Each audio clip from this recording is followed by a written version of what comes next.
Hey, folks. First of all, good evening, good afternoon, or maybe good morning, depending on what part of the country you or the world you're from.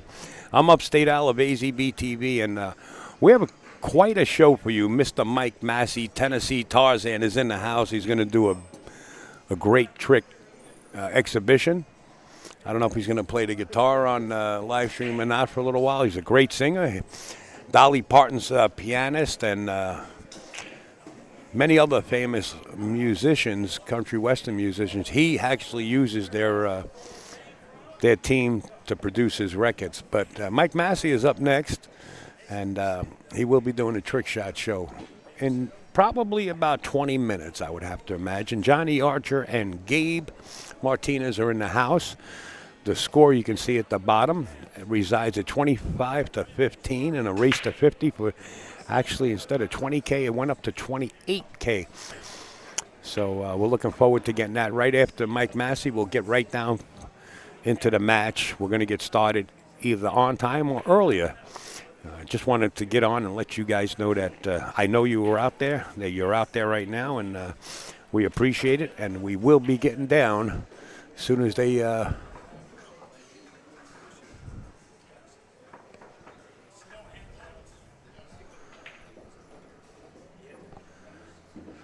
get ready to swing the cues. I'm sorry, I'm busy doing some work behind the scenes.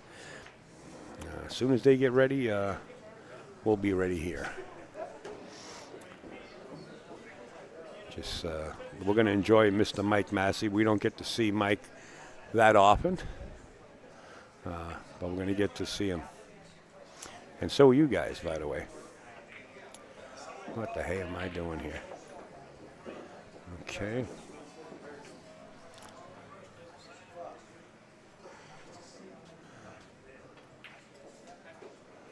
Huh. Oh, there it is. Okay. Put that over yonder.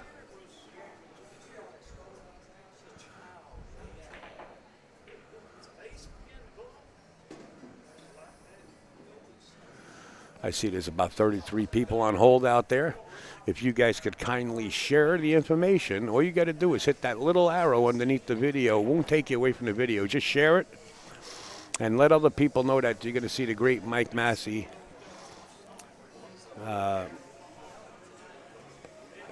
You know how life goes, folks. So if you can share it with your friends and so on and so forth,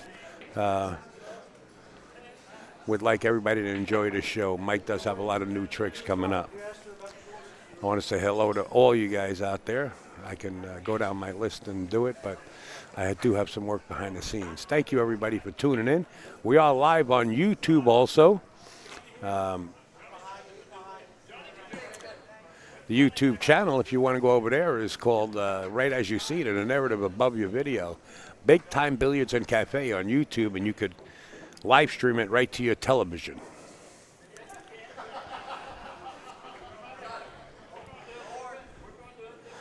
I got to send a message out to Mike Siegel.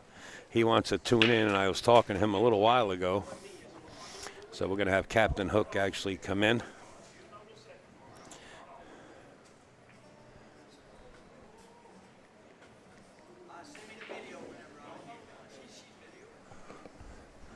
In fact, I got to...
Yeah, Mike brought his guitars. He's actually singing some music for the people.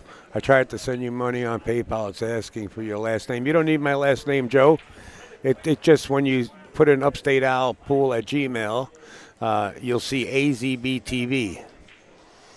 That's me. Thank you, Joe, by the way. Appreciate you. Elijah, what time are they going to start to play? 4 o'clock, Elijah. But we're going to have Mike Massey, the great Tennessee Tarzan's in the house. He's going to do a trick shot show for everybody, and we will go live there. The posters are available right here on premises, as you can see. I don't know if they're selling them or giving them away. I don't know the details behind these posters. Posters are $5 a poster. $5 a poster, and they're already signed by Mike Massey. He signed them right here.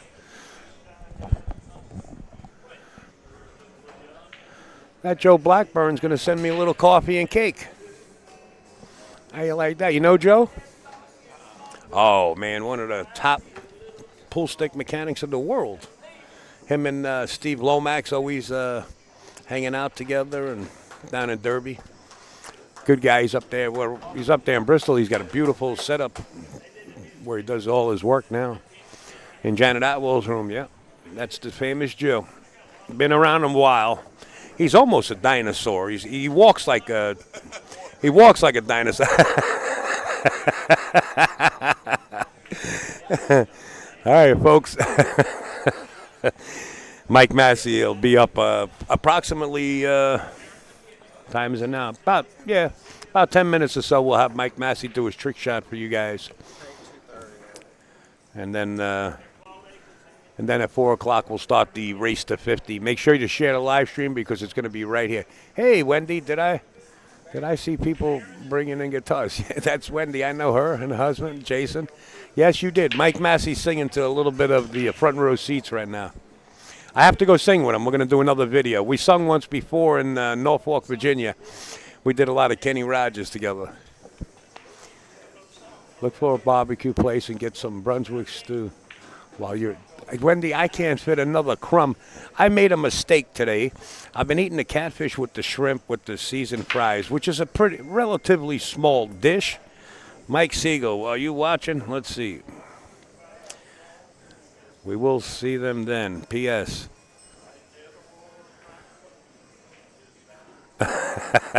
All right, Mike, I'll pass that along. Yeah, he doesn't need my last name. It comes under AZBTV. He just got a little mixed up. And that's what happens to us as we get older. Wendy, I made a mistake. I come in the pool room. They got excellent food here. I don't care what you order. It's excellent. I'm telling you. And Glenn's been sampling. Hey, Al, try this. He's been sampling me. And today I made a mistake. Instead of getting the catfish with the shrimp and seasoned fries, which is relatively a small dish, I said to the waitress, I asked Mike Massey prior. I said, Mike, what are you getting? He said, I'm getting the catfish and shrimp. So I thought he was getting the plate that I normally eat when I was here. I said, just give me the same thing Mike Massey's got. Well, they brought out a platter for 4. A jumbo shrimp the size of your hand. I couldn't believe it. Unbelievable. Packed. I couldn't fit another crumb, but that stew does sound good. I'll see you guys when I get back there. I'm going to be on hold right now. I got to coordinate with Mike Massey. Thank you, everybody, and thank you for sharing it. I want to see those shares go up. I know through the day. Yesterday we had about 3,000 people watching between YouTube. We're also on YouTube. If you want to put it on your smart TV, it's Big Time Billiards and Cafe on YouTube. Just search that on YouTube, and you'll see we're live there also. I hope. I hope I did already. Hold on, I gotta go check it. Hold on, make sure I went live there. Yeah, we're live there on YouTube also. So you can watch it on your smart TV and lay back.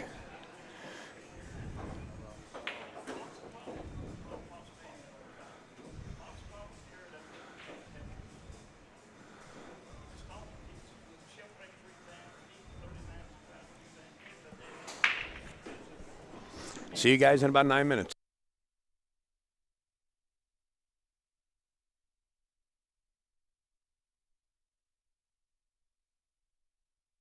No, Yeah, not when I'm not giving you directions to the pool room. I'm giving you the YouTube channel, Big Time Billiards and Cafe. They are located. If you want to come to the pool room, it's in Dalton, Georgia, not too far. Be honest, the ride was only 2 hours from here, so. Thank you, Wendy. That sounds good.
No audio. Audio. We're here, folks. We are here. Don't you worry. We're just trying to get things together for Mr. Massey here.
Yeah, that one right there.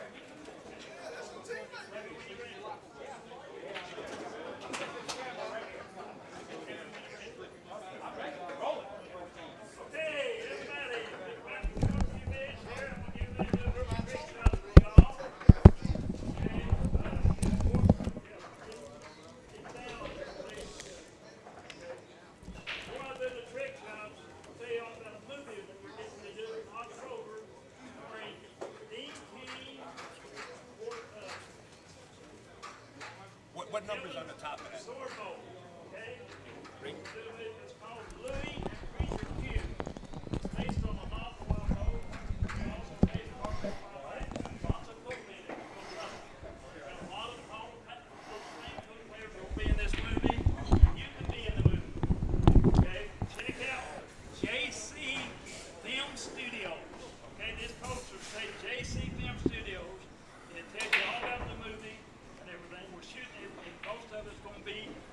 West Virginia, Parkersburg, West Virginia, in October.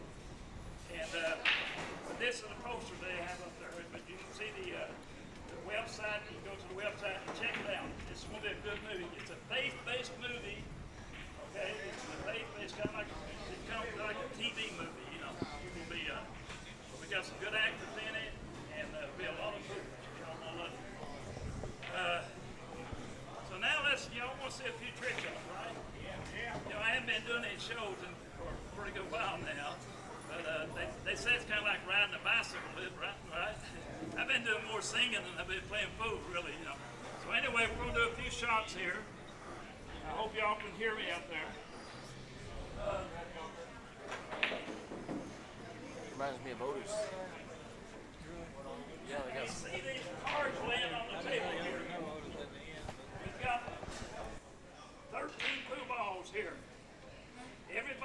represents the number of a card, right? 13 would be what? One. What would 13 be? King. A king, right? There you go. The 11, what's 11? Jack. A jack, right? So y'all got it. So I'm gonna shoot into these balls. These balls are gonna roll around. Now if I could get maybe 9 of these, 8 or 9, over half of them to land on the number on the card, that'd be a pretty good shot, wouldn't it? Wow. So let's see what we can do here. Okay.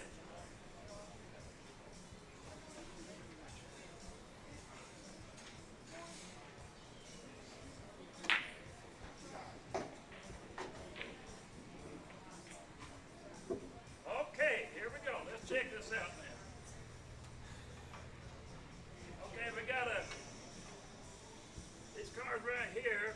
We got this is an ace here. Should be an ace. What is that? Ace. Yes, That's an ace. Okay, this here, that's a 2. Okay, let's get what's up here. Oh, that's a 2, right?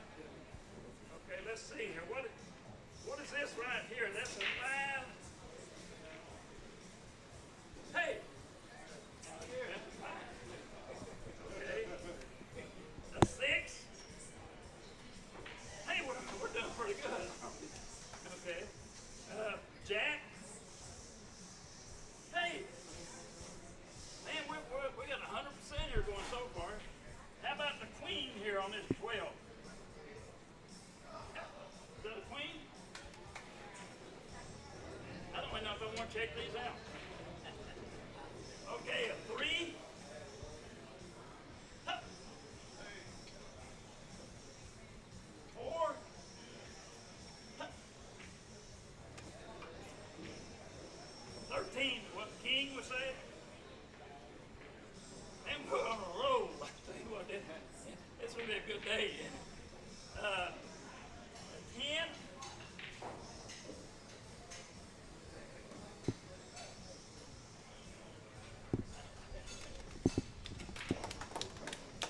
And a 9.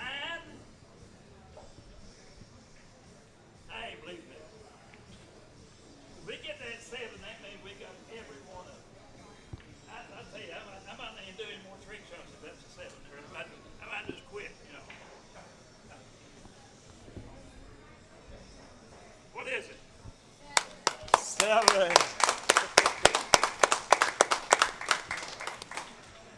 Now, I'm gonna tell you something. That was a trick. See, now we believe there's such thing called sorcery, witchcraft, and all that stuff. I used to be involved in that. It doesn't exist. Okay, it doesn't exist. But you know what I did? I renounced all that stuff in the name of Jesus. You're involved in that.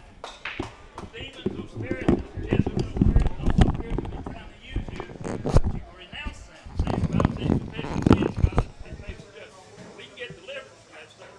It's witchcraft, that sorcery. A lot of people they think they can hit the lottery. You know, have those spirits that give them the hit the lottery. God doesn't work that way. If he did, he'd give you the number to the lottery, wouldn't he? But the devil does. See, he can make you very wealthy.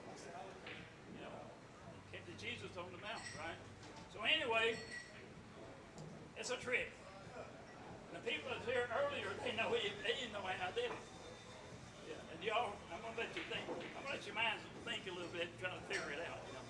But anyway, let's do a few shots now. Let's see. I've been playing for 64 years now. I think 64. I'm 79, and started when I was 14. Oh man, I've been playing 65. 66 years. 66. That's yeah. And I still love the game. Okay. This shot here, some of these shots I come up with myself. I'm gonna boast a little bit. I've been to 45 countries, every continent except Antarctica. I've been to Europe like 50 times. Won 17 world championships. 1 in Ukraine, 2 in Ukraine, 1 in Germany, 2 in England in snooker, 1 in Scotland in snooker, China many times and everything. So this game has taken me all over the world. Everywhere. Right now, all over the world. Last year they had a tournament in China. They had 90 countries in it. The U.S. Open is coming up here pretty soon in Texas, it probably had 40 countries in it. Playing all over the world right now. When I first started going to Europe, you couldn't even find a blue paper heart. So it's a very popular game worldwide now. How about that? And it's you know, it's almost in the Olympics. It's in the World Games. They hadn't made it to the Olympics, but it's getting close. And I believe in the next, couple Olympics, that it's going to get there. It is a sport.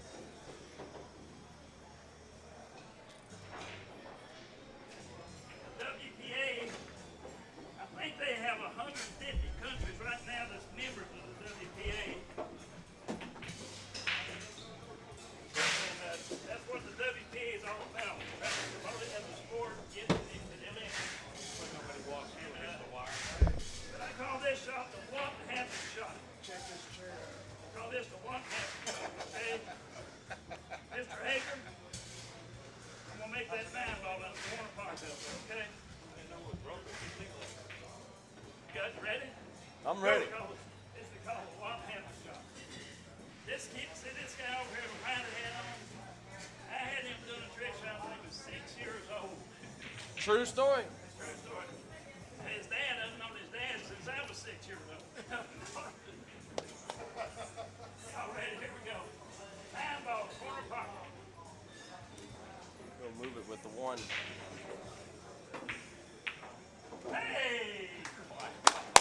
Good shot. First try. One of the most famous trick shots is the shot that Steve Miserak did. The Miller Lite showing off shot. Y'all remember that? Okay, I did that same shot in a movie. Just a minute. Okay, in a movie called The Night the Lights Went Out in Georgia. And we shot that movie here in Chattanooga. Dennis Quaid, Christy McNichol, y'all remember? Yeah. We did that here. And I had a little role in it. And, here's a shot that I did in the movie.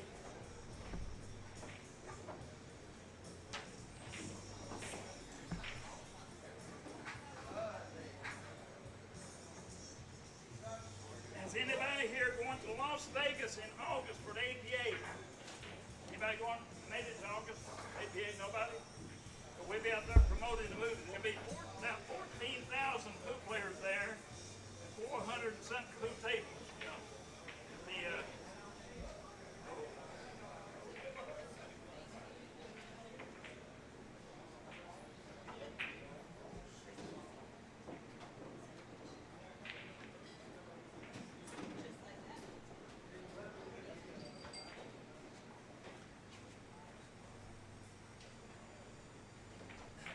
Some of these trade shots we use props, right, John?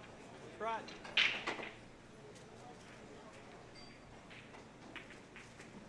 This is the shot that Steve Miserak made famous when he had a beer on the table.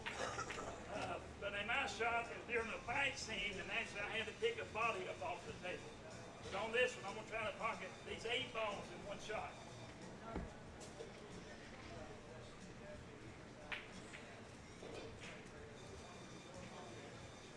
I haven't been playing.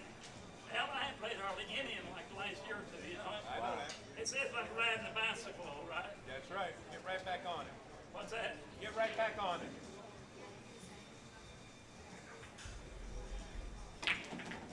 Like that. Wow. Now, in trick shots, there's a rule. You saw ESPN tricks on Magic. What was the rule? 5-inch pockets. No, you get 2 attempts. Well, that was one of them. Yeah. Juan Mulligan. Okay, we got to hit this again.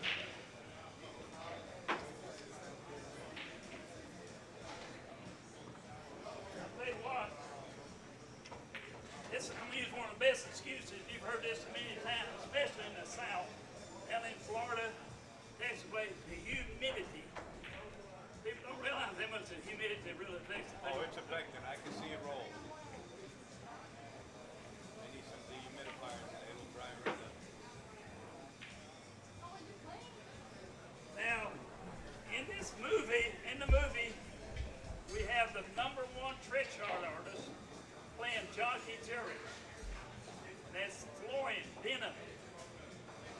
he's taken this trick shot to another level, really. You know, I'm sure he's seen it. He on taught that YouTube. Florian. He taught Florian. I'm gonna take a little bit of credit. I went to France 3 times to train him. See that? But he won the last 2 world championships. He's gonna be playing Jockey Jury in the movie. You know. Nice. Where did that 9 hit the last time? I see. What is? The 9 when you missed the 2 in this side pocket here. Oh, okay. Let's see, that's where he made it. But he went short, didn't he? Okay. Yes, did go short.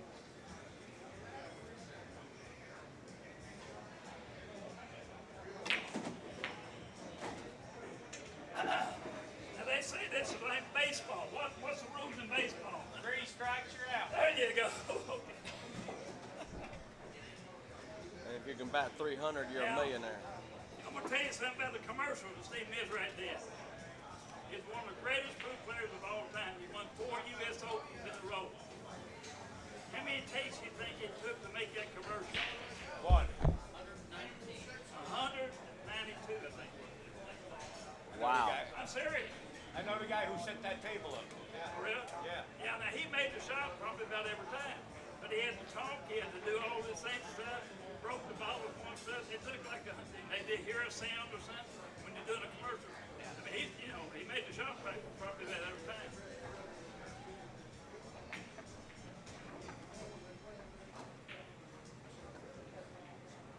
But he was, to win that U.S. Open straight for 3 years in a row. You said 4 years in a row.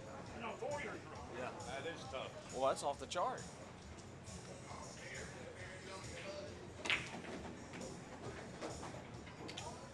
There you go.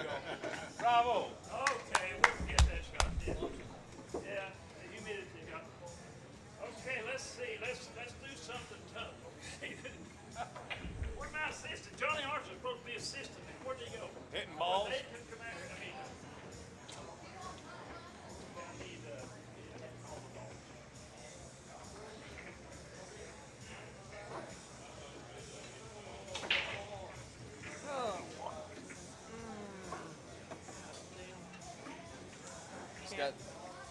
Yeah, I see that. This guy's got a picture of himself on his shirt.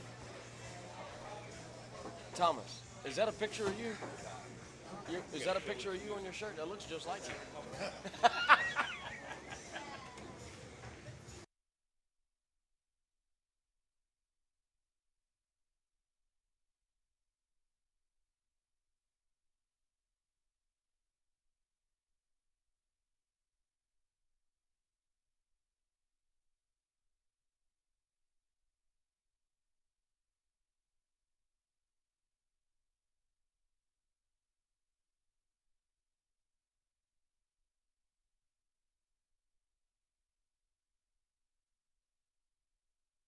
Okay, Just like Nashville and all that Franklin. we'll make the 8 ball. Does everybody see the 8 ball? Yes. Right here. How's he gonna make this 8? The 8 ball is gonna go in. Over there? What about you? What about you? What about right here? When I do, I hit the 1 ball, the 2 ball moves that way, the 1 hits 3, the 4 moves that way, the 3 hits the 12, the 11 moves that way, 12 hits the 6, 7 hits the 14, 8 ball comes up, kisses to the side. Okay?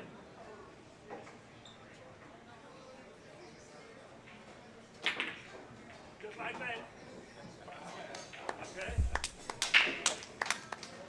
How'd you like to be playing Roberto Gomez or somebody say 8 ball in the side pocket? I got a couple shots I call do it again shots. Okay, here's one of them. This is called the do it again shot.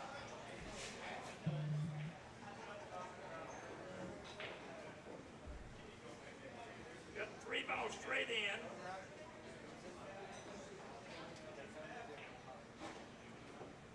We got a ball in the way. So I'm gonna try to make this 3 ball straight in the side pocket.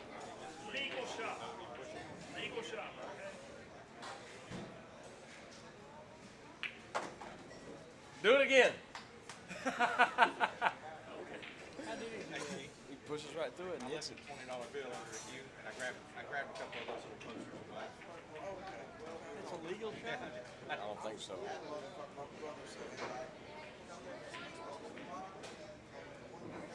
Okay, what's happening here is that the yeah, I grabbed two of them. He told me they were 5 apiece. cue ball stays with the one ball. Before the one gets out of the way, the cue ball's right behind it and hits it again. Okay? I love that shot. When he said it's illegal, Put it down. call that in game 8 ball. Here's another one. So you got the 6, where you got the 2-9 combination.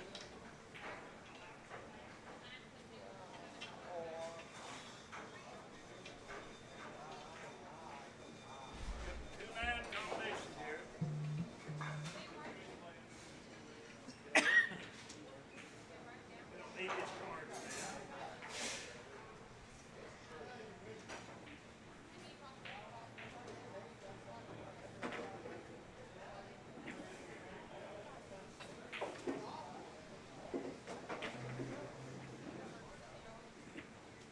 Now you can see the 6 is in the way, right?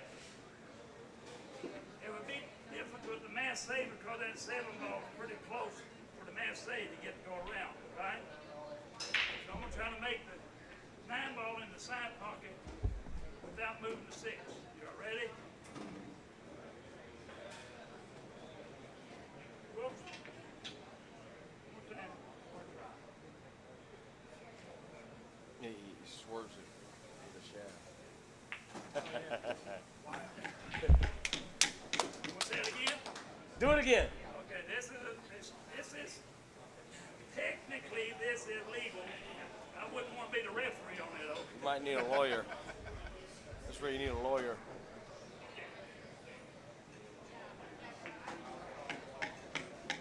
Let's do the shot. Good shot. Down here. Remember the stroke shot? Yeah. I need a strike.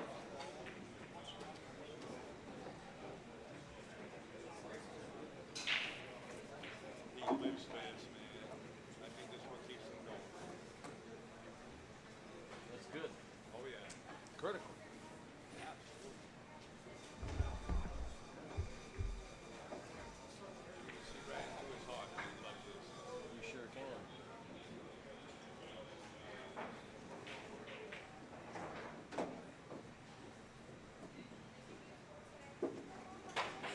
As you notice, the shots that we've been doing are really like setup type shots, right? They're fun, but they're really more like setup.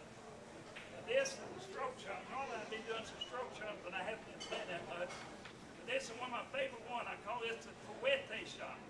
This is the Fuete stroke.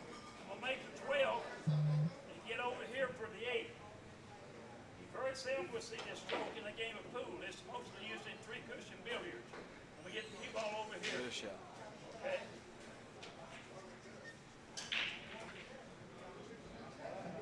You're gonna make the 12 and get shape on the 8.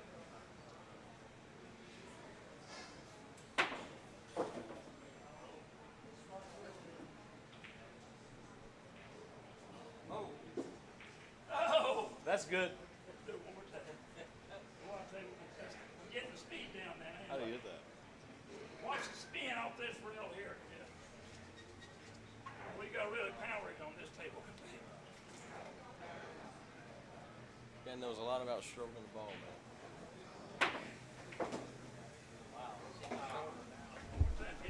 That's the humidity, really. That's right. It Tell grabs. you what, he's probably gonna be More tight humid, today. the more it grabs. Instead of slide. It's gonna be tight. Slows it down.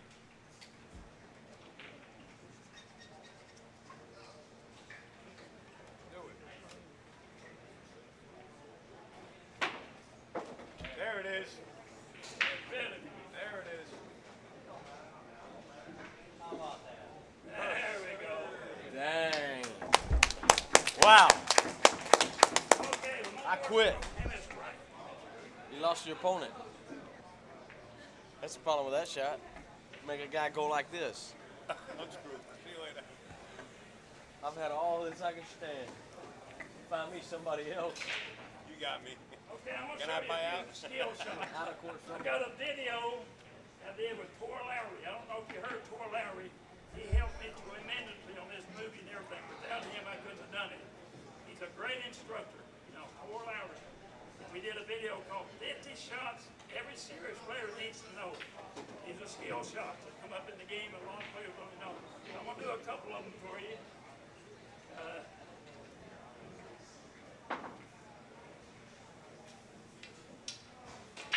I like doing these actually better than trick shots because these are shots that come up in the game. If you notice here, I'm basically straight in on this on the 10 ball, right? Now I want to get up here for the 8 ball. Okay. Now high right alone will not get you there. I mean left. You can't go rail first. The two's in the way. I'm going to elevate the cue, off the cue ball a little bit, make it match a tremendous amount of spin, and go up for the 8.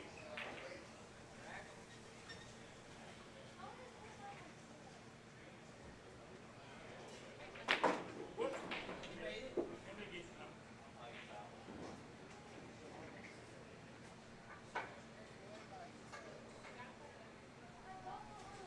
Dude, too much power.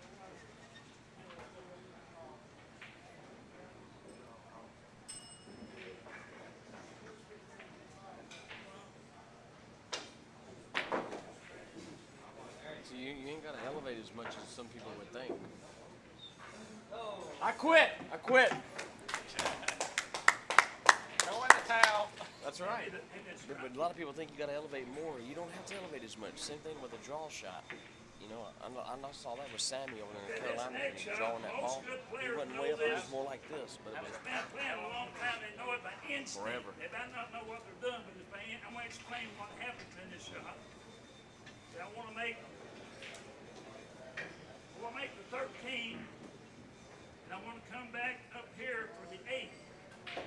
Normal draw shots, you're going to go right into the 2 ball, right? So, but if you elevate the cue, jump into it, the cue ball will go forward first and then come back. that's right.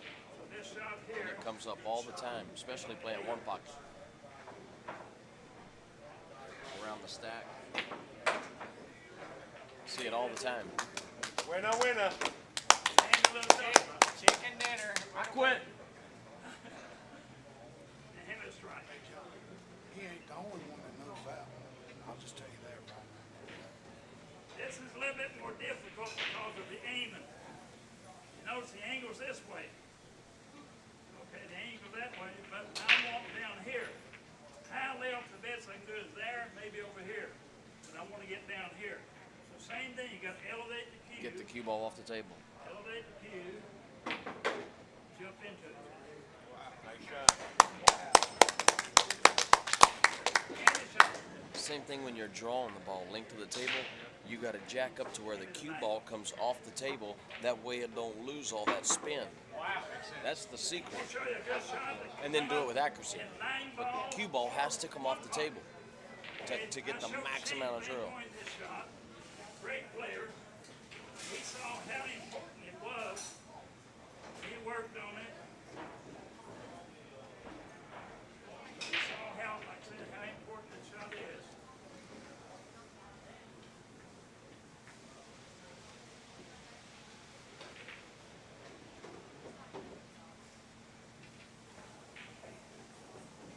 Okay.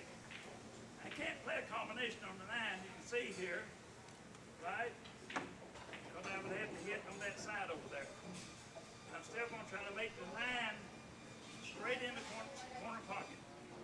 Shoot directly straight into the 2 ball with a whole bunch of right spin, double kisses, and make the 9.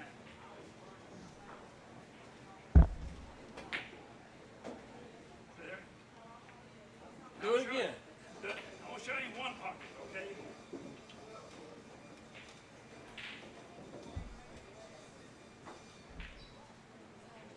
Play in one pocket, you get this shot.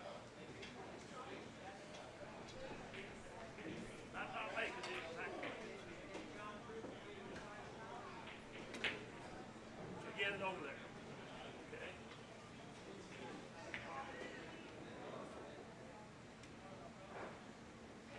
What's he doing here?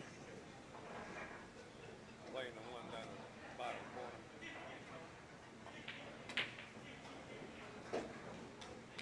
It's a handy shot that comes up in a lot of different situations.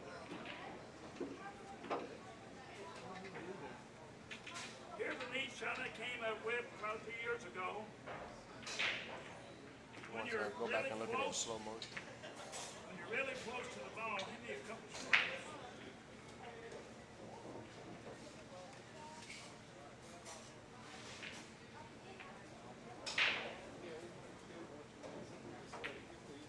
When you're really close to it, you want to stop. That's the position for the 8-ball. When you use those big muscles, it's kind of tough, right? With double hitting. Chokes up. You Watch gotta him use the choke small up. muscles. What's the smallest muscle? Fingers, right? Or just tap the butt of the tee. Watch it. I'm gonna tap the butt of the tee. What you do, Chokes up. take it like this. Don't arm it off.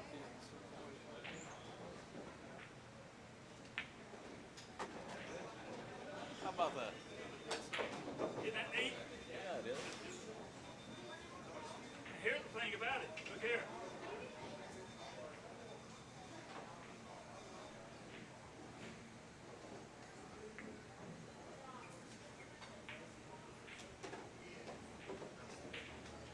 You want to follow out for the 8-ball. Pretty tough, right? Got double hit.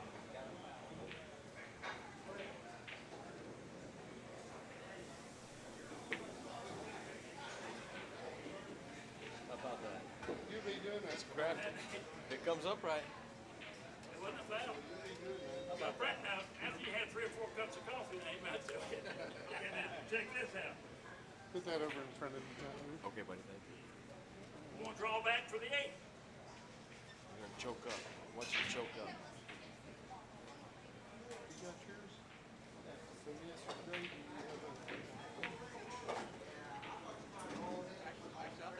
Can you bring me a menu, please? Appreciate you. It's your favorite. Where you want me to sit at? Well, let's see.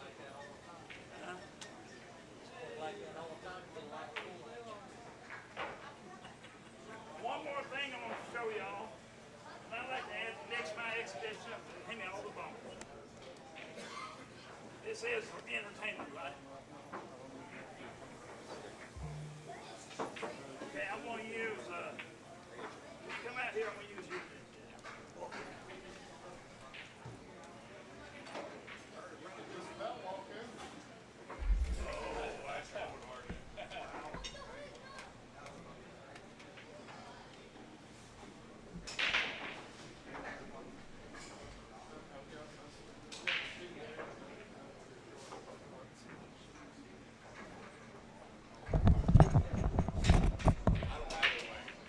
If I had a way, it'd be the wrong way.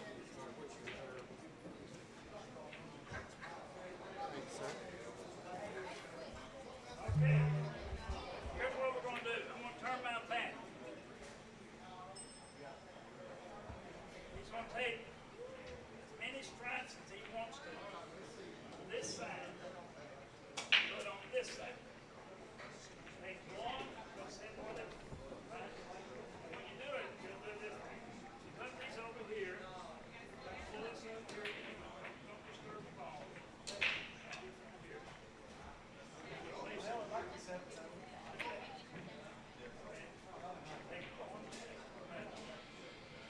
Without looking, I'm going to show you how many balls he puts over there without looking.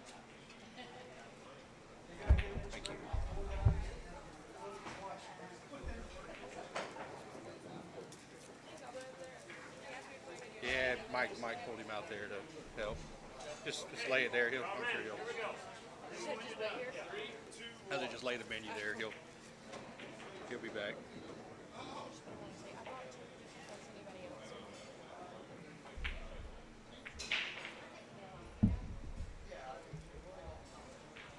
got it? Yes. Okay. Now look, I'm going to show you how many balls he put over there.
Now,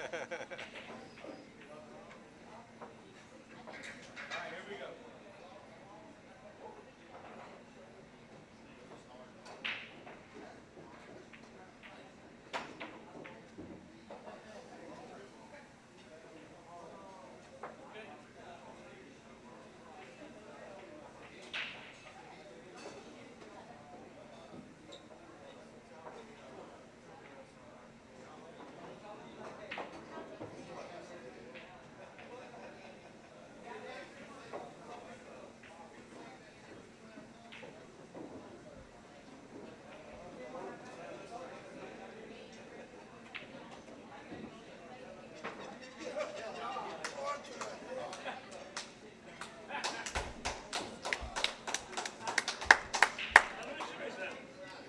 Now, what do you notice about the Sprite and the Sonic? Well, the solids have more paint, a little bit heavier than the Sprite. Right? That's not it. Wrong. What is it? Y'all want to know? Yes, yes. Okay. 'Cause I don't like people laying in bed at night. Yeah, we want to be able to sleep tonight. I'm gonna show you how to do this. Okay. It doesn't matter. All these balls are just in. Doesn't matter how many balls you put over here. It's always will be 8 balls. Put 5 over here. 1, 2, 3, 4, 5, 6, 7. As long as you got these numbers, you're good. Okay? Y'all got it? Now you can have some fun with some of that. Now, make sure when you show your friends this, that you're showing how good you want them to be able to sleep.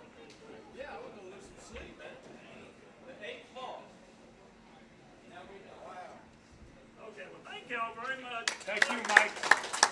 Don't forget the movie, JC Film Studio. You can go check out the website. Kevin Sorbo, Dean King, two of the main actors in it. They've been in many, they've done 135 movies, faith-based movies. All work actually off donations. And you can actually get in the movie. Have an extra or something, you know. You might have to donate a little bit, but if a payment's due, you can go and everything else. APA is a real big sponsor of it. APA will be a big huge sponsor, executive producer.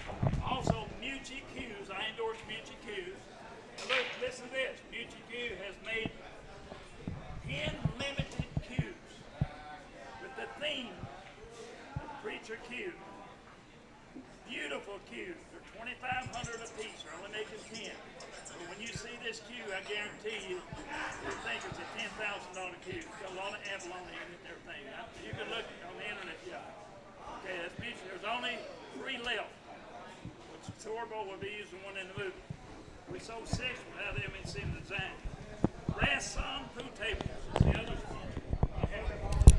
Rasson Well, there you have it, folks. The great Mike Massey coming with his trick shots, giving us a little show. We're going to get started in just a little while at 4 o'clock p.m. Johnny Arches and Gabe Martinez will continue to score his 25-15 in favor of Gabe. Johnny says, Al, I'm fresh. I'm ready to take him down. We'll be back. Well, we're going to stay live. But 4 o'clock, the match starts.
My man, Jim McKelvey. What's up, buddy?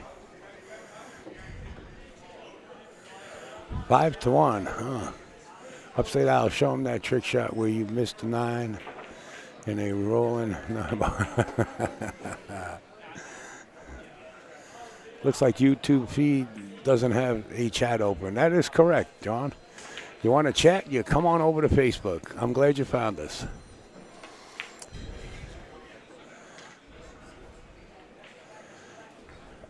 I don't see Gabe in the house yet.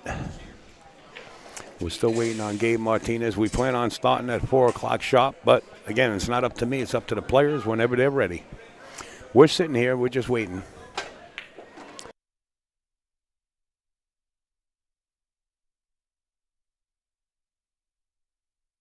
If you guys that are in here now on Facebook, if you can share it, there's a little arrow that looks like a curved arrow below your video. Just share it, and your friends will know. Let's see how many people are in here right now, just waiting. Let's get a head count here.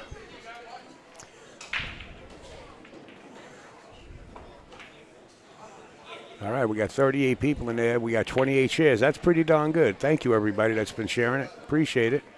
And I didn't check my email. If anybody sent me a donation, I will check it, and thank you right on the live stream. Let me check my email because I got a bad habit of not checking it too often. Okay, I'm up to date.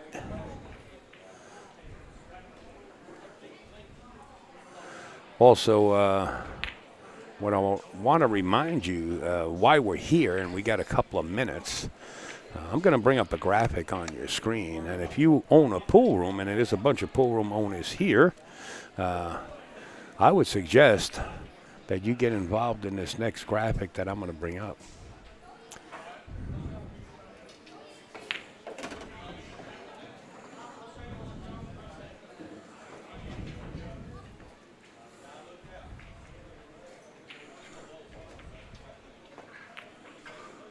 Right there on your screen. America's Billiard League. It's the ABL. It's Mike Siegel, world champion many times over, and he's got so many titles under his belt it's hard to count them all. That's his league, giving away thousands, 25,000, 10,000, 5,000. He's working it up to 50,000. He's going to be the highest paid league.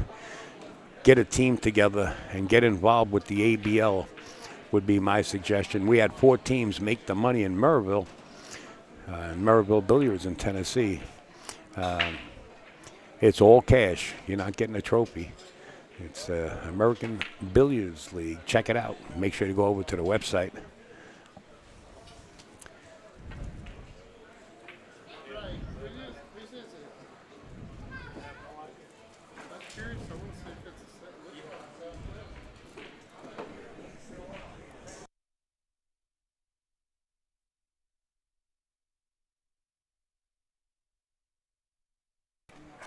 What's up, Roger Mintz? Alabama out here sounds else. What's up, Roger?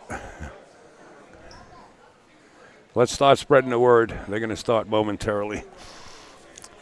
I'm doing my part on this side. Glenn, the owner of the pool room here, is doing his part by allowing us to bring this free and live to you guys to watch this historic match. I just did an interview with Johnny. I got the video on my phone. It's going to a professional producer that's making the movie. And Mike Massey I actually did an interview with. And you'll see that interview. I'll let it release it as soon as we critique it. I'll put it out there on Facebook, and he'll tell you a little bit about the movie.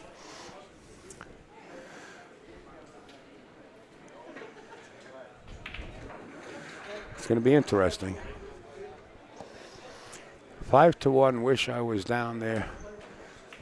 Corey Franklin on a $100 chasing 500. Hey, Rick. What's up, buddy? Appreciate your kind words, sir. Assume to hear that. Yeah, I tell you, it all depends on the outcome of this match, but I'm going to release the interview what I did with Johnny. Johnny said, Al, He said, I was up for about a day and a half. He says, and I was really tired yesterday. He said, no excuse. He says, the young man shot good. He says, but he's got a different Johnny Archer today. So let's witness it. That's all I can say.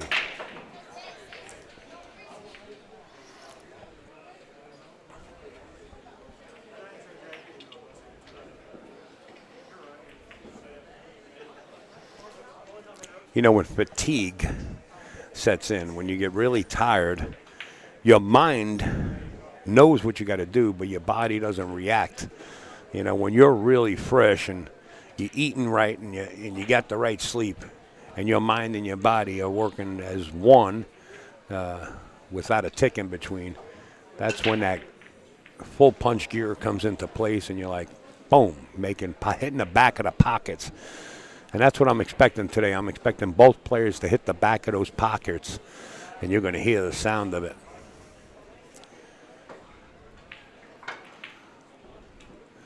Hey, Lefford, what's up there, buddy? He says, let's go out. Thanks for the stream. You got it, buddy. You definitely got it. My man, I'll see you soon.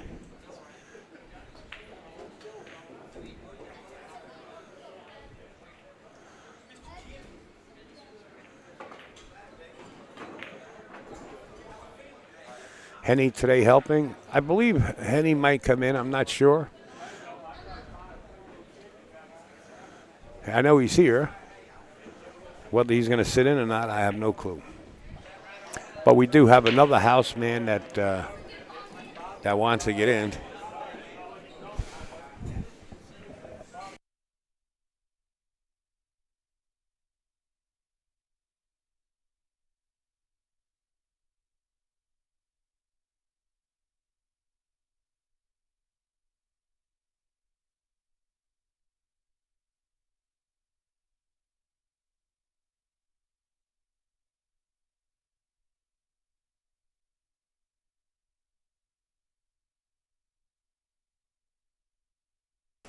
I'm going to take the start time down so you guys can enjoy a little bit of the whole table as Johnny's hitting them.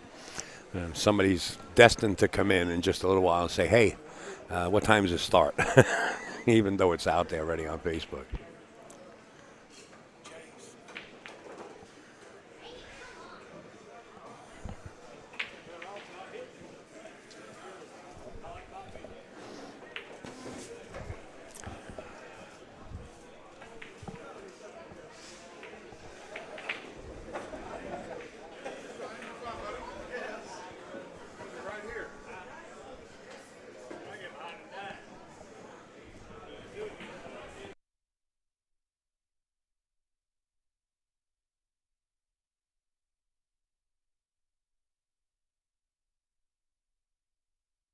See, I like the way Johnny's hitting them right now.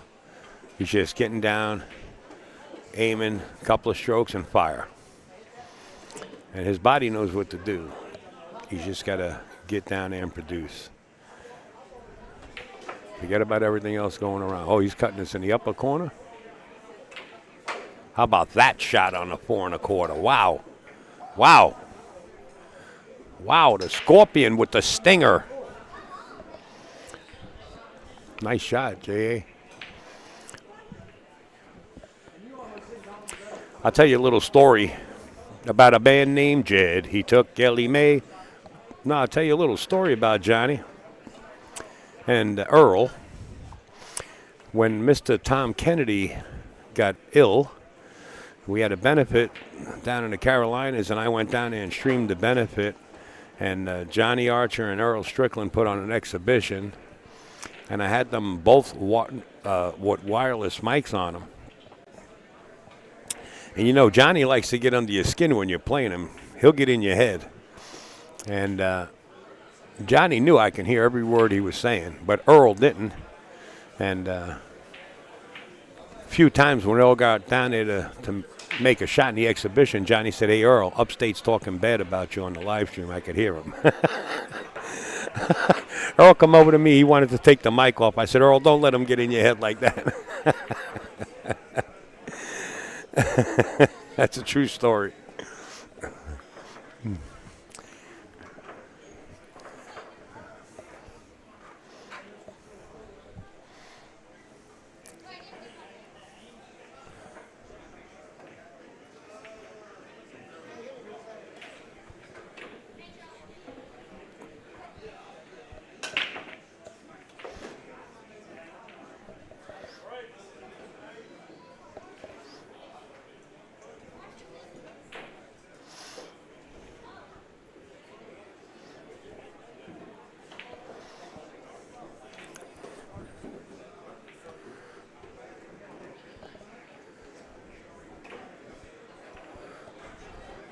Thomas, get up there and show him how to make that shot. Make that ball. I know you could. I seen you make it.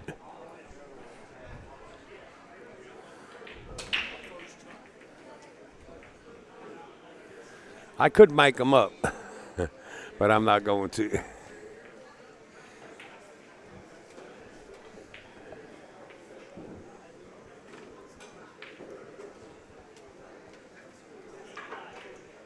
There you go. He hit it pretty good. He rubbed the rail just a little bit, just before the side pocket.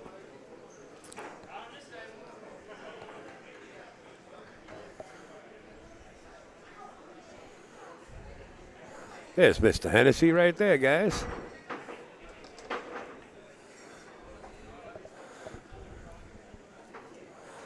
Oh, by the way, Hennessy will be playing in the Maryville Open. I know a couple of people were on there last night. They sent me messages late at night.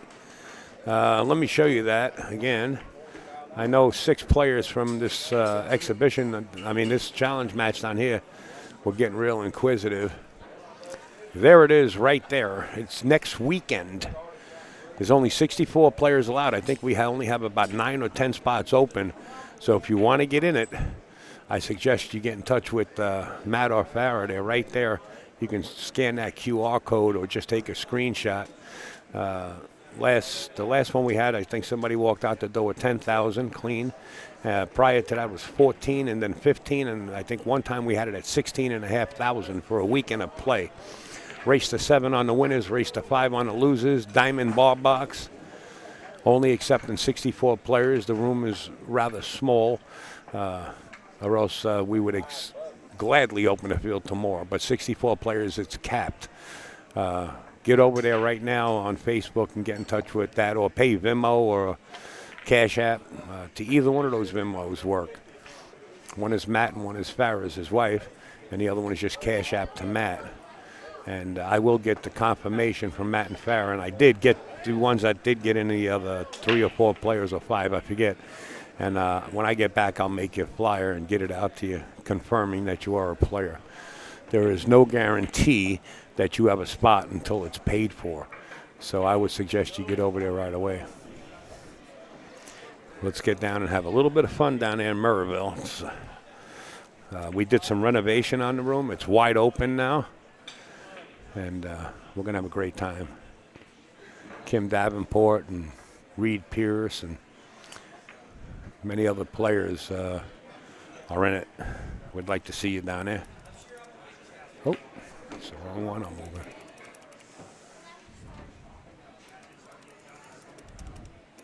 Give you just adjust the poster just a little bit so you can take a screenshot. There you go. Got a players auction and everything. Are these guys going to play pool? No, Nate, you came over here because they're not going to play pool. Isn't that why you came here?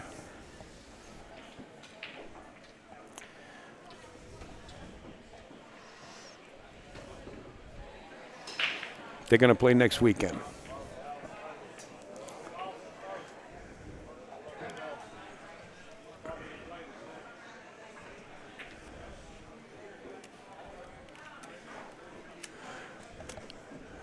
Yeah, Roger. Johnny was telling Earl, Upstate's talking bad about you in the booth. I tell you, as soon as I take down the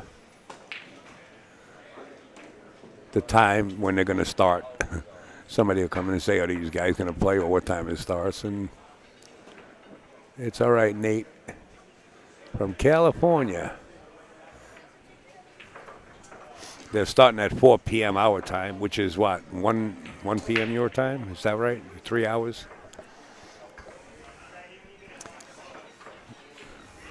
You can get stream lag by watching this, like jet lag. So that's the flyer, guys. I hope you got the screenshots. I know a bunch of you were sending me some private messages last night. Get in it. We're going to have a lot of fun at Maryville. Another place where the food is great. 5 stars.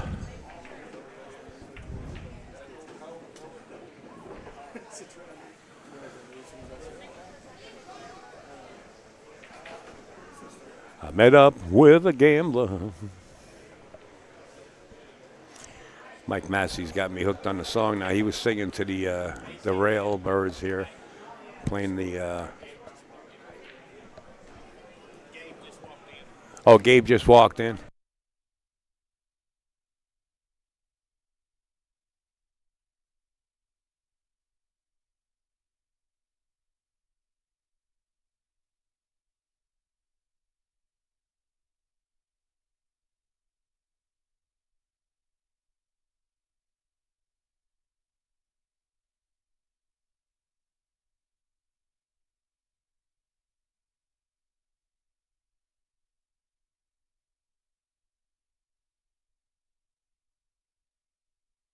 All right, Gabe's in the house.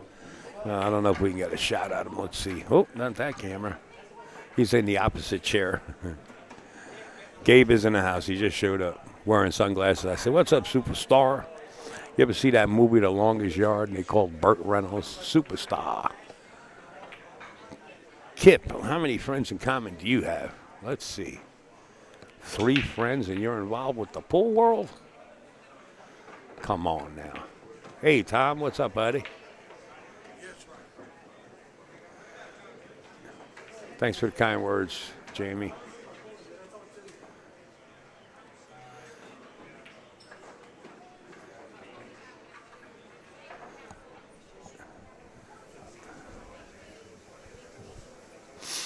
Action in the room.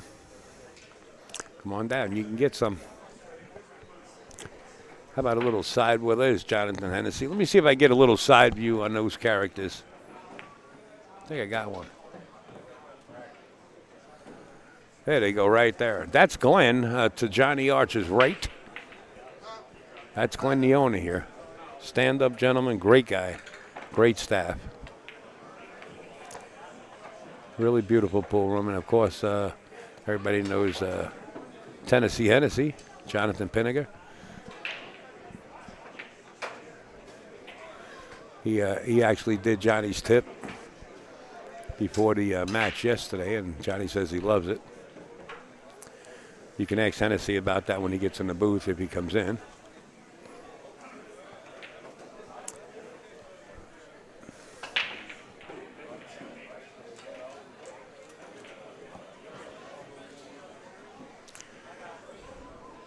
Gabe's actually sitting in his seat. There he is right there. You can see him on the screen now, sitting in the corner there. He's ready to rock and roll. He's on time.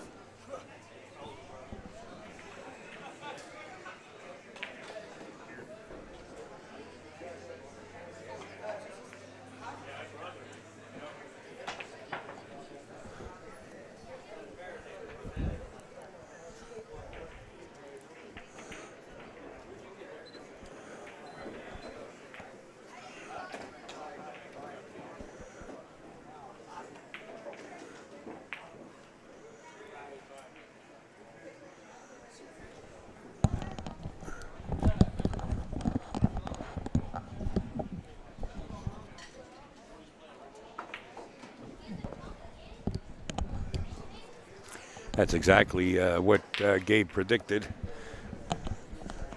when we did the podcast the other night. He said he's going to beat Johnny 50-25.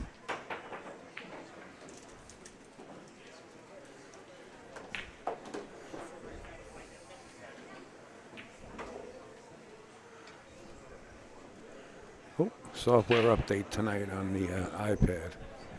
Apple's always doing software updates. How many software updates can you put inside a little device until your device don't work anymore and they force you to buy another one? That's how many. Johnny said to Gabe, he said, "You hit balls all your life. I just hit 3 racks." Meanwhile, Johnny's been playing all his life.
Don't worry about the audio. I got this, guys. Slow down. They didn't start yet. Johnny's just practicing.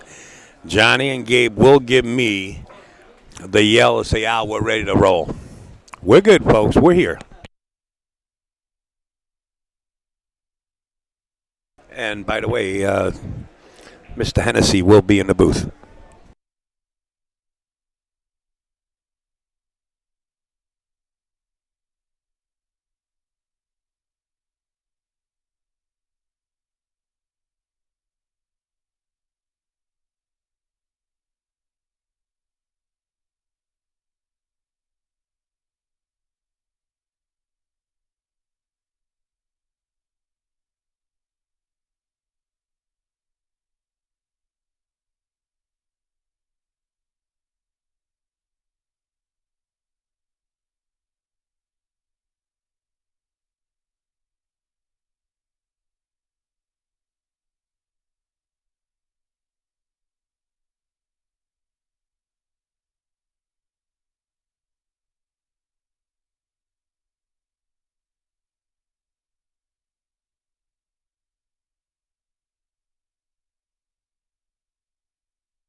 All right, folks, I got the order from the higher up to put this right on your screen. It's the ABL League. You name it, you could make it in cash. Make sure to go over and check out this website. Just search out ABL or America's Billiard League, and that's Mike Siegel's league. It's taken off across the country. A team in California won $25,000. The format is exquisite. It's really a brilliant way to play in a league, and this is all cash. You don't get a little tiny trophy or a patch. You get the hard-earned cash. Follow Mike Siegel on Facebook, and he'll tell you a little bit more about it because he's got plenty of videos about it. He's got the road stories, too. In fact, I think I'm getting a message here. Oh.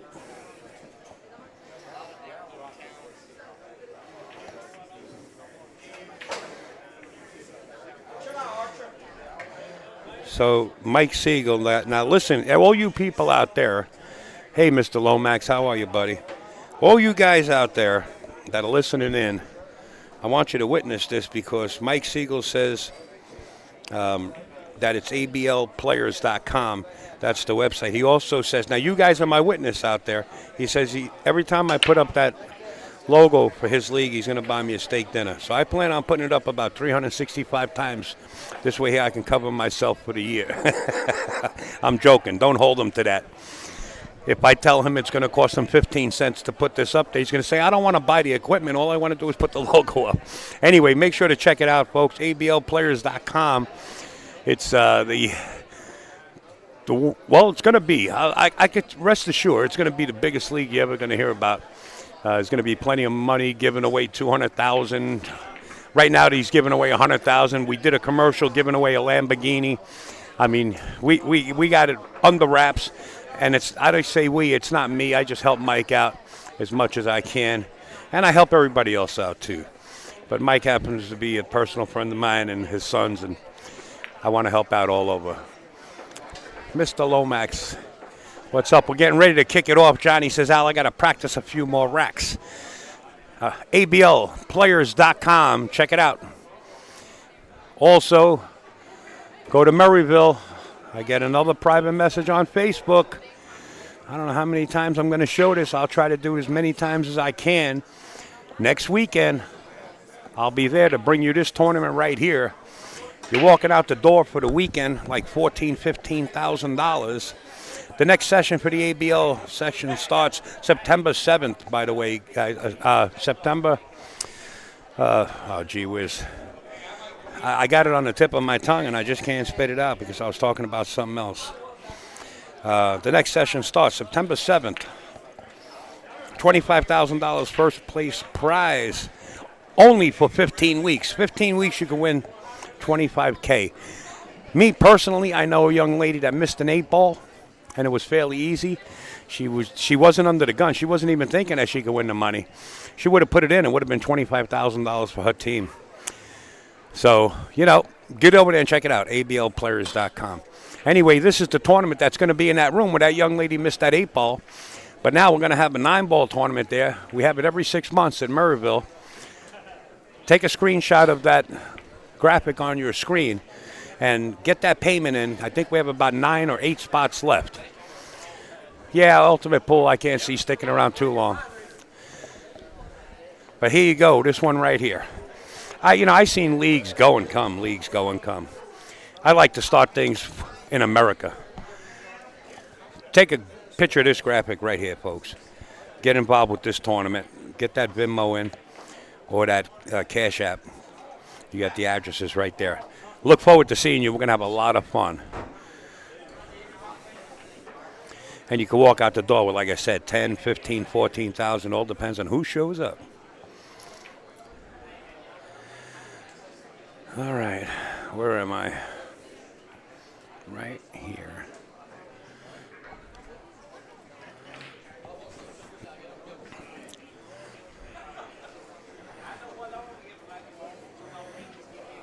Upstate out, you're the man, brother. Got to get you back at JOB's. Want to see Ricky. I'm going there to see Ricky. What's up, Andy Mays?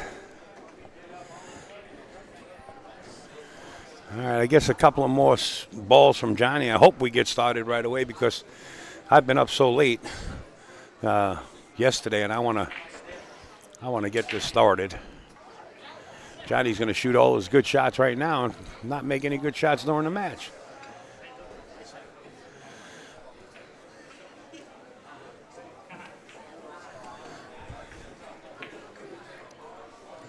On a train out of nowhere. All right, I'm standing by. Don't think that I'm not here. I'm here, folks.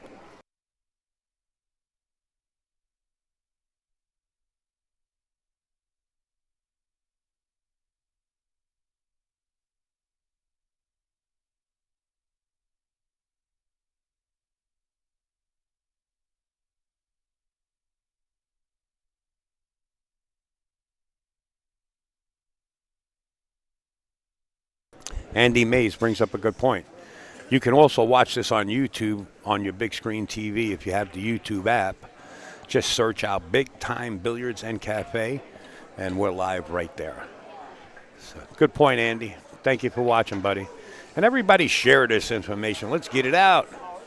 And there, folks, in the comments on Facebook is Britney Spears' sister. I happen to know her, Jessica Spear, personally.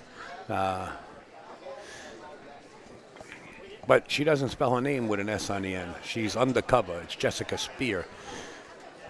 And I keep telling her sister to move out of Vegas because it's costing her too much money. There's my man, JIP Billiards. It's my man, Greeny. Always willing to help me out when I'm in a jam. He spent a few hours with me yesterday. Good 4 hours. Thank you, Kev. I'm not missing nothing. I got you, Andy. Well, I hope they're ready to go.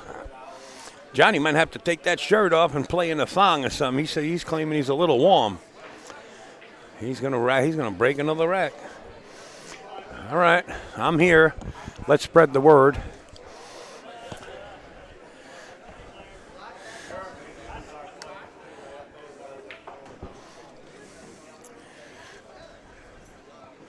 I love you. That woman right there, Jessica. That's the love of my life right here. Right, Jess? We're going to rule the school. What was that from the Grease when the girls come out, the pinkies? We're going to rule the school. Stockard Channing, or Channing Stockard, I forget the actress's name. We're going to rule the school. I actually did make a post for a personal friend of mine, JS. I said, JS, thank you for sponsoring the tournament. That tournament is actually taking place, or it started already. But I couldn't be there to live stream it. It's a super tournament that's going on, and things coincided with each other. And God sent me this way, or Johnny sent me this way. Johnny's like, Al, I'm not having anybody else do it but you. So thank you, Johnny Archer and Glenn and all the staff here at Big Time Billiards and Cafe. Standing by here, and I'm just waiting for the go-ahead to go and get it done. Any questions that I can answer while we have time, I'll do so. I am sitting here.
Folks, I'm going to just check the scoreboard.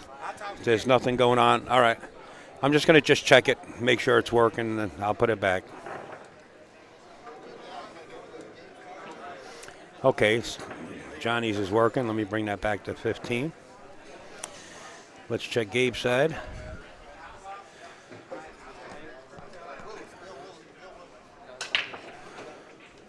And Gabe's is working. I'll put that back to 25.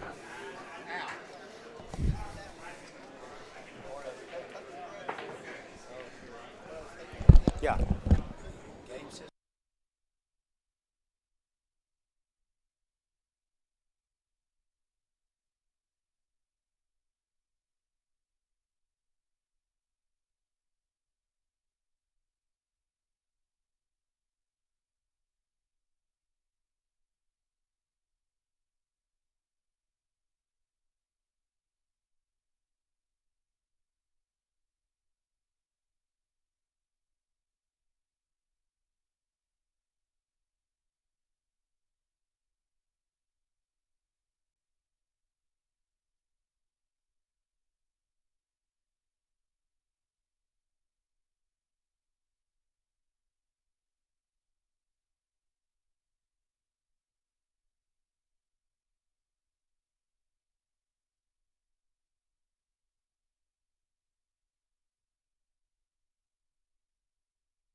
I want to say a big shout out to Mr. and Mrs. Cooper. Bree and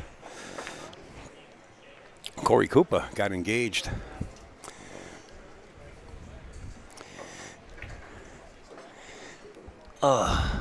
Upstate's pushing the issue a little bit.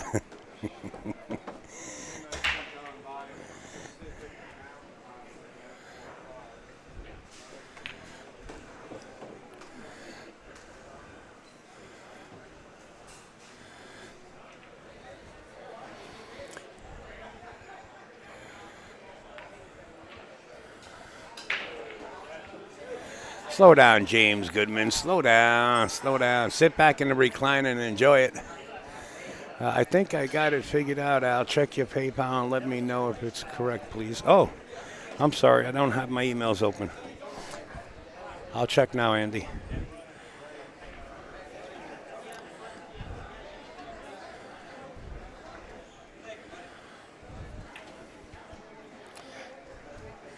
James Mays. Thank you for your donation, Mr. James Mays. Appreciate you, buddy. Thank you for your generosity. That helps out, my friend. Helps me keep bringing the free live streams. Thank you so much. I did receive it. Yeah, it's a little deceiving because when you get over it says AZBTV when you send the donation to my PayPal link. And AZBTV is me. Thank you again, Mr. Mays. I've been telling Johnny, let's go. But what happened was Gabe was eating lunch. I understand Johnny had already ate.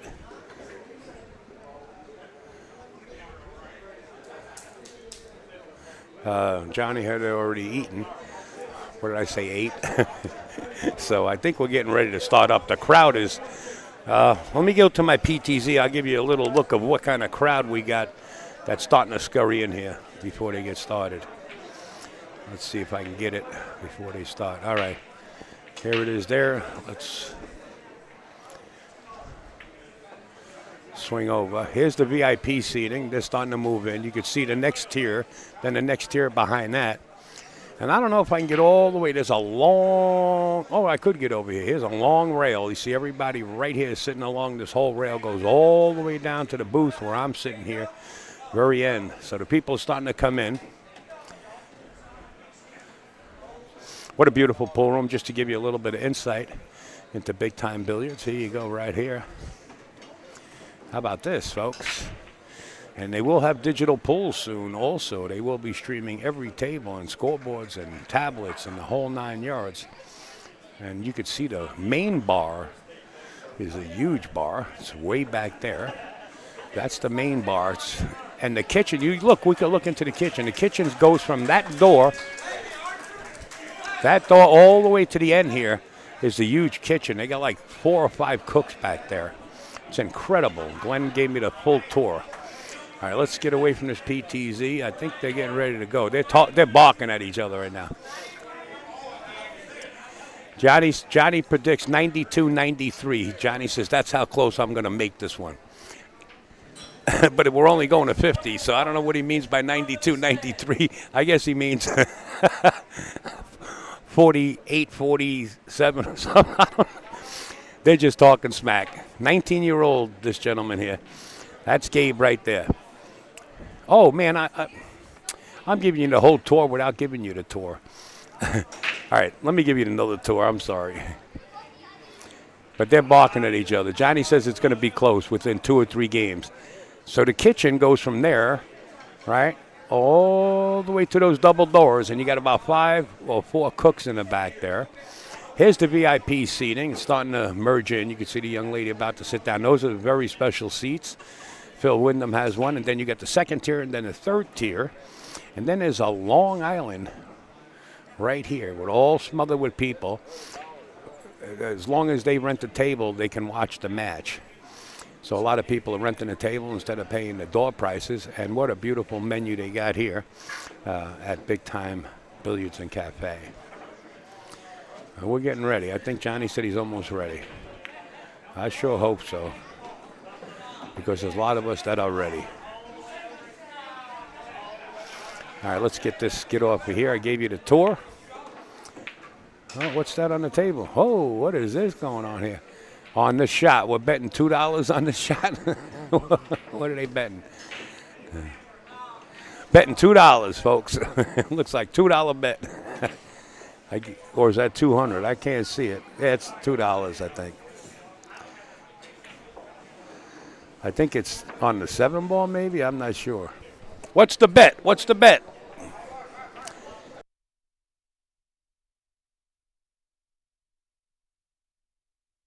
I'm trying to find out the information for you guys. They're having a little fun.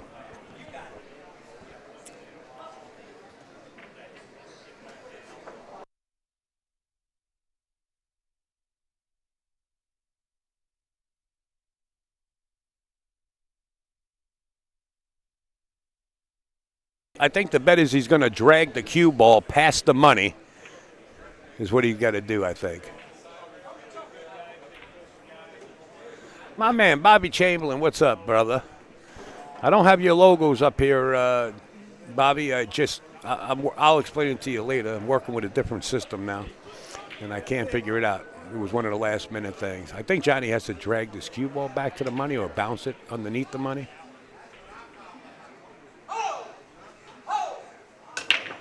Oh, he had to get past the second diamond, and he didn't get there. Gabe says, bet $4 this time. Hey, Devin. So basically, Johnny has to get past that second diamond on the lower left rail. Plus make the ball, I would imagine. And cue position past the second diamond on the left long rail. I think that's what the bet is. I didn't have time to go up there. These guys are just pulling things together. Let me give you a better view of the position. Johnny has to get past that second diamond on the left long rail. This is going to be now, it's a 4. It started out at 2, and Gabe says double it up. So it's an $8 bet now.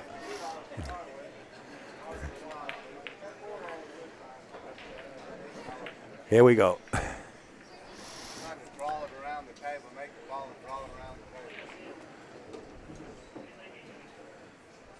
table. Oh, that's too sharp. Oh, he got past the second diamond, but he didn't play 3 rails. Gabe's going to say, make it $8. Johnny's in. He says, you got it. Come on, man. We got to start this match.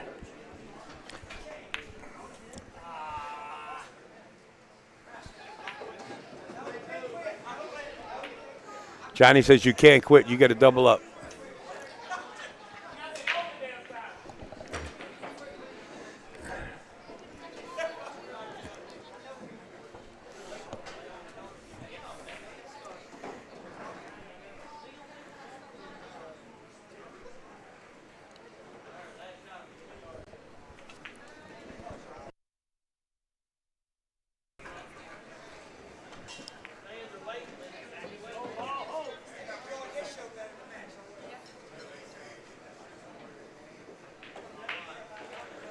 Been for 3 hours and 8 played a rack. Just got here. So unsure what's going on. Check it out. The money's on the table. It's a shot. He has to draw down and come up on the other side of the 9 and get past the second diamond. He got it. He got it. They're even. They're even.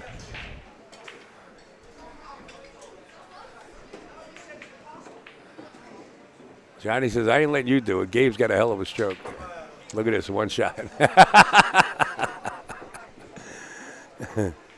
Well, Mike, Bubba, go back and watch the whole entire thing. It's great. Now, we're going to get started here in a couple of minutes, Mike, Bubba. All right, let's go.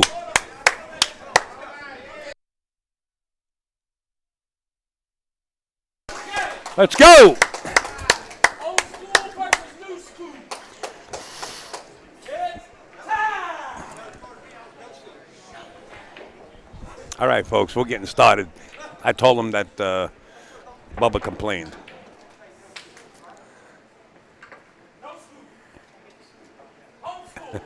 Lunch money. You got that right, Roger. Gabe didn't get the lunch money. They broke even. Or maybe a Johnny won $8. Who knows?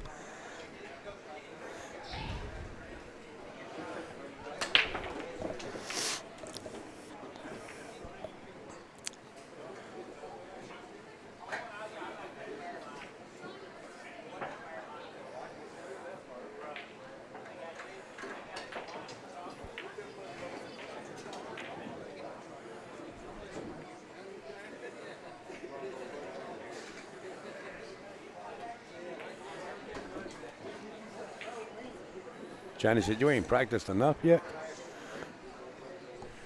You got it, Cole. Thanks for the kind words.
Well, right here. Right here, John.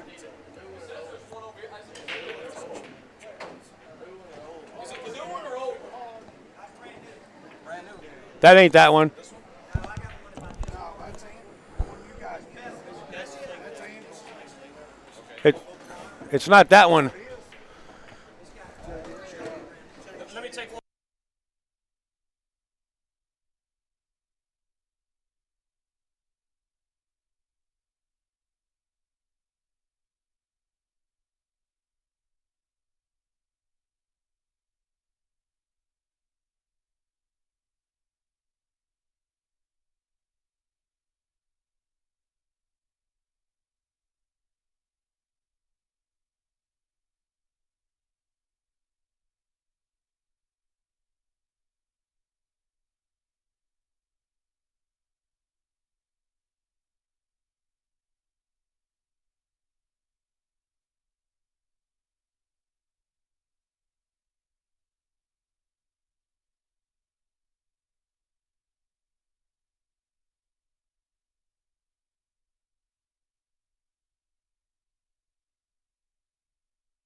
What do you say, Joe?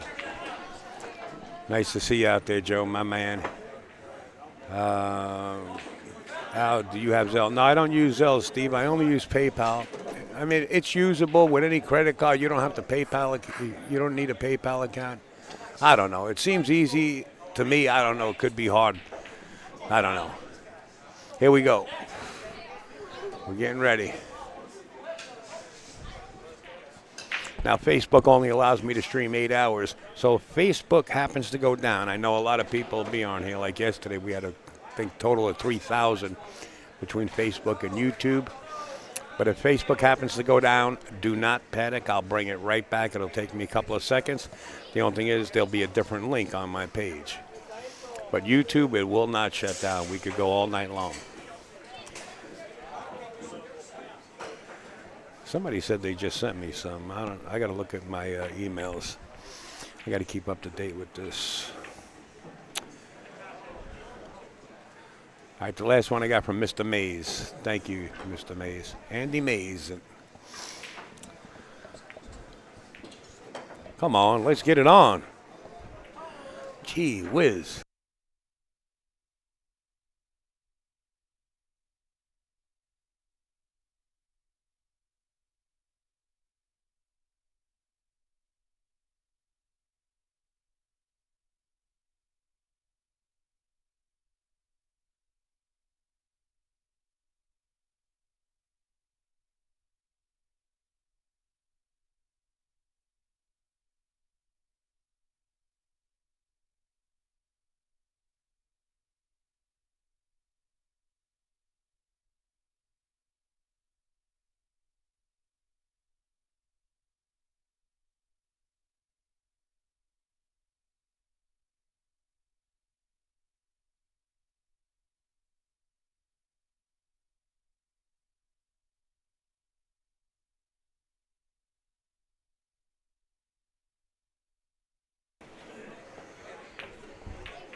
Well, hey, Doug, I'm not going to get into that, okay? And I don't want no negativity, so I'll just delete that comment, but I won't take any more of it. Honest, I'll block you, and you won't be able to watch it at all. Yes, the money has been posted and videoed. There's one thing that I talked to Johnny before he got me here was everything's on the up and up, John. I don't want to be in any controversy. And they brought Johnny's guys brought the cash in, and Gabe's guys brought the cash in. So it's not 20, it's 28. It's 28,000 with the rail. So yeah, the money has been posted. Appreciate that. But just the way you asked, it seemed like it was facetious. How do you say it, facetious? Lay down the law around. No, I'm not laying down the law. I'm just saying I don't get into negativity like that. That's all. I really don't. And I really don't even like blocking people, abandoning them. I really don't, man. Sometimes I might misinterpret some message, It can, text messaging could be misconstrued, right? So I kind of read that twice, and it just sounded a little facetious with the laughing face, But all good, man. Let's not get started with that. That's just water under the bridge as far as I'm concerned.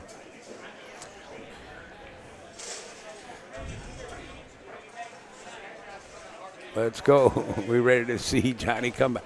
I tell you the truth, and I'm telling you the God's honest truth. I'd like to see this get real close, But you gotta think about it. 25, and Johnny needs 35. So if Johnny could win, 2 games to Gabe's 1, he could do it. It's possible. It's not the impossible. But like everybody out there is saying, let's get it on, man. I've been here since early this morning. I got up, took a shower, come right to the pool room and made sure everything was working, And I'm right along with you guys out there. Absolutely, 100% along with you. Let's go.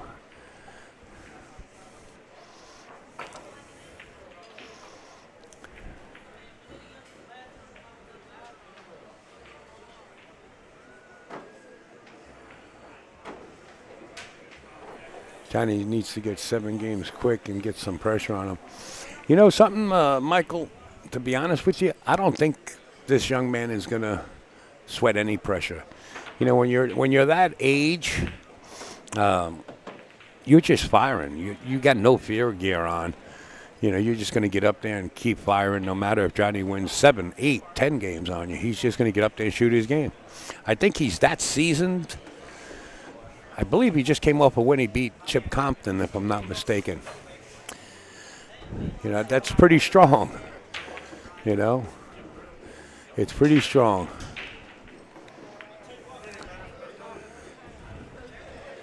Appreciate the kind words, really do. Try to do the best I can. I'm just like you guys.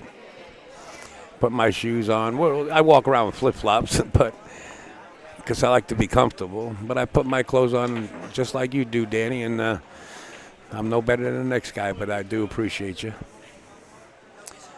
Thank you, Danny. We'll get there.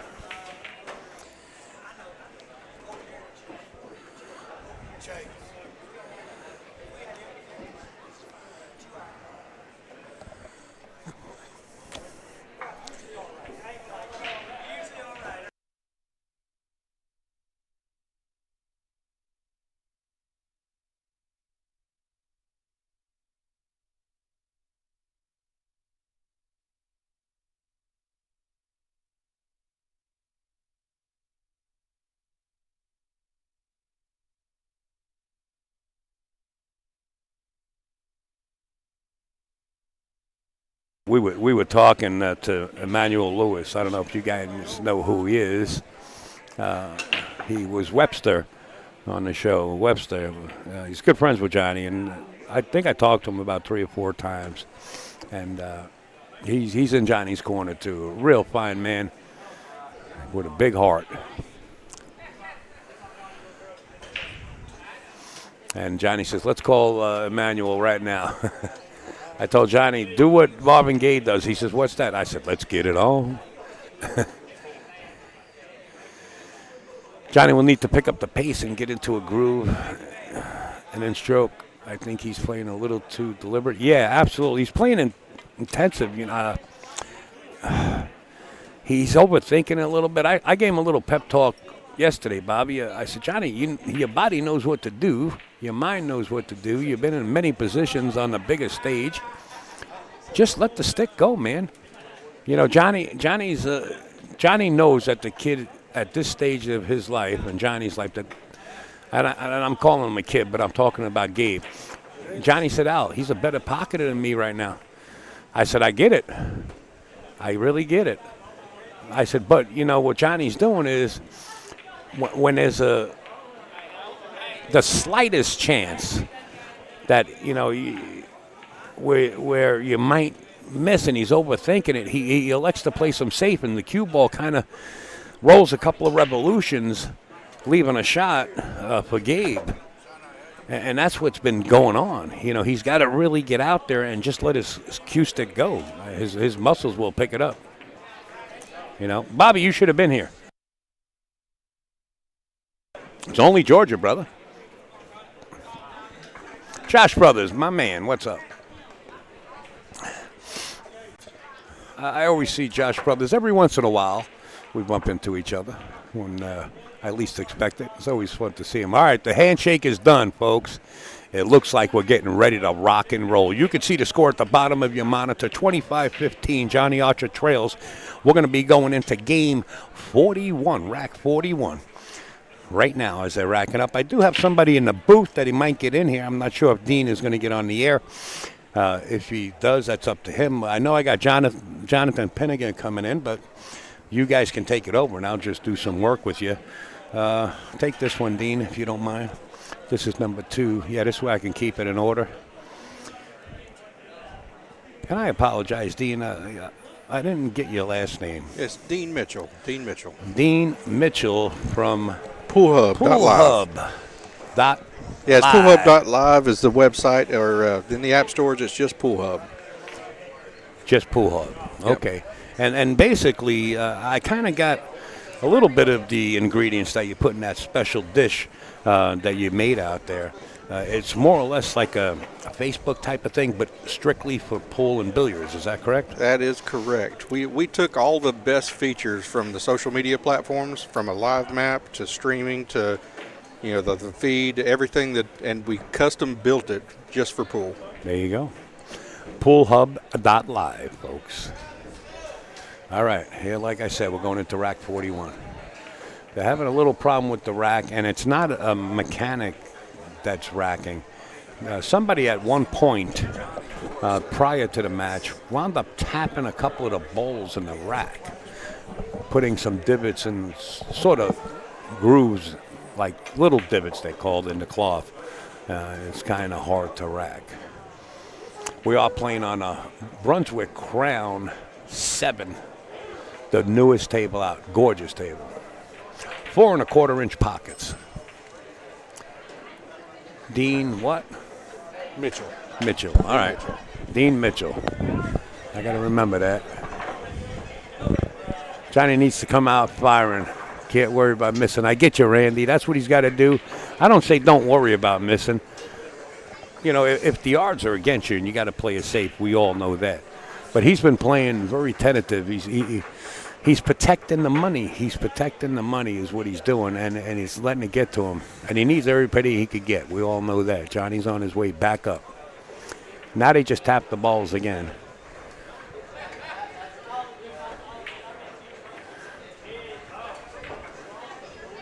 If it was me, I would have an AccuRack out there, but they elected not to use a template. But if you look at the bottom left-hand corner of your screen, you see Outsville down there. He's a good friend of mine. He is the one that makes like 500 AccuRacks for Derby for years. And then they went with some kind of, I don't know even what kind of template, but Outsville makes the best, in my personal opinion. I mean, you could take that with a grain of salt, but he is a friend of mine. Al, didn't PoolHub.tv have an app? .live, right? Where do you see that? Comment at the very top, Danny Manis. Just look up Pool Hub in the app stores. We're in both app stores. And I'll tell you what, it's not easy getting in the app store. Those people that work for Apple go through that, the developers, to make sure it's all right. Oh, it took us a long time. It was tedious. Did you write the app? So I started writing it, and I built it to a point where You the needed idea help. the idea got too big and got a little bit more. So I contracted it out, and I've got a whole team of developers that are. That's good to know. Yep. I may be in touch with you for somebody special that you know, but we'll talk about that off the air. Okay. Well, yeah, the guys that built mine, I would highly recommend them because they've done a great job for me. That's right, Bobby. Outsville Pool and Billiards has the best racks. I got to agree with you. We use them in all the tournaments. He makes them for us for free. He also makes our trophies. Chris Renfro and his family are just genuine, and they don't look for any kind of recognition. He always told me that for years, but I said, Chris, as long as I can, I will definitely recognize you. And believe me, he doesn't do nothing for me. He offered me many times to give me a trip to the Bahamas for 3 days, as a package and stuff. And I said, Chris, use it for your family. I said, I appreciate what you do. All right, here we go. Let's go to the break. Watch the 5-ball. Watch the 5-ball on the. No, you're in. You're in. You're in. You're in.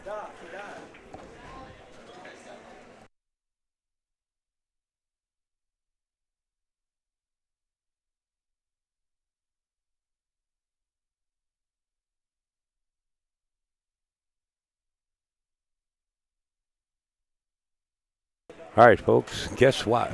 The one and only, the man himself, Jonathan Pinniger, my friend, Hennessee, and Dean Mitchell are going to take it over. Upstate will be a little bit quiet in the background, just taking care of graphics. You guys got it. All right, guys, here we go.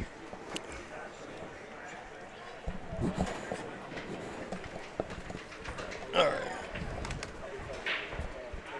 Johnny said before the match he felt good. He was going to try to make a run at him.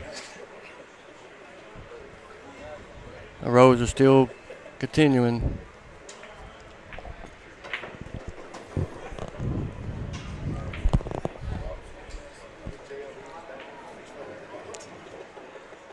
In a tough spot here.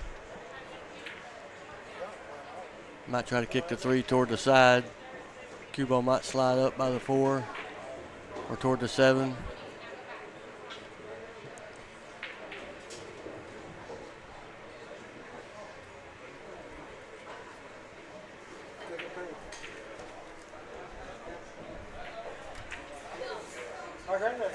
Yeah, no, he's having fun, man. Look at Gabe in the corner. He's just having a good time. You really shouldn't be on your phone, but you know what? Johnny don't mind. I mean, Gabe's just having a good time, and that's the difference here. Yeah, he's probably picking out some music to listen to. There you go. Oh, he could see the ball. I didn't know if he could see it or not. Good shot.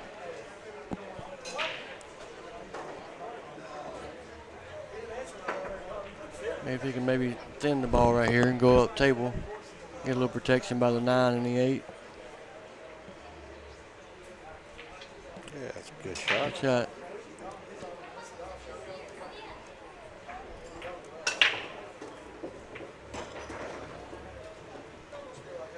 I like kicking before the side here instead of going to the short rail. There you go, you're coming this way. Just high right. Try to hit the diamond, first diamond past the long rail or the end rail. There you go.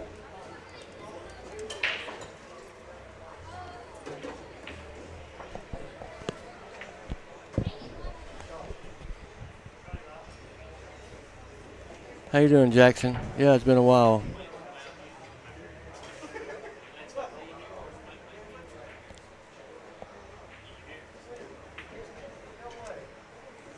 Got to hit this ball with some speed, get a little separation maybe, or he might luck it in or get safe.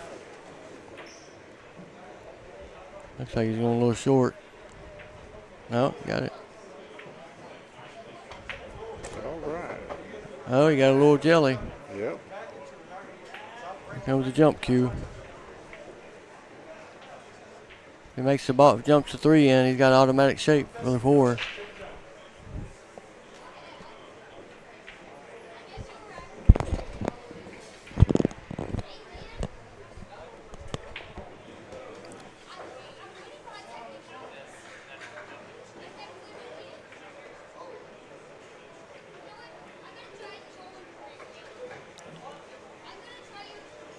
Yeah, if he can jump this in and draw his ball a little bit. Or no, he's just got to stop it.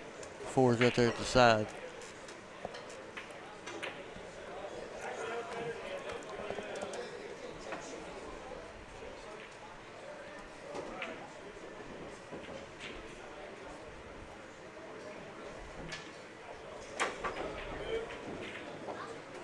Overcut it a little bit. Now there's a jump cue right there. He had his hand at the very end of it. You lose a little control like that. So I like to check. I like to choke up a little and get a little more control on the ball. Keep the spin off the cue ball.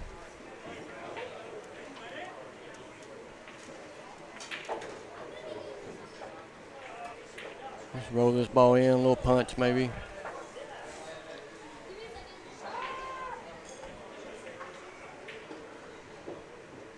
Got to get good on the 5 here to get to the 6.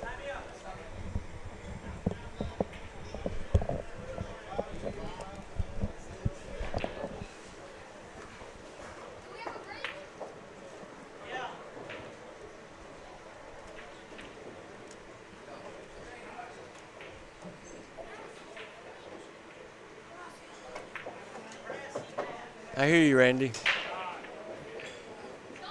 Michael, no, I haven't been in any action, just a little bit around home in Chattanooga. May have some action later on.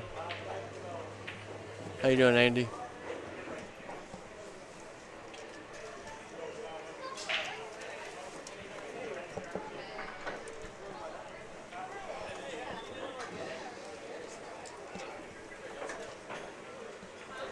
Folks, I can tell you one thing as I sneak in just a little bit.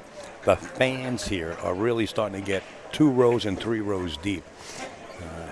Plus, they're having a tournament on the opposite side of the room, too. Oh, look at that. He drew it too much. No, a little too much right on the cue ball there. I thought he might hit it with straight bottom. Then it's coming to the second, toward the, in between the first and second diamond past the side. I mean, he's on the rail, right? If you were off the rail here, Jonathan, would you go for this 9-ball cross side, playing a two-way shot? No, I would just probably I just cut the 6 back, try to land it back here where the chalk's at, and cue ball up table. Where's the chalk at? Oh, where his Well- chalk? Oh, you mean the bottom of the short rail? Right. Right. I like that. Or even deflect it off the 9, right? You don't really have to cut it that much, right? Just bounce it off the 9 is Yeah, what you mean? if you do that, the 6 is going to go toward the corner just a little bit more. I kind of like hitting it thin, that way I can get the cue ball to the side rail. Yeah, but the cue rock, where is that stopped on the down 8 by ball? on the end rail by the 7.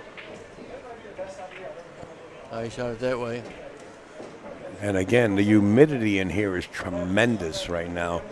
Yeah, This it's a little sticky. Yeah, this is brand new cloth. If we put some dehumidifiers in here, it would dry that table area up, but you would be emptying water for a long time.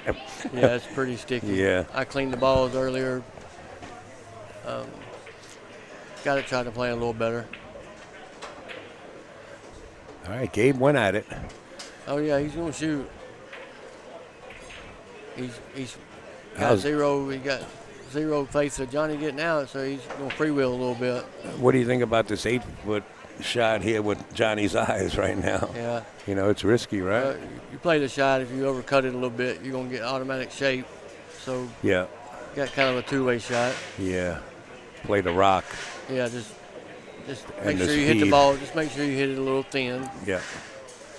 In other words, what Jonathan's saying, folks, is to hit the 6-ball with the pro speed, to leave it on the center diamond at the bottom of the screen there. 9 and 8 might cover it up. Danny, yeah, I still give lessons. Oh, he shot it that way. Right in the gap. Right in it. Steve, how you doing, buddy? Steve's a good old boy. Yeah. When is his sleep? He don't sleep much, so don't worry about that. Wow. Drilled it. Just fired it. Yep. That's what happens when you're 10 games winner. You just got plenty of time to try a few shots. Yeah, but you want to know, John, just the shot alone and the way he shoots, whether he was down 3 games or 10 games, he's going to still fire like that, right? I mean, that's Right. just his style at that age. Steve, the lathe I'm using is pretty similar to a Central Machinery machinist lathe. And then I have a Chris Hightower at home. Some people pay big money for that information, Steve.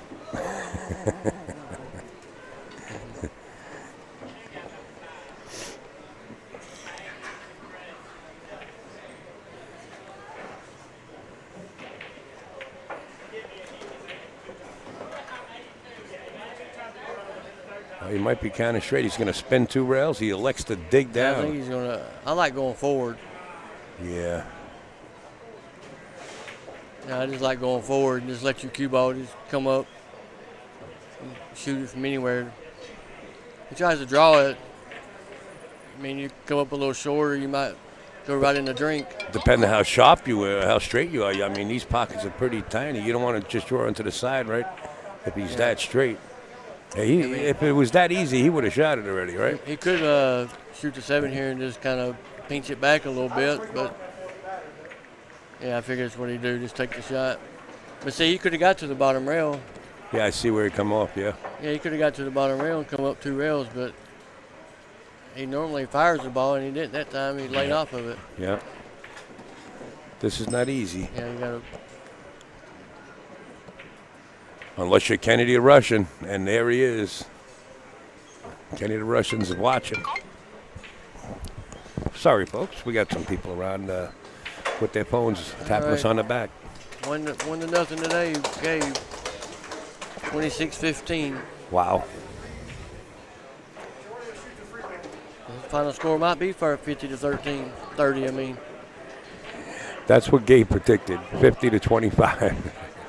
Johnny wanted to bet everything in his pocket and get odds.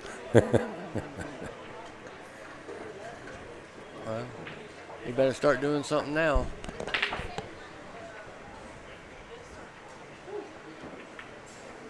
Johnny did look better this morning in hitting balls, but He came in at 8 o'clock this morning, hit balls for 3 hours. Just the top secret information.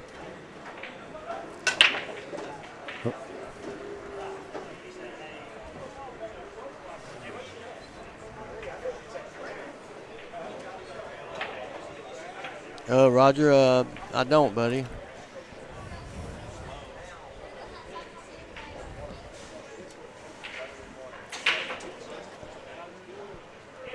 All right, got a shot on the deuce. Oh, wait a minute. Last ball rolling. Purple 4-ball come to the rescue. Made 2 balls on the break. 1 and a 6, I believe. You can just leave it on the end rail, make him shoot a hard shot on me. What is he doing?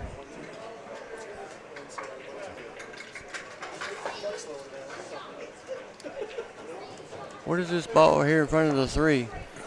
That's a 2 ball. I'd have That's to what I give thought. this back to him. Yeah. He's put it out there so Johnny, because Johnny's been playing a lot of safeties. I But don't you think shoot Johnny this ball, can make I think it's going to kiss when he even tries to bank it. Yes, because You he's hit it got to hit it thin. thin. Yeah. Yeah. The only way it wouldn't double kiss if you dig on it and put a lot of low left. Well, he put the bait out there unless Johnny can see it. Oh, he can see it, but I think he's going to kiss. It almost Ooh. did. Almost. Watch the rock. He took a chance. Got away with it. Columbus took a chance too. Yeah, he did get away with it. He hit it a little bit thicker than we thought he could. He almost had him pocket hooked too. Yeah, he corner hooked him yesterday once. Same corner. Yeah, you just got to go one rail at it right here. I don't know if he can. May have to go to the second rail and kick him behind it. Unless he goes further up the side with more spin.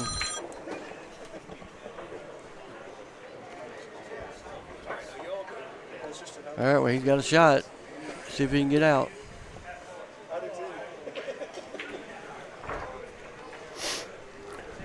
Johnny got to get a little pep in his step to maybe get the feeling a little better.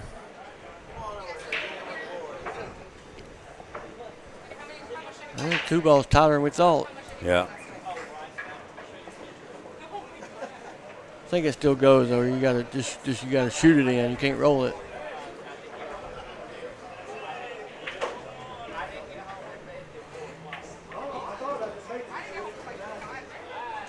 Yeah, I would have spun the ball a little more, got a little closer to it and off the rail. Well, I don't want to be Or this straight. I would have tried to put it that way. Yeah, you got to be off the rail there. Yeah, he needed more left on it, more high.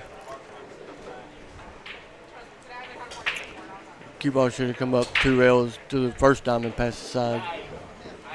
Now he's got to pinch this ball and draw it straight back. Yeah, so asking a lot for those corners. He did it beautifully though. Didn't overpower it. If you put more power than what he just shot the ball, that ball don't have to go in. And the 8 ball is big right here. Cue ball looks like it might run right into it. Yeah, the 5's a hanger though. I mean, just make the ball It is. right. But I don't think the tangent line goes right towards the 8. It's going in that direction, but I think it goes underneath it. right, a little short. Yeah. Oh. How did you call it, Jonathan? That's all I wanted. Johnny hit it bad, that's why. Well, no, the ball went pretty clean. Yeah, it sure did. But I just felt like it was going toward the 8. If he hits it just a touch fuller, he's behind it. He got away with it. Yeah, now you just got to shoot this ball just high English, a touch of left to come in the middle of the table. There you go. Need to be a little more to the left. Yeah, he's got a little funny here. Now he's got to go. Do you like him coming underneath I go to the the long 8? rail and over. Do you like him coming underneath the 8 here or staying on the upper side of the 8? No, I like staying on the same side as the 7. Just go straight over and back. Okay. Yeah, the rule of thumb is anytime you can, don't shoot an object ball past the side pocket. Yeah. But I mean, he could hit it with high left and come 2 rails.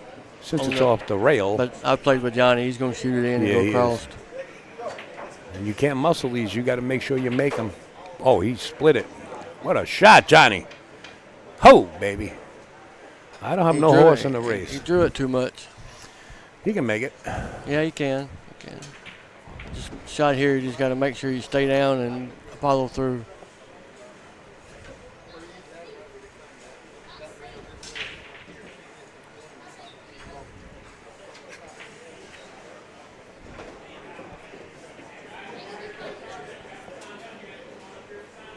That's kind of the shot I had on playing Jesus Atencio at Derby one year. This one? Yeah, it was real similar. The cue ball was a little bit further away from the same line, but the cue ball was closer to the rail, and I had to cut it in. And I went back and forth. You made it and got out? Yeah. All right. I was on the hill, too. Ooh. Jesus is coming a long way, too. He's back. See, Uh-oh. that's the problem. What I was saying, when you try to muscle these pockets, you better make sure you but hit them good. he would have missed that ball on 6-inch pockets. Yeah, you're right. I try not to say that. Yeah, I mean, know, he did hit the center diamond. I mean, you know. He's just going to nick the ball here and go up table, leave him long.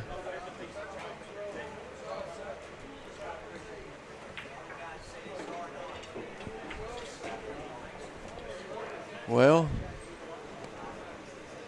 since we're down in Georgia, does he long bank it, Jonathan? I like back cutting the 8 a little bit, playing the cue ball on the left long, right long rail, and the 8 ball on the left long rail. Okay. Yeah, he's cutting it back. He may be banking at it though. I like trying to block it with a 9. Yeah, that's a speed shot though. Yeah, I get it. It is, but if you just get rail to rail, you're all right. Yeah, he didn't get there, and that's what he was doing yesterday. That one I was talking about, that one revolution of the cue ball, going a little more or a little less and leaving a shot for Gabe. Very hard to play those shots on this table. Yeah, he needed to hit that ball with a little bit of spin and easier. Kill it a little bit, yeah. Uh-oh, we got a break in the ice. Get the Zamboni and fix it. Johnny Archer's coming back out like a moth to a flame. He can't believe he got a shot at this.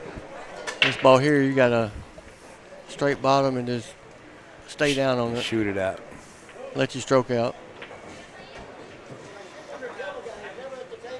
Kind of like the 7 ball he shot, but that was a nice where he shot. let his stroke out a little. Yeah, you heard the back of the pocket there when he made that 7. He's got to do the same thing here, Jonathan. He's got to come with it. Just got to stay down and follow through. Oh, Lord, under pressure, he bobbled. Yeah, his head come up before he shot. Sam, me and Gabe, I thought we had a game, but he's got a few other games, I guess, he wants to play before we play. That's no gimme right there. Not that he can't make it. He definitely he didn't want to be there. That was a malfunction. Yeah. He's going to put the long bridge on it. And the Filipino style. Ooh, Johnny's alive. Now listen, this table transferred hands just within the last couple of shots 2 times. That shouldn't take place at all at this caliber of play.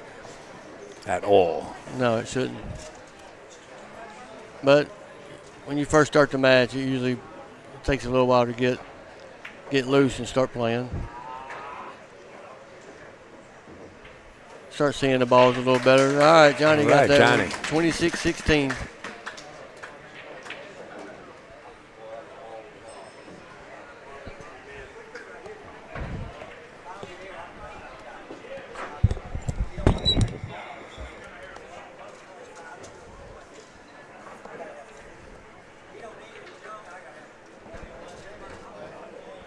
You're right, Jackson, Mitchell.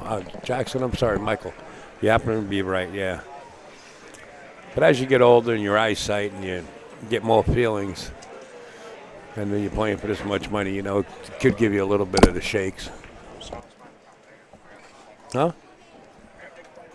Okay. My son's hotel room keys quit working. You're on, John. All right.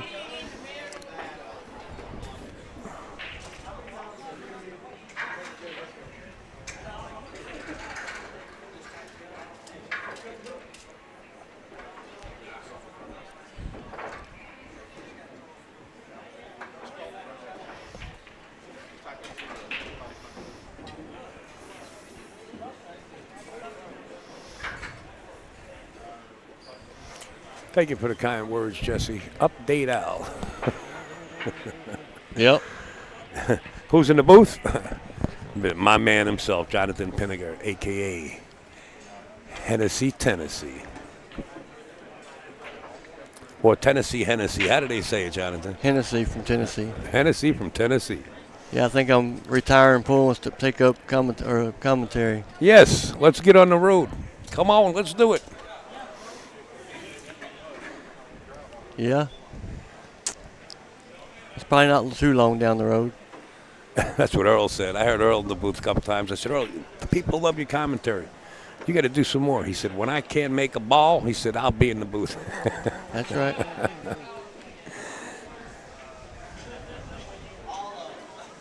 Chris, yeah, Billy Pay, we played pretty solid. We played a few times.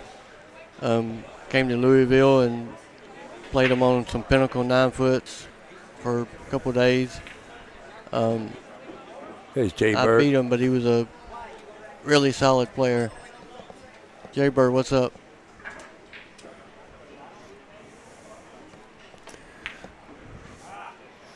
Okay, just a quick one time here because I got a message here. Maryville, remember the tournament next weekend. Jonathan's in it. To his surprise, he is in it. Somebody just asked. Here you go. Yeah, we were sitting here commentating, and all of a sudden somebody just put me in it all of a sudden. Yeah. And then buddy of mine, Mike Stockton, done it. I appreciate it. There it is right there, guys. Get in the tournament. I think there's only like 8 spots or 6 spots left. First come, first serve. It's only open to 64. You walk out the door with anywhere from 10, 15, 20,000. It depends who shows yeah, it's up. a good tournament. Oh, yeah. The less I ever saw there was 10,000. Yeah. And I seen as high as 16,000. Jonathan, you want to get a little shot over here?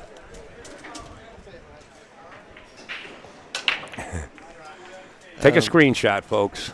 I'm going to take the poster down. Thank you, Tom. Thanks. Sure, if we're ever around each other, we could talk it up. We want to thank also Jonathan's Homeroom, Big Time Billiards and Cafe. What a beautiful establishment they have here. Put it on your roadmap to get here. There's action here. The great food. Stop in, shoot some balls. Hi. Say hello to Glenn. Yes, and very Jonathan. nice, very nice place. Yes. The owner's a pool guru. He loves it. Loves it. He knows everybody around the world. Yeah. Well, here we go, Jonathan, with this rack. Let's talk. Let's see. We got Omega Billiards. They're actually, you got the Tome chalk. We got Outsville with the racks and his chalk.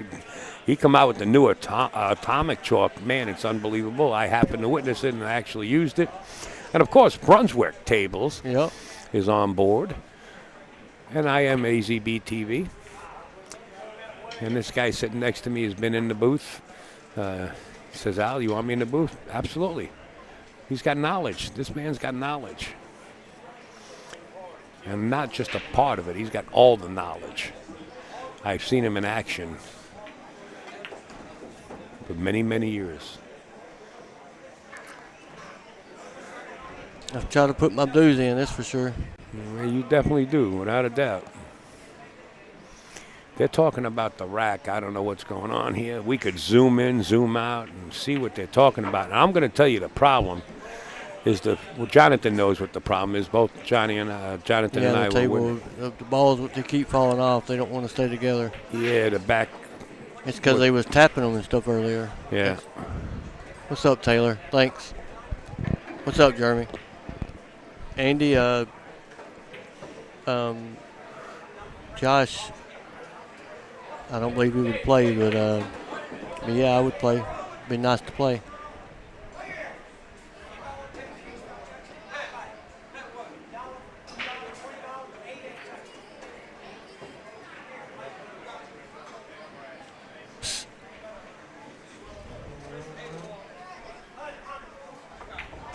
They're betting 100 the ball. He's saying the 8's. Betting 100 the ball's not frozen or frozen. Gabe's betting it's froze, and Johnny's betting it's not froze.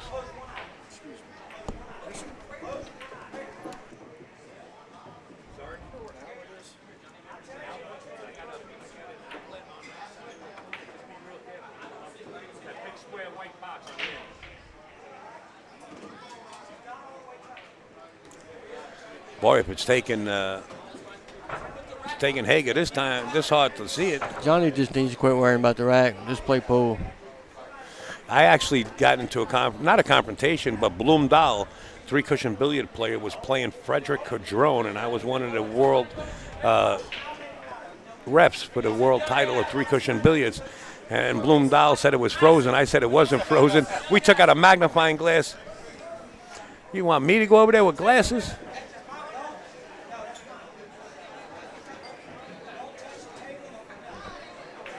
Johnny's sure that he's going to win 100 here.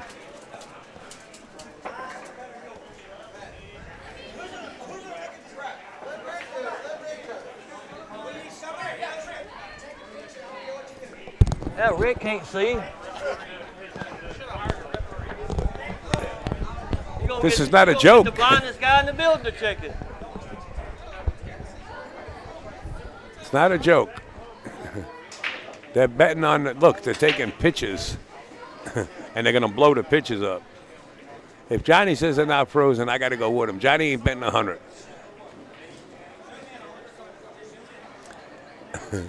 This is excitement.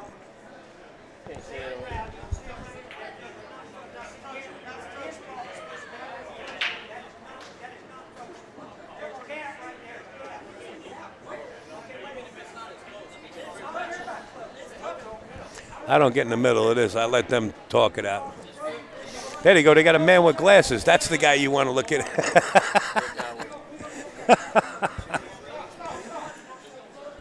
Now we got Jimmy out there.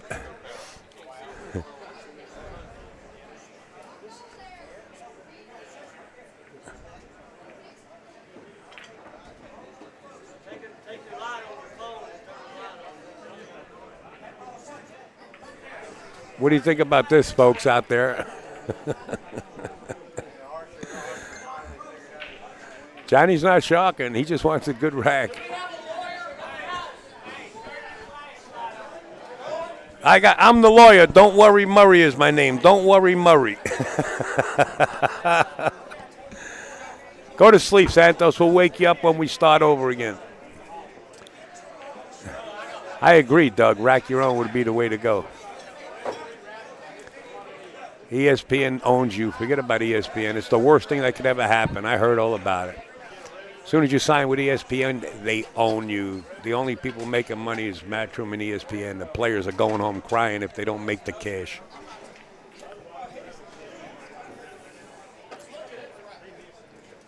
Jonathan, I wouldn't even get in it. Well, here we go. Jonathan Pinniger is going out there to take a look at it. Old 90s move. Yeah, the old moves versus the new moves.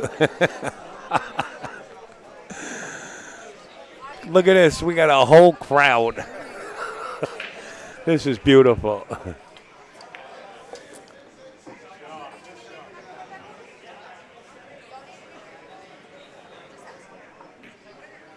This is beautiful. Look at this. Now there's two more coming in. Oh, there's John Pinniger.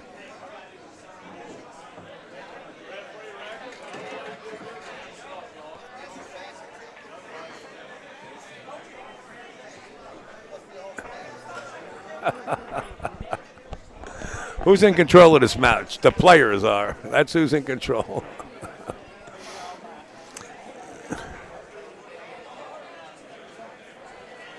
I agree. Rack your own, Doug. I actually agree with you. But you got to love it, man. You got to love this. Money's around the table betting on what's frozen and not frozen. You got to love it.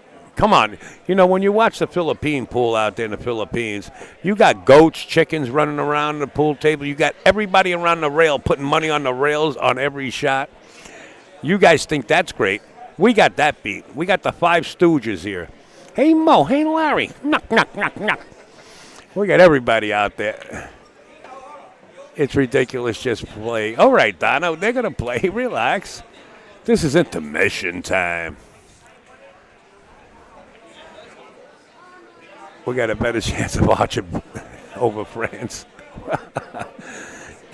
You guys, I tell you what, I love the sense of humor on some of you folks out there that are commenting.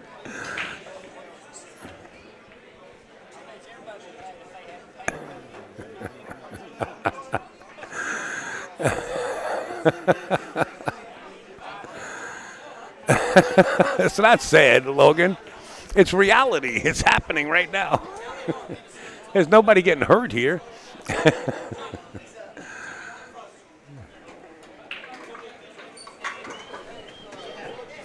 Johnny just wants a good rack. Rack your own. I agree with you, Mikey Bads.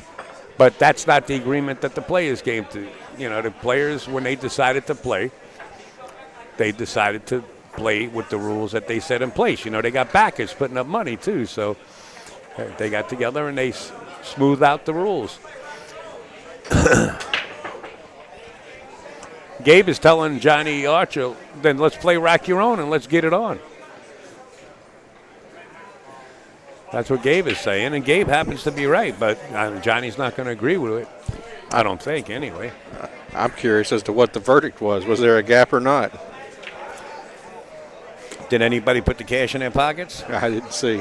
Well, we might have had a split decision over there.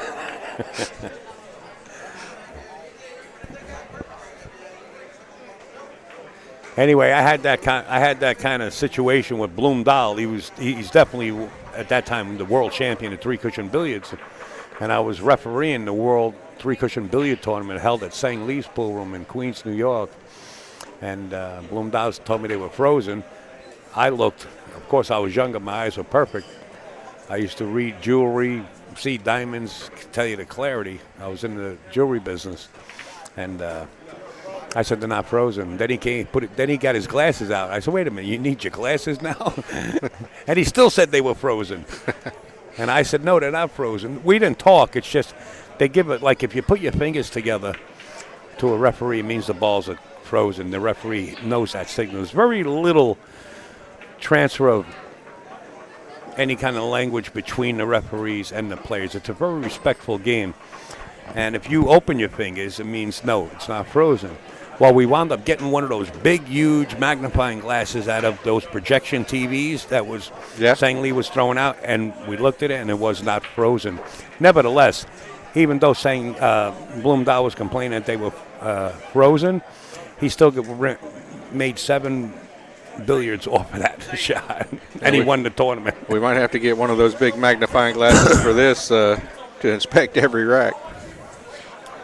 Yeah, I can't go for this because, you know, if you think you guys are out there don't want to see this, believe me, I was here until almost 2 o'clock in the morning because of this. I really would like to see Rack-Yon.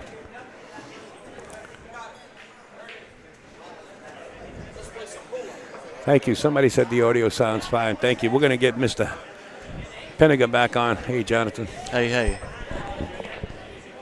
Johnny just wants a good rack, Jonathan. What was your verdict? Was it a split decision or what? When I was looking at him, it looked pretty froze to me. Okay. I mean, I took and feathered the one ball, and if it wasn't froze, it would move a little bit. Right. And it never moved. It was pushing the 8 just a touch. All right, let's see if Johnny makes the 3 ball here, the wing ball.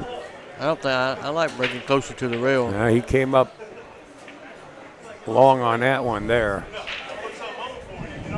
Look at the 9, folks. Yep. This could be a quick rack. I play with the cue ball, Jonathan. You going 2 rails into this right here? Playing the 2-way shot? Yeah, but I would overcut the 1. I wouldn't try to make the 1. Kind of put the 1 against the 7 there? Yeah. I like that. Got a wall there. Yeah, I like the 2 rails. He made them both. He tried anyway. He did make them both. Yep. Wow. Nice shot.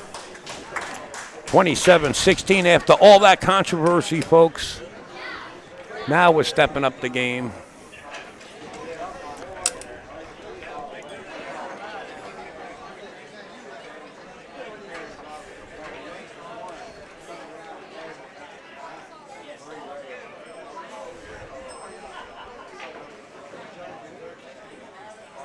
Gabe is telling Johnny, let's just play Rack-Yon. Johnny don't want that. We're going to stick to the rules that the back is put in place. I get you, Bo. I know exactly what you mean.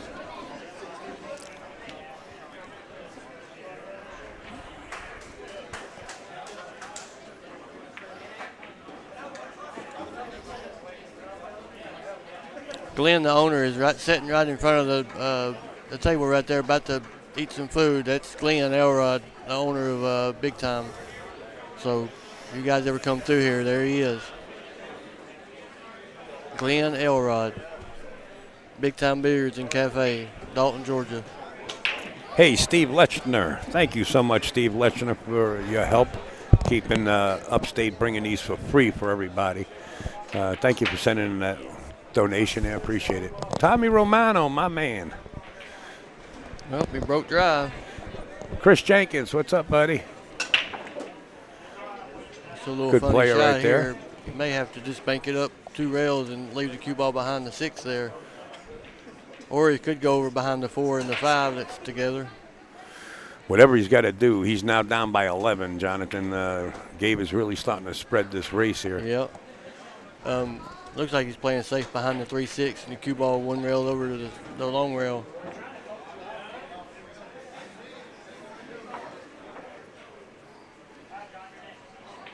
He didn't hit it hard enough.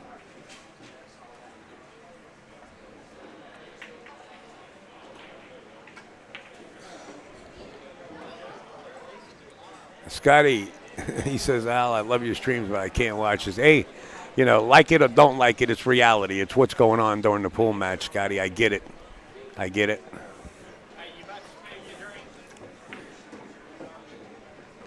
He's got to go 2 rails in behind it, maybe kick it up table. He might get a little roll behind the 9-7.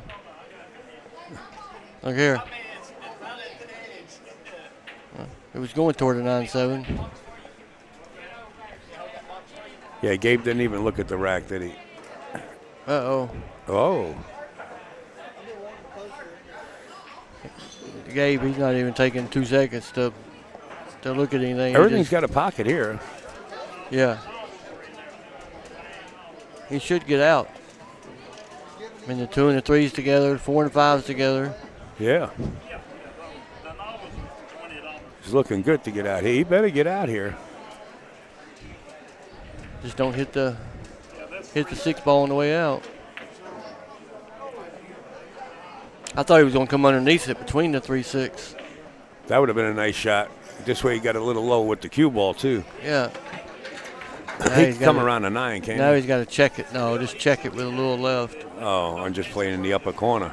Or he might stay on the rail. Need a little angle here. Yeah, he needs that angle off the rail. I think he's got one. Yeah. But he do you tried to punch stick it? closer to the rail. Yeah, you got to punch it out. Yeah, or he might be able to follow it. The 4 near the 5? I like punching it. Just punch it out a little bit. Yeah, just like that. Yeah. And he's going to get a little low on the 5 here to go 1 rail for the 6. Uh-oh.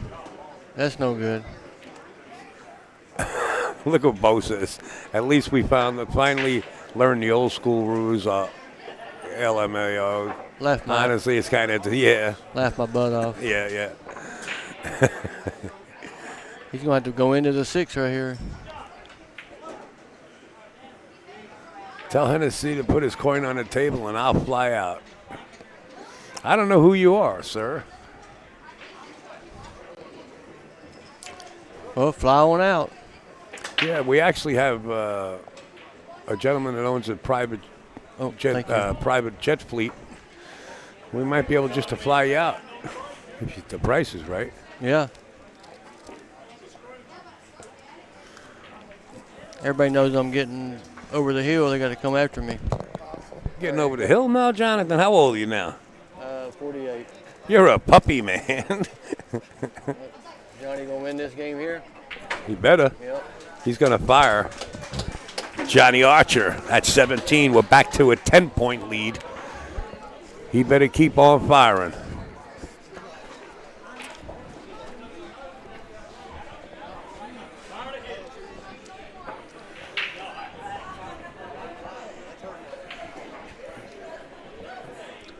Hey, Jonathan, who is that? Johnny Stallings.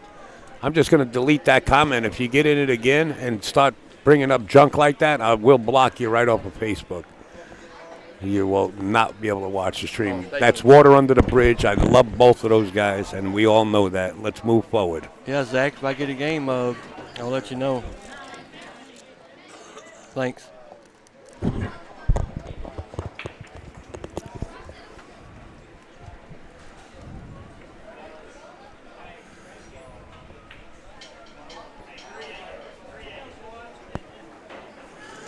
Christopher Bevel. If you want to watch the YouTube version so you can put it on your big screen TV at home, just go to YouTube and search out Big Time Billiards and Cafe. Thank you for understanding.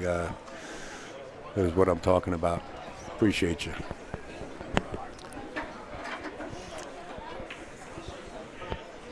want to eat all of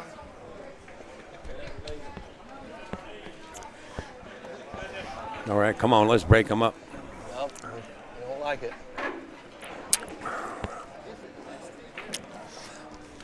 Now, the last time Johnny broke, when they were frozen, he didn't make a ball. You got to pick that mic up a little bit.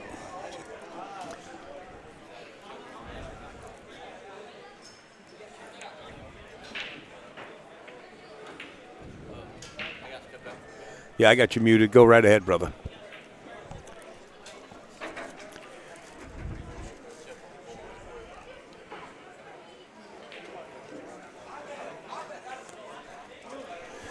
Well, they're back at it again. What do we do here, Bo?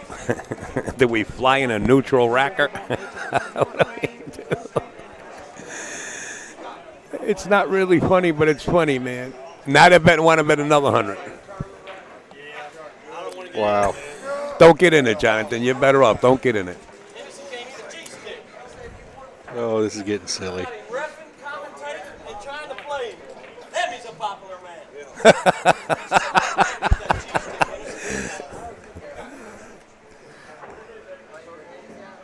Y'all just play pool, man.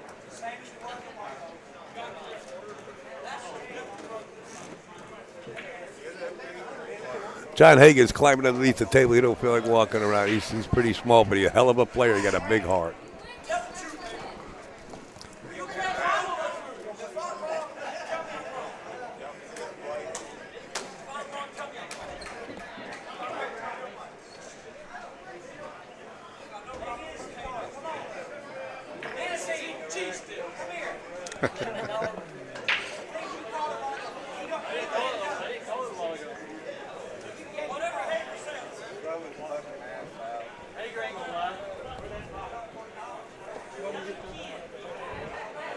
Gabe's going to make more money betting on the rack.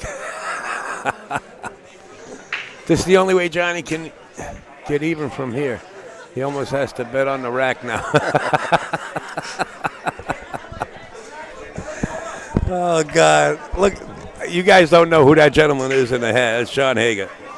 And he can gamble, and you can bet what you want. Don't blame it on Johnny. Johnny says the rack is not frozen. Don't blame it on Johnny. If the rack isn't frozen, he just wants a good rack. That's all. All these players that are coming out there to inspect this rack know that a frozen rack means a lot, right?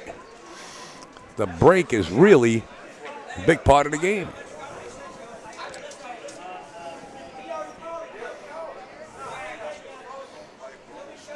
Look at Hager. He's down there, one eye in it.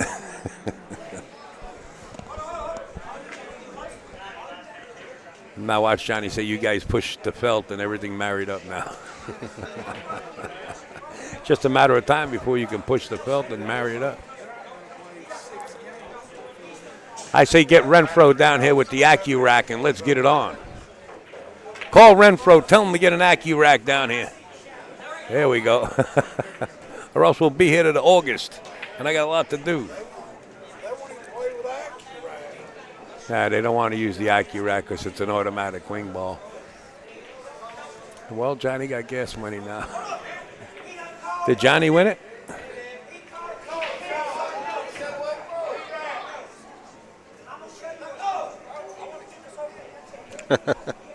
Gabe lost that one. It's not frozen. Johnny was right. Now what do you think about that, guys? John Hager called it. Not frozen. Sean Putnam, my brother. I miss you, Sean.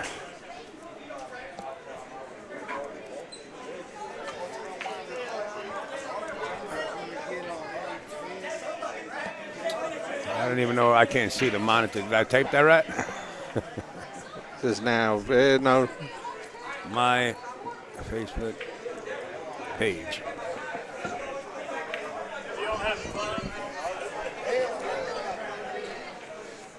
back like the old days, back in the day. Folks, Sean Putnam is going to be coming in soon enough and making some comments about this. Oh yeah. He just sent me a private message. I respect Sean to the ultimate. Probably one of the best jumpers that I've seen. Also a cue maker back in his day. I'm not sure if he's still making them, but Sean Putnam was one of the really best jumpers I saw back in his day. Frank Rodriguez, what's going on? They're trying to get the rack to freeze up. They had problems with it. They had problems with it yesterday, and now they're having little problems. Please be careful with that, Mike.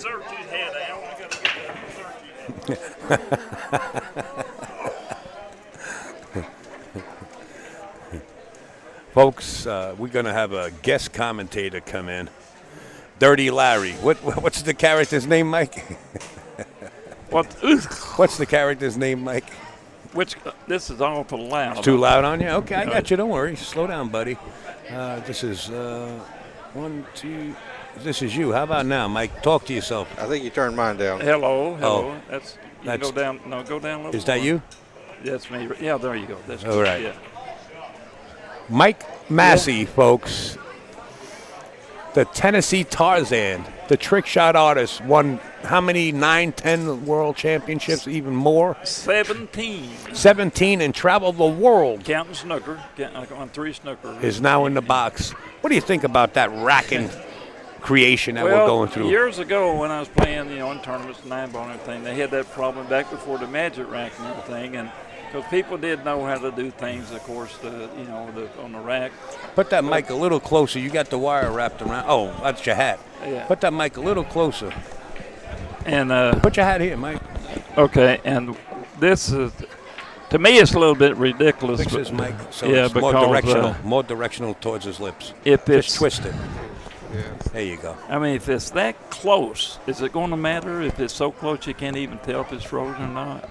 So it's not going to really even matter, I mean, I think they're of course you want a good rack. It's very important to have a good rack. But, right.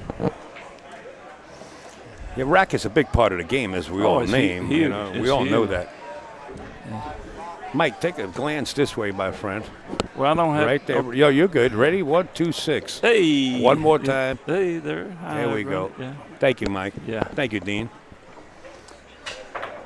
Snapping pictures with Mike Massey. I think this is the first time I had you in the booth, Mike, if I'm not mistaken, right? I don't think I've ever been. You got a neat setup here. We can fly the rockets from here, brother. Oh, this is. Don't you worry. This is like ESPN or something, They call it AZB TV. That's me. And now that you're on board, we're calling it AZB TV. You're good at doing the movies and everything now. We did that little skit with Johnny Archer there the other day. Yeah. Yeah, I'm pretty sure I'm going to be able to get him that part as the Roscoe, the bartender in the movie, You want to update that score? That's it. Yep. 28-17, 11 rack lead. Yeah, that movie is going to. What's the name of the movie, Mike? Let's talk about it as they're racking, and then we'll get back to the match. Louis and Preacher Q. It's about a pool-playing preacher that hustles the greedy to give to the needy, or the Robin Hood of a present that uses a pool cue instead of a bowl, And it's I wrote the screenplay 30 years ago. Then I adapted a novel from it. So JC Film Studios likes it, and we're going to do a movie about it. All right, we'll talk about more. There's the break. Now, if you notice, Gabe didn't even go down there and take a look. All right, Mike, a little more about this movie. Kevin Sorbo and Dean Cain are the main actors and stuff. But I got a lot of the Hall of Fame players in it, cameos and stuff. And I got Florian Benham has got a really good role in it. Johnny's going to have a role. Scott Frost, I got him got a good role for Scott. And it's going to be filmed in most of it will be filmed in Parkersburg, West Virginia at the League Room, And we got major sponsors, of course, is APA, Mucci, and Rasson Pool Tables. But there'll be some other sponsors involved, and people can go to the website and actually be in the movie. It's a faith-based movie.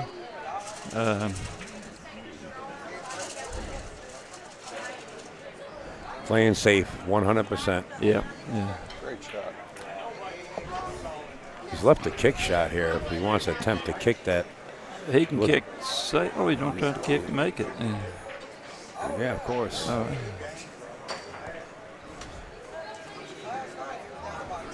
Gabe says, touche, Johnny. Now you kick.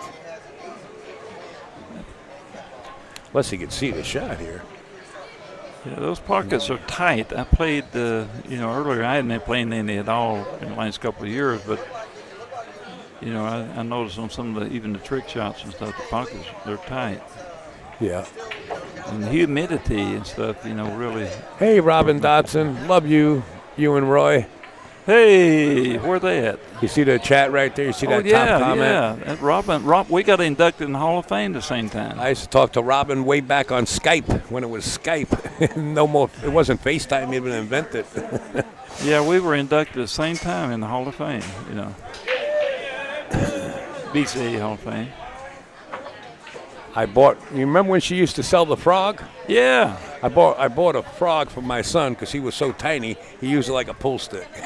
Well, she had the frog and she had the tadpole. Yes. The tadpole was the small one. Yeah. Tell you, she was a great player too. I mean, she won a lot of those major women tournaments and stuff. And, oh. Try to make. Oh, I got it. Hi, Robin. Tell Roy I said hello. I'd like to get Robin and Roy in my booth one time. I had Ewa and I had Eva and Mitch in my booth. They did it when I was doing a major tournament. It was, they commentate on ESPN, right?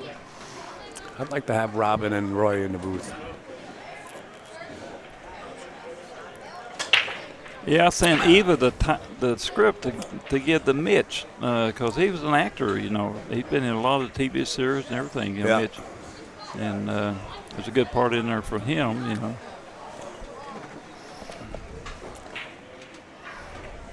Madison, I miss you. One of the young ladies up there from Tennessee that I know.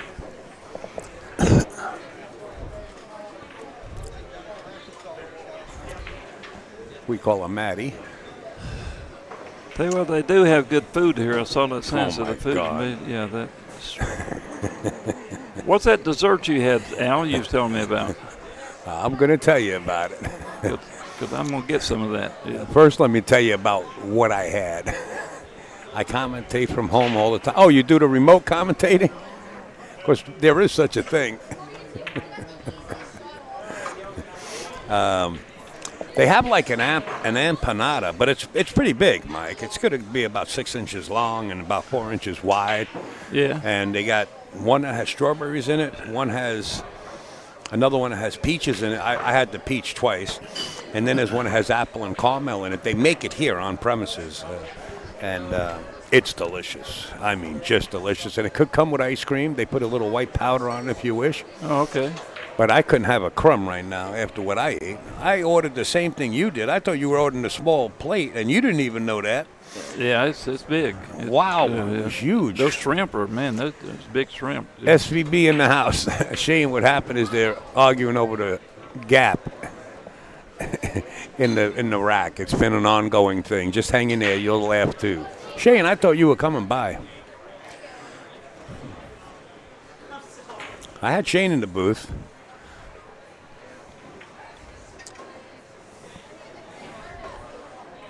All right, Johnny's got to come with it. He missed that one. He might get a little fortunate, maybe. Let's see the roll here. Yeah, he got a little fortunate there.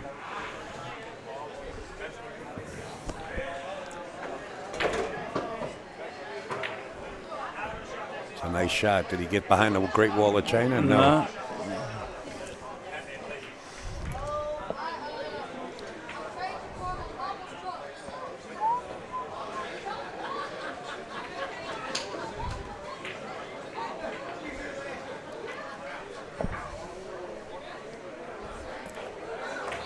Yeah, they took a timeout. Too long.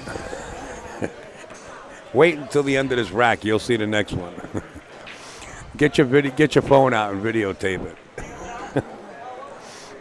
Video record it.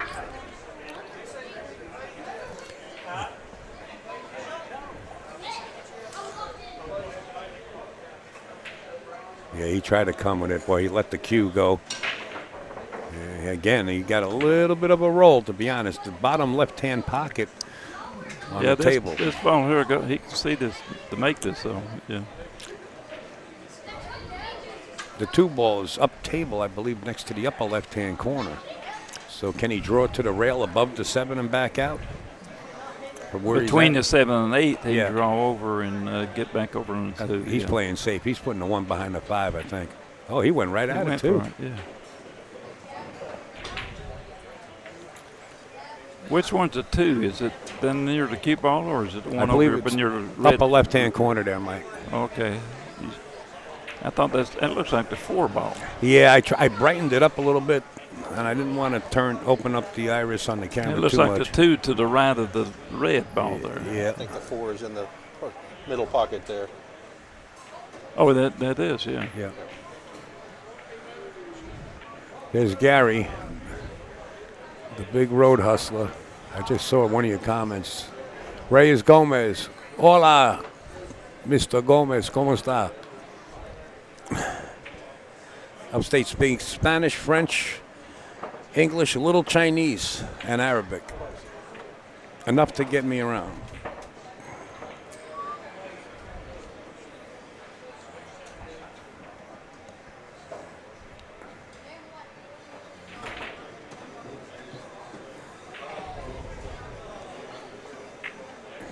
He says it's strong, my man.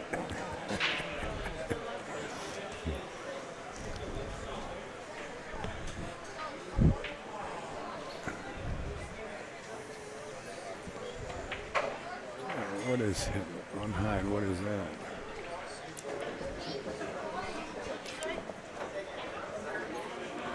Folks, some of the comments, best action in the country, Al. That's right. That's my man Gary. There he is. Comments are going so fast, folks. Don't think that I'm or anybody sitting in the booth is just ignoring you. It's just so fast, and we have a match at hand here.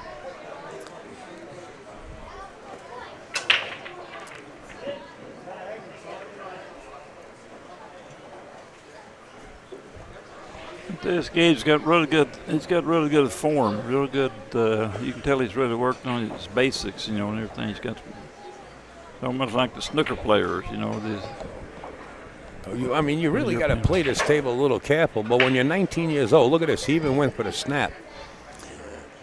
But he might have to play this combination or throw this 9 in. I can't tell how close they are. Playing pretty good, yeah. I don't think they're frozen. No. It's tight pockets, but I mean it's laying good. But of course, the tighter the pockets are.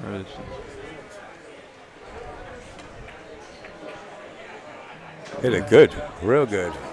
29. I'm sorry. Just touch it once, it should change. There you go. And he keeps shooting. That brings back the story of Darren Appleton. We were at a. We miss you being in New York often. I miss you guys too. I'll be down there, Gary. I'll see you guys. I have something going down there. I'll fill you in. Brings back a memory of Darren Appleton. I was live streaming a World Straight Pool tournament, and there was a bounty on a high run. And Darren stopped at, I forget, I think it was a race to 200. He stopped at 200. And everybody's saying, no, you got to keep going. Darren said no. He was conserving his energy for the next day. It takes a lot out of you. Oh, yeah. You know?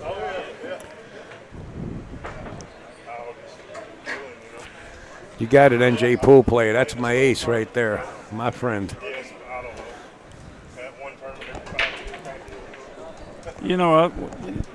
Filler and his wife both are really good players. I know them real well, yeah. They did something that is really amazing, playing, Scotch doubles. Yeah. They ran a 211. That's pretty good. It's playing the alternate shot. Yeah, sure. It doesn't. No, really? It doesn't hurt to be married and know where your other half wants the cue ball either. You know, but Yeah, but still, I mean, it's still tough.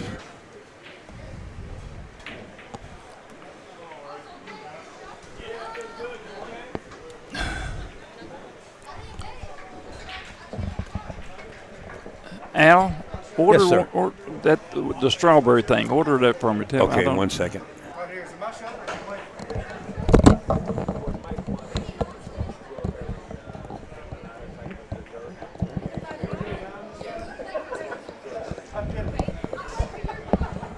You want it? Yeah, what ice cream?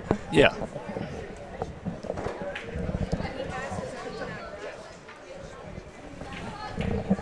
All done, sir. Thank you. You're quite welcome. Yeah, I love you said, man. The quality, this is really good. This is a. Oh, he went fishing. The cue ball went dipping. Wow, the cue ball didn't dip, and the other ball went in the pocket. He's having fun, and that's what I love about pool. When you're having fun and you're in a gear, and next thing you know, you look up the score and it's 30-17, and you're like, "This is fun." That's the gear you want to punch. If I could invent a can of drink where you can open it up and put you in full punch, boy, I'd make $1 million quick. Well, some people think they have it. Yeah. Well, Shane turns it on and turns it off. Bunch of even yourself. I mean, you've been on the road, Mr. Robin Hood. A lot of people don't know. Mike used to feed a lot of homeless people playing pool. And that's his life story. Pool brought him a long way.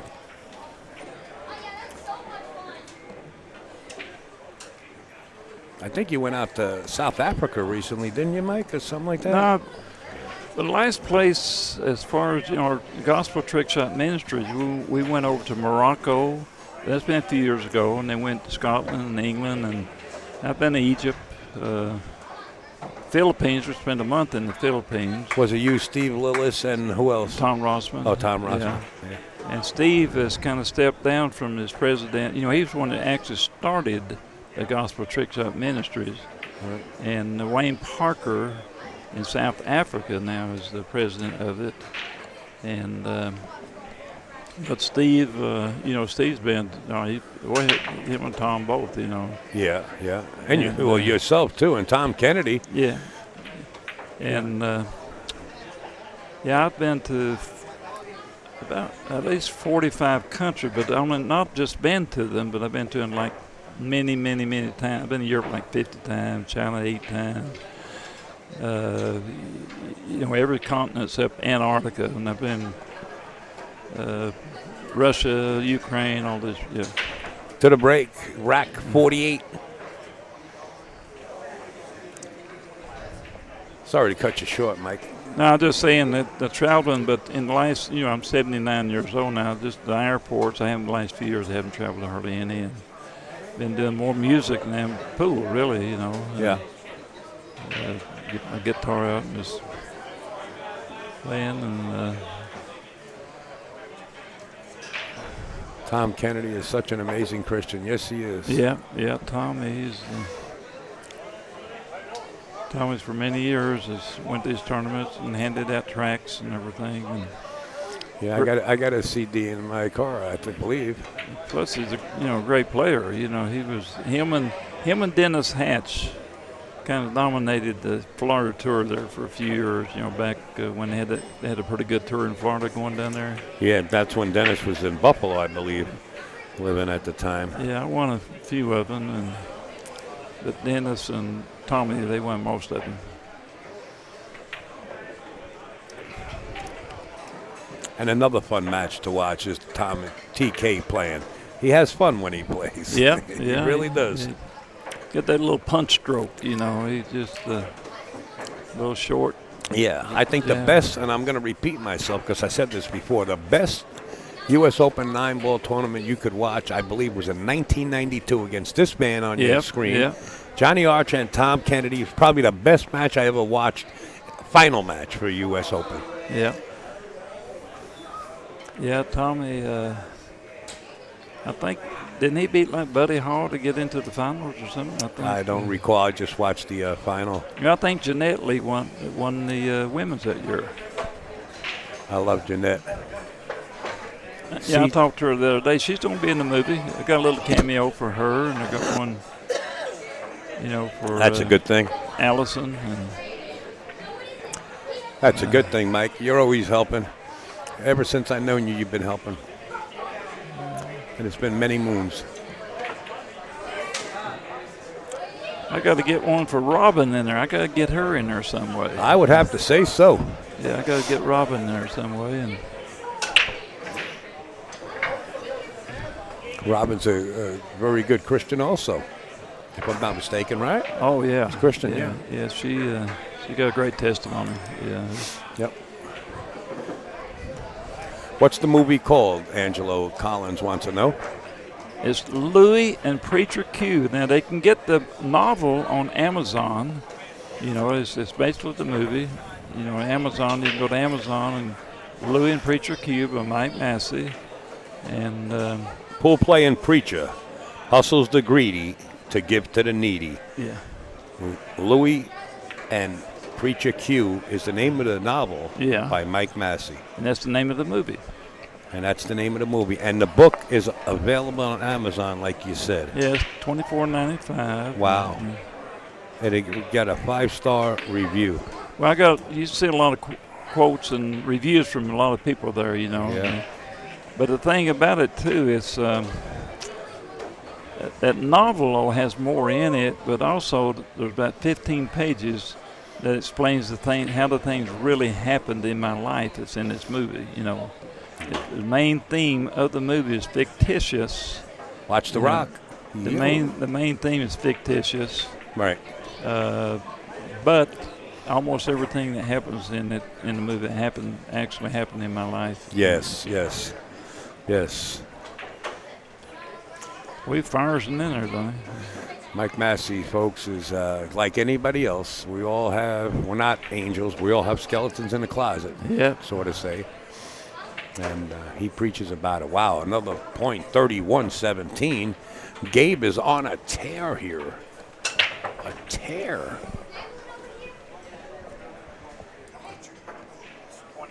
While they're racking, I'm going to mention Pool. Guys, while they're racking, just wanted to tell you all Mike about has to sell the book. He sold the book just now. No, you're good. You're good. Well, I'm sorry, Dean. What were you saying? I just want to tell people about Pool Hub, the new app that we got out. There you go. Pool Hub is in app stores. We're doing a lot of really cool stuff. And they're about to break, so I'll wait till the next rack to tell you guys some more about it.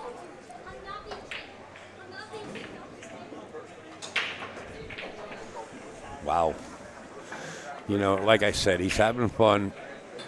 He looks like he's just practicing.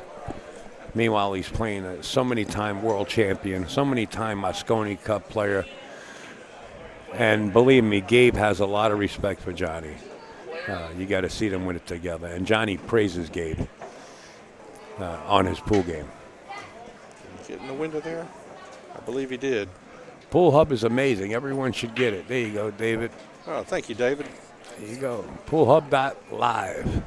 Check it out, guys. It's all about pool. Johnny going to lose by over 40. That's what Gabe said on the podcast. I did a podcast supposed to be like a UFC fight. I wanted Gabe and I wanted Johnny to say what the score is going to be and who's going to beat who and what their defense and their offense would be. And Gabe just came out when we were doing the podcast. He said, John, I'm going to beat you 50-20. But I think he said 25. We're still a long way. We got a lot of pool ahead of us. And then Gabe proceeded to pull out his phone, and he had a picture of himself when he was 8 or 9 years old with his brother taking a picture with Johnny Archer and Jeanette Lee out in Vegas. And Gabe said to Johnny, I've been stalking you since I'm 8 years old, and I'm going to beat you. and that's what the podcast was all about, to pump the match up. Well, so far, Gabe is on track.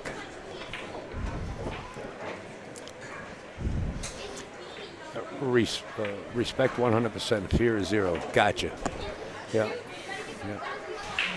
I mean, he's just shooting perfect. If he has a little angle, it's a no-brainer to get on the 6, and he does. Gets close to the rail so he can just punch it out a little bit.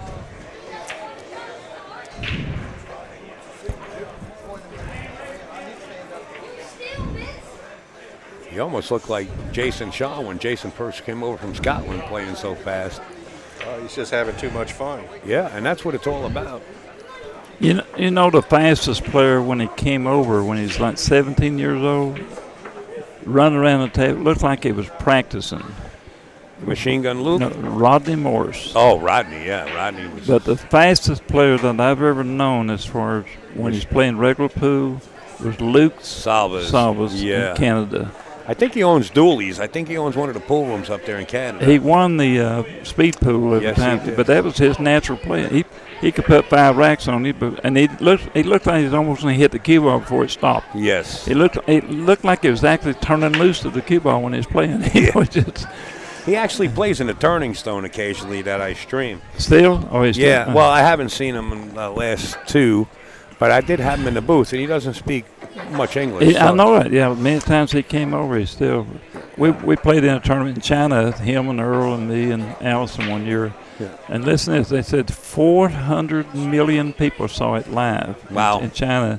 It was on New Year's. Everybody in the country. Well, it was in. No, there's billions. It was on New Year's, and it was. New Year's over there is different than over here. And you could go by, you could see 50 people around a little TV in an alley or something. There's only 2 channels that time. Well, that must have been a great feeling, huh? Yeah, and Earl and I did a show and stuff, and Earl does. We've traveled everywhere together and done shows. Alice and I was traveling, doing shows before she even came to America. Francine and I kind of influenced Allison to come to America, and Allison, Ronnie O'Sullivan. Could be hot, Mike. Be careful. Allison, Ronnie O'Sullivan, and Eva and I did a 3-week tour in Switzerland, going around promoting snooker and pool. And Ronnie was only 17, and you could tell then that, he looked like he was playing on a bar table when he was playing on that 6-foot table. Right. Yeah, he just. Meanwhile, back at the ranch, who won that? I guess Gabe did. Yeah, 32. I only had one chance to meet Ronnie O'Sullivan. I wanted to really meet him. I was doing a straight pool tournament in Virginia somewhere, and Jeanette was there playing on the women's division of the straight pool championship, world championships. And she said, Al, come on, let's go. Ronnie's filming with Discovery Channel. I was like, Jeanette, I got so much work to do here. Yeah, that's when he came over and did that thing. Yeah, and it was close by, and I would love to go. But I just couldn't. I had so much work to do there. I was working with Peter Burrows. I stayed at Ronnie's house when I won world championships 3 times in snooker and trick shots, twice in England, once in Scotland. I stayed at Ronnie's house there, and there's a great host, him and his mother. I got to play Ronnie on his home table. Right. I actually taught him how to play 9-ball. Now, I played him in the Moscone Cup in '96. I remember that. He beat Earl, then I beat him, and if I hadn't won, we would have lost because they were on the hill. So I beat him, and then CJ went out and won the deciding game. We won that year. Yeah. CJ comes up to Maryville for that tournament if he's got time. If he's not up in the mountains somewhere working out. He's a great player. He's real aggressive. Player like Earl,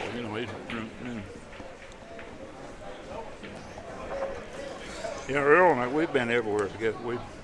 You've been everywhere, man. Johnny Cash. Both of us used to endorse Q-Tech, years ago. Endorse what? Q-Tech cues. Oh, okay.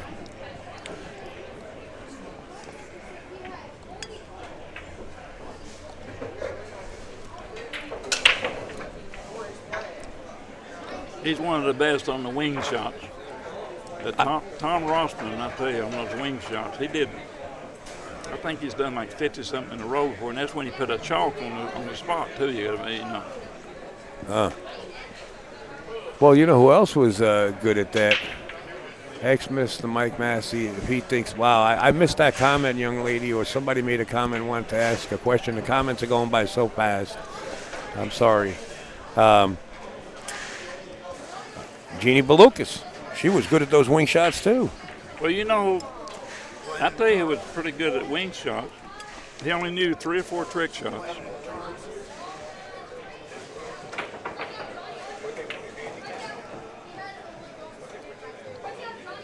I'm waiting now to get his earphones back on here.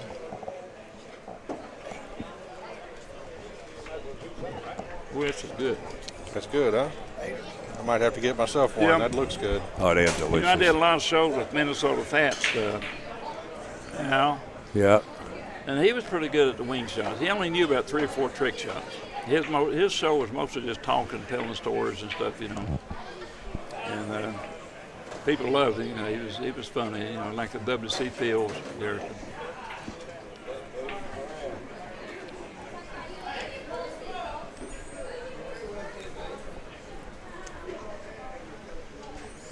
Now, let me ask you a question, Mike. Just your point of view here. It's 32-17 and you're down. You know, Johnny's been playing real tentative. He's been, you know, playing safeties and trying to hook them and not getting the safety right. At this point, when you're looking at 32-17 and you know your opponent's only 18 games away, do you kind of say, my back's against the wall, I'm going to just let it roll, I'm going to get on it? Sometimes that's what you got to do. Sometimes you just all of a sudden you just go out and just basically start free stroking. Right. You get in that rhythm, going, not thinking, just shooting and not really thinking. And how many times is that? But when you're shooting a lot, so you can get in that groove. But if you're not playing a lot, it's hard to get there. You know, because you want to. You know, if you haven't been Great playing shot. a lot. Yeah, great shot.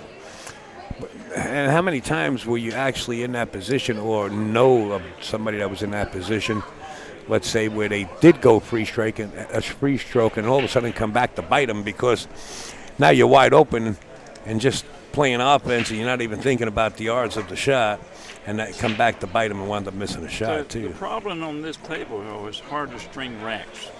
If you're on a bigger pocket table, it's where you might string 5 or 6 racks together and stuff. But has anybody strung 3 racks on this table yet? Not that I know of. We certainly haven't seen any of this match. You know, if the pockets weren't so tight, and you could string racks, you could get in a roll and start putting some racks together. But here, so that's gonna be a tough comeback.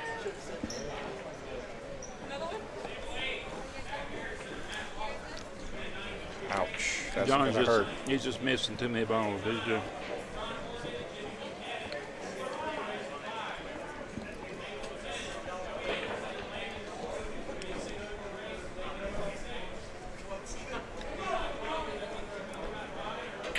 and that gives the other guy so much confidence too, you know. And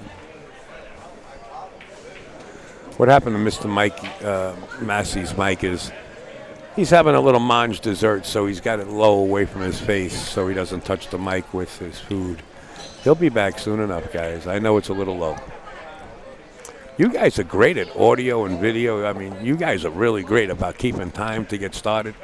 Every single one of you could be some kind of producer, and this really doesn't work without you guys as pool enthusiasts. Or I don't like to use fans, pool enthusiasts, let's say, and without these guys playing the establishment here, Big Time Billiards here and Cafe, it doesn't work.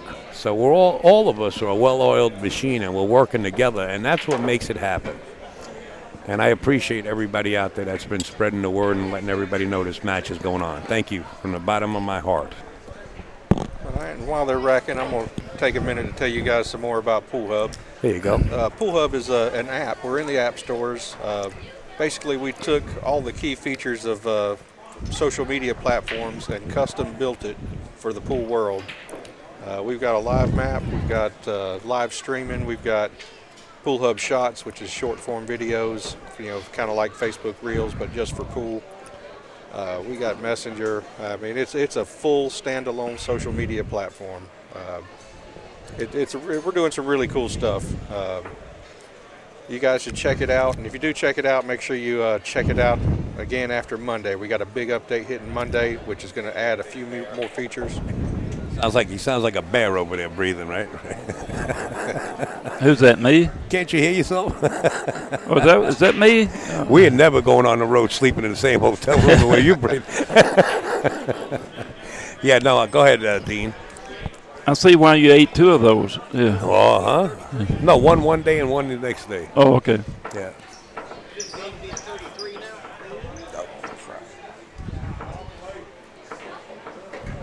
Appreciate that. Slack in there. I'm not keeping the score, Daniel, but the guys in the truck out there just updated it. Just give it a second.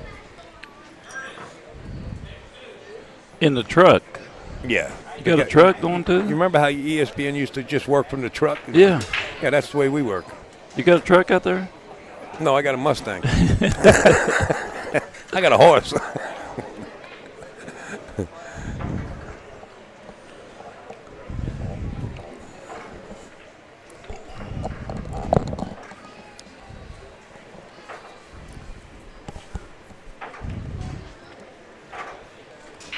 Folks, once again, the book, there's a couple of people here in the pool room that are purchasing them. Support Mike Massey. It's called Louie and Preacher Q. Pool playing preacher hustles the greedy to give to the needy. Mike Massey, a novel. It's on Amazon, right, Mike? Yeah, on Amazon. It's on Amazon. Make sure to go over there and get it. It's $24.95. If you come here, if you're local and you happen to be within the listening area and feasible for you to get out there and come here, he will sign it for you right here on premises and autograph it. And also Elrod, even after I leave, Elrod's got some too. Yeah. And talking about that, I did want to promote Jeanette, and I forgot. Sorry, Jeanette. I'm working with a different encoder, and it's been tough on me, but I'll get it.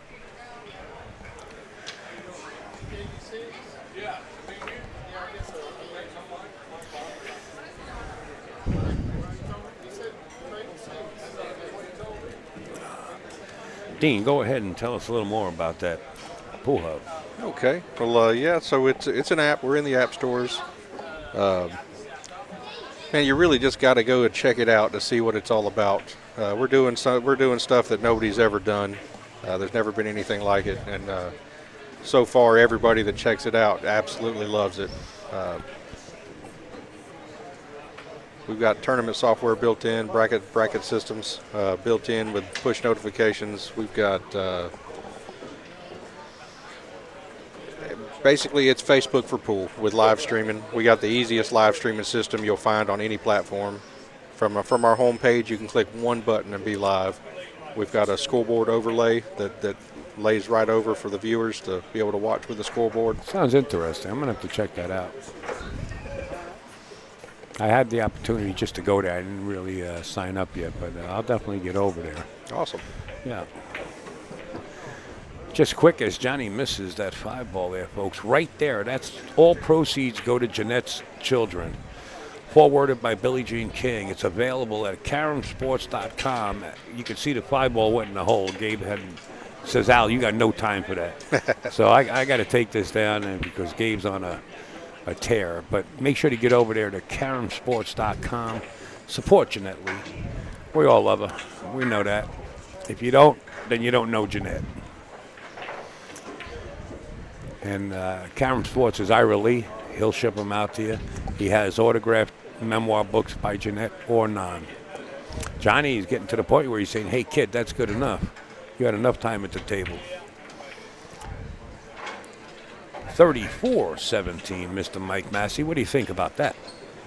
Well, I'll tell you what, it's just, like I said, Johnny just is missing too many really easy shots and stuff, and he just, it's going to be tough to come back, on this tight table. Like I said, if you could run, if it was a looser table, we could run some racks and stuff, Right. And then this young guy, he looks like he's just, he don't look like he's going to get weak or, Can you ask Mr. Massey if he had ever played and beat Efren in a tournament? I've only played the Efren twice. Who is Efren anyway? Ephraim who? Yeah, I've only played Ephraim right twice. And one pocket, I think in 9-ball, he beat me both times. And I had a pretty good winning record. I won't tell you with what players, but with the other pro players, there's a few top players I actually had a winning record with. But Right. there's only 2 players on tour. Back there in my area, I think there was only 2 players that I didn't beat. I don't think I beat Alan Hopkins. I don't think I ever beat him. And I don't think I ever beat Jimmy Mattia. But I beat Buddy, Siegel, Rimpey, Earl, Johnny, David Howard, all the others. Siegel's watching. He's watching on his big TV. Yeah, I beat Siegel. One time I know in Tahoe, he went for like 2,000 in the Calcutta. I went for like 200, and I knocked. Rusty had him in the Calcutta. He'll remember that, Oh, I'm going to drill him. He calls me every day. Yeah. I'm not going to drill him. No, Siegel. I don't claim to be the player that Siegel was, of course, or Earl. Hey, Al, those guys. One second, Mike. Hey, Al, are there any books on site? Could you bring me a signed copy back? I sure can, Wendy. I can pay Mike for that. Absolutely. Mike, you got another book sold. That's a personal friend of mine from Maryville. Okay. And how would you like it? Maryville, from Maryville, Tennessee. Listen, I'm from. I want you to come up there. Okay, listen, I'm from Loudon originally. Right. I used to hitchhike to Maryville and play Lefty Bennett when I was 15 years old. Right. He was 20. I couldn't beat him back then, he was 20 and I was like 15. And Lefty was a great player on the 4x8 table, And I could beat anybody like in Knoxville and those places and everything around there, and but I couldn't beat Lefty.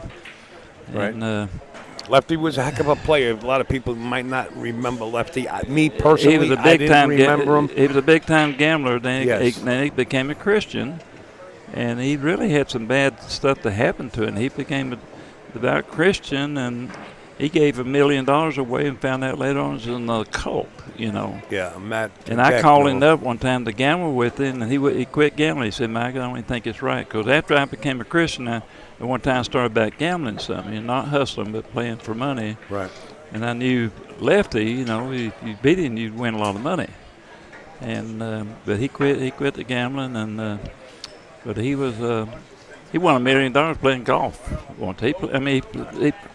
He was a big time gambler back there, Wendy, let me ask this question. Wendy, would you like Mike to say to Wendy and Jason Kirby? Would you like it worded that way? You and your husband. And tell Jason I said hello, by the way. I'll see him soon. Mike, I want you to come up there, but you got other things on schedule, I guess. Yeah, I was thinking about if they had an old typical room up there's actually a scene in the movie that, there's a scene for like a 14, 15-year-old kid in the movie. Well, I have a perfect kid for you up there with blonde hair. He's a heck of a shooter. Believe me when I tell you, we have a junior league. Plays every Friday. Yes. Well, this one here, and then we need, there's that scene when he was like. Oh, look at this! It's basically like me. I was like 15 years old, and I win like $400 in Knoxville at Comer's, upstairs at McDonald's or Comer's, and that was a lot of money for it's 65 years ago, Yeah. And it seems like 5 minutes ago. I won like 400. Yeah. And went out and celebrated with some Morgan David wine, our Thunderbird. Thunderbird, yeah. Or Mad Dog, or 40-40, Mad Dog 40-40. And that was the cheapest stuff. I used to hitchhike hitchhike up to Knoxville and play all the time, Comer's and McDonald's upstairs. And I could beat most of the people around there. I could beat one-handed, like anybody in my hometown, Leonard City, Loudon, or anywhere. I could beat them one-handed. That was my road game later on. Right. I ran I ran four racks jacked up one-handed 9-ball one time playing. The book is $25, Wendy. No, 20. Oh, 20. Yeah, here it's 20 on 25. Oh, hey, you saved $5, Wendy. Yeah, it's $20. Yeah. Well, let me give it to you now. Yeah, and signed. Yeah. Do you have the books with you right here? Yeah, they're right back behind me there. Okay. Yeah. Oh. I'll give you the 20 now. This way here, I don't forget it, and I'll put it in my car. I might have a couple of dollars in here. We might want to play a little bit. I got it, Mike. There we go. There you go, Okay. buddy. Yeah. I need another rubber band. That's what I need. Will you do me a favor? Get one of those books for me back here. One of my novels. Get one of those for me. Yeah. It should be in a box back there. Yeah. Okay.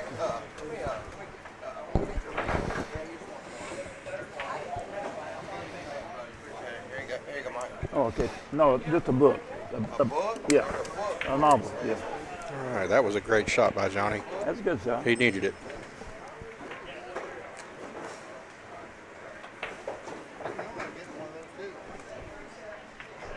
What's that about? What's that about? That's the movie is coming out. It's going to be on this, based on this. Yeah. Is this a story about your life?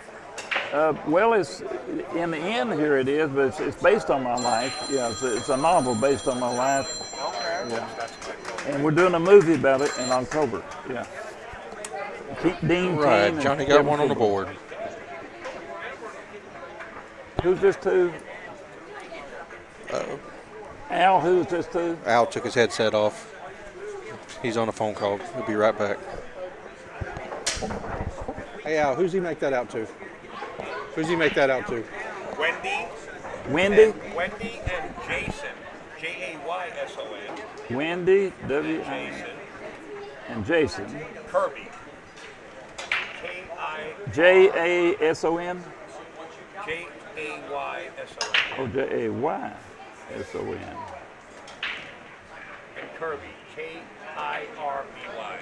Just Oh. that's their last name. Just put Kirby. Oh, Kirby. K-A-R-B-Y. K-A. No, K-I-R-B-Y. K-I-R-B. There you go.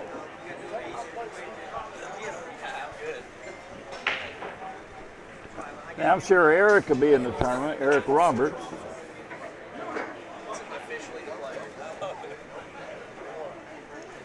Yeah, Eric could be in the tournament, won't he? We're selling his book. He just signed that. He signed that one for Jason and Wendy Kirby. Oh yeah. For one of his books. Yeah. The Preacher. He shot to make money. So he's got the novel out, and he's making a movie. I filmed some movie. At a bar, Johnny was the bartender. Yeah, everybody's getting to see him.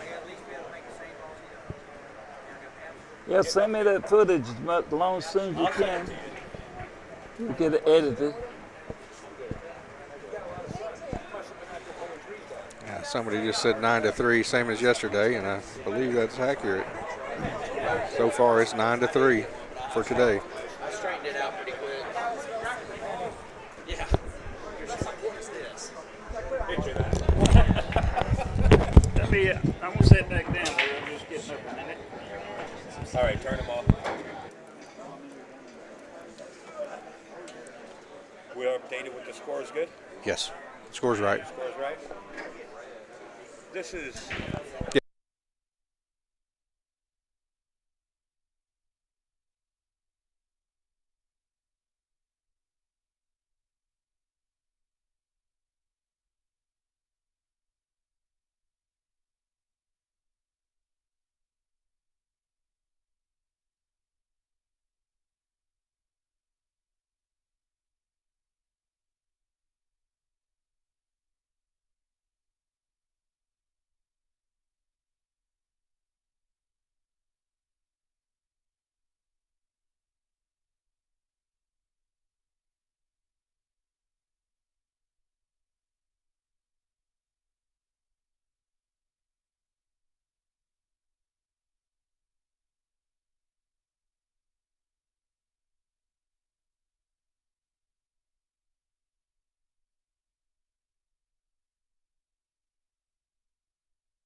Hey, folks, I did mute the audio in case you're wondering. please enjoy the match. We will update the score.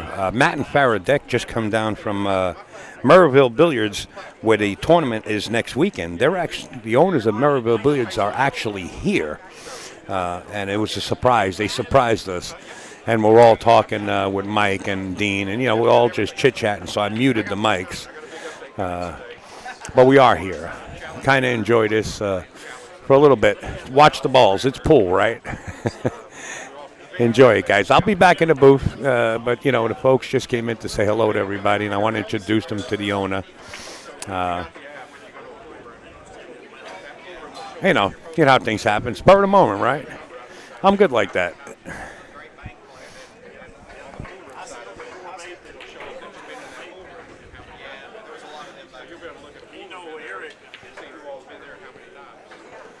I'll be back in the box, guys.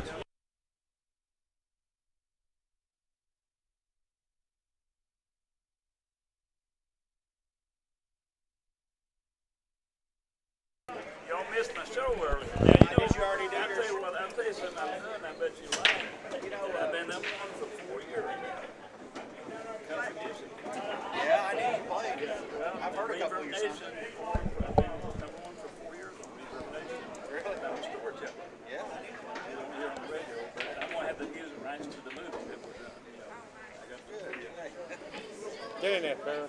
Hey! 1, 2, 3. One more. Perfect. Thanks. I might even play Dirty George. My hair. You fit the part right now. I got my All beard right, on, that's but I another think one for Gabe. my hair been like this in the hippie days. I grow mine.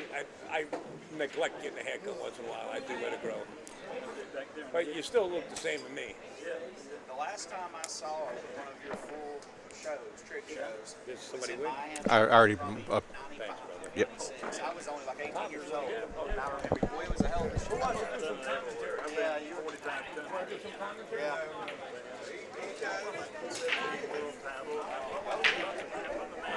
You were a hell of a straight pool player, too. You had some 300 ball runs. Yeah. I got a record. It'd be hard. I don't know if I'm trying to break it. I got this record playing the Ghost. I had 330 record runs. Whoa. Yeah. That's some stamina. That's on national TV. That's some stamina right there. National TV had 330 record runs. Oh, my goodness. Combination. In a 24-hour period? 24-hour period. That's insane. All right. But I did 3 or 4 of those marathons. I did one marathon where I made 8,090 balls in one hit. You gotta get players. All right, this young man has a killer break. Ouch, he scratched it. He's one of the only guys that ever beat me. Yeah. The big cue ball. He played incredible. Yeah, with the big cue ball, he was. When I was a kid, man, he would beat me playing one. I played for two, and he'd beat me playing one. How do you know him? I swear. All right, 2. Stop it for the 3.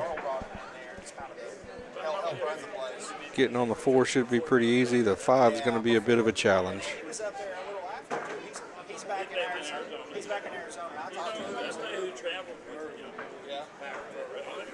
I didn't have. He made him. Bakersfield. He told Bakersfield. Yeah, I think he was like his cousin by marriage. For those of y'all watching, I'll tell you guys there's a lot of pool history floating around in this pool hall right now.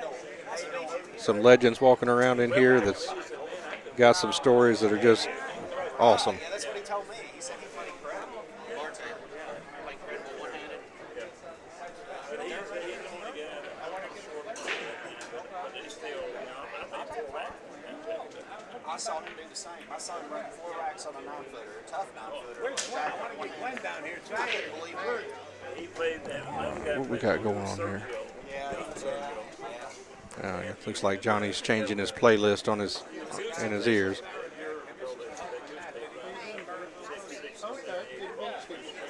This is Glenn. He's the owner here. Guys, these comments are passing so fast we can't see them all. from the Baltimore area.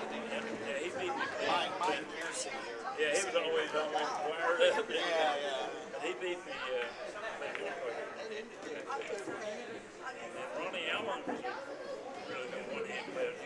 Sure. Playing one part, he took a good player to beat him. With him playing one-handed, He changed the whole game. Oh yeah, so aggressive one pocket. Back then, He was always moving 1 balls. 2 3 inch long. Yeah. He got in there. He's moving balls on every shot. I wouldn't ever count Johnny out. I mean, he needs to hit that gear if he's going to stay in there, though. But he's definitely got the gear. I think Burrow's missing. Burrow, man, he was in love with. Now Burrow's the expired. Let's see what he does to get back on this 5.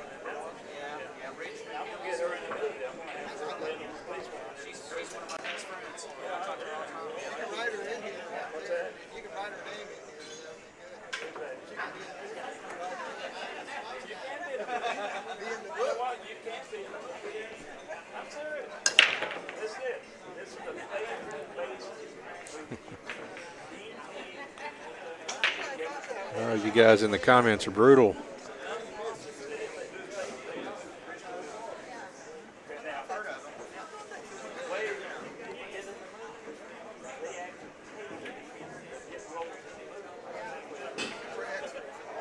Oh. That's going to hurt. Check it out.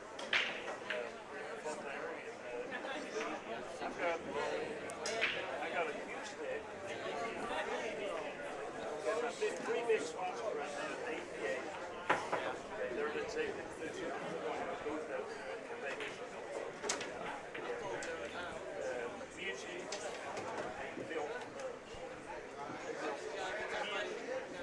Custom cues,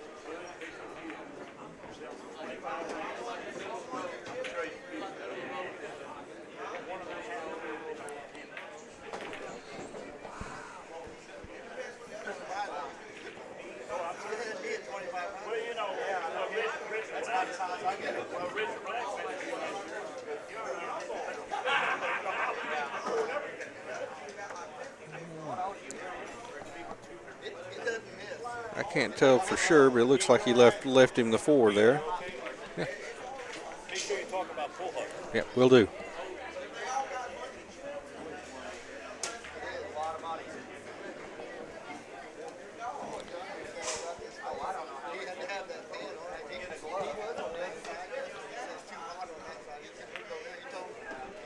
Yeah, the gear is rusted.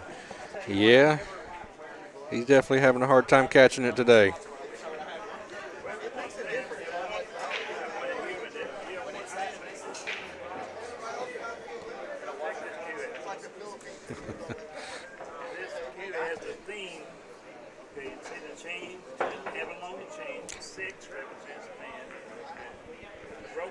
Yeah, I'll tell you guys, this kid Gabe, he's got a bright future ahead of him.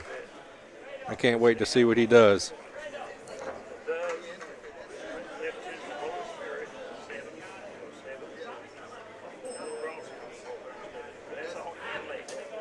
Okay, I guess I was wrong. He didn't have 4 straight in. He's going to have to kick at it.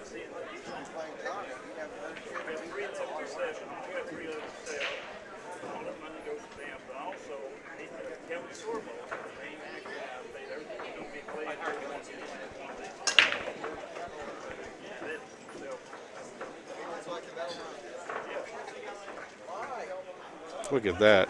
What a great shot. What a great shot.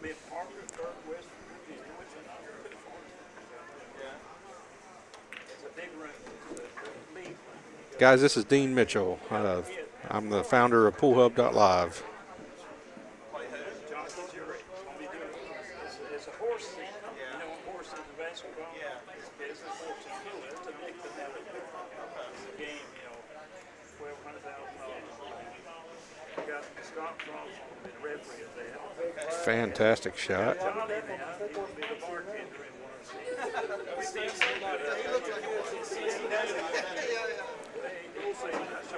I believe Gabe is from Texas. Don't quote me on that, but I'm pretty sure I heard him say they drove from Texas yesterday. I think San Antonio, if I heard right.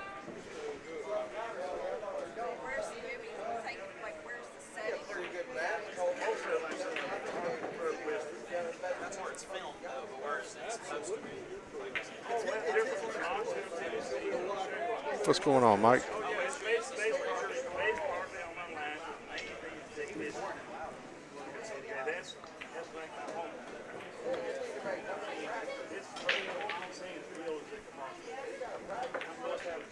Oh, wow.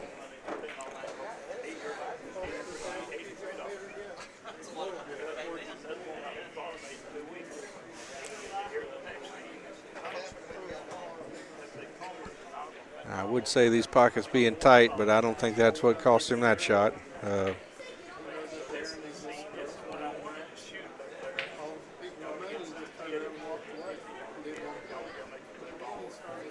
what are the fees for Pool Hub? Pool Hub is free. We do have a paid membership, but we built the platform for free. You know, it's we estimate 5 to 10% will actually get the paid membership, which has a few upgrades. But the platform is absolutely awesome, and you don't have to pay anything for it if you don't want to. Now, if you want to support the platform, you can get the pro membership, and it's $9 a month, and well worth every penny.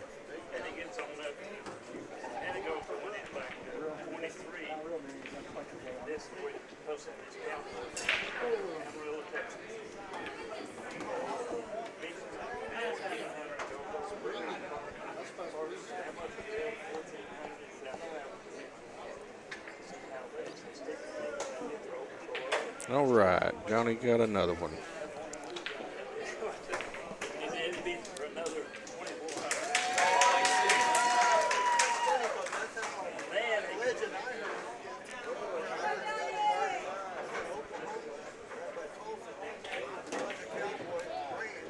Somebody asked where Gabe is from. I believe San Antonio, Texas is where he's from.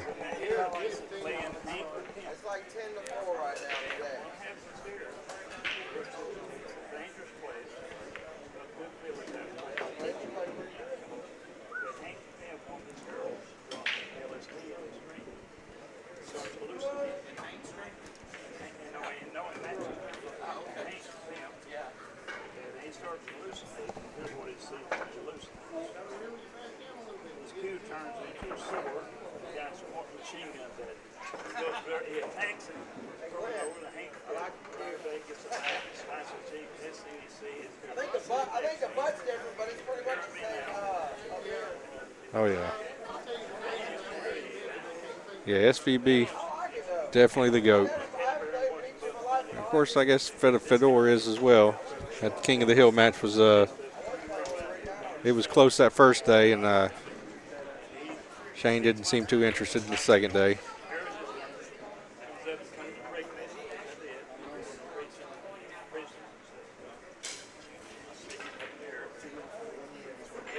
Oh, yeah, there's no doubt about that.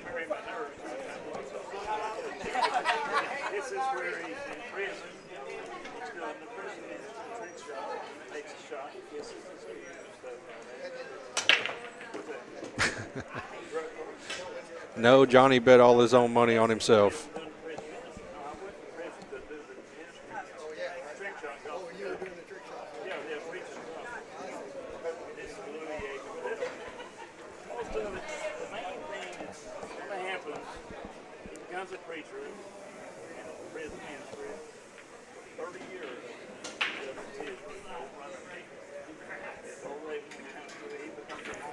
All right, got a dry break there.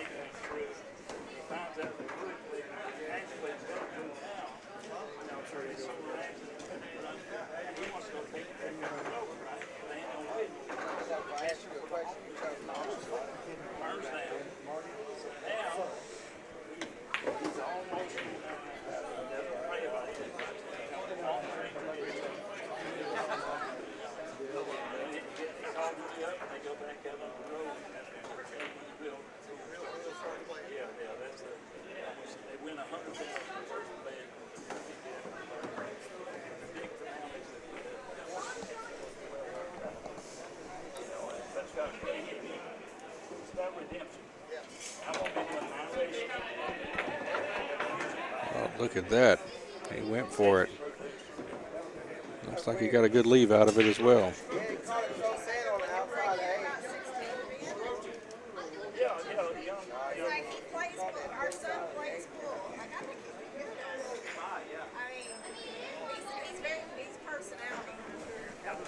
play pretty good football. He's got a good strike.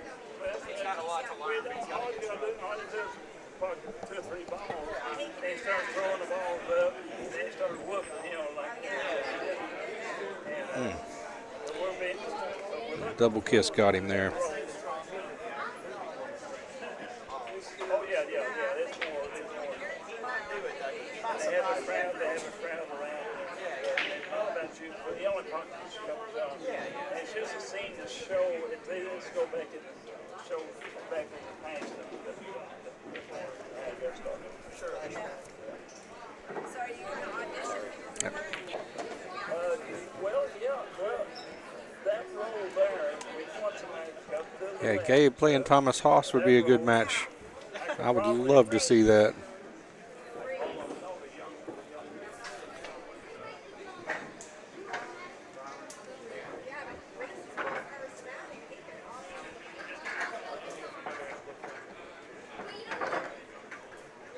Okay, I wasn't aware of that.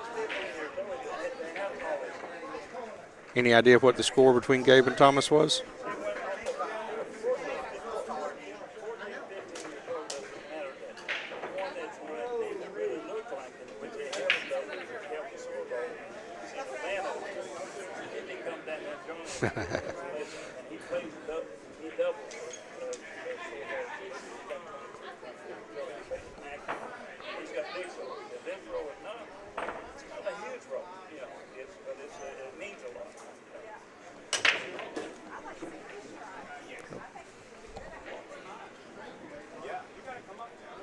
Oh, wow.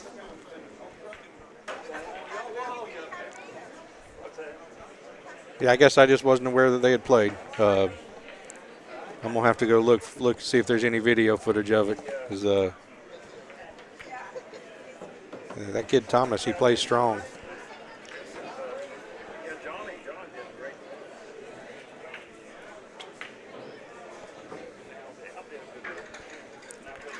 In this match, no, there was no spot.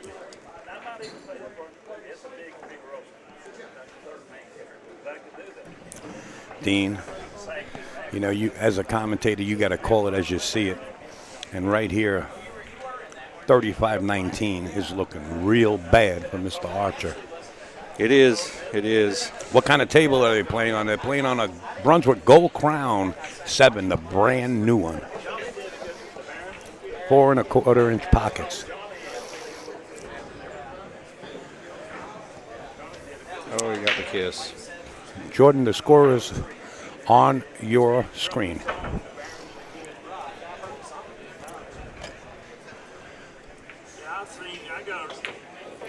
you ever heard of Albert Lee? Yeah, I think he was asking about the Gabe and Thomas Haas score. Oh, okay. Some people said that Gabe and Thomas had already played. I don't know. Is that the one that had a big discrepancy It about? It is, yes. Yeah, I don't get into negativity. Yeah. Poole already has black eye. Yeah, we're not talking about that incident. We're just Nope. talking about the match they had. They said that Gabe already roasted him. I want to say thank you to Kyle Rubio. Thank you, Kyle Rubio, for sending in a donation to Upstate Al. I'm going to try to keep continuing with free live streams for you guys so you can enjoy. You might even see me on Pool Hub next time. Hey, Keel, how you doing? This is Dean. Keel lives over there near Mobile. Mobile, Alabama? Yeah, great player. Thank you, Keel. Al, Gabe needs to play Corey or Chris Jenkins. Wow. Gabe is, as you could witness, what a shot he is. I don't know. On a 9-footer or on a 7-footer? As far as I know, I'll be back here every month. They got me lined up already for once a month here. All right, J.A.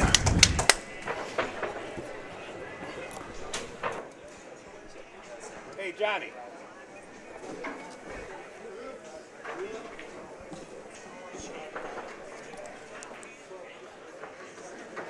Hey, J.A.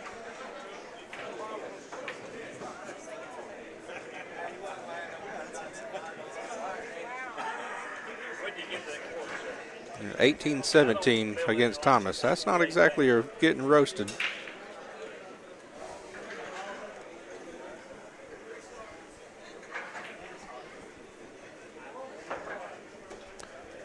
It's Pool Hub. If you search Pool Hub in the app stores, it'll pop right up. Down 15 games now. Or is it 1 or 2 games?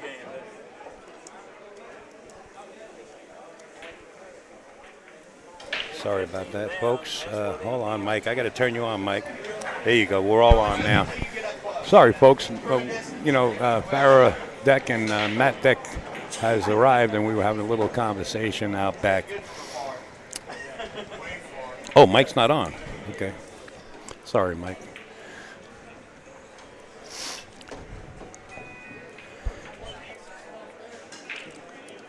Right.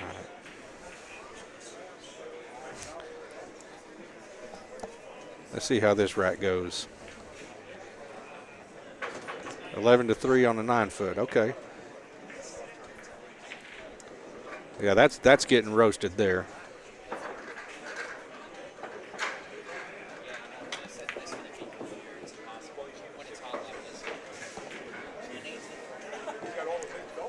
Yeah, I'll definitely ask Gabe about that after the match.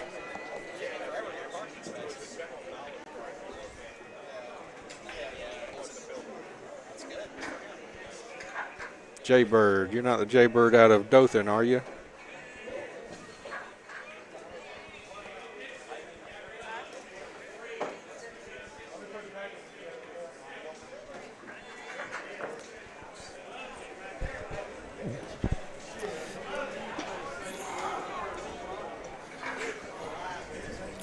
Well, folks, somebody asked, and I'm going to put it up again. They heard that Matt and Farrah Deck from Merrillville Billiards are here.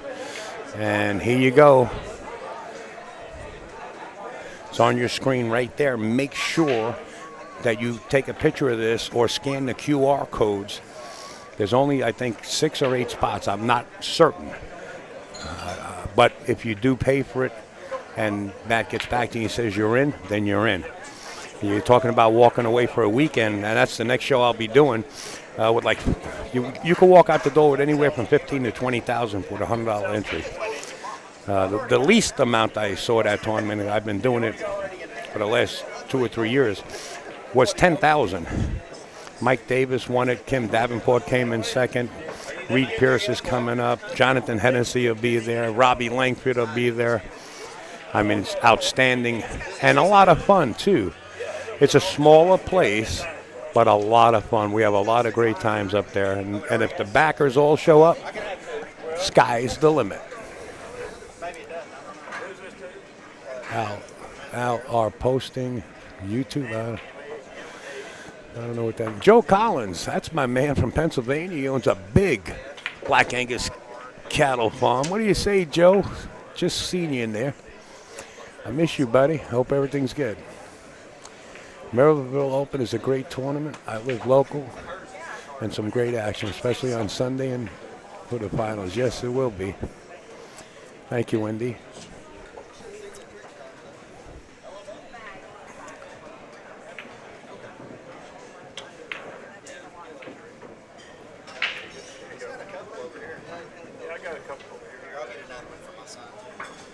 I wonder how many are on YouTube. Let's take a look. YouTube.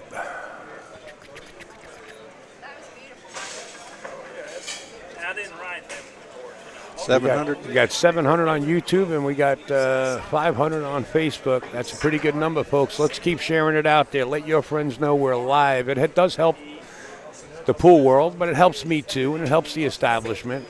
There's a lot of information, and it's an enjoyable match.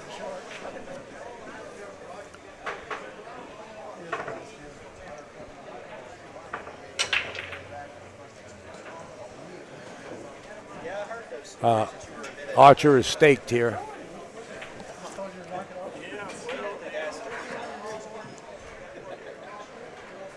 As far as I know, Grayson, he's just in action right now.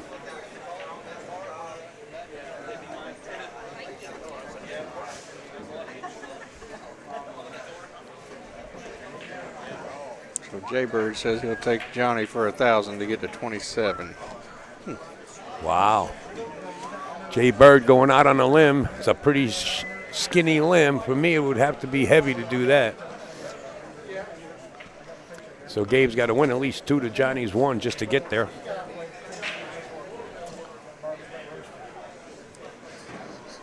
That would be close. Yeah. That's a good sweat bet, I'll tell you right now. Not that I know of, Grayson. Not that I know of.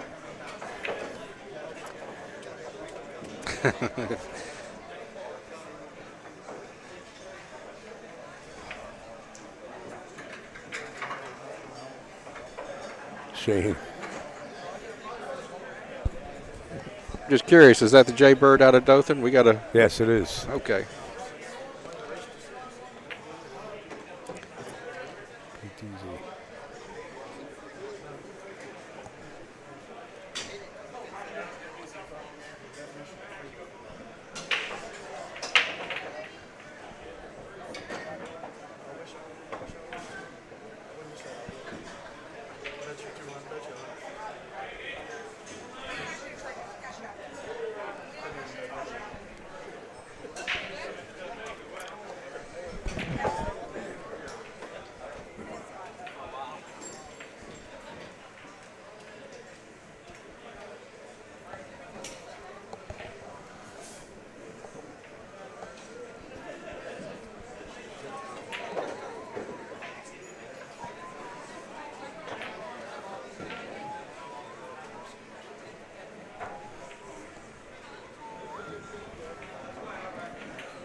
Supposed to be losers rack, and if you're wondering why Johnny racks for himself, Gabe probably said, Johnny, you rack him, go ahead.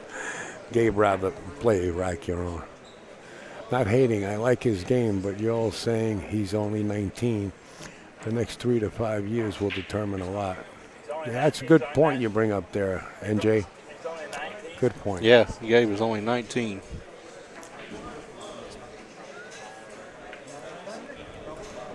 There you go, Mike. I brought you back in here. Yep. Mr. Massey, how are you, sir? Well, like you said, he's 19 years old. He's got shoots off a straight and everything. He's got a lot of. Yeah, I think he's got a bright future. Yeah. He's American, right? Yes. He could be a future Moscone Cup player. You know. Yeah, I could see that without a doubt. What's his Fargo? It don't matter. No, I mean. All I know is yeah. he can put balls in a hole. Yeah, I know that Fargo. But I mean, back in the day, we never did use Fargo. No, you know what? I had to spot people that had higher Fargo ratings than me. I mean, when it came out, and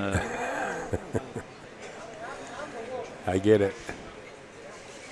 But I'm just saying, what is his Fargo? I really don't know. And it's starting to get pretty consistent. It's starting to get pretty good. You know, they're playing now. Johnny had jumped this one here.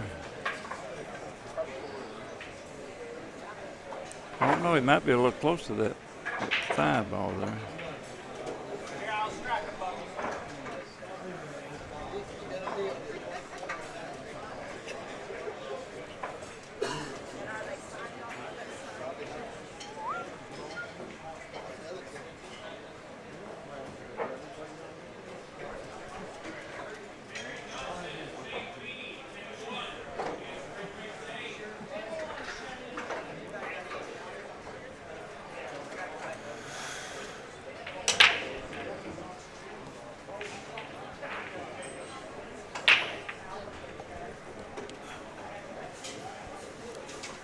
There's the ABL right there, folks. If you want to get down and make a team, you can talk with Glenn right here at Big Time Billiards and Cafe, and you can make your team. You could win cash anywhere from 0 to 25 to $100,000 right in this league. So it looks like Gabe is a 697 Fargo. 697, that's all? Yep.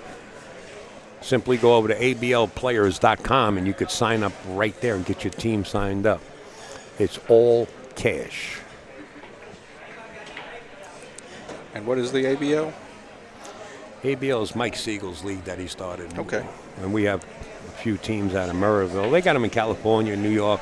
It's spreading. It's getting big. Yeah, very cool. Very cool. And it's all cash, and he pays off, what is it, 15 weeks. Your team could win $25,000 every awesome. session, yeah. And then the finals will be held, like I was talking to Mike earlier today. He said he might even think about putting the finals right down by your way in Florida.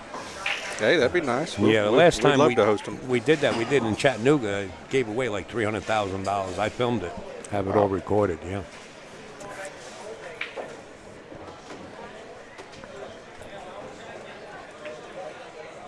I'm going to leave the viewing audience in the hands of Now, Mr. if he was a billiard player here, I see a really good shot to hit that ball.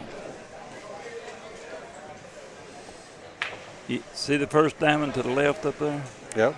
I mean, on the left side, the first diamond out the right pocket with maximum spin right there. Yeah. Come into that side rail over here and go up and hit 3 rails. It's tough to hit the way he's doing. He's got a lot bigger ball if he did. If he hit up there, but about the first diamond with maximum spin though, and it's gonna come into about the third diamond from the corner there. Yeah. And look at this natural angle down to the center and go right over into it. You know.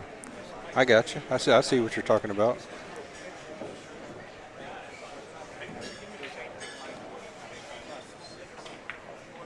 Oof.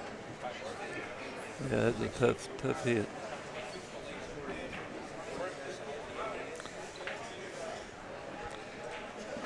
Yeah, Mike, I don't imagine many people see the things you see on a pool table. Well, I played pretty good You three cushion billiards, you know, and I know the diamond systems and stuff and everything, even max and spin where it takes you to and everything, you know. And oh, well, you've got a stroke and a knowledge of the table that blows most people away.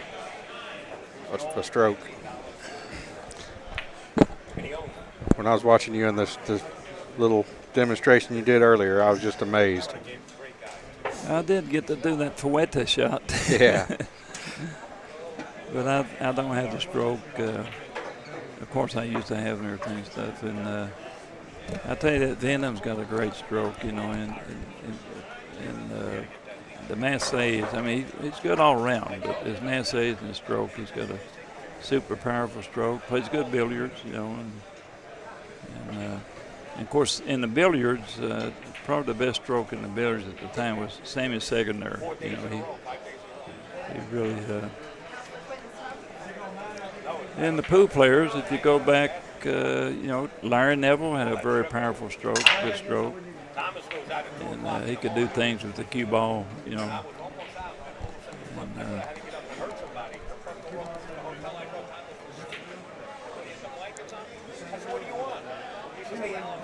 he got a little ugly here.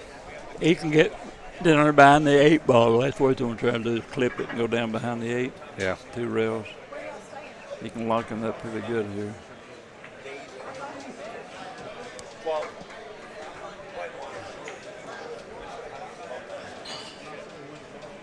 Of course, he could back cut it into the corner, it looks like almost. I don't know. It's hard to tell from here, you know, maybe a little thinner.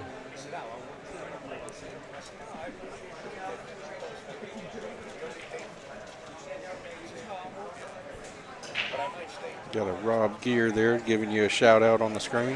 Who's that? It says Rob Gear. Shout out to Mike. Much love, brother. Hey, yeah. Rob Gear.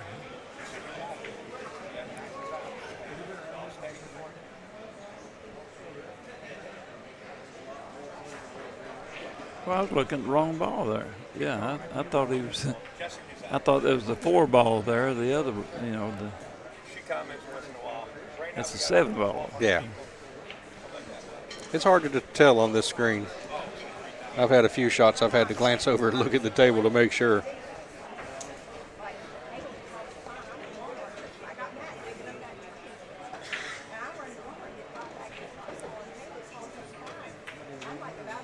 Ooh, we come up short.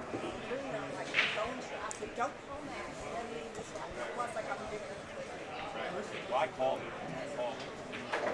He said everything's okay now. E11 is not allowed.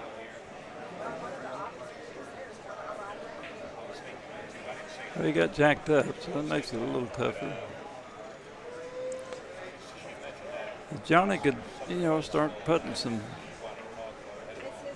racks together and start, who knows, he starts coming on, winning, 3 or 4 games in a row. And somebody on the screen said Johnny Archer's on 2 fouls, which I was not keeping up with it. So on 2 fouls. That's what somebody on the comments just said. Well, this guy, did he? I mean, did he have ball in hand the last shot? No, he didn't. So I can say that. No, he wasn't on 2 fouls. Yeah, that's a good shot. Oh, he's going to scratch it. That's big right there. Stuff like that starts happening sometimes. You get a few bad rolls and you start getting a little negative, and then the rolls, and the momentum can change. Oh, quick. It absolutely can. And Johnny might start getting in free, stroking and stuff.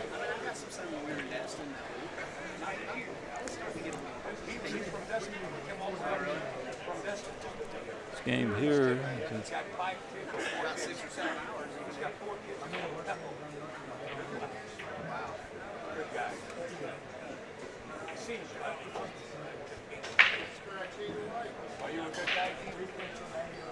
I think Johnny needs to start. Huh? Am I a good guy? Yeah. What's it done? Yeah, that's a big business investment. Yeah. I'm in Santa Rosa Beach. We need to buy a golf cart. That's one thing we need. You got a golf cart for us, Tyler? I use them all right now. They're all in my rental Get fleet. any used ones that we can run around with? Not right now. They're all in my rental fleet. Well, if you run across something, keep us in mind. Okay, yeah. I can find you something. Yeah.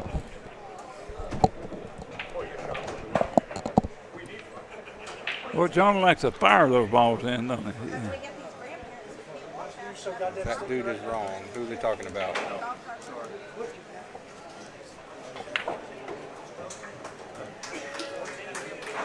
Sorry, guys. These comments are kind of hard to keep up with. They're coming so fast, we can't really see what.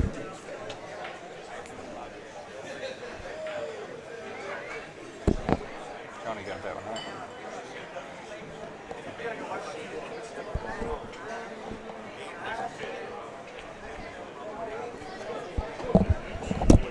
Johnny did win that one, right? Yeah. He's looking away, talking now.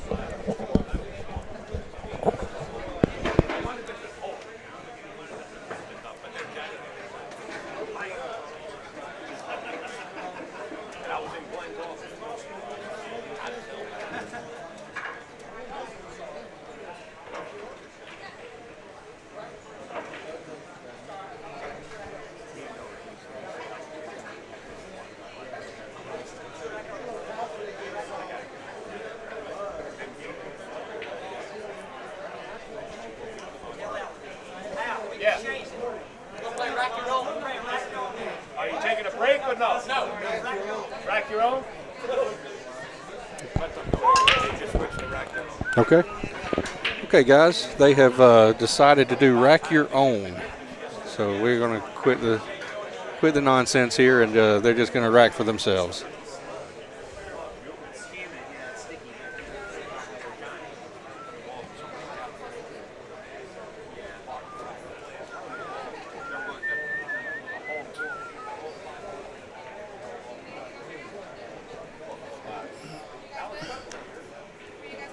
Hello, miss. Hello, miss. Hello. Oh.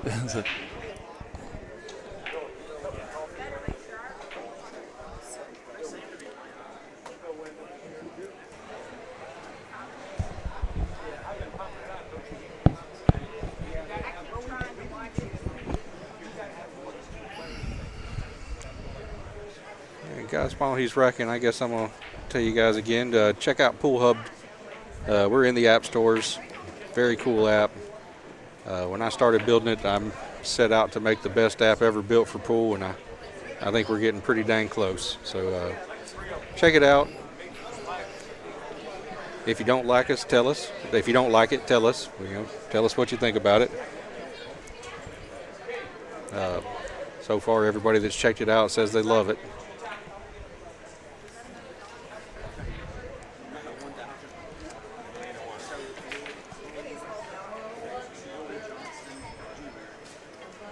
Yeah, I agree. The rack you're on will definitely save at least an hour, maybe more.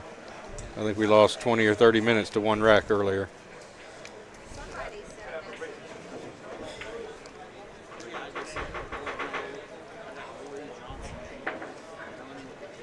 Bluegrass Billiards. I'm not in Kentucky, but if I'm ever over that way, I will definitely stop in and check it out.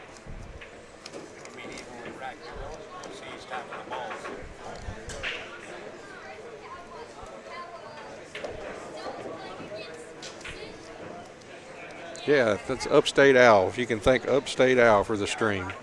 He's got a heck of a setup here. I mean, this guy knows what he's doing.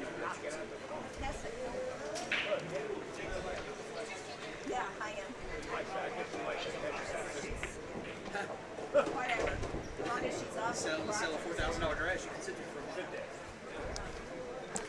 It's Pool Hub. Pool Hub is the name of the app.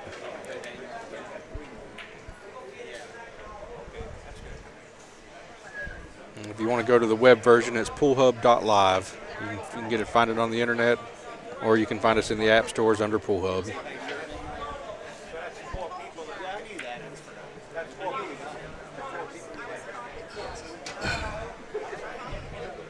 What are they doing?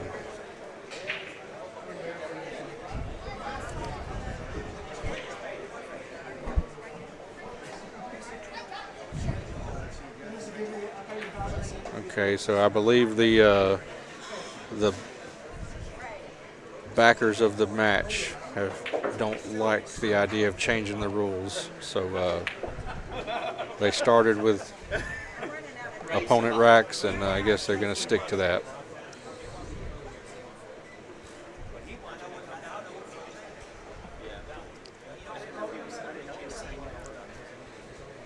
Well, thank you, David. Thank you for the little shout out there to Pool Hub. We appreciate the feedback very much.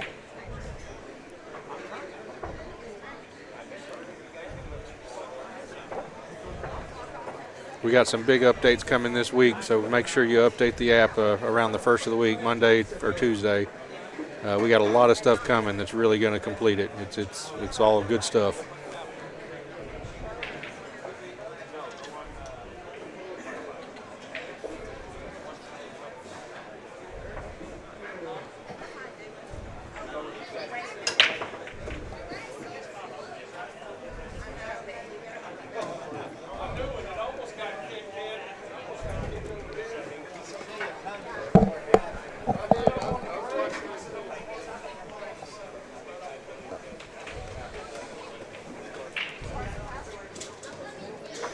For those of you watching, this is here at Big Time Billiards and Cafe in Dalton, Georgia. And I'll tell you, this pool room is some kind of nice. And it just stays packed with people. Lots of action. I mean, they got a great restaurant. I haven't had a single thing. I've been here for 2 days and haven't had a single thing out of the kitchen that wasn't fantastic. So if you're ever up this way, this place is definitely worth checking out.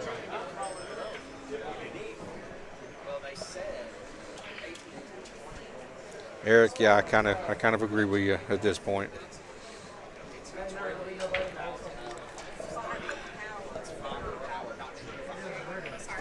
Hey, yeah, thank you. Thank you.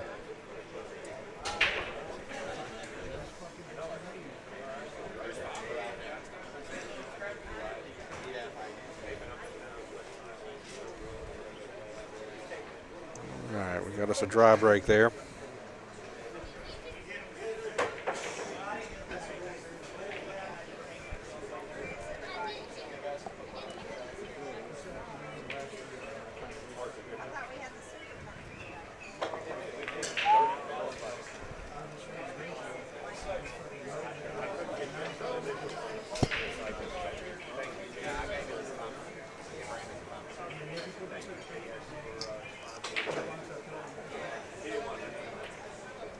Boy, this kid's got a good stroke. Man, he can sure get it there.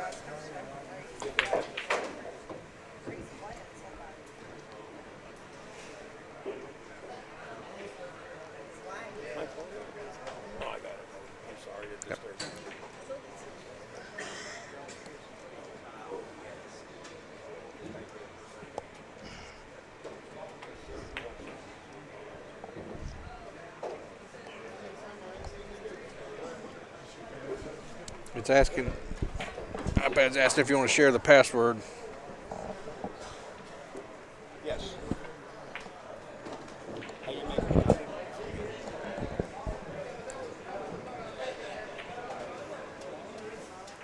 Ooh. A lot of little mistakes like that going on in this match. Yeah. Oh, beautiful. I like that. Good, good. All right. Now they go for 9. Looks like he's going to go for the combo.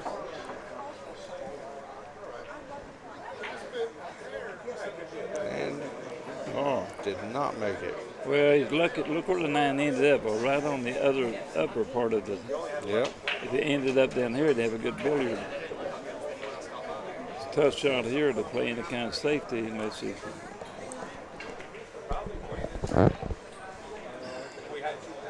Banks at one rail and I don't know, go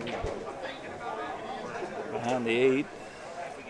So you got a Jason Strong said, "Tell Mr. Mike Dallas says hello." Dallas West? Which Dallas? It doesn't say. It just says, it says, "Please tell Mr. Mike Dallas says hello." Well, hello there, Dallas.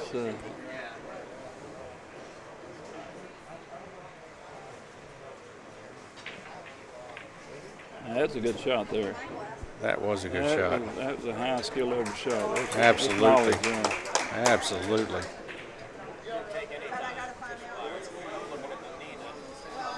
Whew. Now he might bank this on the 9 here. It's laying a natural. The way at 9 setting, it's like a natural almost. Yeah. I think it might be easier than making the 7. If you make the 7 or shoot for the 7, you come 2 rails. You got to get shape on the 8 too, you know. If he shot the 7, he could put a little bit of right and come 2 rails back. I might bank it for the 9. Yep, there it is. All right. Hey, that's a shot. You know, start, like I said, if you let a mistake like this, and then you can. Yeah, he's closing the gap. We've got a 13-game lead going there now. A shot clock would put the brakes on all that pointing and stalling. And I think we need a shot clock on the racking. I think that's the main thing slowing us down.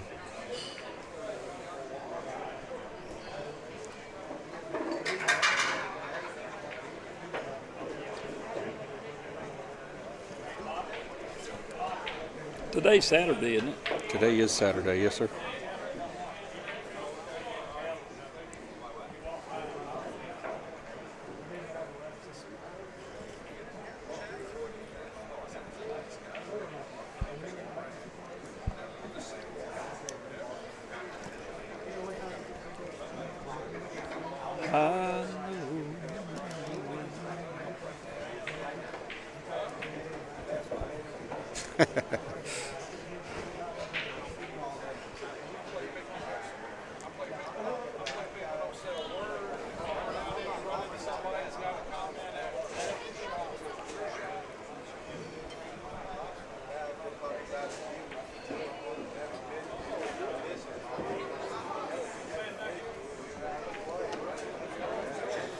I think I'd be using that side brake. You know, I think it'd get a little, well, He got it.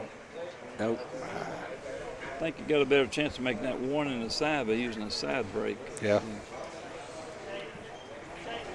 And the wing ball also, of course, you know.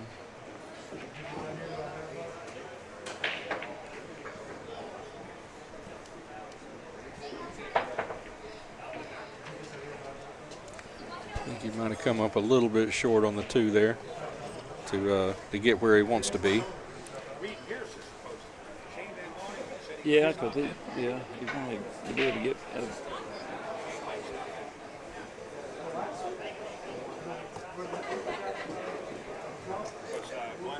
That'll get him there.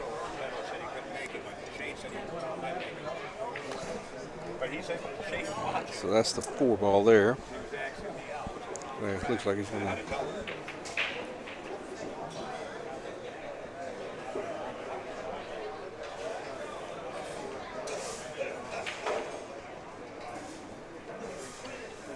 Six to 7 could be a little tricky. Yep. Sorry, guys. So we got 519 there.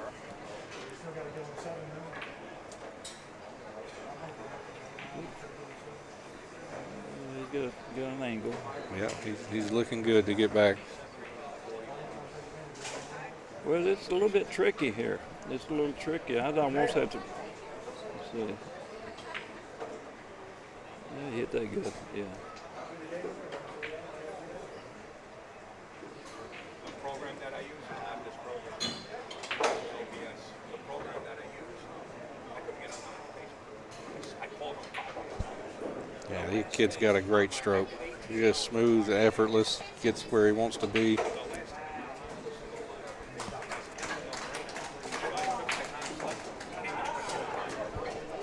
(36-22).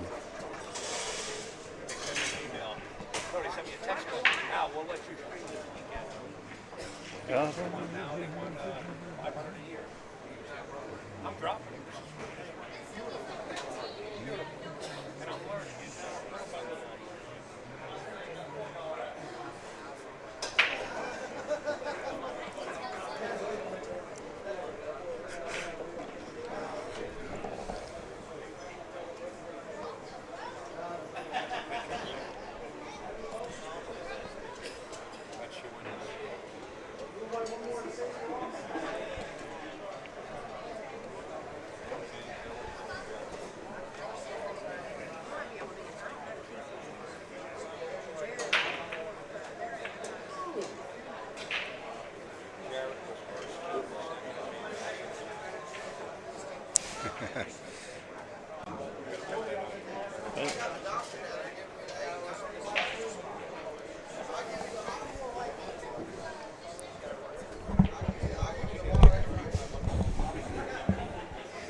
That was a great shot.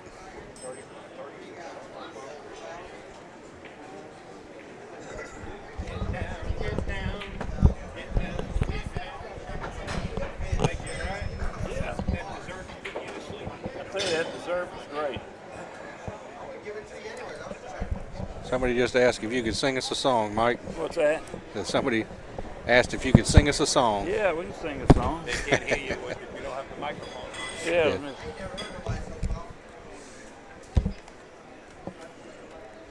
We got the right score. Yeah, score's right. I'm going to sing a little song here in a minute. One of my favorite singers, Charlie Lansborough, out of England. Songwriter. He wrote a song. This gentleman went to him once and said he saw this kid that was asking his father what color was the wind, Daddy. And he's asking all these questions. He's blind, you know. So Charlie wrote a song about it, and that's what it's called. What color's the wind, Daddy? Huh. And he goes, what color's the wind, Daddy? Yellow, red, or blue? When he's playing with my hair, Daddy, does he do the same to you? When it's dying, does its color fade? A gentle breeze, a lighter shade, just like his friend the sea. The wind feels blue to me. When the blackbird starts to sing, Daddy, the other flowers hear him too. When he's pouring out his heart, Daddy, tell me what the roses do. Do they cast their scent up on the air, a fragrance, a rose in prayer, singing songs from God above, the blackbird song with love. Blow, wind, blow, wild and free. My daddy says you're a lot like me. I know each color, its shape and size. I've seen them all with my daddy's eyes. I know the grass is green, Daddy. I've touched it with my toes. And snow is purest white, Daddy. I felt it with my nose. But my favorite color has to be the color of your love for me. And Daddy, I've been told that love is always gold. Isn't that a beautiful song? What Colors to Win? All right. I recorded that. You can go to Bring It Up, What Colors to Win, Daddy, by Mike Massey. If you go to Reverb Nation, I got about 60-something songs on there. And I'm going to boast a little bit. Been #1 for 4 years in my music. Cool. I'm a storyteller, so you don't hear my stuff on the radio, but I will have the music rights to the movie. Now, you said you worked a lot with Johnny Cash. I did a movie. I helped Johnny. I helped write The Baron and the Kid with Johnny Cash, and I actually taught Johnny how to play pool for it. And I played a song for June one night going over to Marietta called Hometown Hobo. She told me to give it to Johnny, and I didn't. I wish I had it. That's so. But Johnny, We got a lot of Johnny Cash fans out there. There's. All right, scores updated. I'm not totally opposed.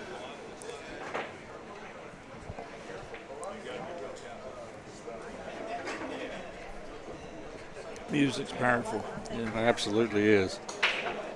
Yeah, music is powerful.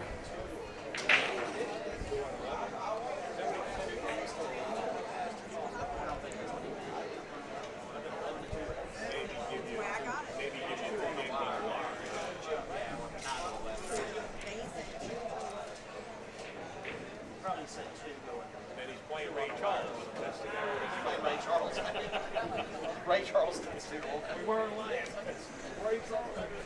The first four of the still held the ball in the first place I started playing. Well, you're not going to be on the 3. Ouch. I say that all the time.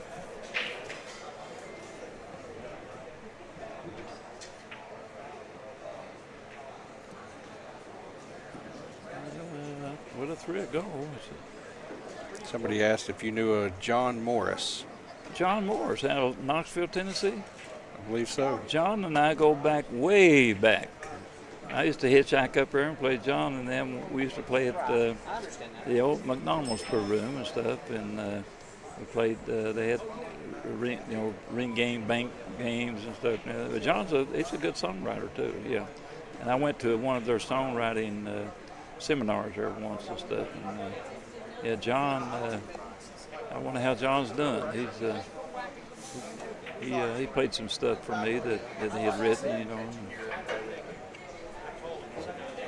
I guess is that the John Morris we're talking? Yeah, I believe so. Yeah. Yeah. Johnny Cash had 19 #1 hit songs.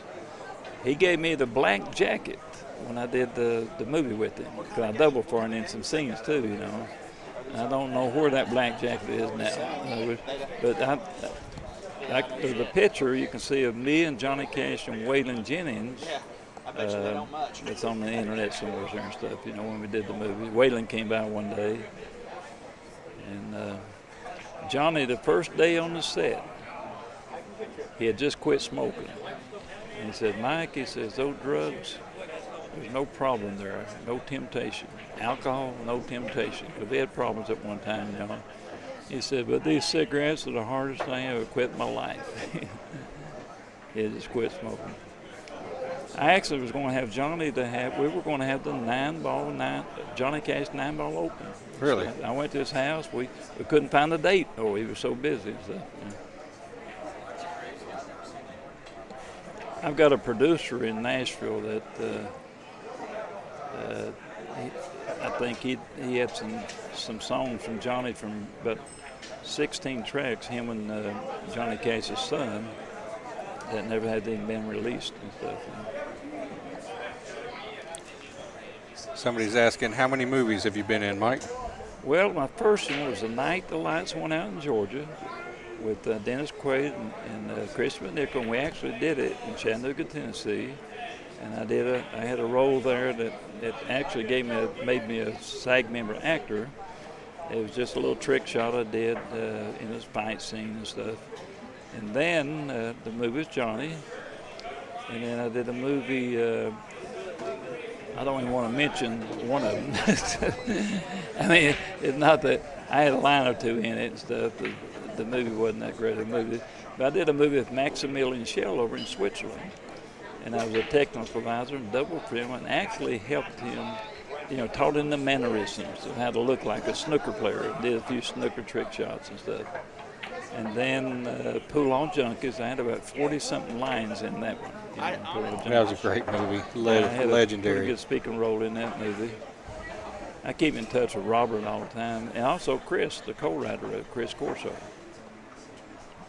I think they need to do a Pool Hall Junkies too.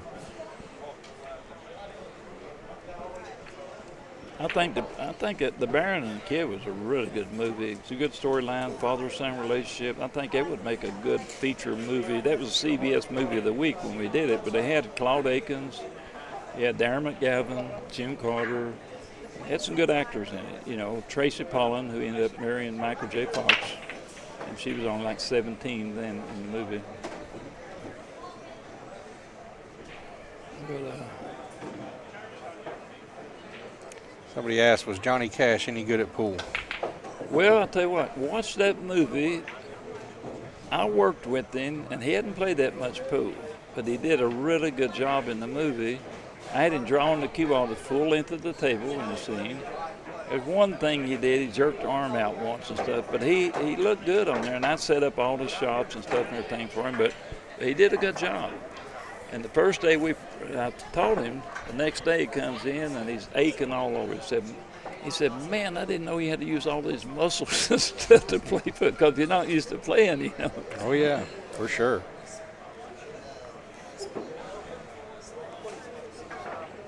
Let's see what Johnny does here. High right, off the rub. Yep. Just like that. Beautiful. Great shot, Jerry.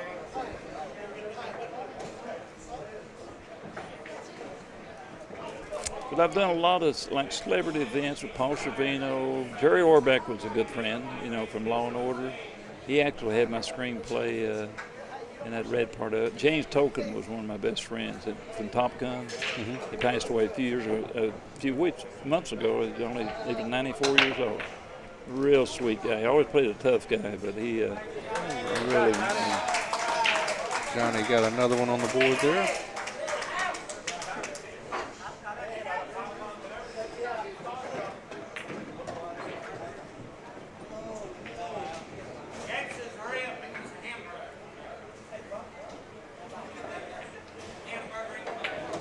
I'll tell you a person, a lot of people there might know that really, as far as somebody's been really, really good for pool, and of course I believe should be in the Hall of Fame, is Jürgen Sandman.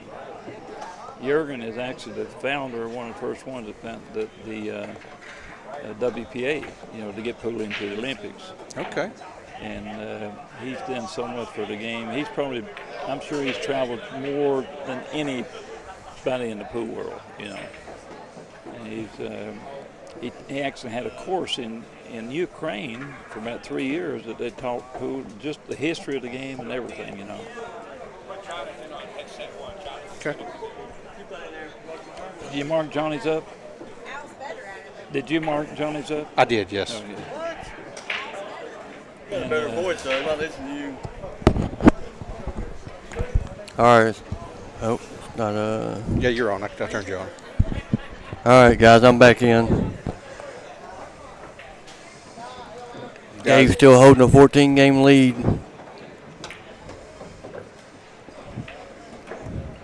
Somebody asked if I'd seen Erman lately. Is that Erman Bullard? Erman Bullard from Texas. I was just talking about him the other day, and Erman was a really good player for that big cue ball. Yeah, I actually played him a long time ago in Grenada, Mississippi. I come in real late, and they were finishing up a tournament, and I said, I'll just play the winner some.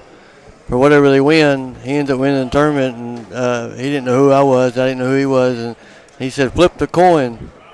and I beat him out all the money he won out of the tournament. Yeah, he was a good player there on that big cue ball, especially back years ago. This was probably 20 years ago. Yeah, and then Ted Copeland back then. And Jay? Jay Thurman, and then he's down in Abilene, you know. And then you had now Jody Hall. See, Jody and I ran together on the road a lot. And then Jody and I was road partners for a pretty good while and stuff. And then, Jay Thurman, he was a decent player, you know. Yeah, that's way before my time.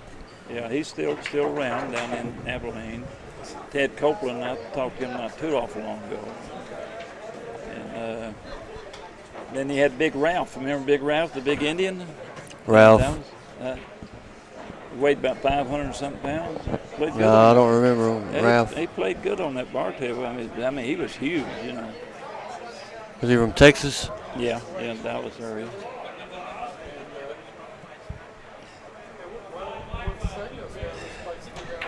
Yeah, I played every state, no telling how many times, the exhibition, but also back during the hustling days. And, Yeah. You know, and, you know, it's that It was a lot easier back in the day to go around and trying to play people then than you do now because... Yeah, but it's very dangerous. I tell you what, I've been locked up in rooms.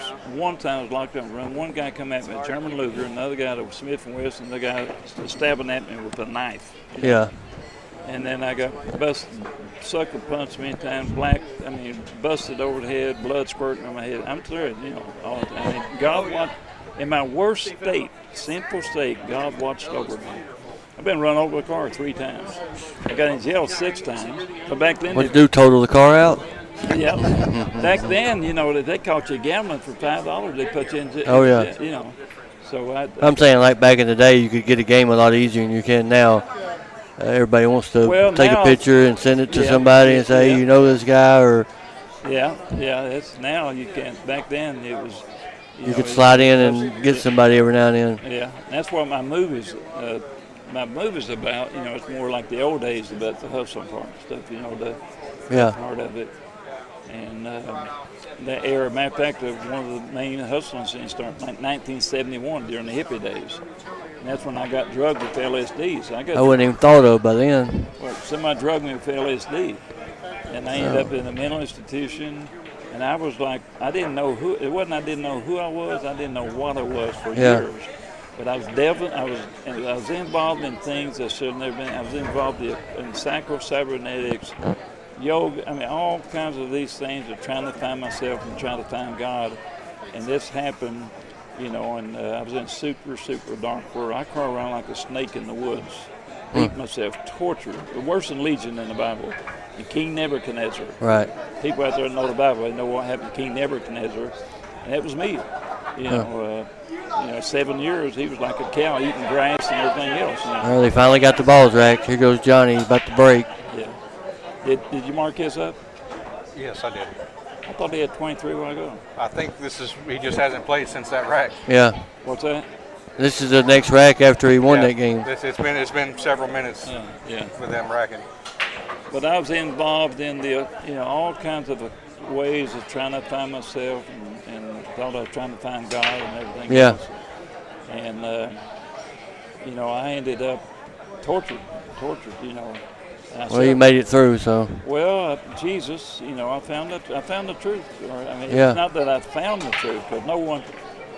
I know this is going to be a statement that a lot of people don't understand. There's no human being on the face of earth that's ever seek God.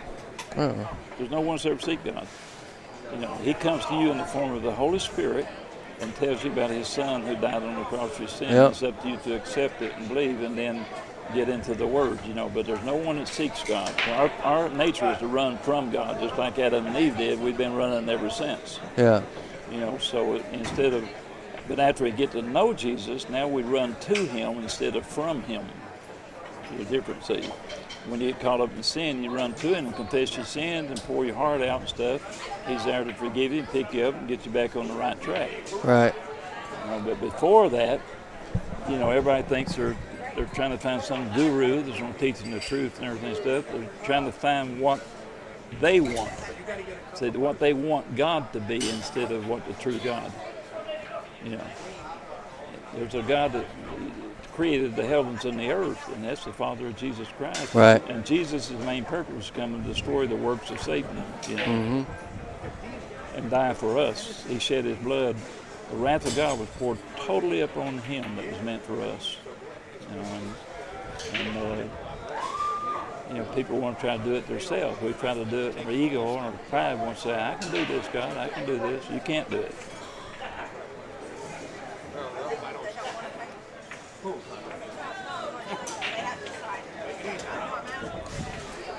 That was a great safety game played. Got the 2-9 combination, easy one ball.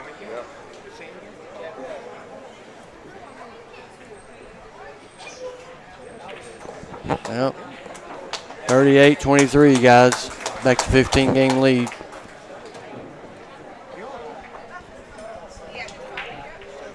You leaving? Okay, good seeing you. Hey. How tall were you? 6'5", Matty. I got a really good part for you in the movie. Absolutely. Okay. And, all right, I got no lines. Hennessy, say something just to make sure I took off the right mic. Hello. There you go. Now I got you. I think this one is closer here is over there, I think. Yeah. And then mine's in the middle, I think. Yeah. No, mine's in the middle. I think Okay, yeah. So that one's his. I think Johnny's worrying about the rack too much instead of just playing pool. Just no reason to go back and forth with the rack. I mean, he needs to change his break up a little bit. Right. Just, you know, by the way, looking at the balls, you know where to break from. Yep. Just because they're barely off somewhere, you got to adjust. Yeah, he's done the same break every time. It's broke dry every time. Gonna be a movie star.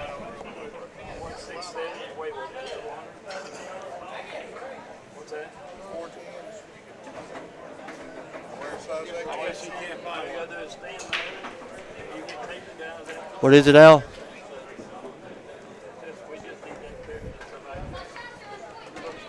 Hey, break made got hooked on the deuce. She's gonna kick it in. Rolling good.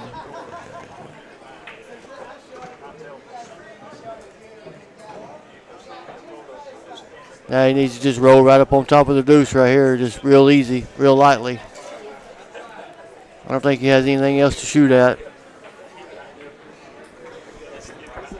Kind of like a one-pocket shot. Just roll down there real easy and bump it. Try to land it right on top of each other. I think that's what he's looking at. But, I mean, you got to hit this ball really good in control. Just let it roll. I don't believe he can get there from there, but you got to really bend it if he does. Yeah, it's risky for sure. I mean, it's doable, but even if you make it, the cue ball is going to be all the way down here below the 9 probably, unless it hits the 8 ball kind of full. But from that angle, I think it's going to cut the 2 ball a little thin. See ya.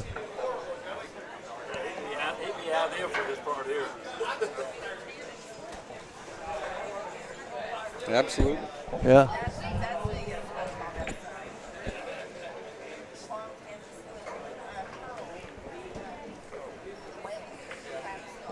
You read much Hennessy? A little bit. I hadn't, not much here lately, but I used to read a lot.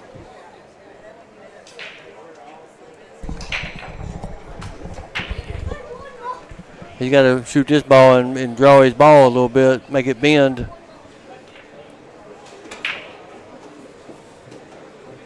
You got to slow it down and let it bend. You got to make sure you miss the 7. You got to go long, then you got to shorten it up. But I don't know if I like this or not. I think I like just rolling it up on the deuce, try to freeze him up. That's what I would do. Look at that. There you go. That's what the movie's about. You giving it to me or what? Let me just take it and read it. Yeah, what's that? Say take it and read it. Yeah, well, yeah, that's yours. Oh, okay, thank you. And at the end, it's the stuff. At the end of about 15 pages, it tells you how the real things really happen in life. I got you. I got you. It's an easy read. Yeah. Got a forward. Got those illustrations and stuff in there too. You know, people out there can get it on Amazon. You know, whether it's. Yeah, thank you. Yeah, you're welcome. Yeah. Read it and put it up. Put it in a frame somewhere. I told you he'd kick it in. The cue ball need to be down here by low the 9 somewhere. I might just bank the 2 rails on the bottom rail. What about you, Mike? Is that the 4 up there? Well, they're shooting a 3, but I like banking the 3 past the side and down to the bottom rail. He could go up down behind the 4 and 7 too. Also. Yeah, I think you got better control though with the banking the ball down there. Yeah. Okay. Yeah. He didn't cut the 3 enough. Well, it turned out at least the 4 didn't get right. back. Yeah, I mean, and if he tries to thin the 3 here, he's going right into the 7. Yeah. He's kind of in a bad spot unless he's just going to freewheel at it. That's what he did. Whack the hell. That's a Calvin Harcrow shot. Remember how? Well, I mean, really, right there, it's not a bad shot selection because what are you going to do? Especially on a bar table, your odds are going to make one of the balls. You roll 3 balls if you're on a bar I mean, table. right there, you got to you really didn't have anything else. You couldn't cut the 3 in between the 4 and the 7 and play the cue ball down table, so you had to try to blast at him, make something happen. Shoot the 3 into the 6 and come around 3 rails. Somebody says he didn't want to pay for that book. Oh.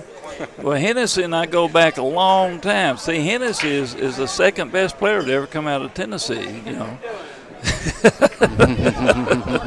I'm joking with you. Hey, I'll take that.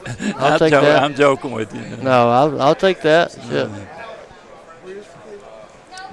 No, you're a great player. I tell you, I like your game. You played really good. Thank you. I've watched you play a lot too.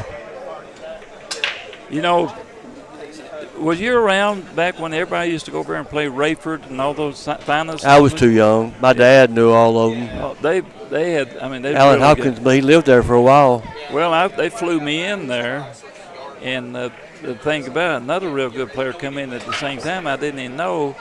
And he beats me for like 6,000 or 7,000, but they started making crazy bets. And they thought it was a setup because look, we both come in town at the same time, but somebody flew me in, you know. Yeah. And I think it was a double steer thing. I think, something happened. But the guy played really good, but I was beating him. You don't remember who it was? No, but what they was doing, I bet 300. He runs out. They got drunk and started betting all kinds of crazy bets and stuff. Oh, yeah, they would. Yeah. There's a lot of action back there in the late 60s and 70s. Yeah. Even the 80s. You had John, you had Finus, and you had Rayford. And Super Duck and Eddie Jacobs, Rayford Rigney, the brothers. I mean, there were my dad even gambled with a lot of people around there. But he wasn't never no top player. He was probably around a 700 Fargo probably. Well, they took me to Nashville, and I played David Howard, and I beat David. Both of us playing one-handed. I played really good, one-hand stuff back then. But that's when David was young and just on the road and stuff, And David was a great player. He was. He lives in Florida now, don't he? Yeah, he's won the U.S. Open once. I know of. Maybe I don't know if he won it twice or not. I know he won it once. I've been close a few times, but can't get over the hump.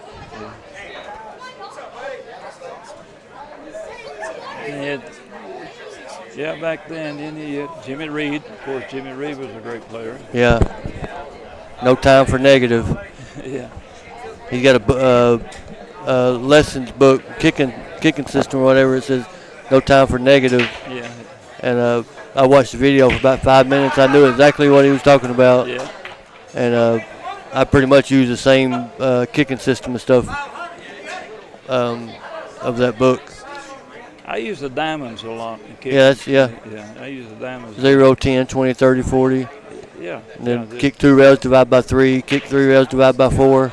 Yeah, that +2 system is a really good system. Yeah, you can do that too. But I like to kick 2 rails, divide by 3. 3 rails, divide by 4. Such. You know what I'm saying? Yeah. The ball's sitting on 30. I kick 2 rails. That's 10, 20, 30.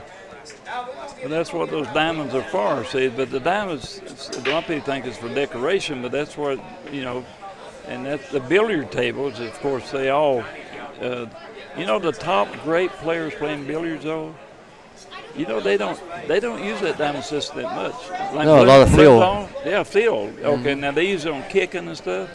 But sometimes one guy asked Bloomdahl one time, he said, what kind of system do you use? And he said, well, I see this shot, I see all these curves going around this way and that way, and I just try to create what I seen, the picture I saw, I just try to create in that shot. Because there is no systems for when that ball's hooking around and everything. The same thing with golf. You got a picture of the shot and then try to hit it. I play a lot of golf too. Yeah, don't picture the water in the woods. No. Sand traps. Well, I just picture them as like pool balls would be a tree, so I got to make sure I get around it. Yeah. You play pretty good golf? Not bad. About a 6-7 handicap. Oh, really? Oh, that's good golf. Yeah. High 70s, low 80s. Oh, yeah, that's good. Yeah, I shot in 8. I didn't. I'm very strong physically, but I just never could hit the ball very far. I bench pressed 420 when I was 60 years old. Huh. And I was always. I used to be a brick mason, block mason. So I got the upper body strength, but I guess that was a problem because I just never could get the speed. Well, you create too much lag. You can't have no lag. You gotta let the club just fall down and let it go. I'm trying to do all arm strength. Yep. I'm kind of both. I used to hit it 270, 280, but I'm around 230, 240 now. Yeah. But I keep it in play. Yeah, that's good. Yeah, I came from the golf. My first wife she was actually a Chattanooga city champion. She shot 68 at Valley Brook over there. I know Valley Brooks, but it's private now. It used to be public. I used to play it all the time. She shot 68 over there. Yeah. She was a club champion many years. Yeah, they got that course and then Creeks Bend right across the road. That's where we belong, Creeks Bend. Yeah. And that's when I started playing golf. I never had played, in her family. That's every weekend. That's why her father had 2 hole-in-ones. Well, they grew up with some money then. What's that? They grew up with some money then. Well, back then, not really. Her father, he worked at Miramont. They weren't wealthy, but they was okay. Yeah. And her mother worked for Tanner, the Tanner. The tennis player's father was a lawyer. I think she worked for him. But Carol was the most athletic in high school 3 years in a row, baseball and everything. It's my wife, and she was very athletic, and she could. She played good golf. Yeah, I played baseball for like 12, 13 years. Mm-hmm. Yeah, from when I was like 4 to 17. Huh? Did you finish? Did you go to college or anything? No, I didn't go to college. I played 2 years in high school, and I just ended up quitting because I got in the pool, and I didn't really care for the coach too much. He's making us run 2 or 3 miles before a game would start, and I'm like, "What are you're wearing us out, man, before the game even starts?" But I played shortstop, center field, and pitched. I started off at first base, and then they realized I had a good arm and a good fielder, so they moved me around. Yeah. My cousin, we played on the same team for a couple of years, and he was a catcher, and they put me to pitcher, and we would always practice together when we was kids. Yeah, I wasn't very athletic in school. I was in the pool, hanging out in the pool rooms. I quit. I only finished the 8th grade. Went to 9th grade about halfway through twice. Yeah. I went in the military in 1964. I went in the Army young and became I got my GED in the military, you know. Oh, okay. And I was a battalion artist in the military. You remember have you ever seen that painting, Ride the Nine? You know, with the cue ball and the thing. Yeah, I've seen it. Pool room in Bloomington, Illinois. It's kind of like that. It used to be everywhere. Ed Rowe and I used to sit together in Germany side by side. He was an artist, and now he's still an artist. And in Bronson, Florida, and he's actually wanting to sell the original painting of that. He's wanting like a couple $100,000 for it. Oh, well, it's a I know. That's just. At one time, it was the most famous pool painting you could see almost. You know. Riley, you're asking who's commentating. We got Mike Massey here. We've got Hennessee, and I'm Dean Mitchell. Yeah, we're doing old stories. While they're in between games or taking a break. But last 2 years, John, I've been doing more singing than I've been playing pool. Oh, yeah? Yeah. Well, I know you enjoy singing. Yeah, I like writing the songs. And my ex-girlfriend's name was Amanda, and you sang a song to her because her name was Amanda, and that was one of your ex-wives' names or something? No. I wrote a song based on like Amanda, but I called it. I changed it, you know, and it's like you remember. Yeah, you sang the song to her because her name was Amanda. At that time, they remember the song. I've held it all inward, and Lord knows I've tried. It's an awful awakening in the country boy's life. Who look in the mirror, you know, in total surprise. That's Amanda, you know. Mm-hmm. But I changed it to a pool song. Okay. As it stands there watching those bright colored spheres roll around the table till they disappear, and someone pays him for sinking the nine, says you got lucky, but it's all in his mind. He hustles the pool rooms, he hustles the bars, he's got a pocket full of money, he drives a fine car. He's been hustling pool now most of his life. He says he'd rather have a home and a sweet loving wife. Yeah, pretty good. Oh. If I go to singing, everybody go off here. Yeah, it's not like most pool hustlers. You never seen broke. When the stakes are high, you never seen choke. He's got nerves of steel, thinks he's got it all down. He knows when to quit and when to leave the town. Yep, knows when to hold them and knows when to fold them. He got his first pool cue when he was only 13. He's old and gray now, but he's still playing the green. Most people think that he's living the dream, but he would tell you all, folks, that it's not what it seems.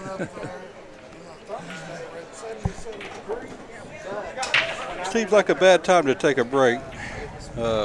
Hey, check this out. In the middle of the game. I got some fans out there in my music. Look at this. Yep. Go to Mike Massey Reverb Nation Country. I got about 60-something songs on there. Now, I used AI for a lot of them at the top, but a lot of them I wrote all the songs and stuff, but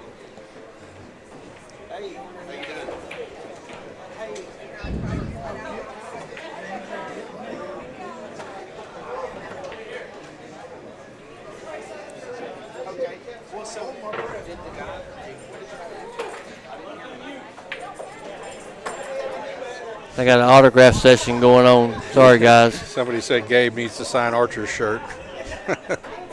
Roger, no, I've never been overseas. But one time I went there to Australia with a friend of mine for the Junior Nationals. Australia? Yeah. I went there a couple of times. Played in the Lindrum Masters there twice. Billiard, snooker, and pool there. Australia, that was pretty neat. A great player, a snooker player came out of there was, they call him Steady Eddie Charlton. I was going to race that comment, but.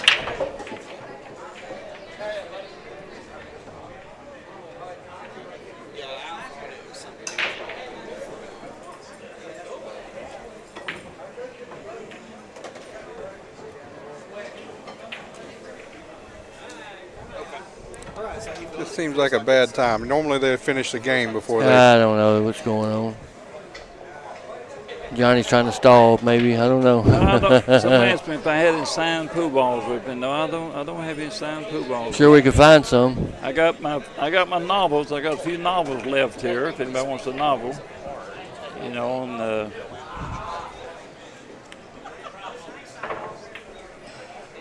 Although if it's but you can get the novel on Amazon, of course. You know. How many cues do you own, Mike? Well, you know, I don't own a lot of cues. Somebody was asking. Yeah, well, I used to have a lot of cues, but now I travel light. I endorse Mucci Cues. You know, I've been with them same for here. Quite a while now. Matter of fact, they made a cue. I'll tell you what, the cue they made for the movie is really, I'll show it to you later. And we've sold the 6 of them for $2,500 a piece. There's 3 more left for $25. Got a lot of abalone in it. It's the theme of the movie. But Kevin Sorbo will be using one of them in the movie too, the 10th one. And they're only selling. They only made 10. You know? Yeah.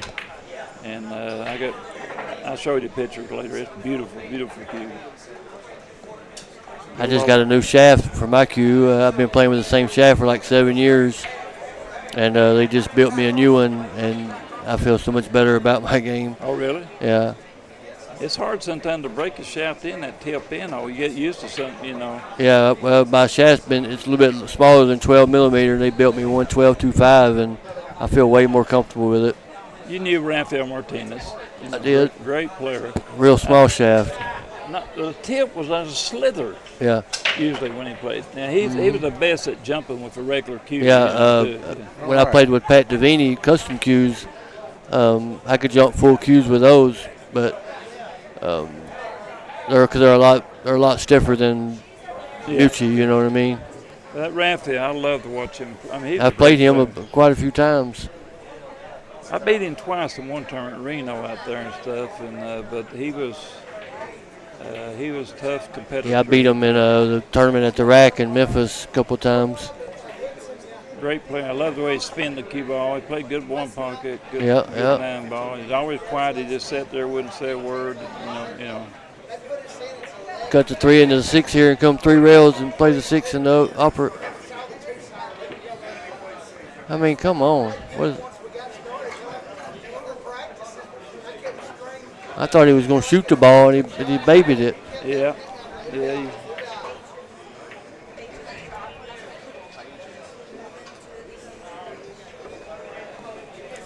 That's why you don't take a long break mid-rack. Yeah.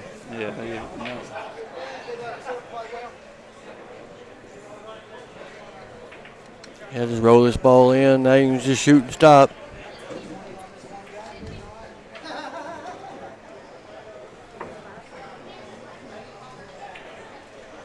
Ooh, I thought he missed it for a second.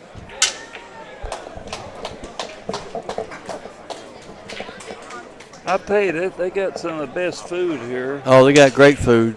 Great food. Okay. Real nice kitchen, clean. After I get back to Las Vegas, I might just move up here. Where are you living at? I live right here close. You got a house? You got an apartment or what? I roommate with a couple guys. Okay. But I'm actually maybe trying to find a place over here close to rent. Yeah. Yeah, I'm going up to work on the movie for about a month before we do the movie. You know, I'll be working on with the screenplay and got to make changes, stuff here and there. And I hadn't decided yet because my daughter and son live in Chattanooga. You know. Right. And, I'm gonna try to find a place in between here and Chattanooga, about halfway, and so I could go to either place. Yeah, I might even write a sequel to the movie too. I don't know. You know. Yeah. You know Tor Lowry? Tor Lowry. Really good instructor, you know, and does great video. He's helped me so much. You wouldn't I don't think I believe do. Is he from European? Utah. Oh, yeah, Utah. He's a really good instructor, but also he's very good with video work and everything stuff. So he helped me. I mean, I couldn't have done the novel without him so much and everything. And then the movie, we're both technical advisors in the movie on the pool, you know. Right. And he's done quite a few. His brother's done like 20 movies. He's always done a movie. Johnny was talking to, remember Webster, little short midget color guy? I talked to him the other day on the phone too. Yeah. It took me a minute to realize who it was, but I remember him. I was a kid then. Yeah, he's a little guy. He Played Webster. He's got a really nice. He's really nice. I talked to him on the phone. He's doing some stuff too in the movie. Yeah. Yep. Now Kevin Sorbo is double for like 23, 24 years old. Lives in Atlanta. So he'll probably be coming up here, and I'll probably be teaching him, or Johnny might even be teaching, to make him look like a pool player and teaching the mannerisms and everything, Oh, for your movie? Yeah, because he's got some, quite a few scenes in there when he's like 23, 24. I'll be willing to help.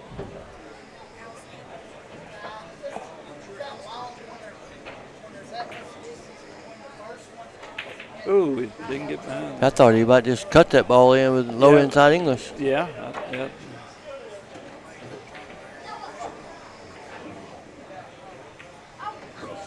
He's got this little kid. He's got him freewheeling. He's not thinking about nothing. Yeah, he's a really good shot maker, and that's why you got to be on these tight pockets like this. It's just like if you took a snooker player playing on these real tight pockets, that's why their pocket balls are good.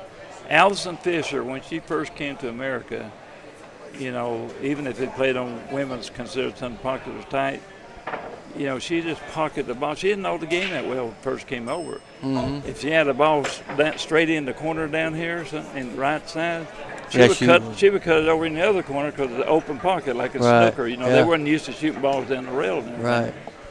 And but within a year, I predicted she'd be number one within a year, and she was. Yeah, her and Karen Core was always battling back and forth. And then Jasmine, I knew Jasmine when she was 8, 9 years old, and she looked like she would run around the table, 8, 9, 10 years old. She was 9, 10. She was, drawing her ball and everything. I did a marathon shoot in Austria, live television, to see how many racks of the Ghost I could run in 24 hours. No 9 balls on combinations, and no 9 balls on break. And I had 330 breaking runs. And this was documented, signed, witnesses on TV, national TV, and everything. And that's 9 ball. 9 ball. And that's when I first met her. What's that? Yeah. Can I get a? What's that? Yeah, you get a. Like a empanada or something? What is it? Fried pie? What kind of pie is it? You can do apple, blueberry, strawberry, Can I get apple? Apple? Yeah, and a sweet tea with Do it. you want ice cream? Yes. Would you like whipped cream? Okay.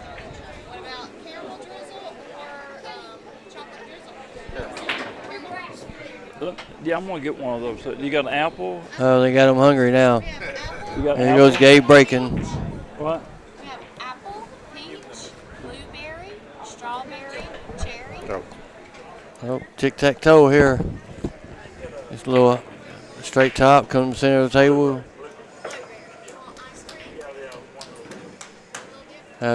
This center ball, punch it out to the center of the table.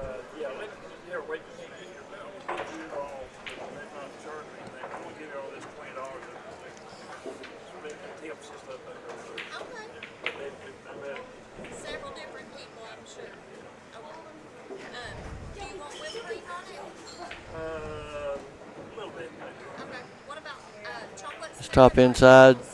Oh, way too hard. I would have stayed a little short on it, but I think he's all right.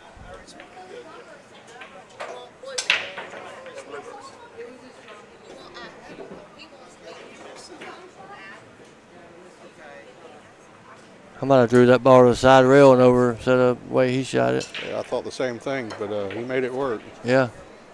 41-23, guys.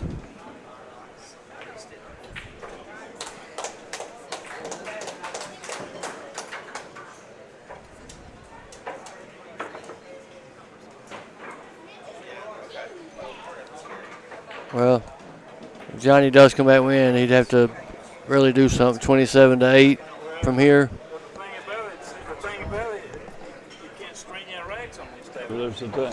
They could, if there's bigger pockets where you could string some racks and stuff, but That's when it's hard to come back. Okay. Back when we was playing on bigger pocket, you might be down 5-6 games, but get up and put a 5 or 6 pack on and get right back even. Yeah, I like the way the table plays. I play a little bit on it. I mean, the cloth's not broke in or nothing right now, so it's not playing like super tight.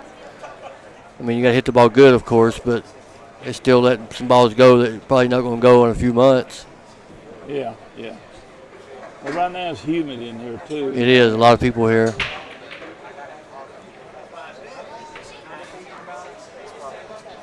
But Johnny, he's gave a bunch of games away. Just Oh man, yeah. Just like the last game, that shoots a 3 into the 6. He don't even hit it hard enough to get to the side. So many, and that gives him the kid the confidence. Gives him a little pep in his step. If Johnny plays at this rhythm, keeps running out, it's going to be bad on him. But he makes a couple balls and misses, and then pumps the kid up. Gonna play the 2, then get on the 3 and play the 4-9. Even if you get a little low on it, you carry them the 9 in.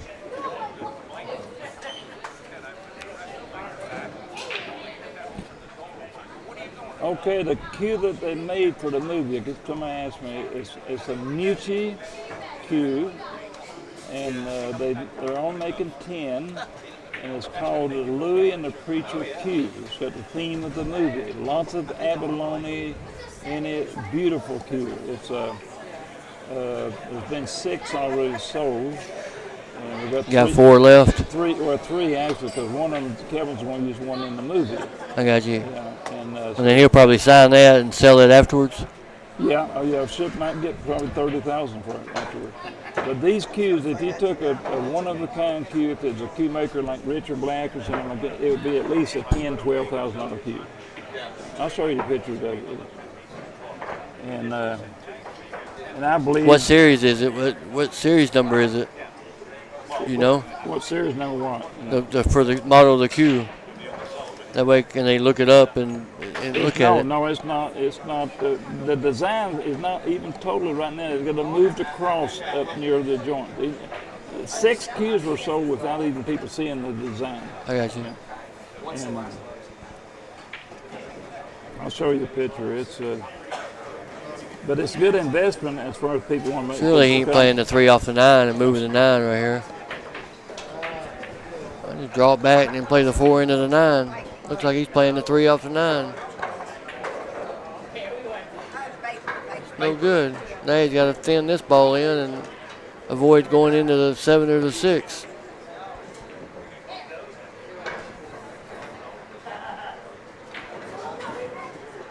Okay, Hennessy.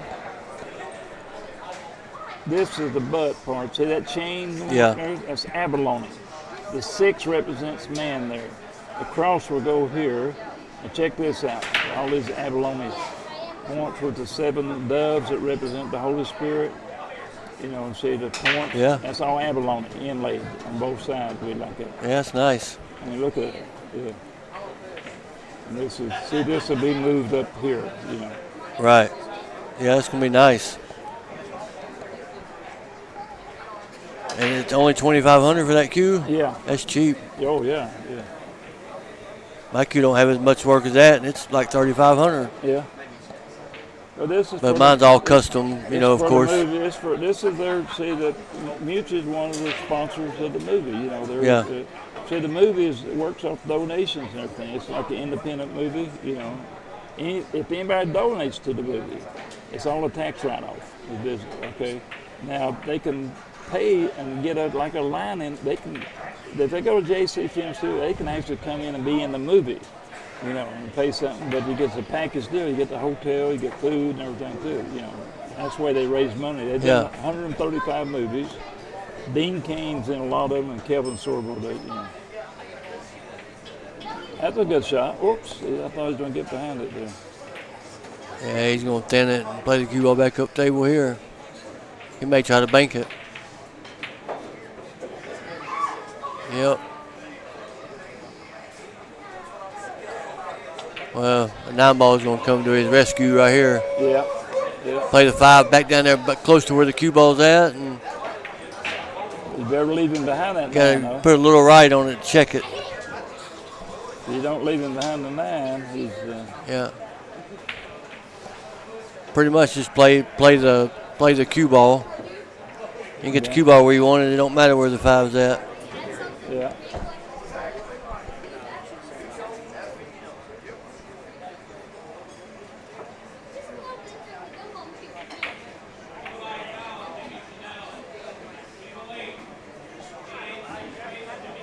No good. No. Table, I think it's pretty slow for new cloth, you know. What did that? You just whacked at that one, didn't you? Yeah. He got away with it.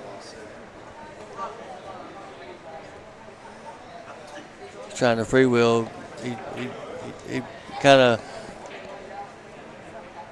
just not even thinking about it, just shooting. Yeah.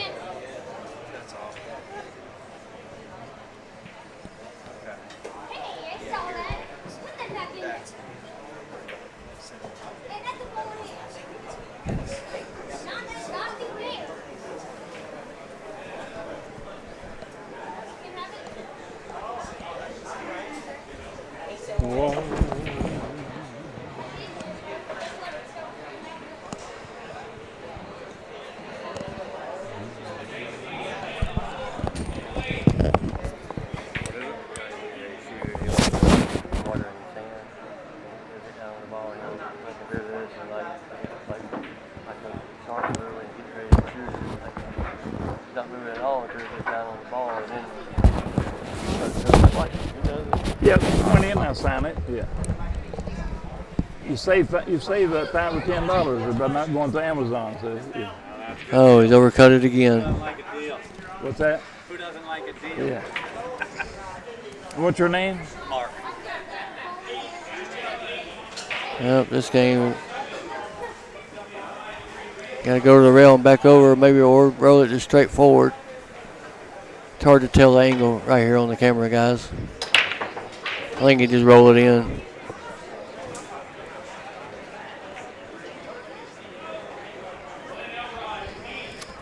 There you go, Mark. Yeah, thank you. Thank you. Yeah.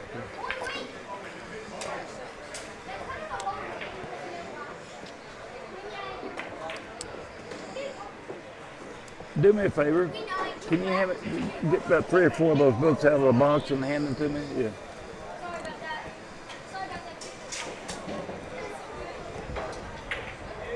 All right, 42-23.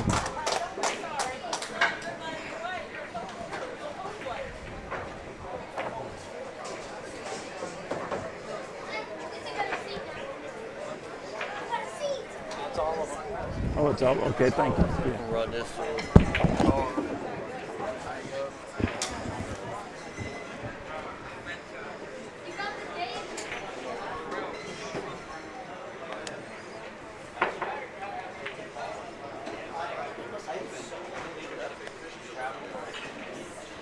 Yeah, there's people sitting in the VIP section. They're just on the other side where you can't really see them.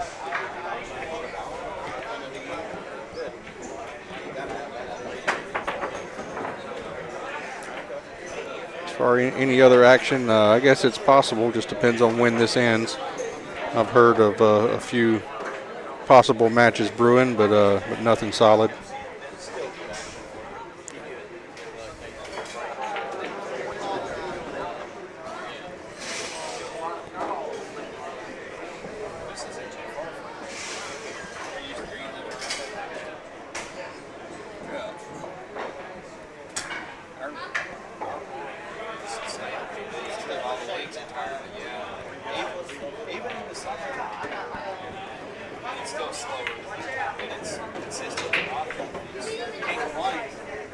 I'd love to have another 1,000.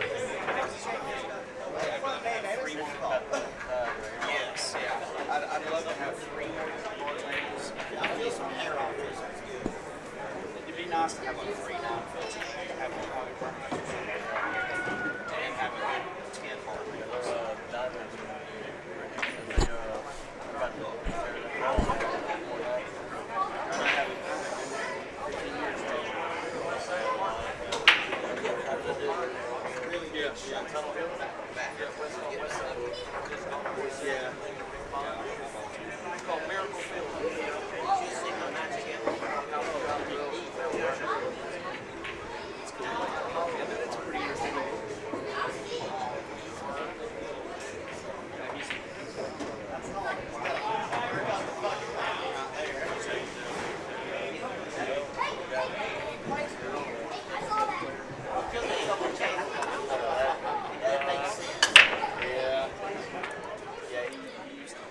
was there allowed to like 15 and go to that Knox and play left.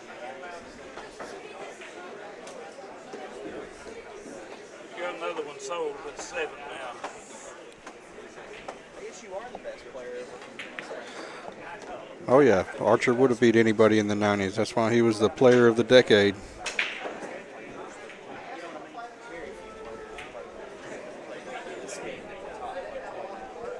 I used to think that like the guys from the 60s and 70s played as good, but they didn't even win everything. I mean, like Buddy Hall in the early 70s, pretty phenomenal, you know. But he probably, you know, honestly, probably didn't play hard.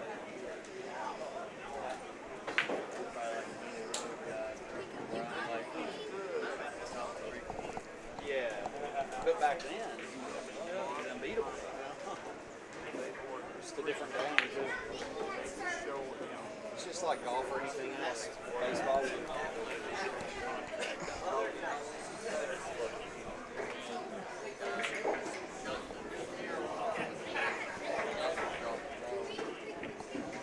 a lot of good places around here to play.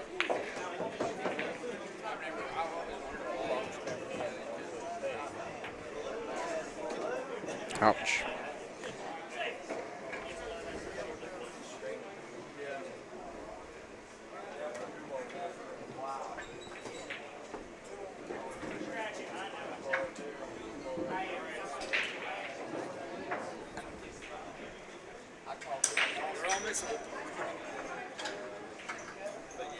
Ooh, another one wobbled. These pockets are tight.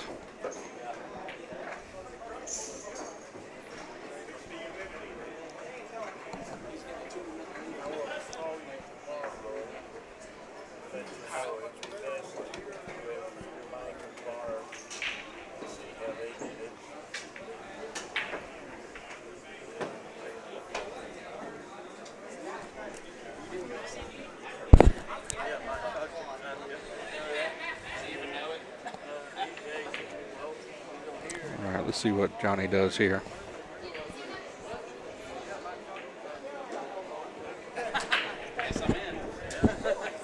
Those of you watching, I guess you see the Maryville Billiards 9-ball open, 1,000 added. They were mentioning this earlier. They said it comes with a huge payout. That average payout's about 10,000 is the lowest he's seen. So that's some big numbers for a $100 entry. I'd like to get like 15,000 this time of the auction. I think we could. Hell, you should go for 2 at least.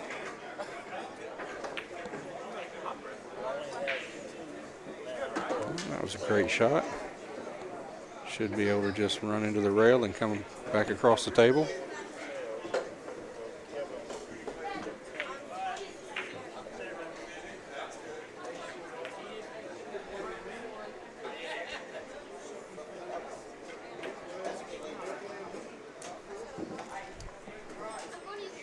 Oh. I'll tell you what, guys. You know, Johnny and Gabe both said the humidity is so high in here, and I get it. You're supposed to split the drawers. Hey, cricket, my man. That man right there sounds like a cricket. No joke. I can play it on my phone. He sent me a video. Johnny's, you know, was complaining about the humidity. I'll tell you right now, the thermostats in this pool room, and they got the air on. They got so many people in here. It's 80 degrees in here. So the humidity is building up, and it's getting real sticky. And I think Gabe has the advantage because he's using the glove. Johnny is using some magic powder on his hand. But it's been rough. It's been rough on Johnny, but there is no excuse. You can't take anything away from this young man here. This young man has really been getting out. So definitely going to be a contender. Already is. I'm talking about for the big stage. Oh, yeah. Yeah, he's got a bright future. Without a doubt. Yeah, it is a big thing.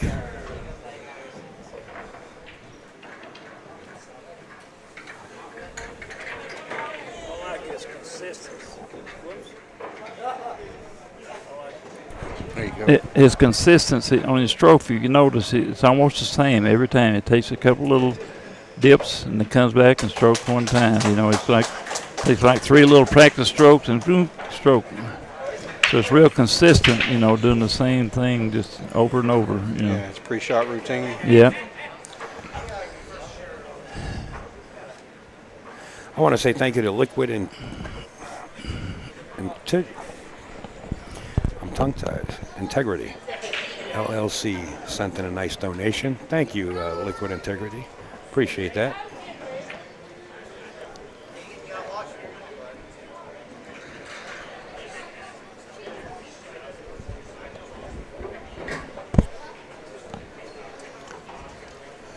It'll help me keep bringing live pool for free to you guys. I can tell you that much. I'm a big pet peeve addict when it comes to bringing free pool to the viewership.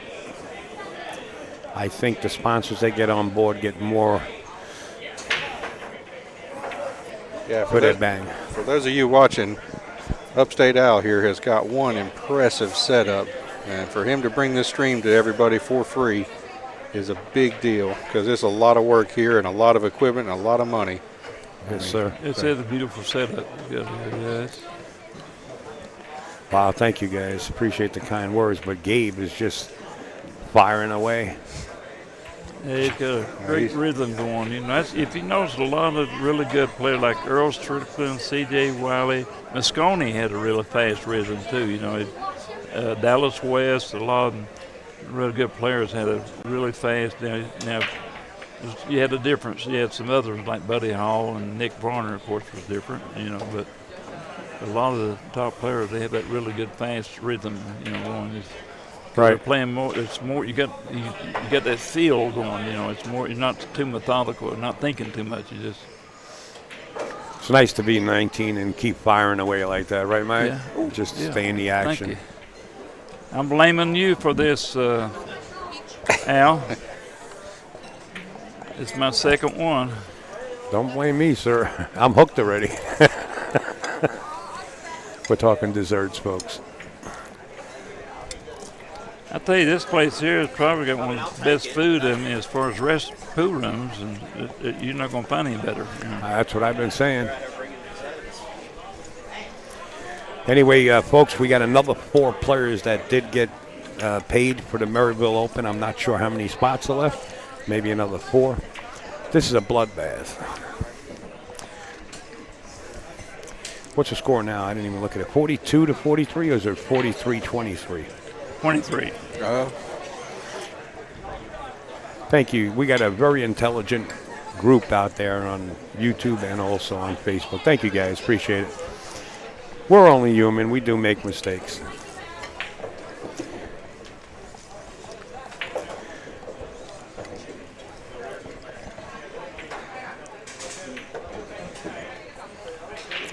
Empanadas? Is that how you say this? That dessert? That's what it looks like to me. Empanadas. It looks like an empanada. Yeah, it does. Yeah, I'm just not sure if I'm saying it correctly. Yeah, powdered sugar on it. Yeah, they're good.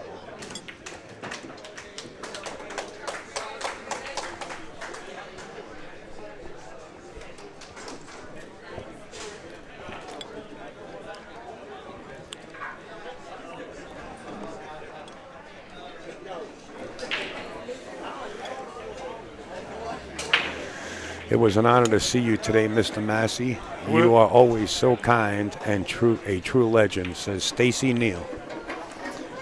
Who? Stacy Neal. Stacy, how you doing?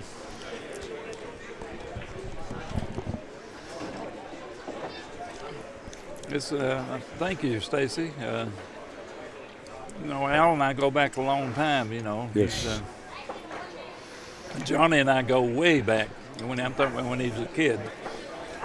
Him and Shannon Dalton and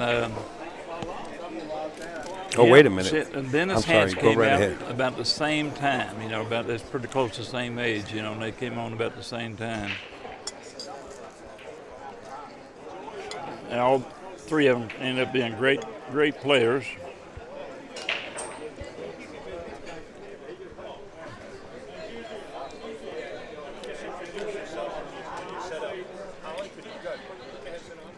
Bruce Barfolet. I saw Bruce. I saw Brother Bruce on there. My highest rank on the tour, I think back then was like 8th or something like that on the 9-ball tour. You know. That was a question he had.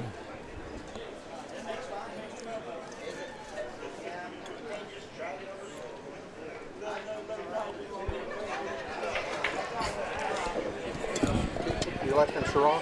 Shira? Yeah. Guys, we've got Keith Shira joining us on the commentary. He's going to sit in with us for a few minutes. How y'all guys doing?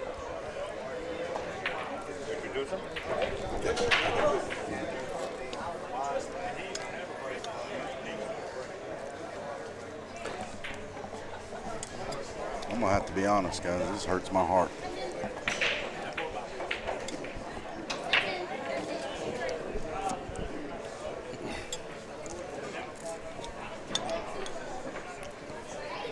Yeah, nobody can stay on top forever. There's always going to be new and up and coming, and they're always going to take the spots of the. It's like my song. Who's going to fill their cues? You know, George Jones had the song, Who's Going to Fill Their Shoes? Yep. About country singers. So Ray Hansen gave me the idea of doing Who's Going to Fill Their Cues, you know. So I wrote a song about it, and that people, you all can go out there and you can see the music video.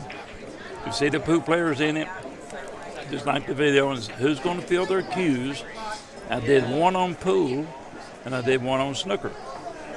With the snooker players, you know, because I knew all the snooker players, you know, going over there and everything. Who's going to fill their cues? Who's going to stand up tall? Who's going to win the? Who's going to win the? Sam, I was almost thinking about the country song opera. It's not the opera. You know, who's going to fill those cues? Who's going to stand up tall? Who's going to win the? One pocket. One pocket.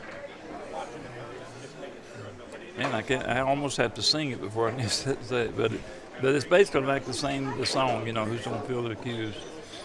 And you see the pictures of the players and stuff in there. Most of them ones that passed away on us, you know. Right. All the Hall of Fame players and everything. And who's going to fill their cues? Who's going to stand up tall? Who's going to win? I said, who's going to banks? And 9-ball at the Derby. I said, who's going to? I said, Lord, I wonder who's going to fill their cues. Yeah, you have to bring it up to watch it. I'll have to look at that here in just a little bit.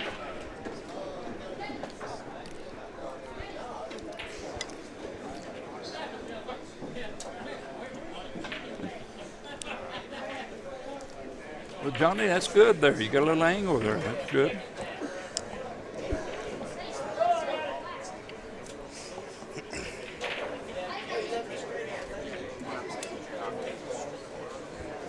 Well, it should be 25.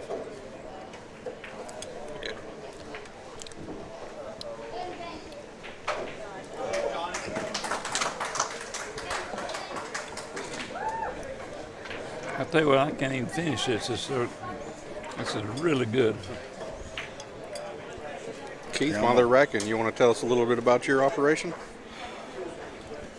Yeah. I started in on pool cues and billiard supply when I found out I had an addiction to them. So I guess that's about it. I mean, I got a lot of money invested, and I have to sell some stuff. But we have nice cues. They play good. Everything from from maple to Killwood to carbon. We've got 30 and a quarter inch carbons. Sell a lot of that, but we really do it for fun. Yeah. You know. For those of you guys listening, Keith travels around and comes to events like this, and he's got a real nice setup where he sells cues, and he's got a nice little shop going.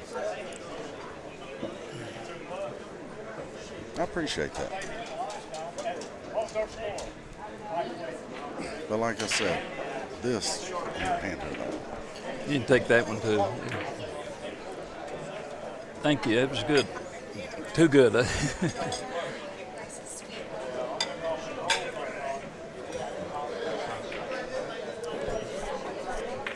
I was over there earlier watching them just go at it on the rack. Oh, they were getting silly on the racking. It was a problem.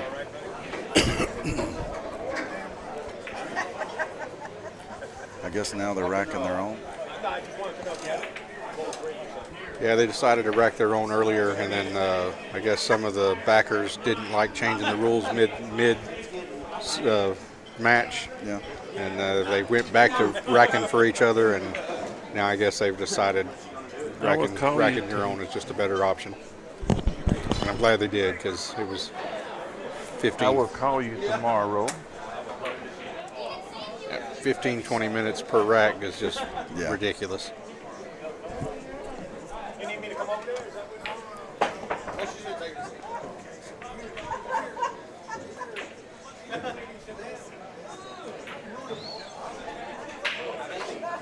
All right. I think that's the first break he's dropped a ball. And he's got a good shot on one.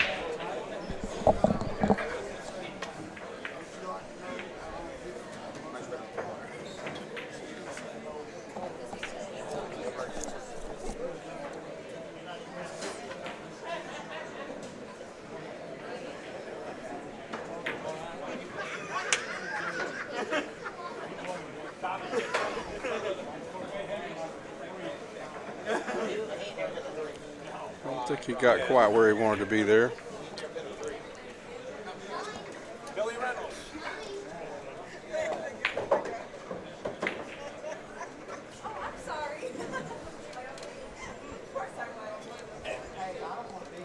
He's not bad. Shoot that in the side and drift down table for the 4. It's hard to see the numbers. 4 on the rail, or is that That's 4 on the right there? rail. 4's on the rail. I think he hit that ball pretty hard.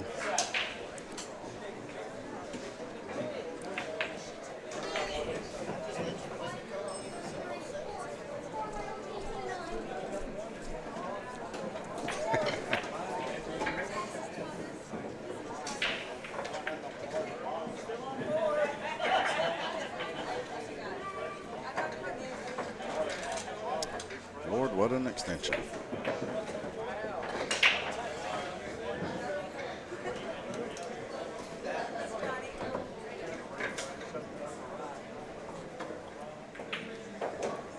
So I could put the hit real good.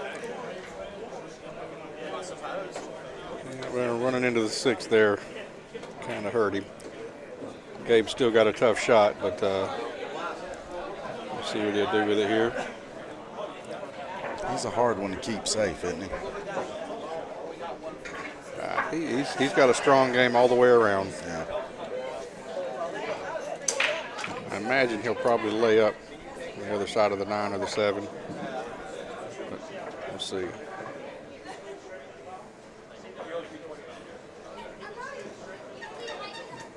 Oh, he won. Does it have their names in it? Have you signed it?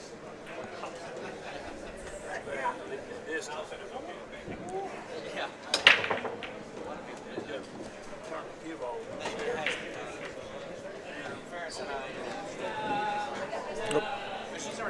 Sorry, Mike. Had your mic turned off there. No, it's good. Yeah, he's gonna be hard to play position. Don't just going to turn the cue ball loose. Or wait, no, that's a 6 ball up there. I keep. Yeah, He'll go. That's a natural actually to go around. If it makes the ball, go around 3 rails and back up 46. So that's the Or 7. 2 there at rails the if it spot. spins it in. Nice to make those numbers, right? Yeah.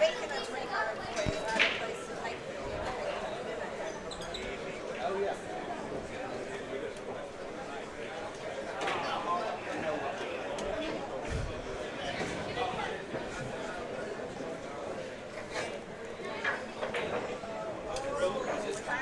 For those of you watching, it doesn't look like there's many people watching in that camera angle, but on the other side here, it's standing room only. There are people packed in here trying to watch.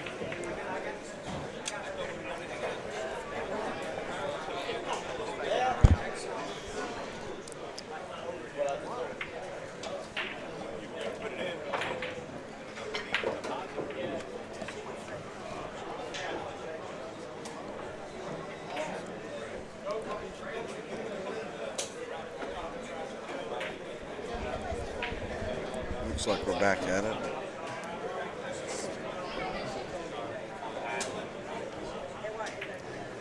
Yes, I saw James Walden play. He actually beat me in a tournament one time.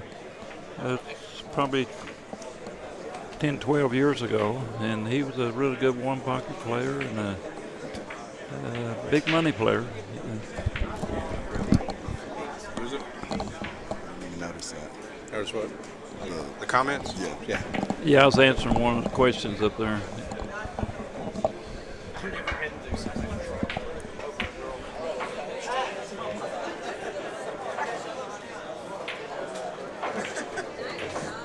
Guys, Johnny's just taking a little break to, looks like, adjust his the music on his phone, his playlist. Gotta have a good playlist.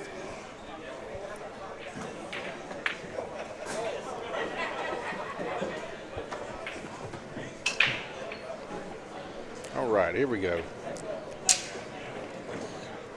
you should be able to cut this in and just come back around to the 3 rails and get up table from the 6.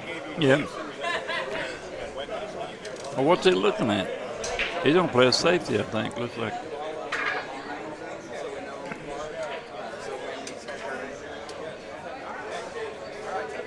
Yeah, it sure is. Yeah. That's no good there. Oh, as short as his balls bank, that's almost like a natural there, you know, to hit it firm and bank it. Yeah. Gabe's been drilling those side pocket banks. Yeah, he'll make this, and it looks pretty. He might not even have to shorten it up. It looks pretty natural. 2 diamonds to 1 diamond, you know. Yeah, it's real close. Just tap it in, stop it. It's got natural shape. Because I remember Janet was talking about replacing her. Ooh, making a cross side. Yeah, I know you're talking about. He gets around, doesn't he? He's always traveling. A little lucky there.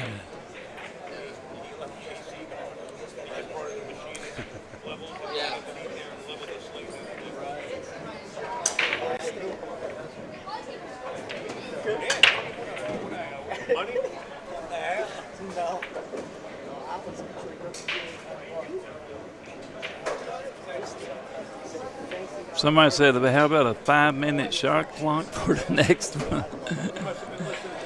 If you use a shot clock, you need like a 30-second shot clock. Yeah. I don't know. You're not coming up to Evansville, Tennessee to play in that tournament. No, not far from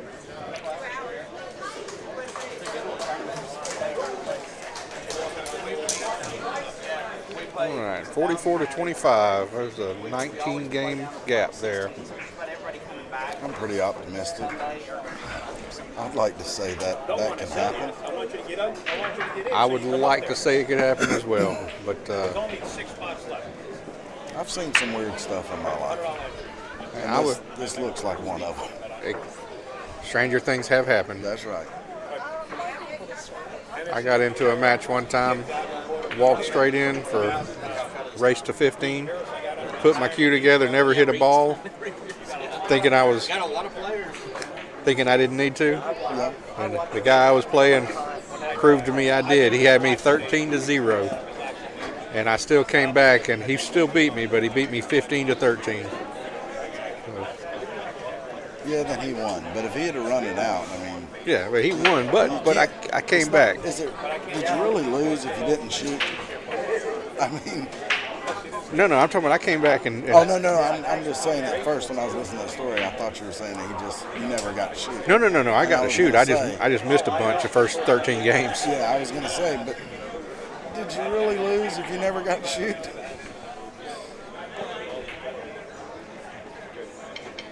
I was listening when you were up at Turning Stone. Dan Zetz. Zetz? Yep. He can see this ball. He sure can. He put him right in the gap. Yeah, right. Hey, I want to thank Dan Zetz. He's here at the pool room for his donation. Thank you, Dan Zetz. I know they can't see, but Oh, no, Thank you, sir. I can turn that little camera around. They'll oh see yeah. it. I forgot about that. Yeah, I got that little PTV going. Yeah, when we were up at Turning Stone, Keith David jumped in the booth. Yes. Yeah, he's a good friend of mine too. I know. I go out in the parking lot.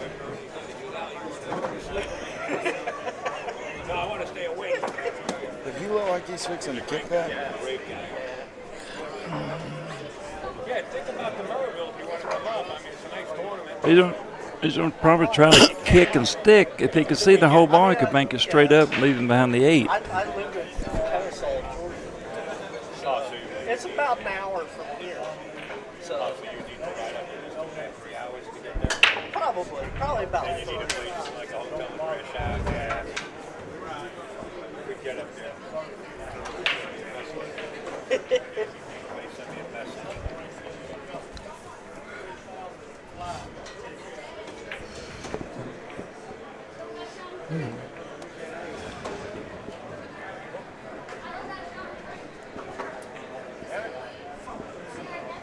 I can't get my message.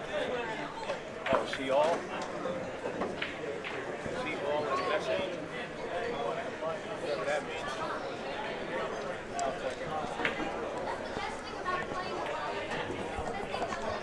I'm not going to do that. How do I get out of that? I'm sorry. Cancel. Oh, God.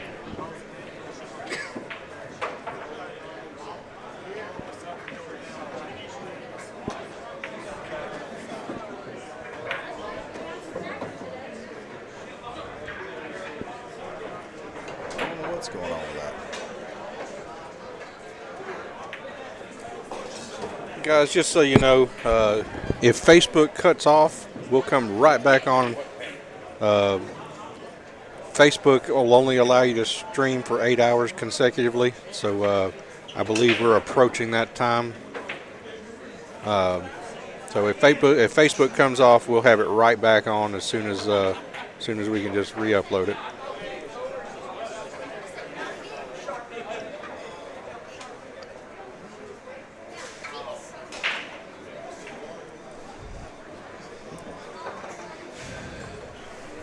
Well, I enjoyed it, and I'm going to sit up here at this high chair now. And All right, Mike. Well, thank you very much. It was a pleasure commentating with you. Couple songs and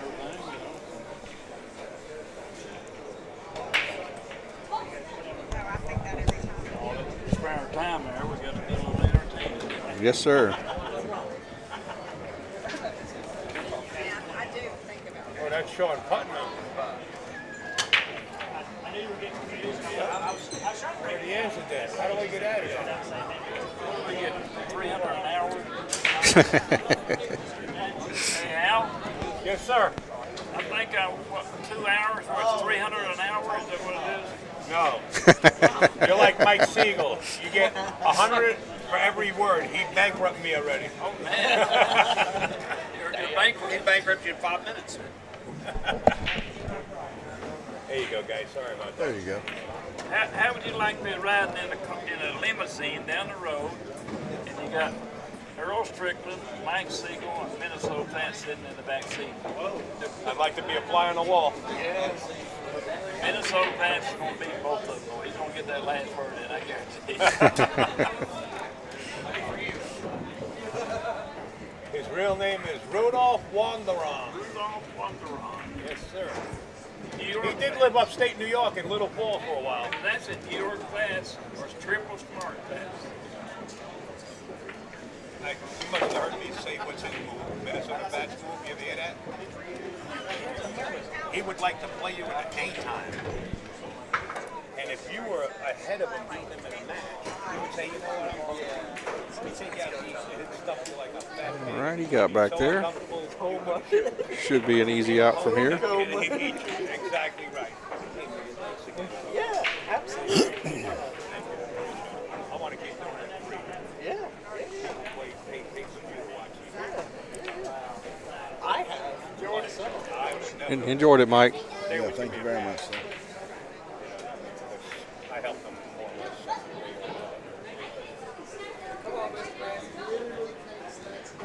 It's hard to tell the difference between the 7 and the 8 on there. Yeah. Well, get in there. Get in there. Do whatever you can stay there for your entire life. So when I talked to Johnny this morning, he was Just introduce yourself when you get in. I'm in. Welcome. All right. You're live. Thank you. Name is Dan Zetz. What is it? Dan. Dan? Nice to meet Zetz. you, Dan. Zetz. Okay, Yep. nice to meet you, Dan. That was a good shot. All right, Johnny on the board again. So I got to see Johnny when he came in this morning, and I asked him how he was doing, how he was feeling. Sorry about that. Good, much better. So I got to talk to Johnny this morning when he came in, and asked him how he was feeling and everything. He said, "Man, I feel good. I think it's going to happen. I think it's good." And he's in good spirits. Oh yeah, he's in good. He was actually trying to get a hold of the pool room owner early this morning to get in here and hit some balls before the match. Yeah. But he said he couldn't get a hold of him. So yeah, he sounded very optimistic this morning. The break hasn't been working for him. Oh, the break's been killing him. I think I've seen him pot a ball on one break today.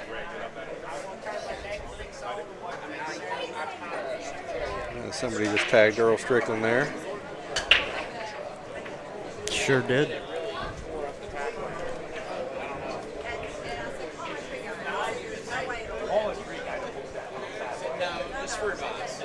Earl, if you're in here with us, Mike Massey was just telling us a story about you and Mike Siegel and Minnesota Fats in a limo together.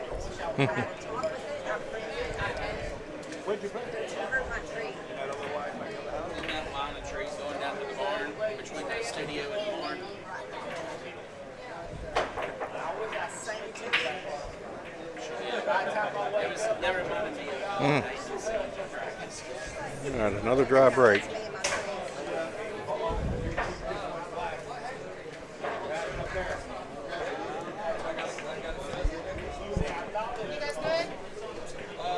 Thank you. I've got a tab at 7. Nice safety there. Yeah, it's We're still live. We're good. How about Facebook? Oh yeah, we're still live on Facebook, right?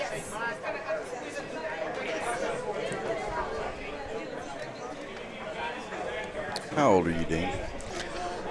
I am 47. 47. I know, I don't look it. No, you look like you're 48. No, I'm just I thought you were going to say 29. Well, I'm dyslexic, you know. So. And how old are you? I'm 48. 48. Okay, so I just Good remember, company. I just remember watching. Yeah, I'm 52, so Yeah. I just remember watching him when I was 21. Oh, absolutely. And was just amazed. You know, at the stuff he was doing. He dominated. Yeah, absolutely. And Mike Massey. Yeah. I saw him on TV more than anybody back when we were young. Yeah, it's super cool to get to hang out with him. Oh yeah. And hear some of his stories today. I've really enjoyed it. Yeah, the one expo, I actually got an autograph on a cue ball from Mike Massey and Ralph Souquet. I still have it There to you this go. day. Yeah, that was years ago. Yeah, My brother's I'm over talking there. like 20 years ago at least. Yeah. My brother's over there reading the book now. Oh, cool. And he said, "Well, I didn't know he was in what was it? The lights went out in Georgia or something like that. I believe the movie. Yeah, he's been in several movies. Yeah, he's been telling us about him. He was in Pool Hall Junkies. Yeah, I saw that and I'm looking it up, but I was watching that clip and it didn't register. Obviously, he was, a little younger, Sure. And I told the guy that was done, I said, well, I didn't see him in there. He said, that's him right there. I'm like, I'm an idiot. Didn't put two and two together. No. Yeah, I think they need to make another Pool Hall Junkies. That movie was great. I did like that movie. Not a whole lot of people liked it. I loved it. I thought it was awesome. It was hard to follow at first. Yeah. I felt like it was. Mm-hmm.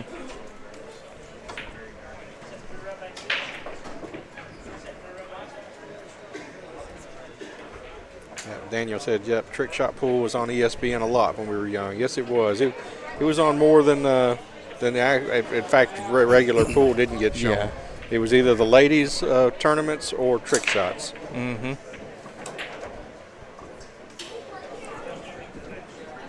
So from what I was told in Facebook comments earlier, Gabe beat Thomas Haas. Oh. And I heard a couple of different numbers. One person said 17-18, and another person said 11-3. But I didn't watch either one of those matches. But Thomas Haas is a strong player, so I would have loved to have seen that match.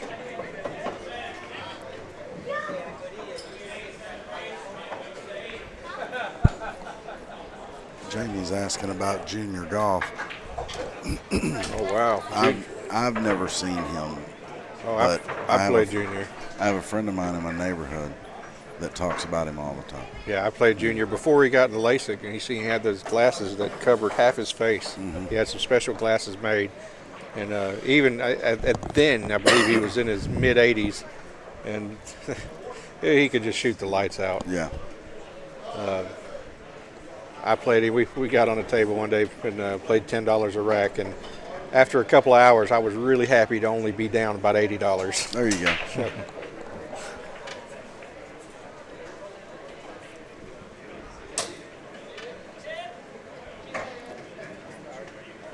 That was a long time ago.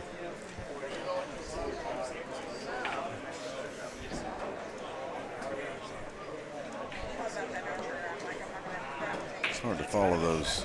Yeah, those comments. They come in so fast. Yeah, they come in so fast. You just got to grab one and go with it. Guys, if you're commenting and we don't respond to it, it's just because they move so quick we can't see them all. I would think us young guys would be able to keep up. Y'all are the young ones.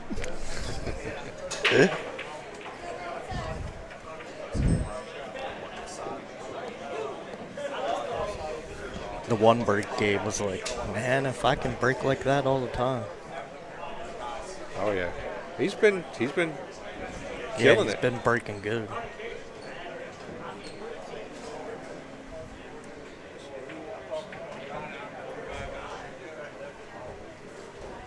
Yeah, this kid plays strong. Yes, it is on YouTube.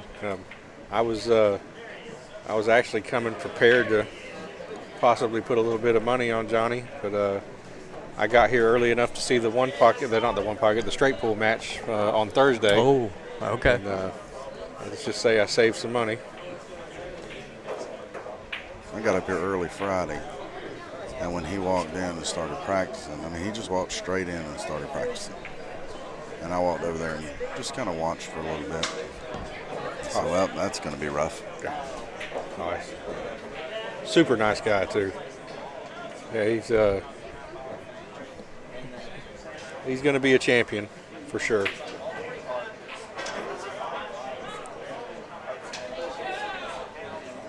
I mean, he's already a champion, but he's got a bright future. How old is he again? 19.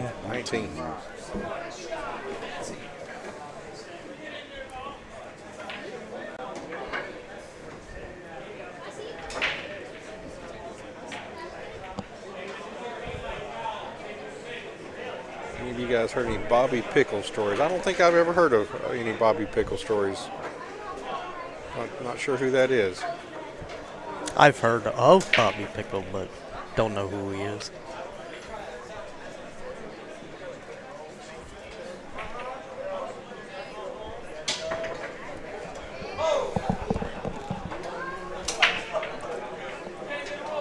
Well, Gabe caught a roll there. Seems like he's been doing that. Yeah, oh yeah, the rolls have definitely been in his favor. Even the bad rolls, I don't think would have changed the outcome a whole lot, but no. But they have definitely been in his favor. I can't drink a Coke. I'm drinking this energy drink here. I'm sorry. Yeah, you guys, Al has put on a great stream here. Yeah. I saw somebody thanking him for the stream, and man, if you guys saw his setup and then understood how much work went into setting this up, and this is crazy. Yeah, you would understand that this guy he's the real deal. He's got an amazing setup and puts a lot of work into this. So for him to be up here doing this for free, it's That's why I gave him the donation. Yeah, good. He deserves it. Yeah. Is that going to go on the side? Yes, it is. All right. One time. He got excited about that. He got a roll. One time.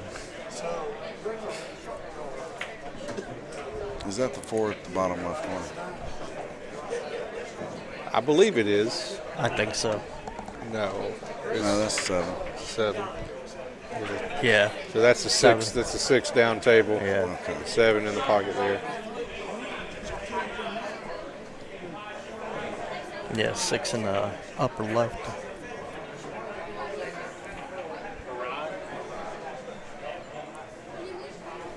Somebody said this is a scratch shot. I don't really see it.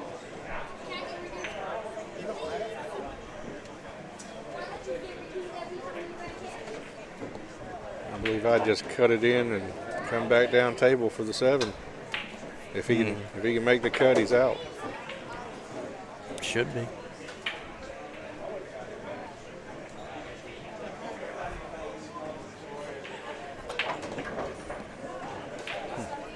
Johnny was saying earlier that he's never seen a table more perfect. Yeah. I'll tell you, these pockets are extremely tight. If you got to dead center it, or it's just not going to go.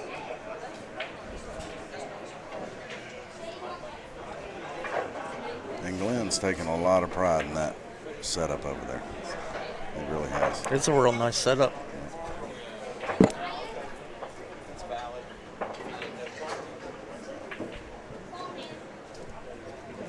All right, he cut it right in, and I do believe he's out. Connect the dots.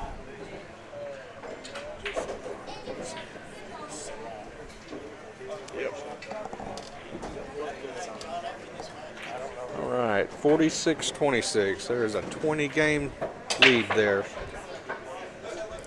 If Johnny's going to make a comeback, he better do it quick. Mm-hmm.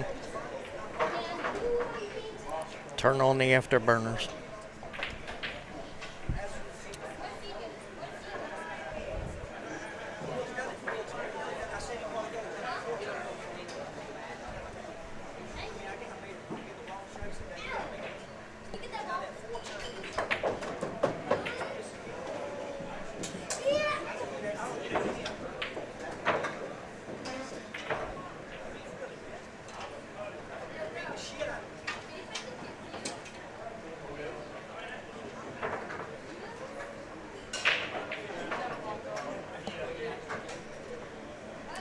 This match is in Dalton, Georgia at Big Time Billiards and Cafe. And if you've never been here, if you're anywhere close, I'll tell you, it is worth the drive. This place is awesome. Absolutely. They've got all diamond tables and a really nice restaurant. I've been here for 2 days, and I haven't had a single bad thing out of the restaurant yet. So I had the seafood platter today. I had that this morning, and I couldn't eat it all. I'm down in Panama City, and I mean there's There's fresh seafood. Yeah. It's great. I drove all the way up from Kennesaw. Well, that's where I'm An staying hour. right now Yeah. at my parents' house. I was going to say, I thought I saw you in KB's. Yeah. Yeah. But the seafood here was, I mean, it was just like in I Florida. had the patty melt. Whoa. Talk about good. I don't think I've had anything that didn't. But it is a great room, though. Right. Like it's Yeah, oh yeah, this place It's is awesome. real good. And the people here are just great. Yeah.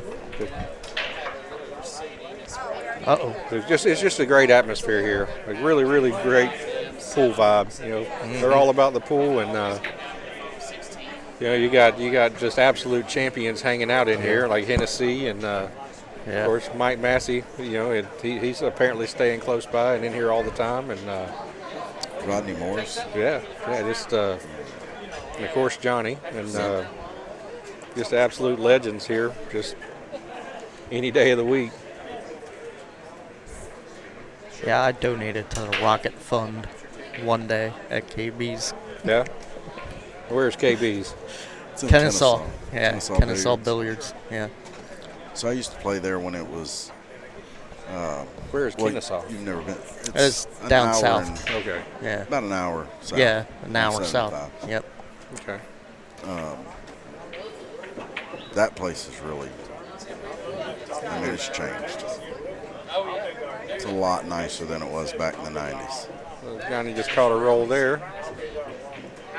Now if he can. I don't know what cube John uses.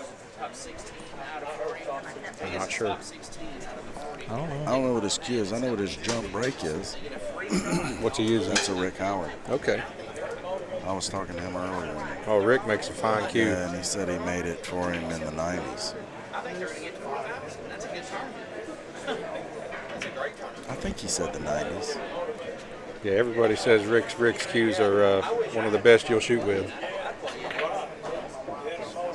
Speaking of another legend, Rick is floating around in here somewhere.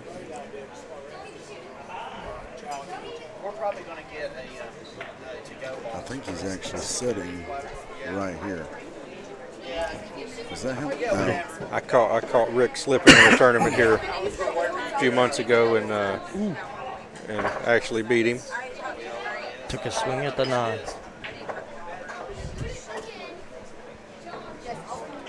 Yeah, whenever you get a chance.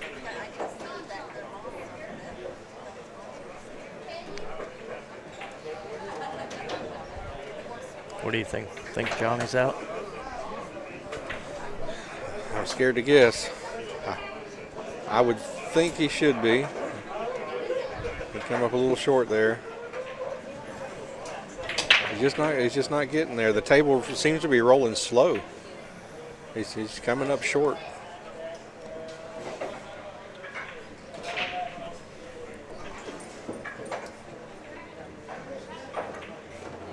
Oh, there we go. That was nice.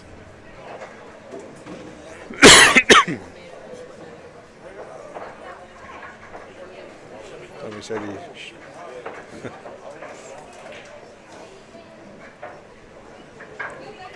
Who's commentators? Well, my name is Dean Mitchell. I'm with Pool Hub Live, the new Pool Hub app that's out. And if you haven't checked it out, you should. It's been in the app stores. And we got Keith Shira. Shira, sorry. Let's get that right, man. My Everybody bad. says Shira. It looks like Shira. It doesn't matter, whatever. As long as it's getting known. I'll get it right next time. Yeah, there you go. It's almost like Shiloh.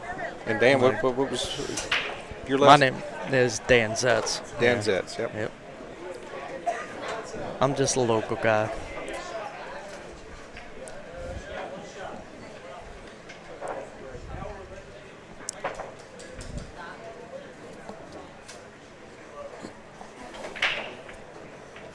Somebody said Johnny plays with Jim Pierce. Okay. Doesn't Rodney play with Jim Pierce too? Rodney Morris? Yeah. I think it's a universal cue. Oh, you're right. He's sponsored by them. Johnny might get another one. There it is. All right. Johnny's got another one on the board.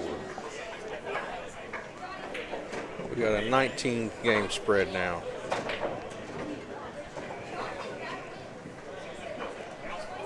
What did Gabe say during the podcast that he was going to beat Johnny? What was it? 50 to 25. Oh, was it 50-25? I think that's what he said.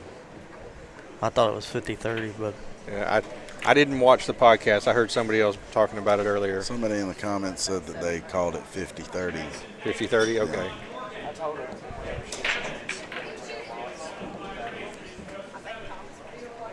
I don't think I'll be able to eat anything else tonight. yeah, I used to live up in Pennsylvania.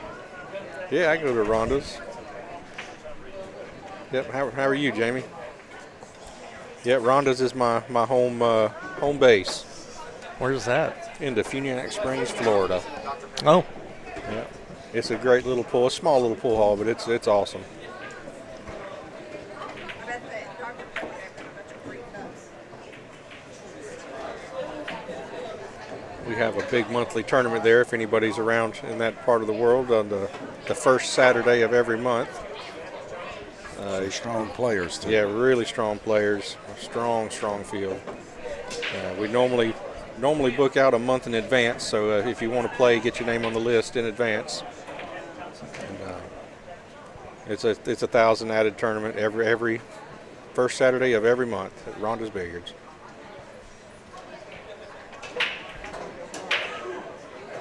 Made a ball. No shot. He's got a pretty easy safety there. Yeah.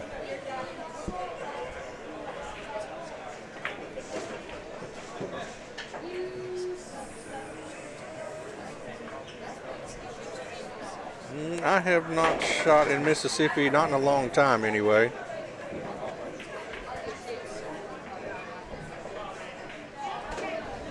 The score is 46 to 27.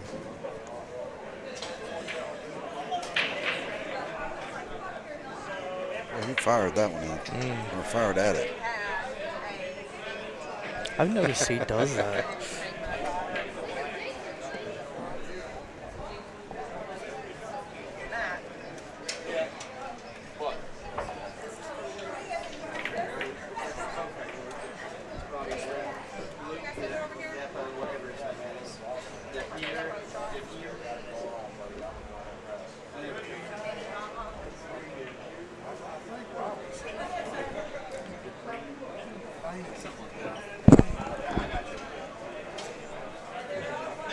Guys, for those of you that haven't heard about it, Pool Hub is a new app that I've come out, and it's in both app stores. It's really cool. We went out to build the best app ever built for pool, and I think we've done it. And if we hadn't done it, we're going to. We're upgrading all the time. We've got live streaming, a live map. We took all the best features from social media platforms and built a social media platform just for pool. So check us out and go on there and follow me. Send me a message and let me know what you think about it. I'd like any feedback you could give me. I downloaded it yesterday. Okay, good deal. What do you think about it? I don't know. I haven't really perused it yet. Okay. But I will. I appreciate it. You can find me on there if you just put @Dean or search for Dean Mitchell. You'll find me, and just let me know. That was a good shot by Johnny. Can he see it? I don't think Did he see an edge? I don't think so. He looks like he's shooting for it, though, so maybe. Yep. Wow, he almost made it. Wow. What a great shot. A little harder, it'll win on the side. Or it looked like it was rolling that way. Yeah, he shot to make that ball. Mm-hmm. I didn't think he could see it. I didn't either.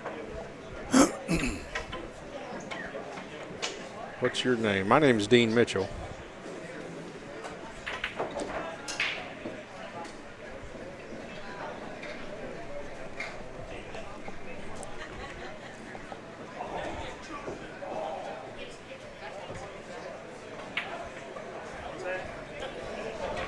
I just want to see Johnny make it a little closer. You know, I don't have a horse in the race, but Oh, we all want to see Johnny do good. I mean, Johnny's he's an absolute legend. Even with this performance, you can't take away what he's done in the past. I mean, it's. Ooh, he's got this ball, or at least I think he does.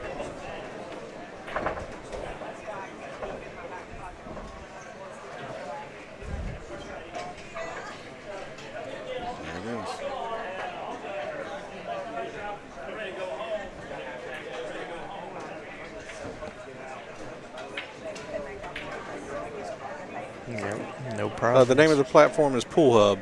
If you search for Pool Hub in the app stores, we'll pop right up. And if you just want to go to it on the web, you can go to poolhub.live. It's actually listed as poolhub.live in the app store. In the app store too, yeah. Yeah, at first they had us as just Pool Hub, and we had to fill out some paperwork to get the .live on there. They got a little silly with it. App stores are hard to deal with. I can imagine. Al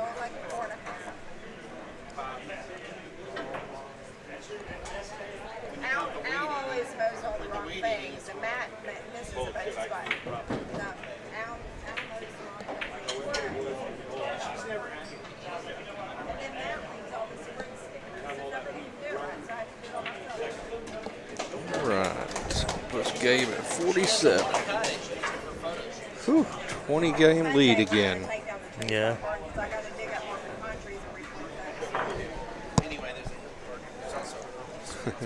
Kevin said he downloaded the wrong hub. You might have to delete your browser history, Kevin. Yeah. It happens.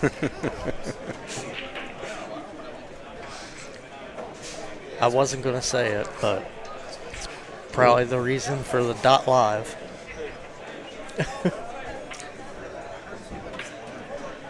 Yes, junior players are allowed here. This pool hall is in Dalton, Georgia, and it's called Big Time Billiards and Cafe. And yeah, they got a great atmosphere in here. There's kids in here. It's a family-friendly pool hall. Yeah, there's been kids playing like on the table in front of this. Oh yeah. Oh yeah.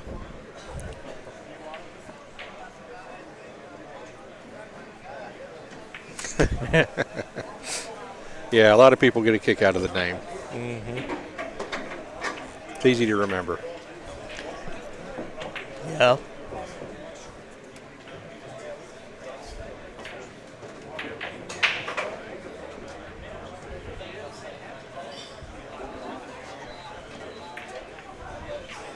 Another great break.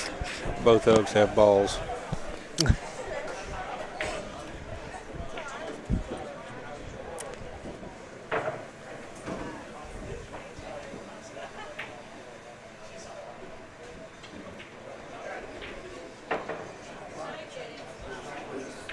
I tell you, this kid, he just plays really good. Mm-hmm. Definitely doesn't have any fear. Yep. Just shoots. Yes, Roger, it is non-smoking.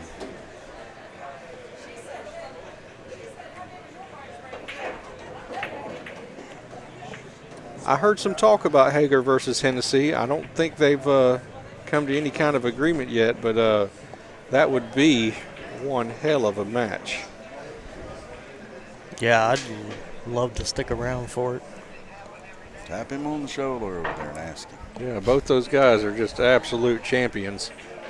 Yeah, I mean, there's Hennessy. Oh, yeah, they're both right there. Yeah. Yeah, they're both sitting just a few feet away from us here. I believe there is a big time in Mississippi, but it's and I know there's another one I think elsewhere. Gabe got another one. Yep. Did he break and run that one? I think so. Nah. I think What, did he? I think he did. Yeah. I was watching, looking for I think Hennessy and Hager, and I think that was the first break and run of this match. I could be wrong. I think there was one before, wasn't there? don't think. I think Gabe broke and ran. It might have yesterday. I was. Yeah, in the I was. first 25. Yeah, I was in a match yesterday, so I didn't watch all of it.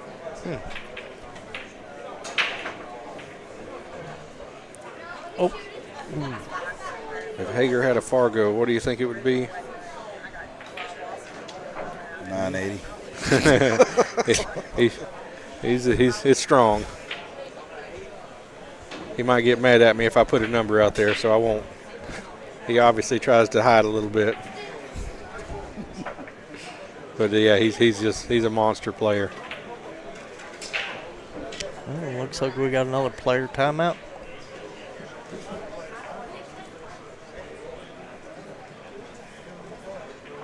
Does Gabe have any sponsors? I believe he does have a few small sponsors. I'm actually considering it myself, because I think the kid's got a bright future and would like to be a part of it.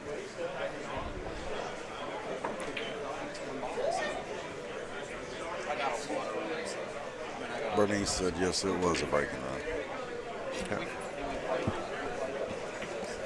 Yeah, a lot of people were saying it's breaking run. Yeah. Never saw Hager play. Yeah, it costs money to see Hager play. It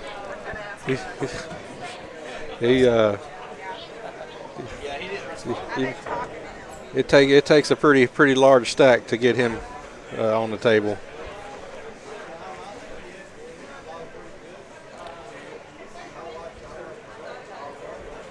Yes, this is definitely taking longer than it has to be, but we're getting close to the end, I believe. There's Yeah. two games to Johnny's 23? 21. Oh yeah, sorry. Yeah.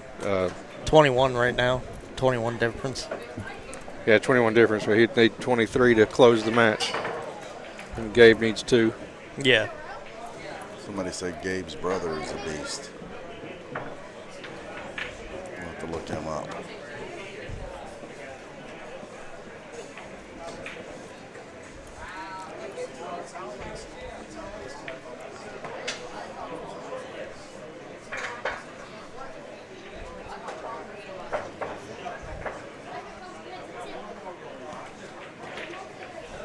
Man, they're coming in fast, aren't they? Yeah. It's crazy seeing this side of it, because I'm always on the other side. Right. Somebody told Gabe to go over there and sign Johnny's. All of his equipment.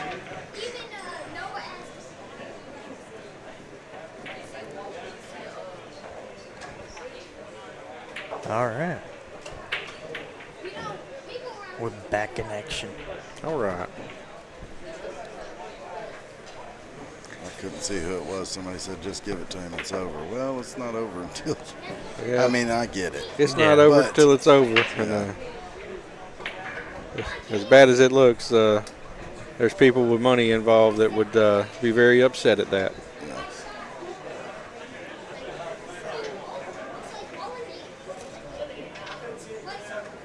Right behind the 2. Great shot.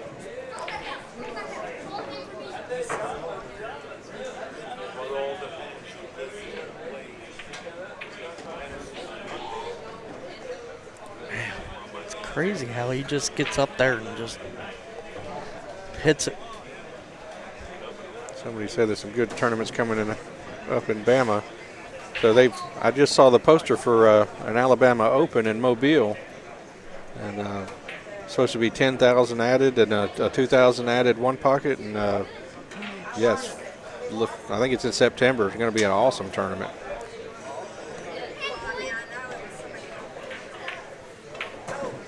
Well, I used to be into drag racing, but I don't know anybody named Big Chief.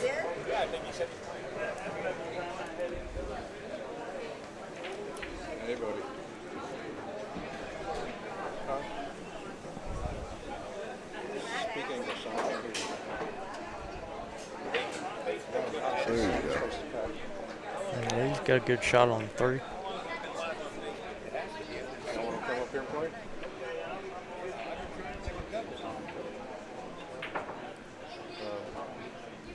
call you after this match. I just want to see Johnny get out. Yeah.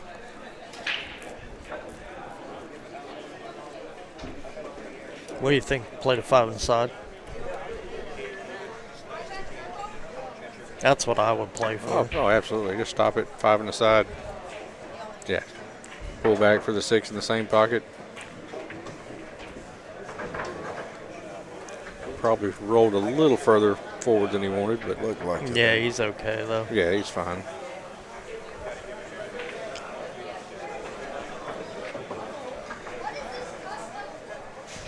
I have to try to keep myself from looking at the actual tape. Right. Yeah.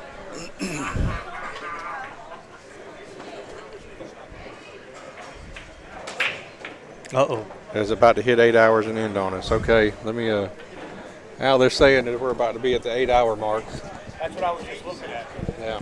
Well, I can refresh it right after this. Okay. I'll tell the guys to hold All right, on. I'll let people know after this rack we're going to refresh. Yeah. It's only going to take me a couple of seconds, that's all. Yeah, a couple of seconds, Yeah. guys.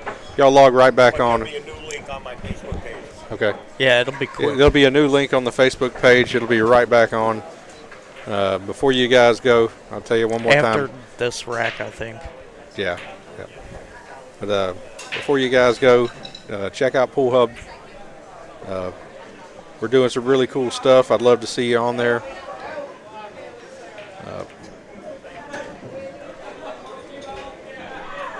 All right, here we go. Sorry, I was looking to see what was going on over there. Look at the difference in that camera and this. Or the TV in this. I think just the Looks TV. a little green. Looks like it's got a green felt up there. It sure does, doesn't it? Yeah. A little bit. Look at that. How'd he What hit a it? shot.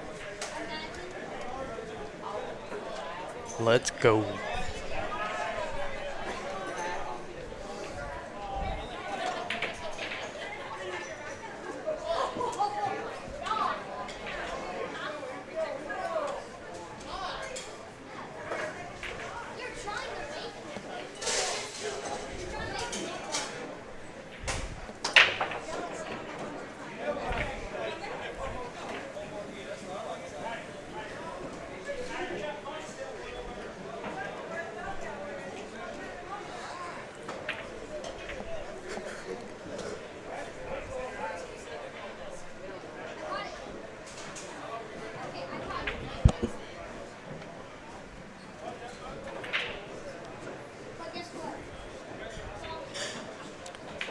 Just stop the rock.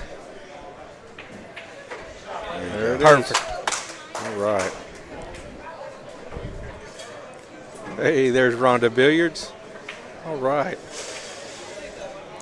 Boy, that popped up and disappeared so Yeah. fast. Guys, that is my home There we pool go. hall, Rhonda's Billiards. It is a fantastic place to shoot pool. No idea. If you guys are ever into Funiac Springs, you definitely need to check out Rhonda's. And we're going to be right back. Don't go anywhere. Well, actually, it's going to be a new link. So, Al's going to refresh. We don't have to worry about YouTube. It's only Facebook. Yeah, YouTube will keep going. It's just Oh, the okay. Facebook page that will have to refresh. Yeah, so you guys on YouTube, just hang tight. It's Facebook that has the 8-hour limit, and then they got to refresh it and put a new link up there. You going to refresh, Al? Give me a second. I'll be right back myself. You going to refresh?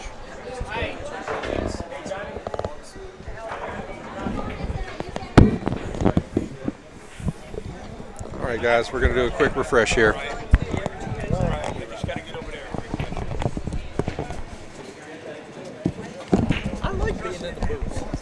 Hey, folks, just in a couple of minutes, I got to refresh Facebook, and I'm coming right back, or a couple of seconds. Just give me a little bit of time. It might be off the air right now. I just got a private message. Or they're asking me to put a code in. I ain't going for that. All right, I'll be right back.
sit down, man.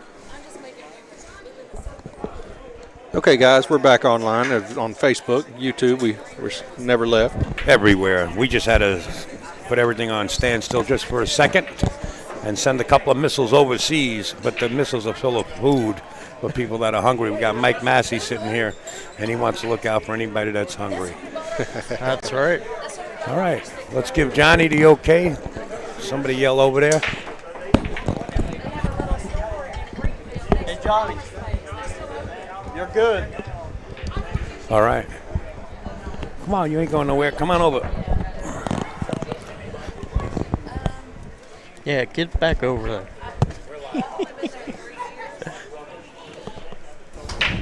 Gotta corral him.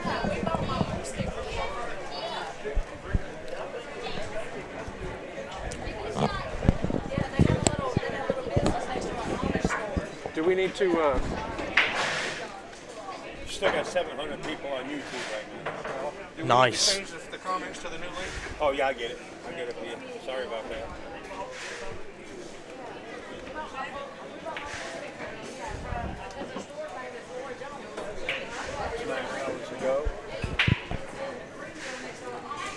Oh, scratch. Ouch. There's a new link. You got 175 people just came in within a minute. Awesome. So you're good to go. All right, guys, we are back live again on Facebook. We refreshed. Thank you, everybody, for tuning in. And you guys, if you get a chance, thank Up Straight Al for putting this whole stream together. Absolutely. Because, man, he has really got some work involved here. Oh, yeah. Yeah, I just met Al the last couple of days, but he's a really cool guy. This guy has done a heck of a lot for pool in general. I always watch his streams. I've seen him floating around the Super Billiards Expo. Yeah. Oh, looks like Gabe is about to go on the hill. Going to the hill? If he can get out, Looks like it. Yeah.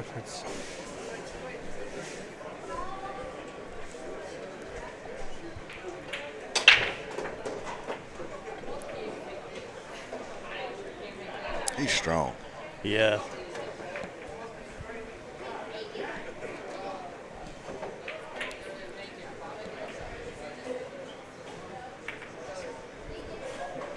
That's pretty sporty. Yeah.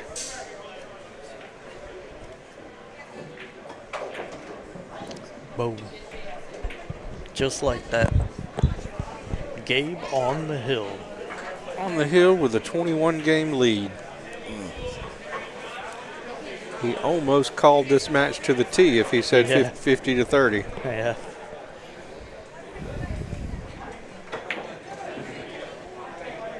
Somebody on the Facebook said 50-30, but I thought that y'all said that Gabe had called it 50-25. I heard somebody say 50-25, but I think he actually said 50-30. I'm not sure. I don't know.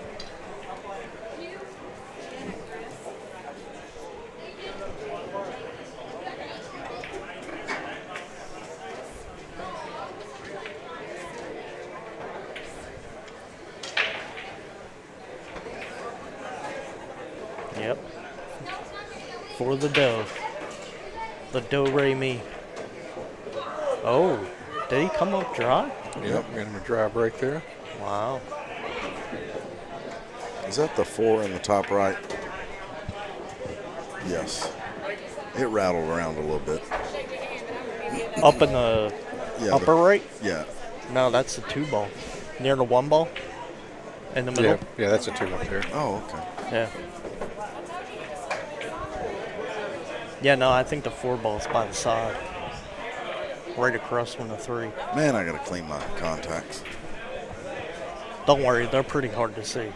They really are.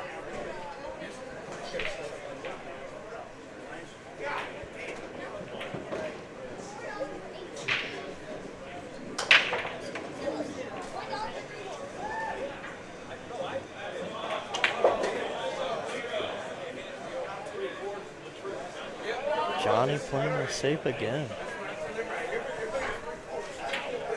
At this point, I'd just be trying to make everything. Yeah. You know?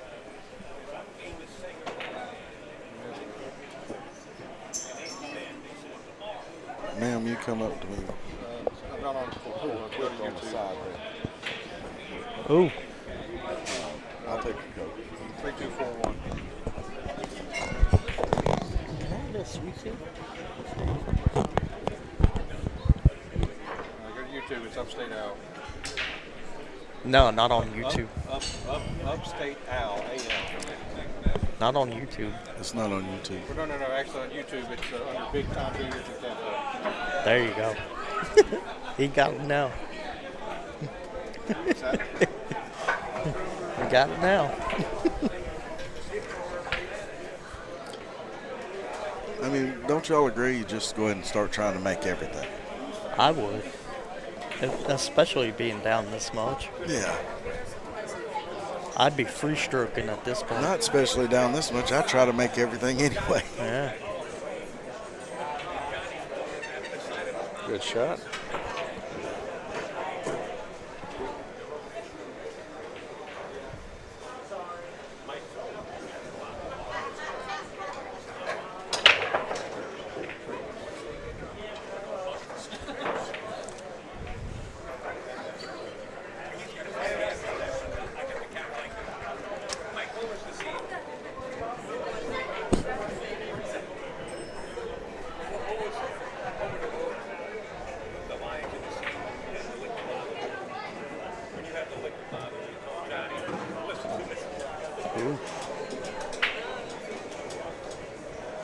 Oh, he can stun over to the long rail.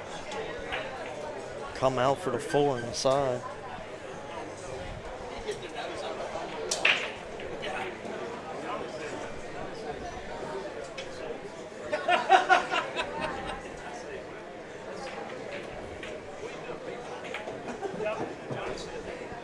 There you go. Perfect. Just draw back, play the 5 in the bottom right. Oh, looks like he was going high ball. Okay. That works too. Yeah, perfect. I mean, it's the same thing. Yeah. 220, 221. Yeah.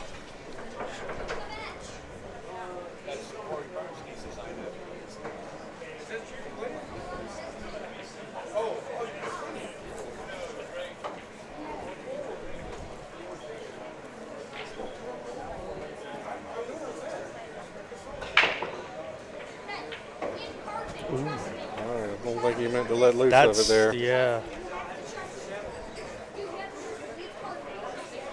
That's not that good.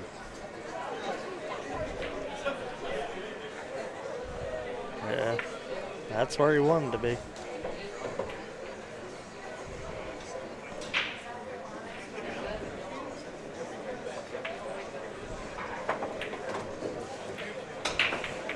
That's a great shot.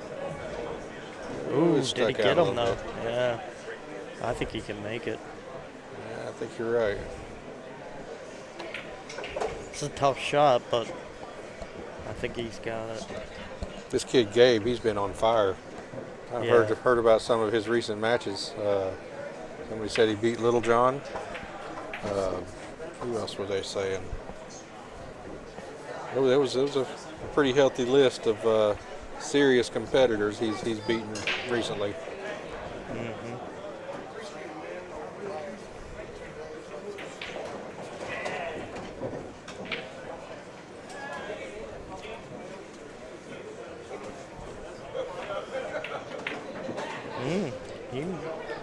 He's doubting something. Oh. He went. Oh. Not where I thought he was going. Yeah. Not where he lined up either. I thought he was going inside for sure.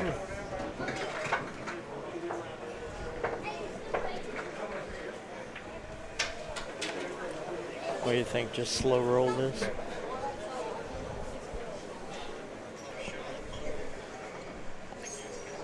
Yeah, Don't want to come down too far. I do just what he's doing. A bunch of lot of leftness. Yeah, inside, kill it. Yep.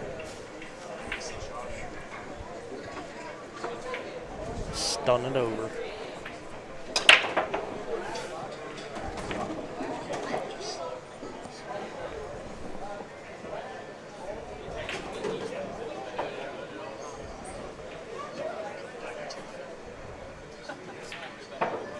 Ooh. Wow. He missed that one bad. Well, that might be all she wrote. Yeah, so somebody just put up there he beat Little John, Sergio, Chip, and Thomas. And Chip was the one I was thinking of that somebody told me about. And Thomas Hoss. Thomas Hoss, okay. yeah.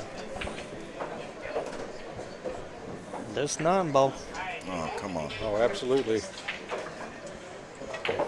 Down it goes. All right. That's a wrap.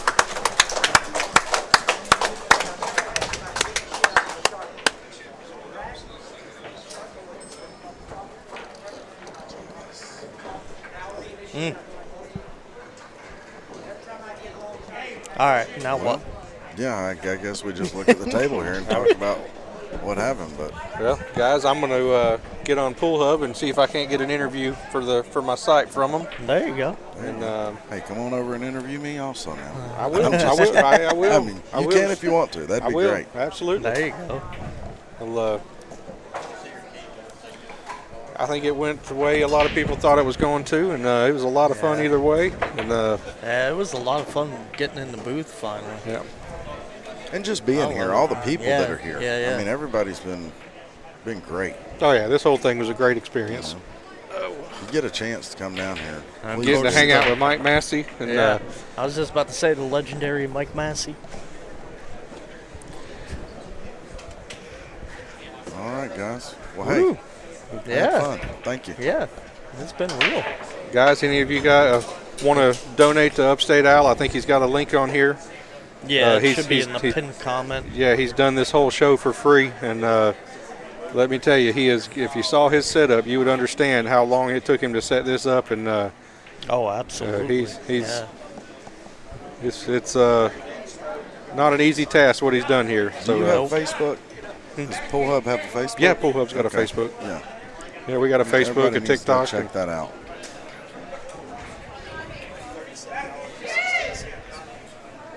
All right, well, we got a little bit of a show there. Go get you an interview there. I think I'll wait on that interview. Are those ones? It looks like take his shirt off. What are we doing? We all of a sudden at the strip club or something? I guess. I mean, hey, there's kids in here, guys. There's Upstate. All right, well, I'm gonna go around there and try to get some interviews for Do you know Pool how to Hub. sign this off? We'll just let it run. Yeah. Al. Yeah, Al will come back. Yep. Yeah.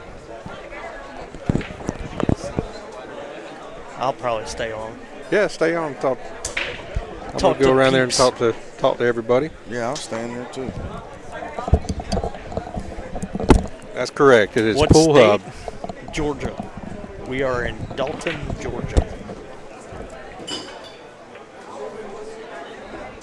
Pool Hub. That's POOLHUB. Yeah. Just be sure to spell Dot it all the way live. out. Yeah, Yes. dot live. Be sure to spell it all the way out. Don't just hit anything that they throw up there. It's got a picture of a 9-ball. Yes.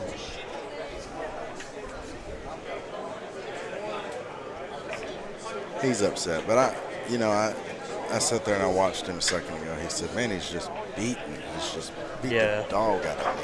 Yeah. Well, like I said. Oh, thank you. Thank you. The break That wasn't working for Johnny at all. That was Pinky whatsoever. bringing us something to drink over here. Pinky. I don't know All her right. name, but she's All got right. pink hair. Yeah, she does. Yeah.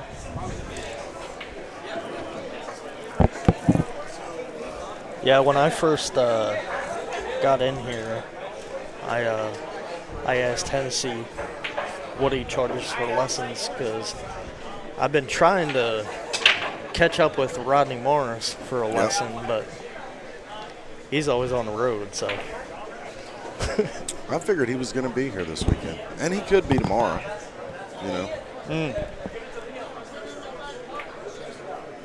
What's going on tomorrow? Well, there was talk of Hennessy and tomorrow. Hager playing. Okay. I don't know if that was Hager Jr. or Hager himself, or Yeah, I heard they were supposed to play like Friday night.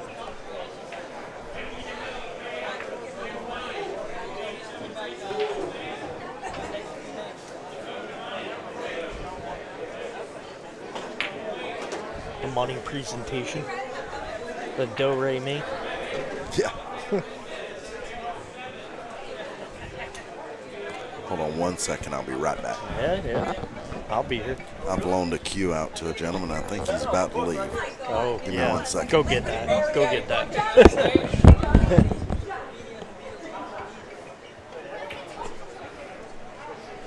What's up, guys?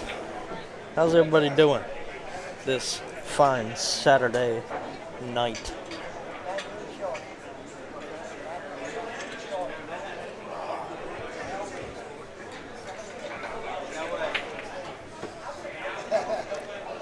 Yes, that's what I thought they were playing for. 20. 20 in the middle was the last thing that I heard.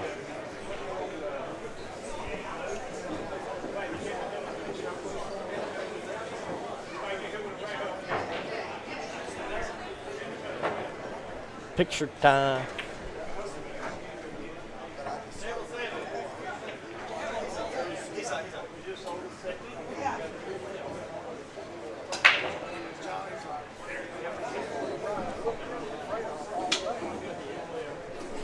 A lot of people taking pictures.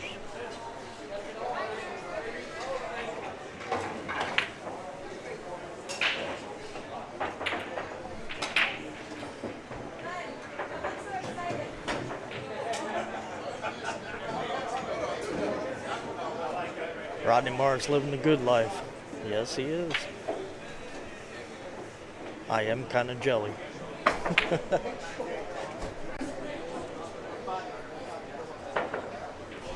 I'm just a little fish in a big old pond.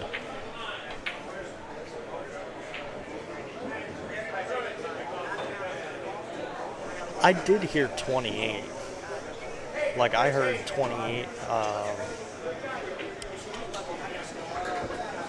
Friday, actually. I heard 28. You know, Andy, it's tough to say. Don't know if there will be any more action tonight.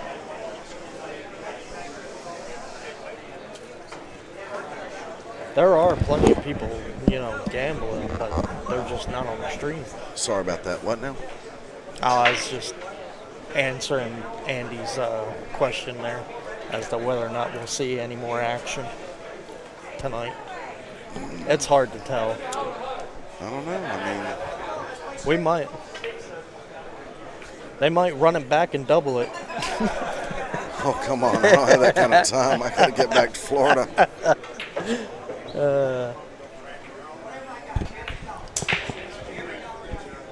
So what is it that you do? I'm sorry. I was distracted and, Yeah. So I'm not necessarily totally new.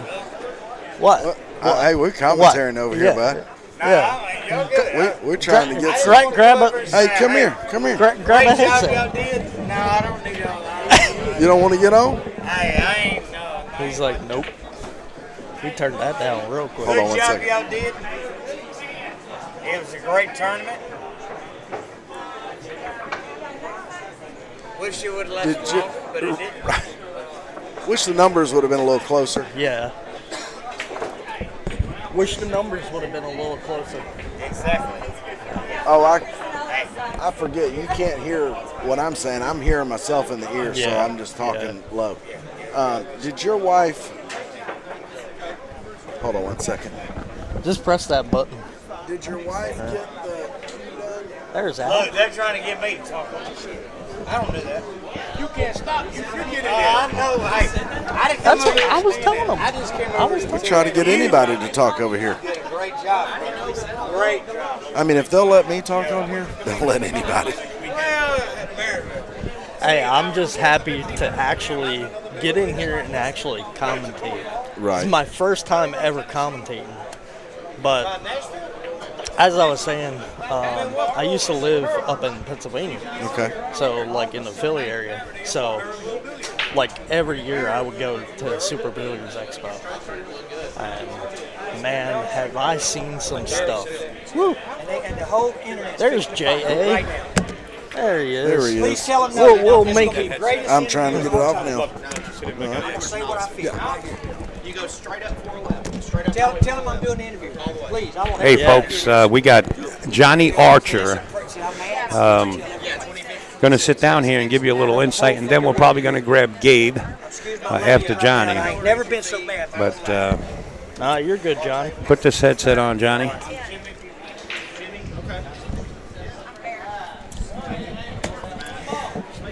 All right, let me get you started.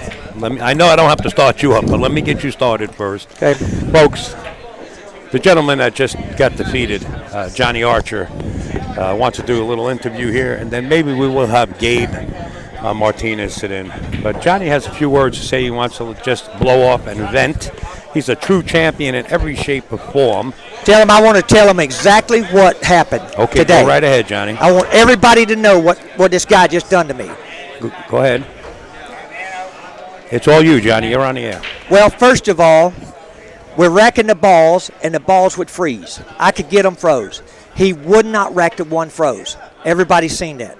He even let me rack my own balls because he wouldn't rack the one froze. He just wouldn't do it. They can't hear me now. Oh, yeah. No, they can hear you. Go right ahead. So then, 5 or 6 times today, I'm down over the ball, got a long shot, and he says, "Man, you old. You can't make that." What do you say? You were down on a shot. I was down on a shot, and I made a long shot. He says, and I'm getting down. He said, "Well, you got to make this one now." He said, "This one might be way too long for you." I've never seen, as I'm down over shot, I finally had a chance to at least come back a little bit today. And then the guy's going to do something like that. I'm so disappointed right now. But there's something that you said. And I apologize for where I am right now, but I have to blow this off. I've never been this mad my whole life. I apologize. But I have no chance to beat him. Johnny, you said something to me that really hits me in the heart. You said, "Look, Al, the kid shoots great. There's no need to be shocking me when I'm down on a shot." And you did admit the kid shoots great. And sure. The thing is, this is the way the match has to go for me to win.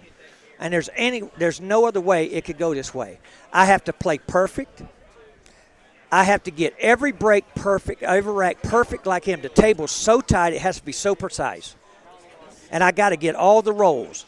That's the only way I can beat him. And for him to say that to me when I'm down over the ball, and I kept telling him, "Stop.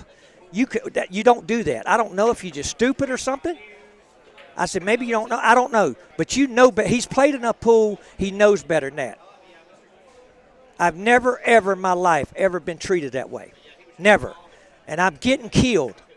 I'm 60, almost 60 years old. He's not even 20. And he shoots as straight as anybody I've seen. Why in the world would you do something like that? And he kept doing it. And he can't say, "Oh, I didn't know." He's been around gambling. Imagine gambling playing one pocket and the guy's over the ball. He goes to tell Chip Compton and said, "Oh, man, it looks like you missed hitting that ball." He told me, he said I was undercutting it one time.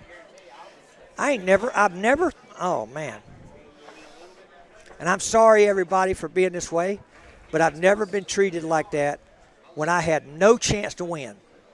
None. I'm down all them games. Well, let me tell you something, just from my perspective, from being on the outside. Yeah. You know, a lot of people that would be in a match like that, would be losing by that many games, they would just fold up and say, "Hey, man, you got it," or just bang the balls around and rake them in and get really upset on the table. You sat there like a true champion, taking it as he was putting racks on you. I mean, he's treating me like that, and I still never said nothing. I still never said nothing to him. Right. I could have said, he could have been down over the ball. I said, "Oh, man, you missed hitting that ball. Man, you overcutting it." Just stop him. While I'm down, fixing to pull the trigger. I could have done that. But I didn't. And I apologize, everybody, for being this mad. I've never, ever, it'd been different. We both 19.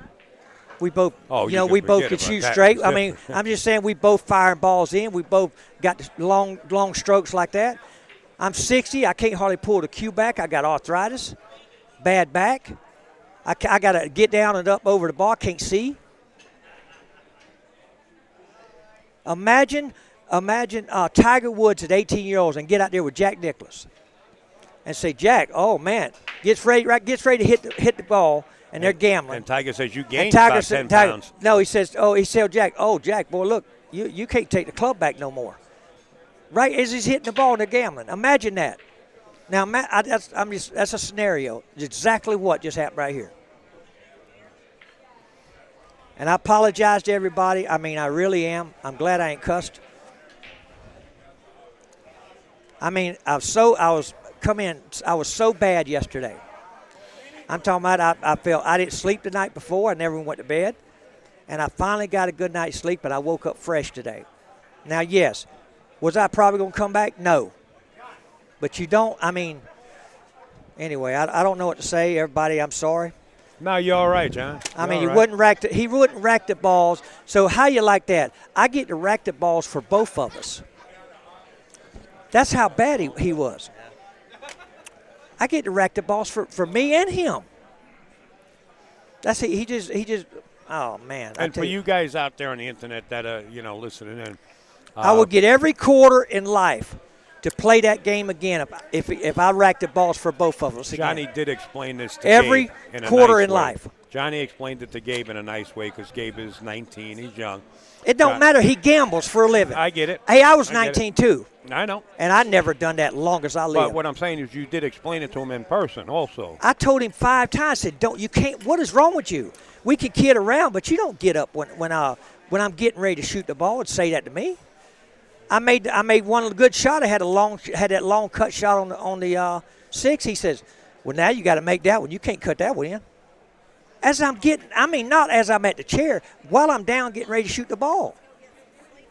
Do you think there should be a stipulation before the match? No, I'm going to tell you what, if he done it again, I'm going to slap the shit out of him. That's what I'm going to do. All right, easy. Next time, I'm telling you right now, I'll get somebody to. Easy. I'm telling you that right now. You don't do people. I know you're a better man than that. Have you ever heard anybody do somebody like that? Tell me the truth. Never. Has anybody ever done a big match like that with a guy 40 years older than him? We couldn't hear it out here. I could hear it. Oh, and then I'm racking the balls. And he wouldn't rack the balls. He knows it. And he knew it so bad that he even let me rack both the balls. That's how he knew it so bad. He knew what he was doing. He was so guilty. Now, if it had been a close match, there's no chance he'd let me rack them for both. But he felt so guilty of what he was doing. Right. That's when I know he knows what he's doing, because he felt guilty.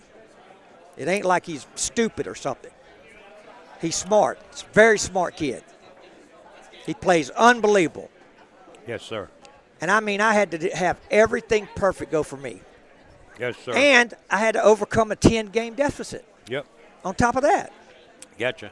I'm just telling you right now. You want to arm wrestle for $2,000? No, right now. Right now, we're going to play straight pool, and I'm going to bet every dollar I got in my pocket. I don't want. If I got quarters, I'm going to bet it. Are you going to play him again straight pool? Yes. I'm tired and old, but I'm going to tell you what. We're going to play. He's got me so mad right now. We're going to play it. You better stream this. I'll stream it. I'll stay. I'm telling you right now. Everybody, don't go nowhere. Hey. All right. Because I'm telling you right now, if I got 50 cents in my pocket, it's going. I don't care. Is he here or did he leave? He said, yeah, you got to go take a poop at the hotel. Okay. Yeah, there's a nice kid. Well, he takes a break in the middle of the match to go off for 30 minutes to take a poop at the hotel last night. Well, he feels comfortable. I don't care where you feel comfortable. You don't do something like that. What's wrong with you? Johnny, you don't want to go in a public bathroom. He wants to go in a hotel where there's more privacy. When you're playing a match, you're going to take a break for 30 minutes, go to your hotel to put somebody on ice. Or Did you you allow him to go? Yes, that's what he said he had to go. Okay, then that's water under the bridge. Well, it's going to be water somewhere else. I'm telling you right now, I've never. You don't do that, Al. I'm sorry, you don't do it. He has. If it was another 60-year-old man like me, if he had another 60-year-old man, it'd be different. We'd be both sharking each other. I might be kidding around. Right. But we're up there playing like that, and the things like that, it'd be different. He says, "Oh man, you hit that ball nice high like that. That's different. You go to the table." I got you, brother. I'm just saying, man. You don't. We're going to try to have Gabe in here when he gets back and do a quick interview. Yeah, I want to hear this one. And then they're going to get. I want to hear what he's going to defend on this get back into a straight pull match. If that's the case, we'll stay here. If they get into a straight pull match, or if Gabe, John Hager and Jonathan Penniger might get in the mix and play for a big amount of money. John Penniger said, just leave your money right on the table. I'll play you for all that $28,000. So we'll see what's going to happen. We're going to stay here, guys. I tell you what, I'm going to find me some people around here. I don't care if they put up 20, 50, whatever it is. I'm going to find me some people around here to put every quarter up I could get to play this boy straight pool. I'm telling you right now. I don't care if the waitress got $2. If she'll give me $2 to play. I just gave him 100. At least they got 100 to throw in. All I know is I got 2 more hundred because this stupid kid bet me because the ball wasn't frozen. I saw that. We all saw that.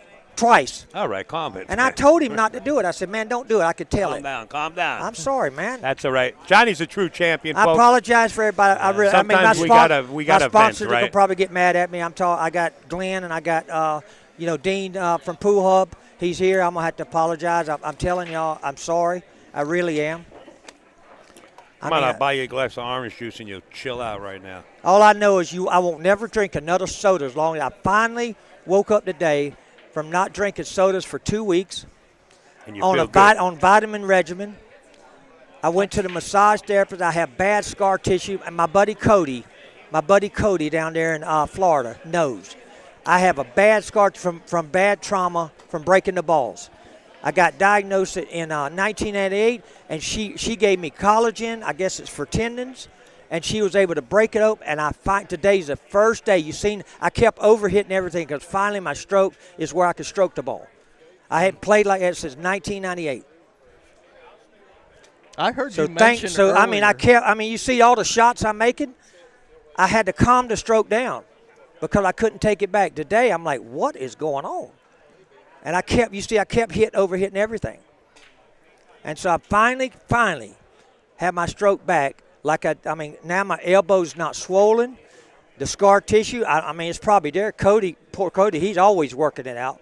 There's a guy there's a genius on the doggone. He's a chiropractor. And he was able to rub it hard, about kill me, but he was able to bring some of it up to the top.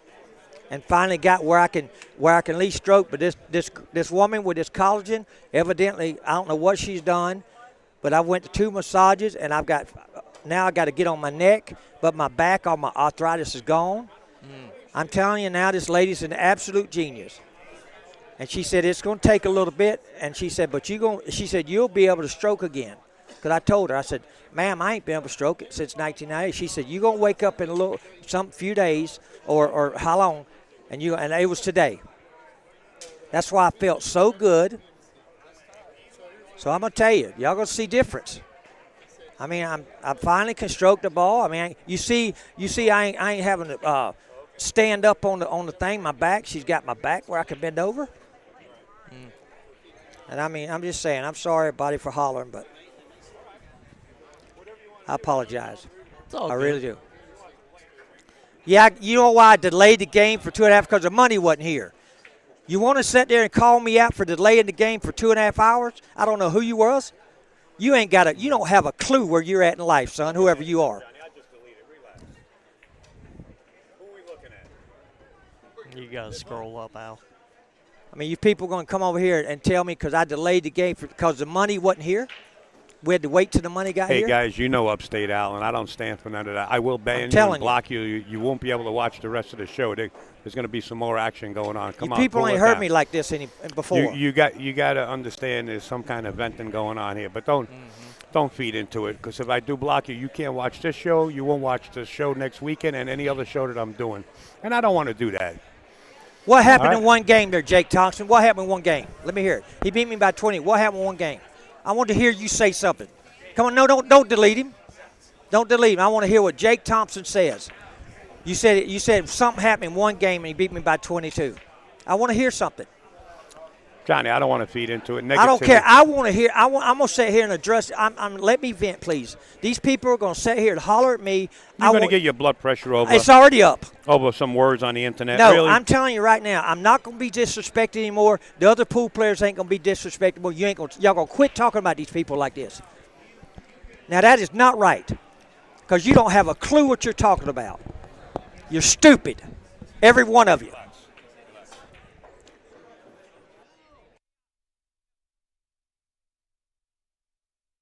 Oscar. Yeah, pay Oscar? He's been paid there, Mr. Jake Thompson. How stupid are you now? He has been paid. He's been paid in full by me. Jake Thompson. You'll be ashamed of yourself. You don't know nothing. That's how stupid you are. You on the internet, you don't. It's been all over the internet that I paid Oscar, and you going to say I ain't? I want him to come back. Please don't delete him. Please. I promise you. I'm telling you right. Please put him back. I'm telling. Please, Al. I'm begging you. Please. I'm going to stand up for me. I'm going to stand up for every pool player that gets disrespected right now in life. Every one of them. I don't care who you are. If you disrespect the pool players and start talking, I'm fixing to stand up for every one of them in life. Everybody in the pool world, I'm going to stand up for right this moment. I want to sit here while he goes.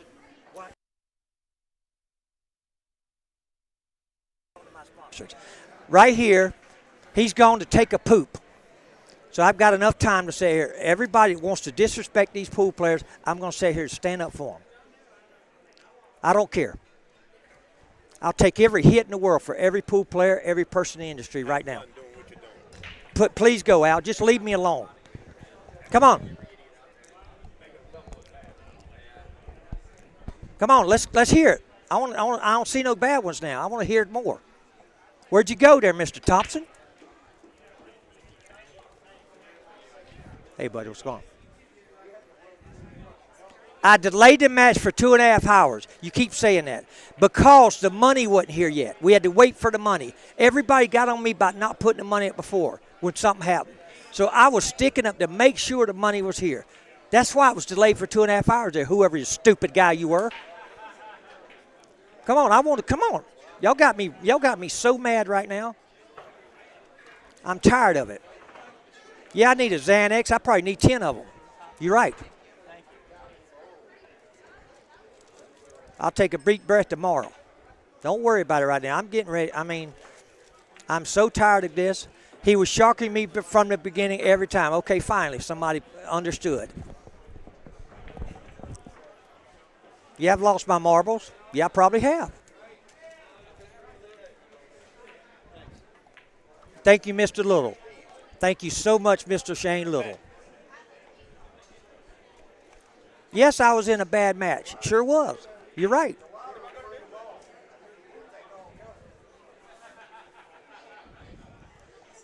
But he's getting ready to play straight pool now when my stroke can work. He couldn't beat me the other day when I had half a stroke.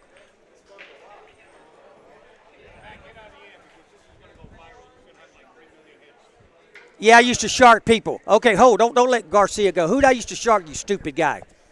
Tell me who I've never sharked nobody. Come on, please do not turn this off. I won't cuss either. Please don't turn it up. Turn it off. Somebody say, let me borrow $100 4 years ago. Are you stupid? How are you going to know if I borrowed $100 4 years ago? Come on. This is y'all ain't never going to hear this ever again. You better stay as long as you can for these 30 minutes. Hey, am I on? No, I'm not on. I see all these people on the internet disrespecting people in the industry who fight hard for. We're struggling for our whole life out here, and everybody wants to down them.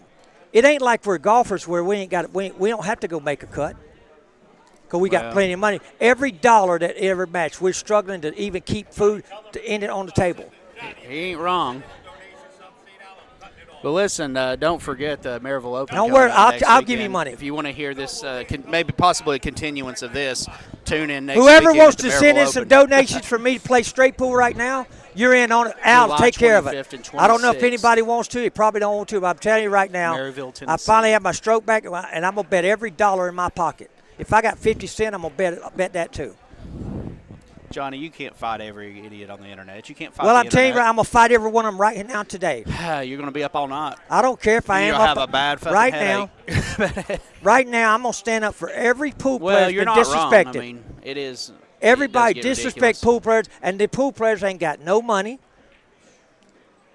I mean, they struggle to even be on the road. A lot of them are homeless. And these people are going to sit here and dog these people out. Yeah. I'm going to say It's easy for every to- pool player that's ever played, I'm just saying right now I'm going to stick up for every one of them. I want to hear it. I'm glad he's got the letter so big so I can see it.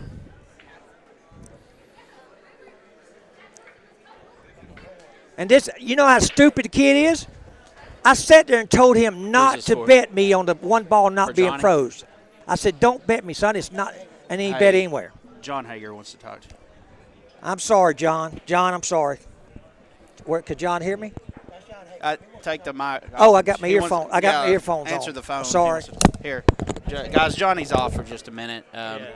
He's got some valid points here. I mean, it's real easy for people to sit at home and dog these guys, but it's tough out here, man. Yeah. I mean, it's is. tough for these guys. And whoever asked But, if that was Matt Deck on the Nah, mic. he's not gonna. He's a little bit on tilt right now, but you ain't gonna win arguing with every single person that's got a comment online. Yeah. But who hasn't been on tilt a little bit? After Yeah, that's true. That's very true. Absolutely.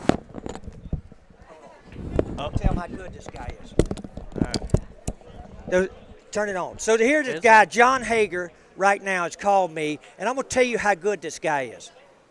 He just called me right now, and he doesn't want me to disrespect y'all people, to sit here and holler at you after the way y'all treated the pool players. That's how good this guy is. Because he knows I'm not like this, and he don't want to hear people get hollered at. No, you're really not.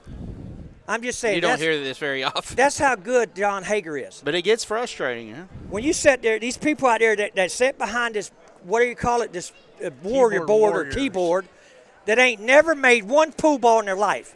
They wouldn't know how to make a pool ball if it hit them in the head. And they going to sit there and say, that guy's stupid. That guy's owes him money. That guy's dumped people. Yeah. And they wouldn't know the 5 ball from an apple. And they're going to sit there and talk about these pool players who are struggle for their whole life. The pool players are such good people. They fight for everything. It's true. I've actually known a million wonderful pool players. And out I'm there talking in my about life. with no money. And the general public think they're nothing but a bunch of trash. I mean, in general, Earl Strickland, everybody hollers at Earl Strickland. Everybody hollers at Earl Strickland now for him. The guy has such a good heart. Yes, he goes over, but so many people gets on to him, and they just keep on. Yes, does Earl bring a lot on himself? But they get up there and they down him while he's playing. He can't help the way he is. But then they get him mad so much more. One of the greatest players of all time. And they're going to sit there and tell him how stupid he is, how old he is, because he can't help getting mad at it. He's been diagnosed with that. When he gets into an arena, he has 2 personalities. He's been diagnosed with it. That's why it happens that way. My ex-mother-in-law was a psychologist or whatever she was. She diagnosed me. Said when he gets in an arena, it triggers him. Off. The man can't help it. He's such a good guy. Keith, who do you think, Keith? This kid could be, if I worked with him for 2 months and slowed him down, he slams at kick shots. He's so good that he don't know how good. I mean, he can't hold his stroke. He's that good. He shoots at low flying airplanes and then slams at kick shots. If I worked with this kid for a month, me and John has talked about it. He is, I think, for real. I can have him winning the world championship in 3 to 5 years. He's 19, guaranteed. I would bet on it, or at least a tour tournament. He's never even played a tournament, I don't think. No lie. Right now, I wouldn't teach him nothing. But anyway, when I calm down, maybe I would. Because I really see potential in this kid. He's probably he has more talent since the last time I seen this kind of talent was Francisco Bustamante.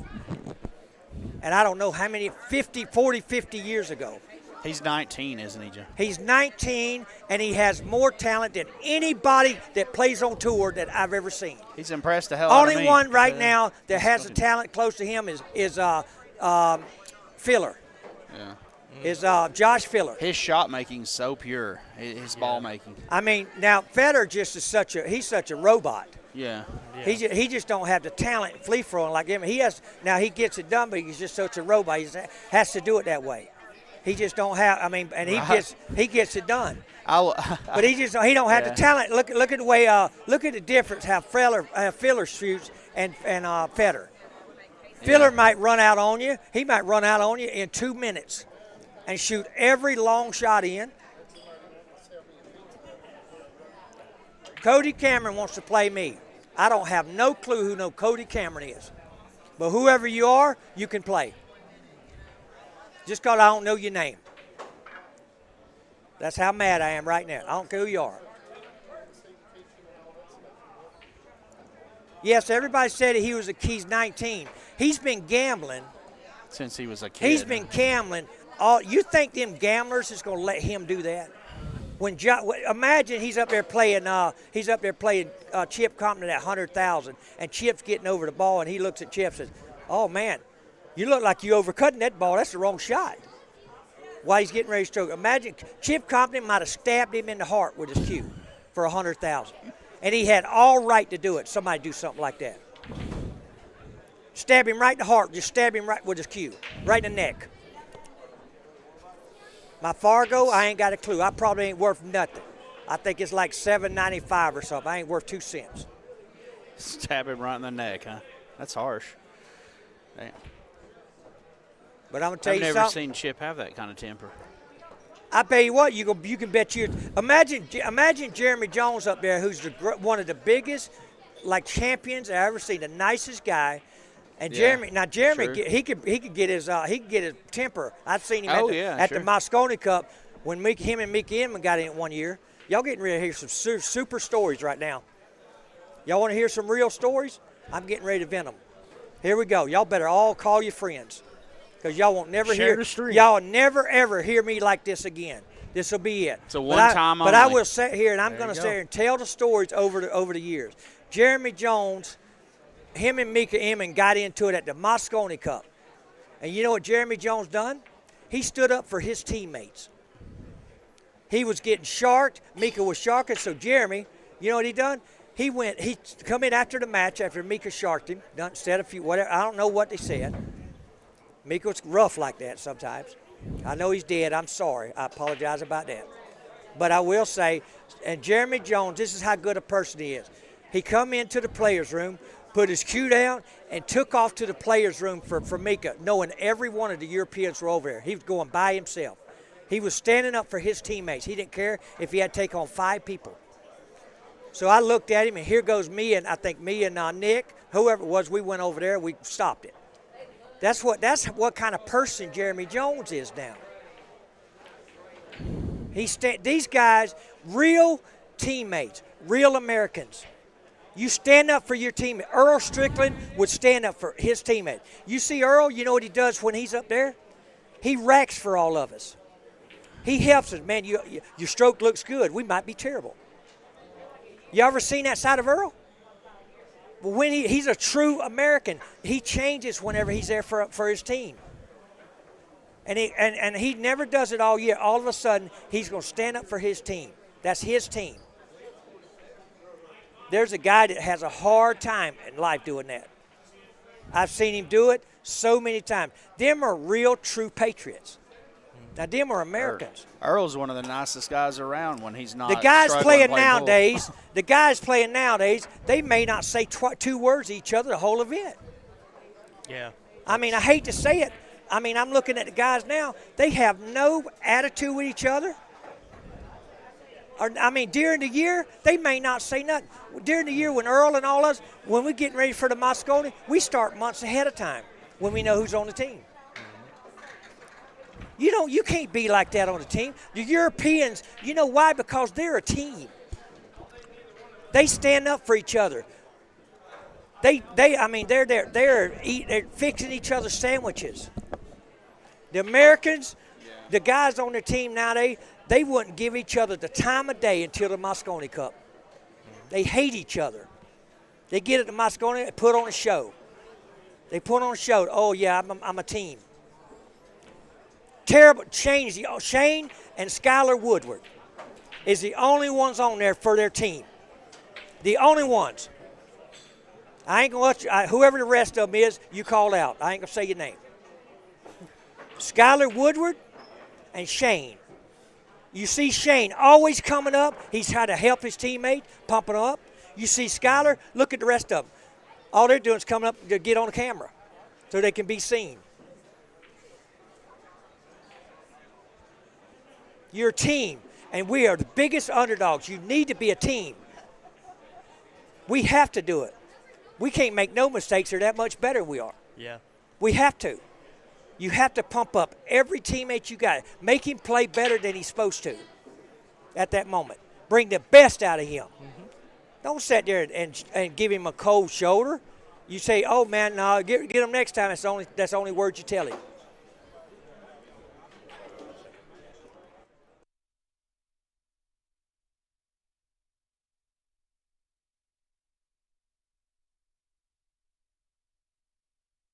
Sponsors are calling. I apologize from the sponsors.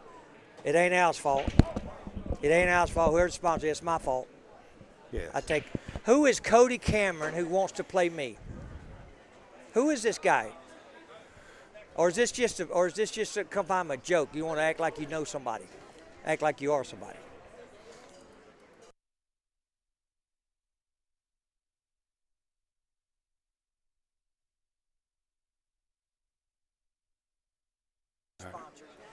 It wasn't Al. It was not Al. It's my fault.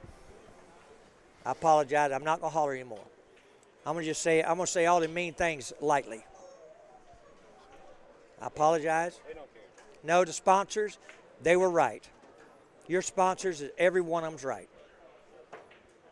It's not your fault. It's mine. And Al's, I'm going off, and Al's taking the heat for it. Al's such a good guy. I'm sorry, Al. Jay Bird, there's 5,000 on me. Now we got action. I think that's Jay Bird from Charleston, I think. I hope it is. Anyway, yeah. Okay, we got action. Jay Bird's got plenty of money, too. We got action. There's 5,000. Okay, playing straight pool. Now we got action. He couldn't beat me the other day whenever I couldn't draw the cue back 2 inches. Yeah, we're in a little different action today, Mr. Jay Bird. And I know everybody. I'm sorry, guys. Oh, guys, Cody Cameron's Fargo's 584. I tell you what, you want to play me even? I tell you what, you got the 8. I ain't gonna let you play even. You got the 8. If you're 584, if that's real, and you're caught saying you want to play me even, you got the 8. I'm gonna give you a half a chance. You understand my Fargo's 790 or whatever it is? I got a feeling I'm a little better than you are. There, Mr. Whatever your name is, Cody, whatever, I don't know. Cameron. Now he's going off. No, I've calmed down. I'm just going to say everything mean, not lightly. I am.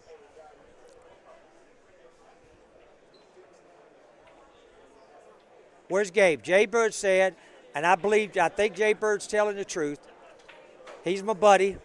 He has a lot of faith in me. So if Jay Bird's telling, I think he is, for 5,000 playing straight pool. Well, maybe I ain't 790. Okay, Larry Hughes, you want to act like you know something?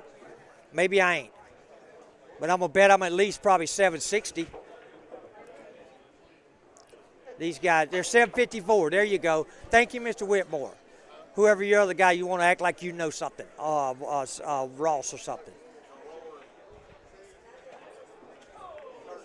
That's the way that you guys are, man. You guys want to act like you just know so much. To sit there just because a guy ain't looked at his Fargo in 8 months. I don't keep up with that stuff. I think Fargos are stupid, if you ask me. I understand you got to have them. That stuff don't matter. People just dump them. They keep their Fargos down to try to go out and win these handicap tournaments. That's all they do. They try to they dump or lose matches so they can keep their Fargo down to go into it so they can get in as a 2 playing these big handicaps in Birmingham. That's all these people do.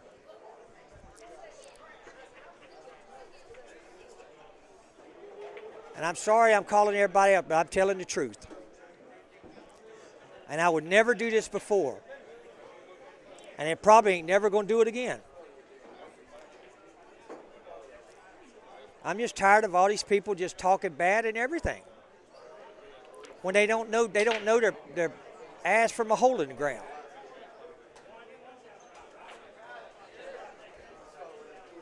They want to stand up for Fargo. Oh, Fargo's the best thing. People using it so they could go steal money somewhere.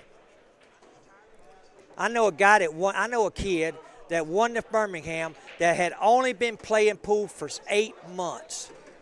And he went and won all the money at Birmingham because he kept his Fargo down so low. That should be a crime. To do that. That should be a crime.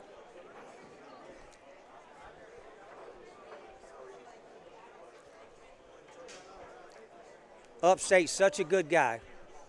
Yeah, he is. I'm telling you right now, Upstate's such a good guy, and he's taking the heat from me right now. And and he's such a good guy. Most everybody else would have sat here and just kicked me out the door. But he's taking the heat from his sponsors and everything. I'm sorry, whoever his sponsors are, I'm sorry. It's not his fault. We're getting ready to change this pool world. I don't care if I change one person's mind. If I get one person to realize what they're doing is bad and to stop, to not then I'm good. I don't care if I lose every sponsor that I'm potentially going to have in life. I don't care. If I get run out of pool, I'm tired of these people disrespecting these players. When these players are fighting for their life. They're fighting for their life. Mm-hmm. I'm tired of it. I see it. Yes, it happened to me, but I ain't talking about me. I can deal with it. But these other players, man, they have nothing. And they're lower. Maybe they could be just average players trying to sit there and make room rent. And people are going to tell them how stupid they are, how they can't got no stroke or whatever. I'm just tired of it. I'm sorry. I'm tired of it, man. Makes me want to cry. I'm not lying. Makes me want to cry, man. I'm serious. Yeah. I'm sorry, everybody. I really am. I'm tired of these players getting treated folks, this way, we're gonna stop this now. Johnny Arches, he takes everything to heart. He's a good man, a true champion in every sense of the word. Absolutely. So let's calm it down. If you want to see this next big match, I understand you're going to play for 56,000. Let's calm it down. Let's stop all the disrespect. I understand Johnny's going off. He has a reason. He took the heat, and he hung in there like a true champion. If it was me, he's a better man than me. If it was me, I would have just wrapped up and gone. And he hung in there to the end and gave it all his best. Well, the thing is, here's one thing I'm here. I took so much heat over this Oscar situation. People don't know what happened. It had to do with my kids and me getting custody of my kids. Hey, Kevin. Okay? That's why I did. Yes, I shouldn't have done that. I shouldn't have. Amanda, I'm sorry, Amanda. I'm sorry, Amanda. I know I'm embarrassing everybody. Amanda's such a sweet woman. Let's calm it down. Hi, Amanda. Let's calm it down. And Hennessy couldn't beat this kid if this kid gave Hennessy the 7. The 7 ball right now on that table. I'm gonna back the kid. I'm gonna bet on the kid playing Hennessy with the 7 right now. All right, guys, we're going to move ahead and get another match going shortly, but we got to stop all of this. I want to bet every dollar I can raise. I'm gonna. Jay Bird, call me, Jay Bird. If you're serious, call me. I see it. I'd like to play some 14.1, says Kevin Clark. Johnny sees it. He knows you, Kevin. Kevin, I'm going to get up your way, and me and you going to play some straight pool Clark now. eats billiards, baby, in Pennsylvania. Okay? Kevin's my buddy. Me and him plays. Really nice, I'm respectable telling you right, guy. one of the nice guys. He would sit there and play 500 a game straight pool all day long. Yes, yes. Kevin, I'm going to get up there and play you when I can get up that way. I can't wait to do it again. You're a good guy.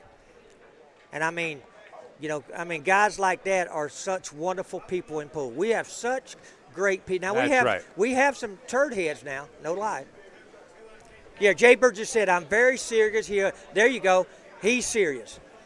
There's my man right there, Jay Bird. Jay Bird, we go way back. Love you, Heather. Johnny knows you. I ain't getting no rest. Nope. I'm ready to go right now.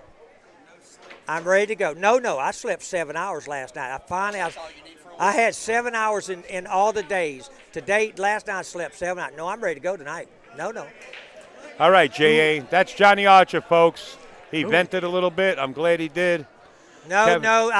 I got you in trouble, Al. It was my fault. That's all right. Kevin says he'll come down here if you want.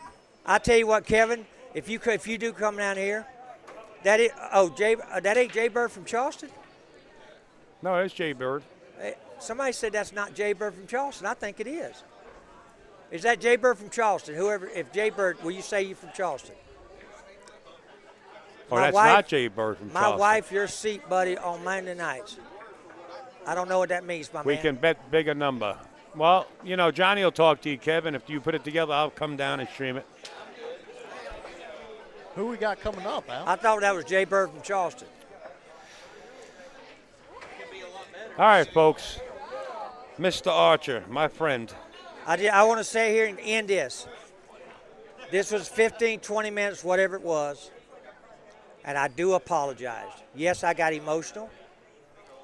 With everything that's going on, I've got emotional. I'm tired of players getting treated that way. I know I got treated that way, but I did something. Even though it was for my kids, I did something wrong. I did something wrong. I shouldn't have done what I done. But I felt like I had no choice because I wanted to. I wouldn't have custody of my kid. I couldn't have seen them for a year unless I'd done that. I didn't tell people that because I didn't want to put my kid's name on, and I don't want people feeling sorry for me. But that's why. If I wouldn't be able to see my kids for a year. I had 24 hours, and I had to come up with $5,200 to get a lease on an apartment. And I had $5,400 in my pocket. I had 24 hours. I collected. And her friends showed up and helped out, and Johnny got it done by the grace of God. I remember talking to you about that, John. But I'm telling you what, I had it done. I beat the deadline. I don't know. I called Oscar, and I told him what I was doing. He said, you got to do that, Jay. And believe me, folks, they played on the same team. They know each other. They're men. They handled it. Well, I'm just saying, Oscar knew that day.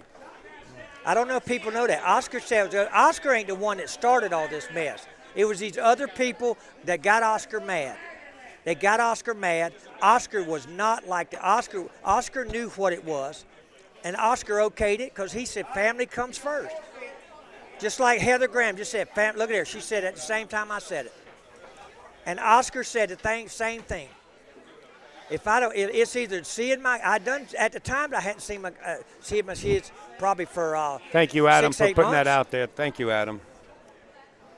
And I plan on streaming this next one pocket I beat the match. deadline 10 years later. You're gonna say something smart because you're an idiot. Okay, I said it nicely though. I didn't holler it. There's Leanne. There's right look at her right there. It's my daughter. Got you, She brother. loves her dad. Got you, brother. She don't know nothing about pool, and she got on there last night and stood up for me. And she don't know nothing about pool. And all she didn't want people talking bad about me on the internet last night.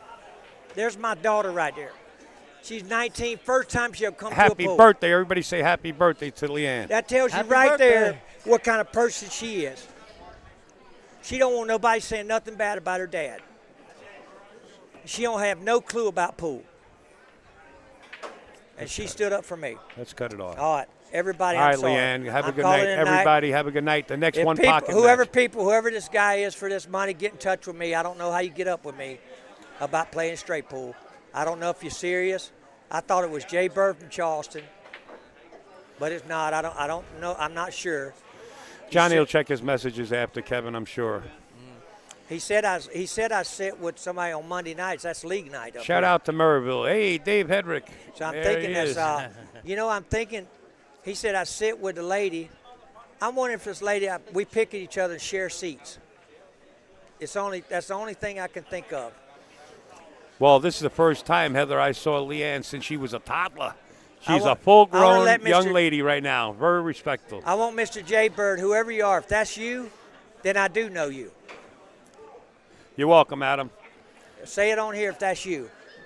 Oh, wait a minute. Somebody just texted me. Maybe this is Jay Bird. No. No, I'm not going to mute his mic. He knows when I mute This him. is my brother. My brother's calling me. He's fixing to holler at me. I know he is. Okay. My brother's Folks, texting we're me. going to cut the audio. I'll tell you about the match in just a second. Here you go. I understand it's going to be for a lot of money. And I'm going to be streaming it for free for you guys. I understand it might be 9-7-9-8 in one pocket. Jonathan Hennessy is supposed to play.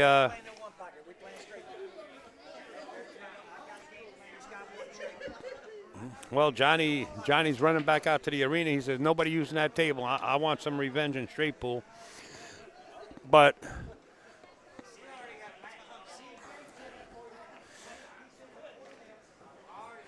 yes, they're all grown up now. Absolutely. So getting back to the match, there's a gentleman here says they can play for whatever they want, 100,000, 50,000, 80,000, whatever they want to play for. He's got Hennessy's back.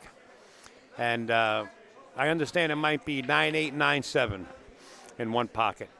But take that with a grain of salt until I find out for sure what's going on. And then I will let you know. Just don't go anywhere because they went to the hotel and I guess split up the bounty. And then they're coming back. So it was good that Johnny calmed down a little bit, guys. I appreciate you guys out there not feeding into it anymore. And we will get back there. I try to be as patient as I can, Ant. You know me. I try, brother. But I could go off, too.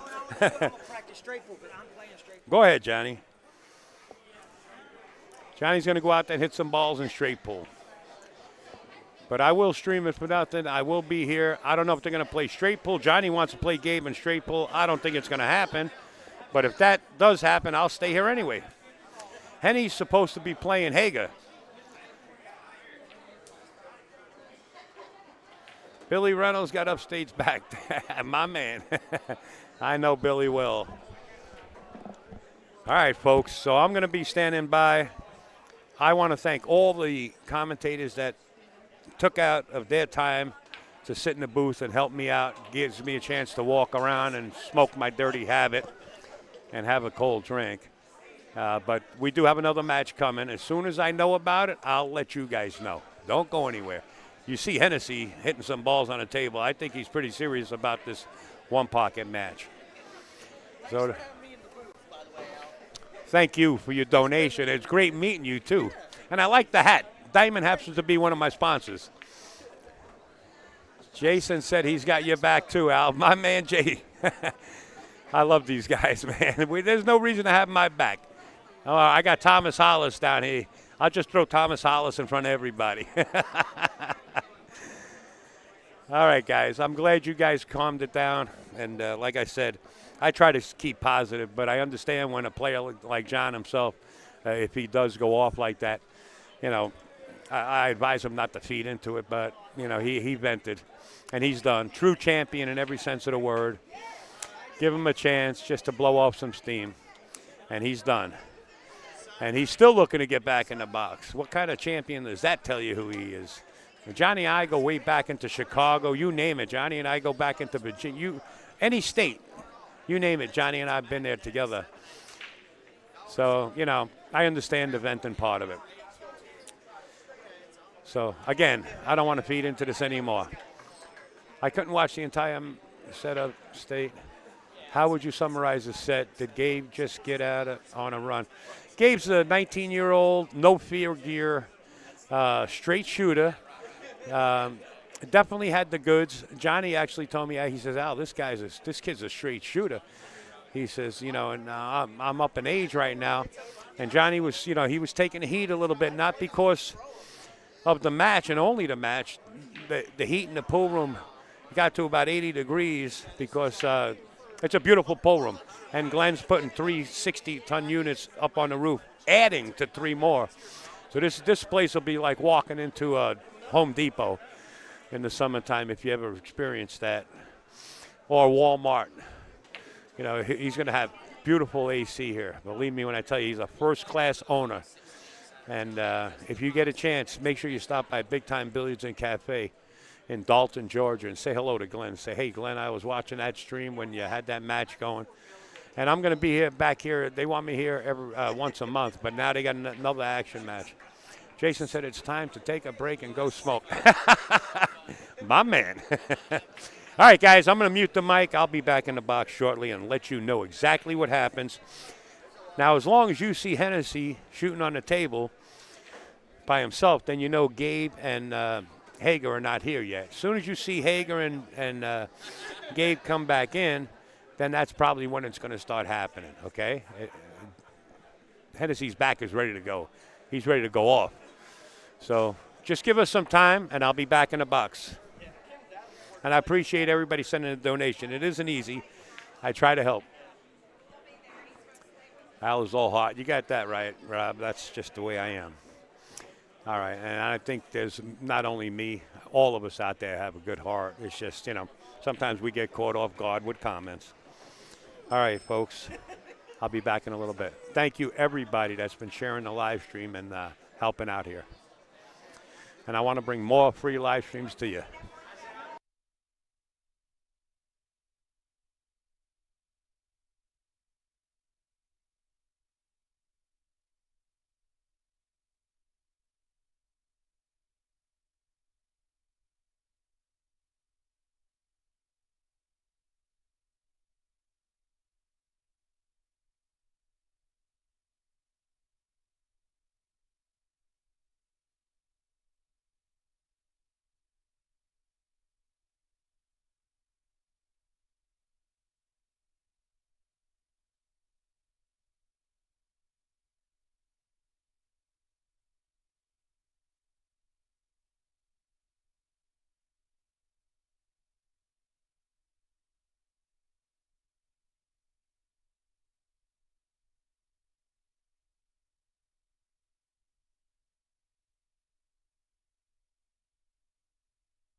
All right, folks, I got a little information for you. I just talked to John Hager. 10-8-9-7, 1,000 a game right now is what I understand. 10-8-9-7. Send Upstate a little cheese here in my donation box, guys. I don't make any money on this. This is live, and I don't get any money from Facebook. I'm begging on one knee. No, I'm only kidding. Help me out a little bit. I want to stay too. Give me some incentive like this young man did that sat in the booth and helped out too. So, yes, you are. Yes, you are. I just want to, let's see, we're going to play some one pocket. Maybe I can get that PTC. Yeah, I'm going to try to get that PTZ camera because most of your one pocket plate takes place at the bottom half of the table. So let me see if I can get a little closer. I hope I can. I'm going to try. We didn't put an overhead up because they didn't have the brackets with them. I brought brackets, but they didn't have the bracket that goes across the light, and I didn't want to damage anything. I didn't want to get on top of this table and knock it out of whack because I could. But let's just see. Let's see if we can do a little something with this camera here. Let's take a look. See if we can get a little bit on the rack.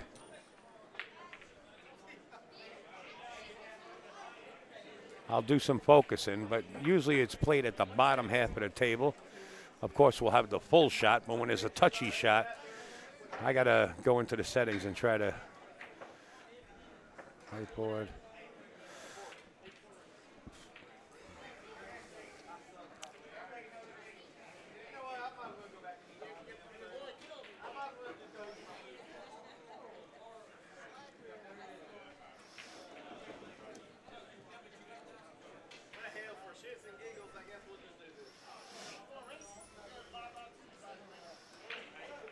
It's going to get blurry for a minute, guys.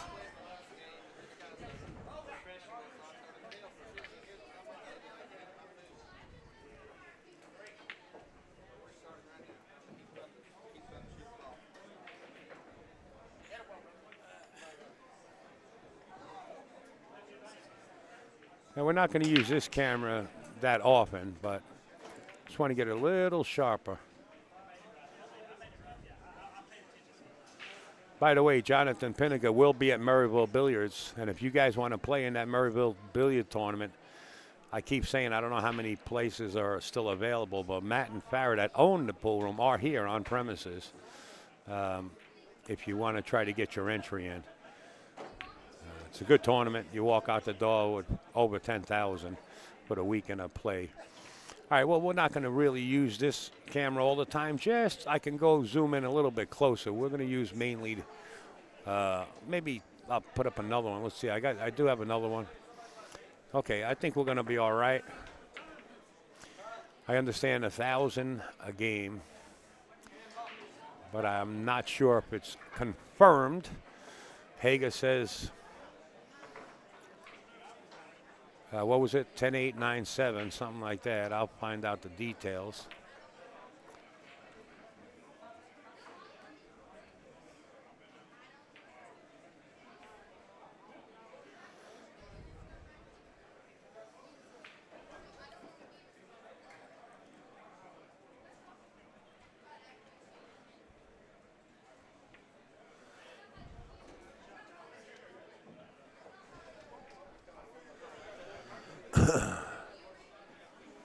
I know there was a lot of people watching in the background. Shane Van Boning, Sean Putnam.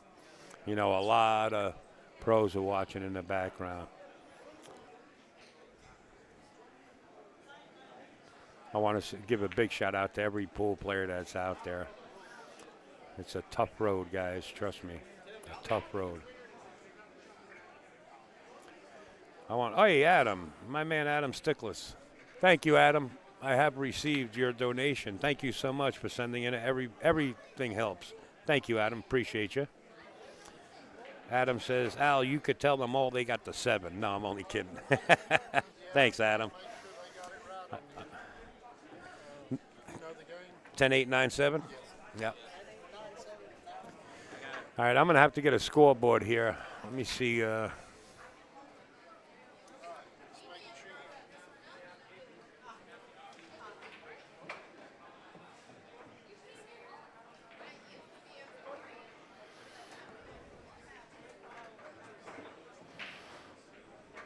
Where'd it go?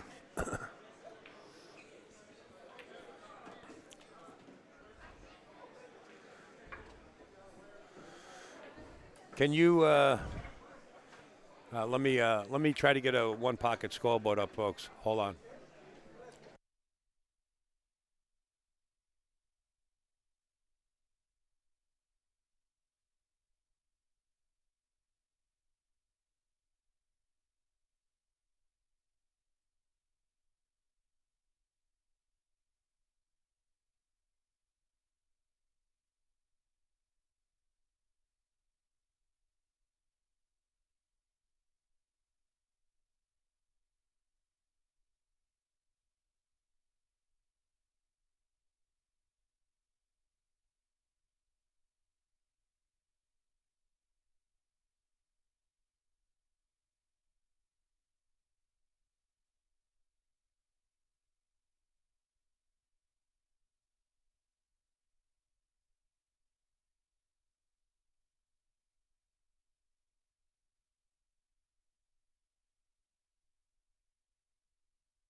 Oh.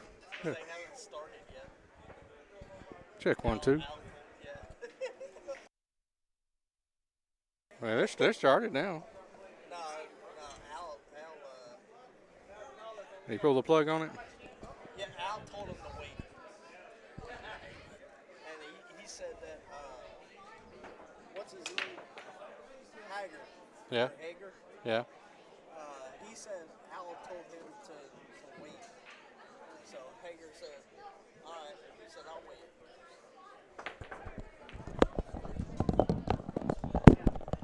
Yeah, Al's going to be doing it.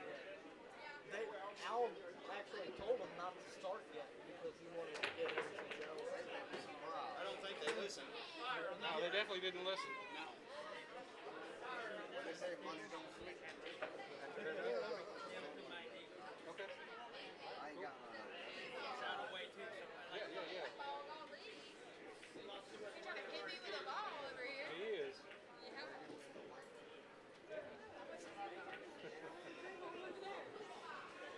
I wasn't even close to it. Wear a helmet. I need to. Let me borrow your hat. No.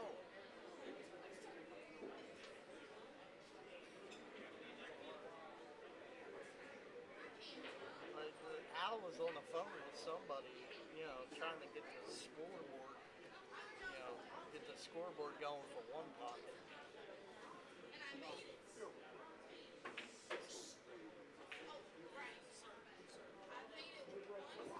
Is there Wi-Fi here?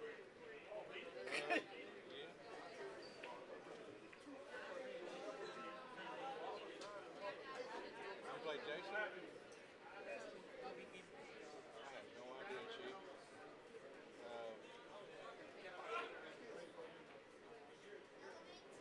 have no idea. I don't know. I don't think it'd be much. You play good. Not like Jason. He's always a better player. Yeah. He got better. Anybody know what the guest Wi-Fi password is? They told me yesterday, and I don't remember. Oh, dang, you got hung up there, didn't you?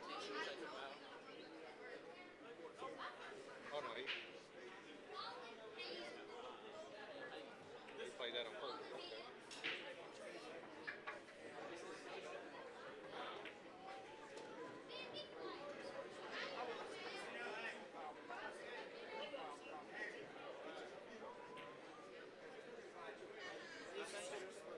This is his practice, they said. This is no bet. They're waiting on the stream. So. I thought they were playing off of lackadaisical. You know what I mean? Yeah.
Jason moved to South Florida, didn't you? No. Yeah, he lives in Ocala now. Oh, really? Yeah.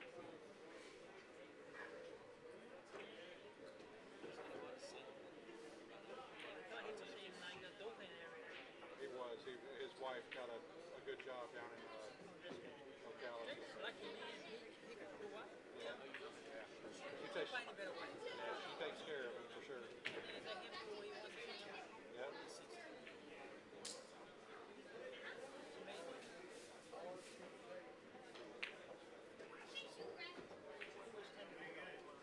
John Hager. 9-7 on Hennessee Spring, 10-8 on Hager Spring. 1,000 a game.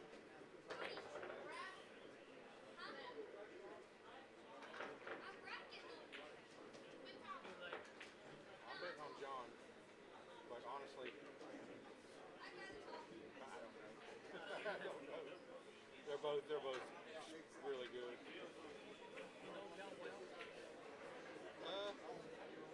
Not real well, no.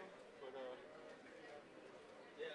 Wow. Have you betting like $1,000 game on the side? I'm betting 200 again.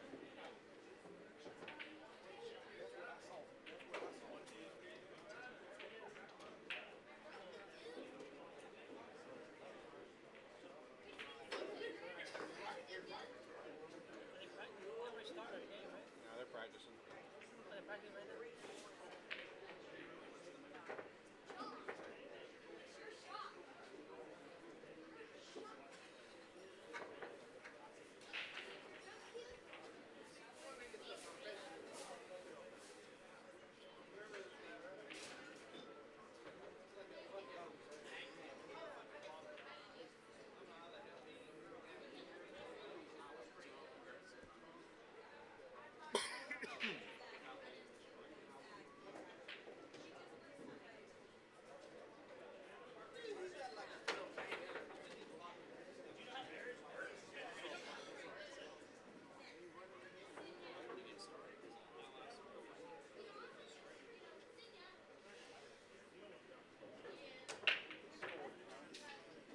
This is a practice game. Oh, really? I thought they were really playing first, but apparently they're waiting for Al to come back to the screen. Al asked him to wait. I think they're ready to go.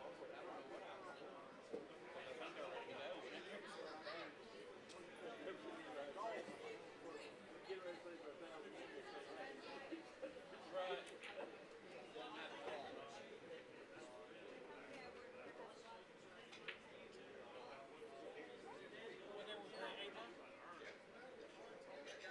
Yeah, what you want to do? What kind of race? I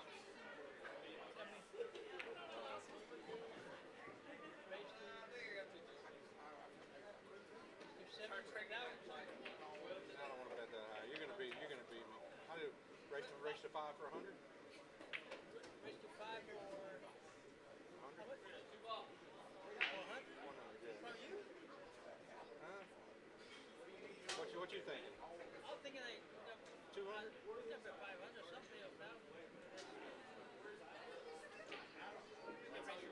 Race 7 for 500. I think you're gonna beat me. I think you're a much better player.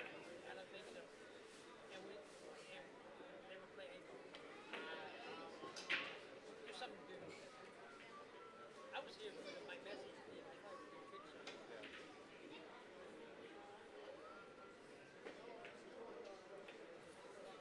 What kind of spot you give me? Spot? You know. What kind of spot you give? Playing 8 ball? No, how do you do spot with 8 ball? A game? Huh? A game? No. 8 ball, bar 8 ball. Nothing. Yeah, run out.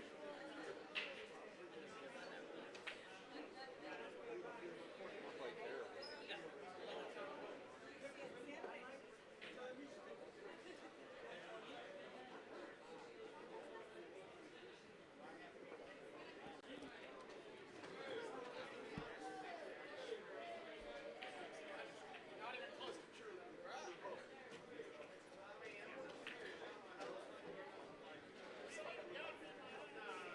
We just do the short races for 200.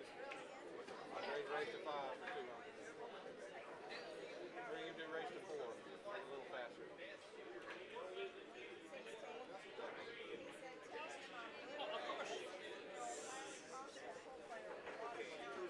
All right, Grady, what do you want me to do? Should I refresh the iPad? Yeah. Okay. Refresh it, yeah. The acting part. He does. He has some character. So we got the ball count and everything? Okay. All right, now how do I get that?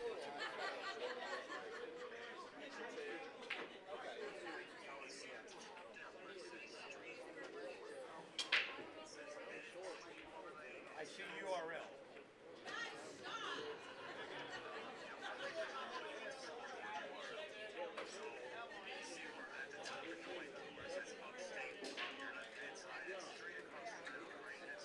Hold on, I gotta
10-8, 10-7.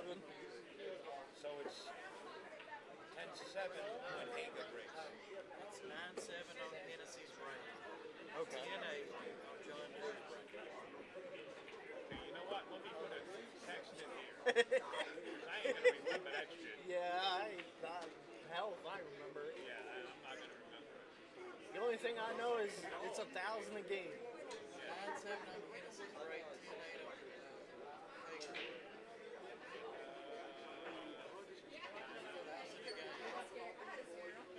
All right, can you give me that information again? Okay. 10-8.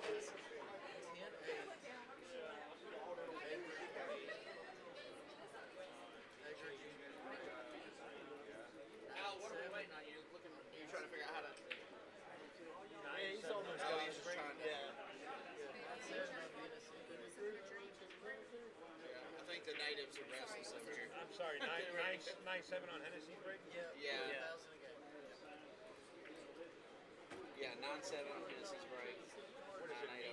Hennessy, right? Oh, is that it? No, 2 E's, like Tennessee. Yeah. H-E-N-N-E-S-S.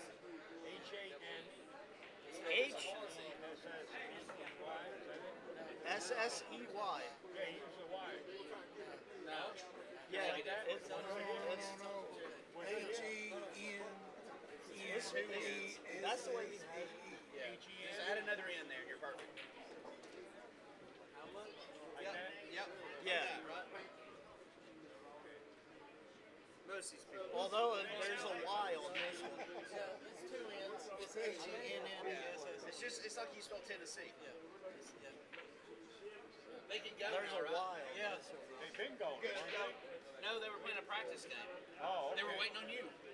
Yeah, 1 second. Tell me 1 second. No, they're about to get started now. All right, let them go. I mean, by the time they get them racked and everything.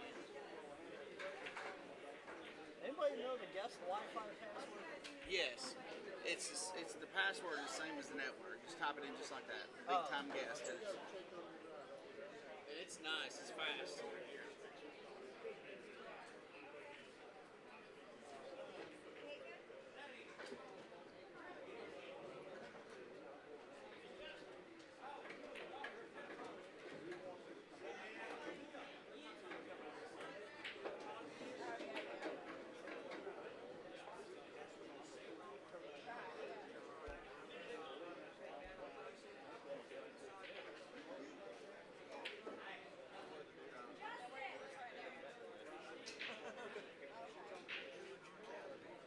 I got Hennessy.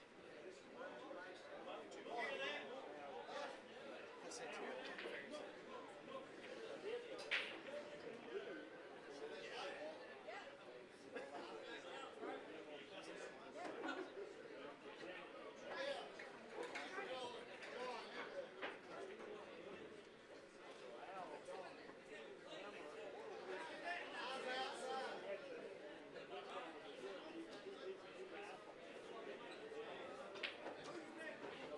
Gotta look good at the top.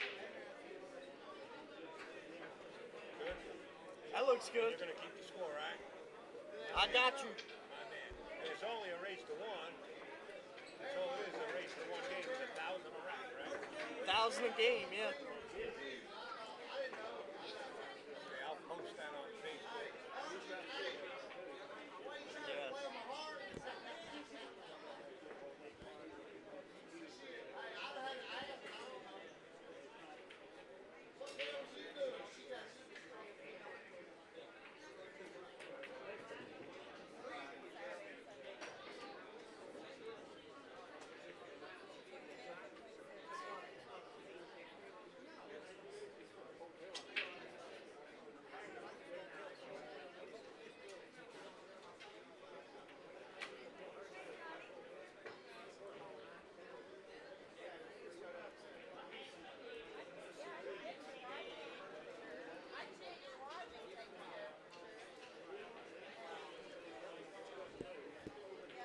What is it? H-E-N-N-E-S-S-E-E? E-S-S-E. Right? Yeah. I think it's E-E, yeah. Yeah, I got it. Under the gun.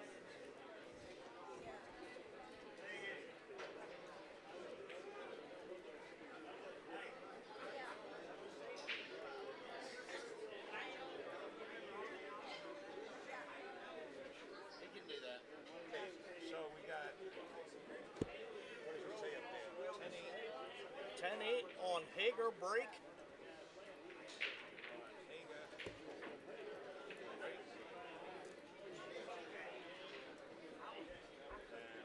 $9.7 on Hennessy. Yep.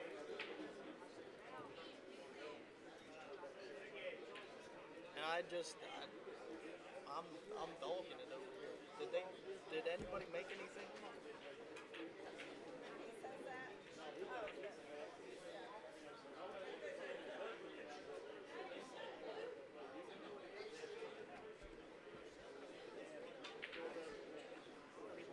No, I don't see anything. Okay. Oh, we got an open mic here? No, I'm on one. All right, folks, listen up pretty carefully. You can see it on your screen right now. It's going to be 10-8 on John Hager's break, 9-7 on Hennessy's break. 1,000 chickens a rack. How you like this action, everybody? Get down and get all around. Introduce yourself after you get done. You're on 3, aren't you? Yeah. No, if you're on 3, you're on. I don't hear you, though. Why? Oh, I don't have you on. I don't have you on. Yeah, there we go. Now All I can right. hear myself. Introduce There we go. yourself. Let's get it underway. All right. I am the small fish in the big pond. Dan Zetz. Not that. I will be your scorekeeper. And you will be commentator. Absolutely. So, folks, you guys out there, if you can surely share this. Yes, please share. You look at the top of your screen. It's 10-8 on Hager's break. So when John Hager is the smaller gentleman, I'm sure you guys know him. When he breaks, it's 10-8, the game. And when Hennessy breaks, it's 9-7. It's $1,000 a rack, and we got action. Yes, we do. Spread the word, folks. Get it out there. I'm sharing it. If you guys shared could it. kindly do it. Yes, you did share it. I seen that. And I even put them in the booth.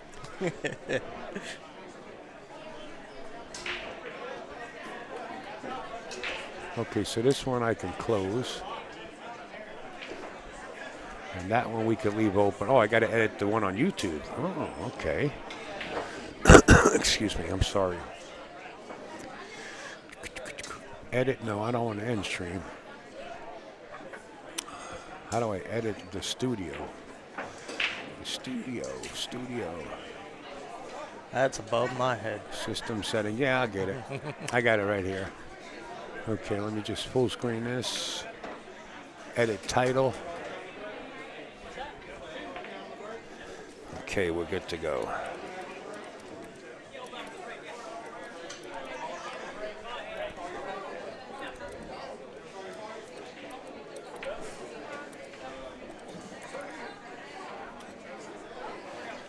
Let me see. I think right now, I think the left pocket is Hennessy's pocket.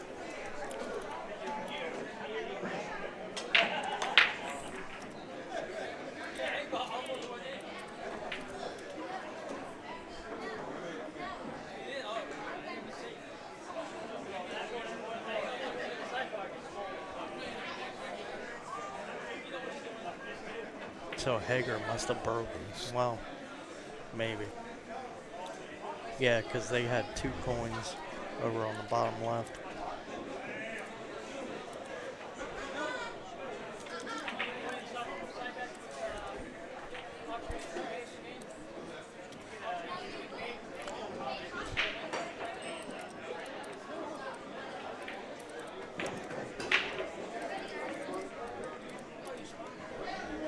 Now, you guys will have to forgive me because I don't play one pocket. That's all right. But we have plenty of people. Don't worry about it. Yeah. There's a guy standing right to your left that understands one pocket real well. Yeah. On Hennessy break.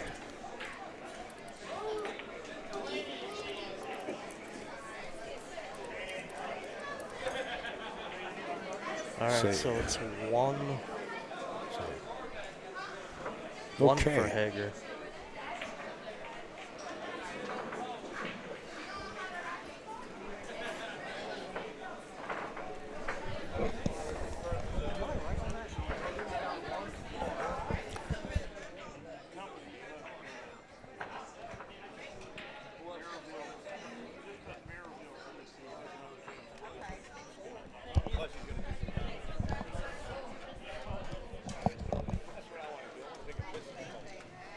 All right. Sorry, guys. I'll get somebody. Just stand by. I was just trying to figure out the score.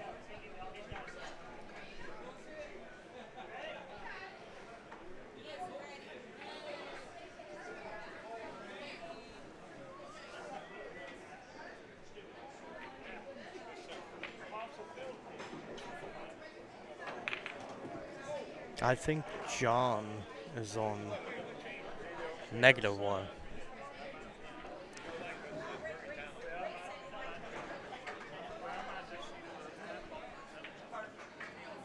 Hager has 2.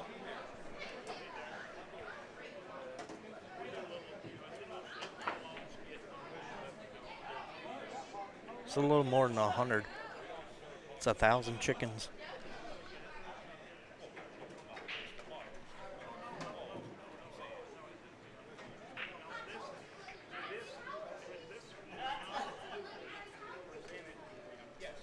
Chat, help me out here. Does Hager have 2? I thought Hennessy is at -1 because I think Hager broke. And if Hager broke, then it's 10-8. John's got to go to 10. Hager's only got to go to 8.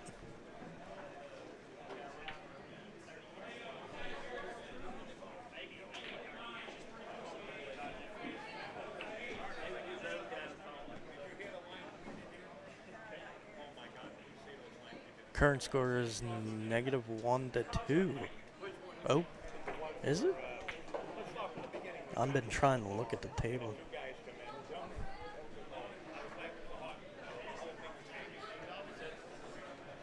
I'll take your word for it, Dan. We'll go -1 on Hennessy and 2 for Hager.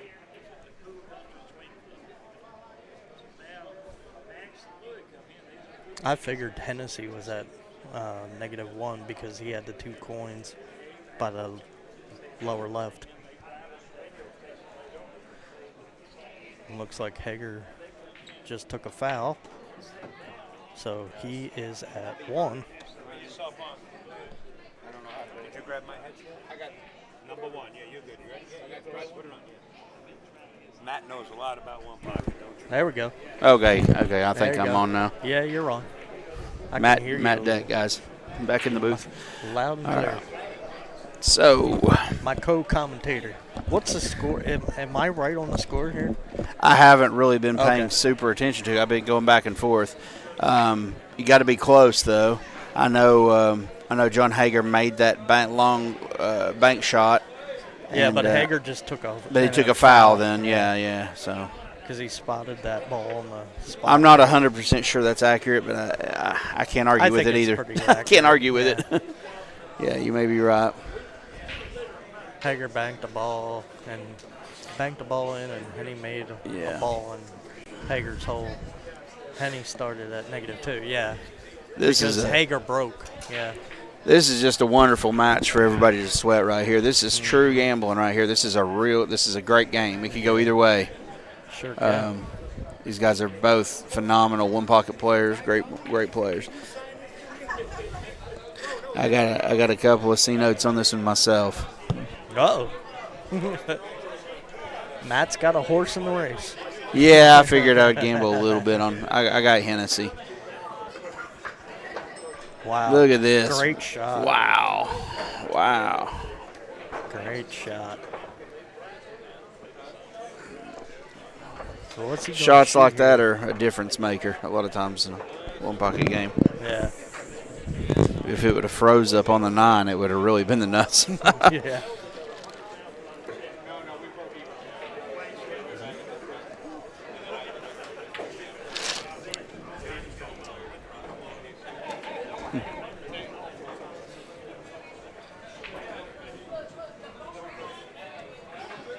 Now, where did you say you're from? Are you from here, this area?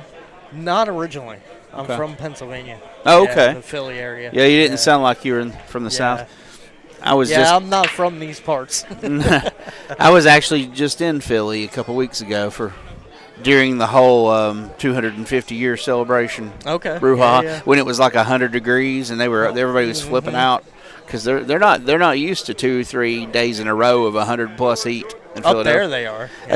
Occasionally it happens, but yeah. We've had heat waves up there like that. Yeah, sure. Yeah. Occasionally, yeah. Yeah.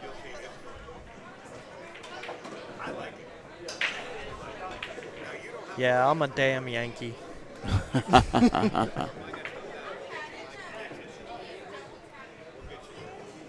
That's a good shot. Yeah.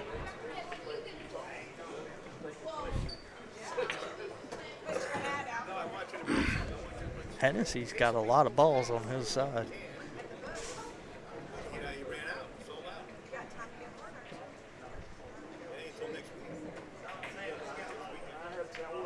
What's he shooting? The 2? Looks like it. Looks like it. I'm not really sure. Oh, no, Oh, the 3.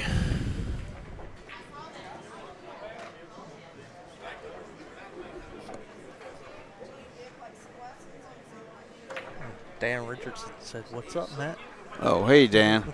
Yeah, I believe Dan Richardson just signed up for our tournament coming up next weekend in Maryville. It's close. It's coming up, guys. You guys are probably sick of hearing me talk about it, but it's coming up this weekend, the 25th and 26th. It's a wonderful little bar table tournament in Maryville, Tennessee. It's only a couple hours from here in Dalton. It's a $100 entry fee, 1,000 added. We have a great auction usually. Have some, we got a lot of locals playing in it, but there's a slew of champions playing in it, especially few of the older folks. I think Kim Davenport, Reed Pierce playing in it. Johnny, I don't think can make it this year. I think he's got other commitments, but Hennessy's going to play in it. Robbie Langford, bunch of players.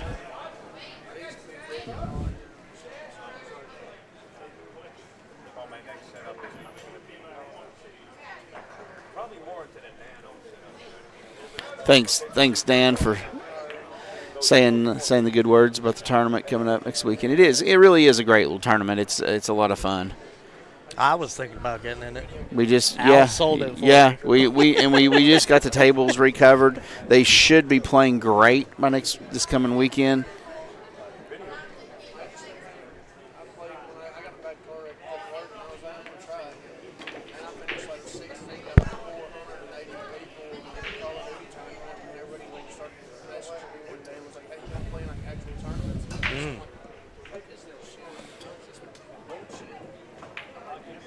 Hennessy going to try and stick him behind the 9 ball? He is, yeah. I mean, in general, this is where you want to be. Is he skimming the 6 here and trying to get him behind the 9? See, there's a huge difference here between behind the 9 and just up against the side of the 9. The next best thing is to freeze it, not behind it, but just right up against it, but freeze it. That's a huge difference right there. Anytime you can, whether it's one pocket or whether it's rotation pull, anytime you can freeze the cue ball or an object, it's a world of difference on taking away those the 1 or 2 rail kicks, and taking away just options for the other player. Mm-hmm.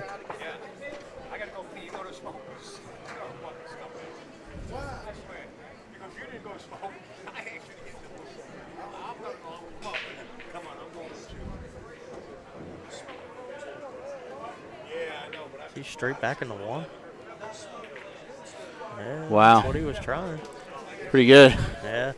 That one almost skimmed the 9, went right in the drink. But this is good. I mean, he's he's keeping a lot of distance here. Hennessy just going to kick behind the 1. Well, there's a huge danger there. I mean,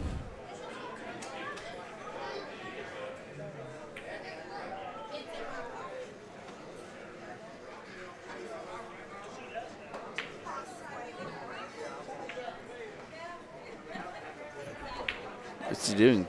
Oh, he's just getting everything out. All right, can't argue with that.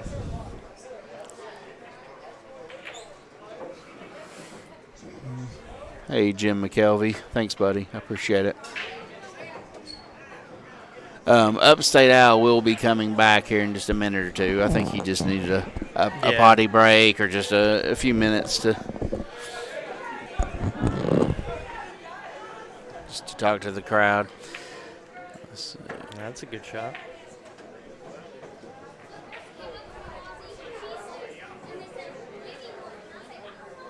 Yeah.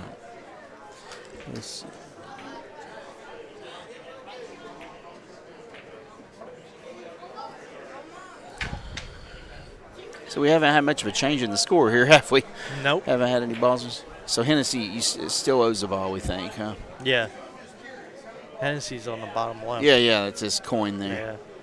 Yeah. Right. Yeah, he had two. He spotted one. That's what I was saying at the beginning. It must have been Hager's break because Hennessy had two coins.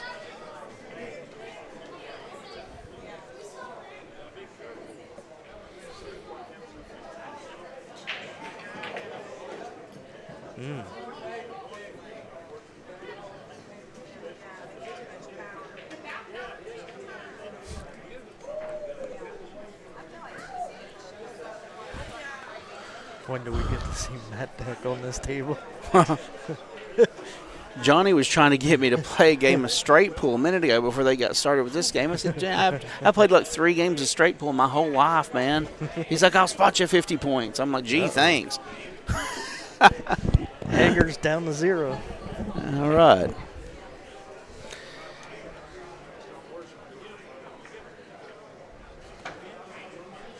I'm surprised he did that. That was kind of an unforced error. It wasn't really. It was a little risky, wasn't it? Yeah, that kind of leaves Hennessy open. So yeah, he's open. It's almost a free shot. Yeah, it's a free shot for sure. But he's plotting here how he's going to make the absolute most out of this. Yeah. I mean, he has to shoot the 11, right? I don't think the 13 passes. So I guess you have to shoot the 11 first. Yeah. Now, I heard you always want to go for the farthest ball first. You want to go for the furthest ball first. The first ball. What do you mean by that? Like to do like the 14 first. See, I didn't even know that the 14 went. I can't tell. Yeah. I didn't realize that. It is. And it was close, obviously, because it skimmed the ball and didn't go. But you know. Even though he all these balls down here. Yeah, I get what you're saying. Yeah. So even though he didn't make a ball there, he's gotten a lot more balls to his side, got him closer to the pocket, which continues to put even more and more heat on Hager. And a lot of times that's what it's about in one pocket. You got to keep that constant heat on them. Yeah. And hopefully eventually force them to make a blow up and make it a tremendous error that can cost them 5 or 6 balls or something.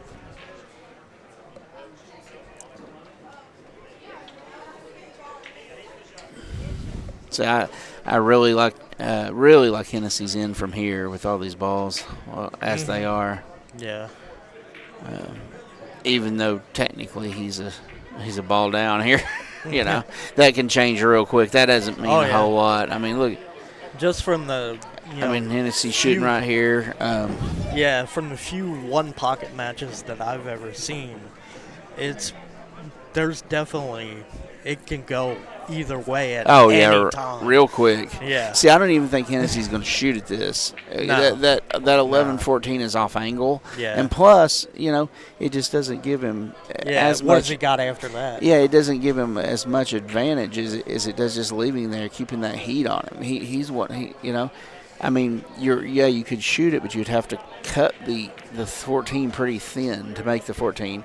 And then, your 11 ball's coming back out of there. Uh-huh. You're probably going to remove a couple of balls from your side just to make that one ball. Exactly. And the equity's just not there. Yeah. Look at this. Look at the cue ball here.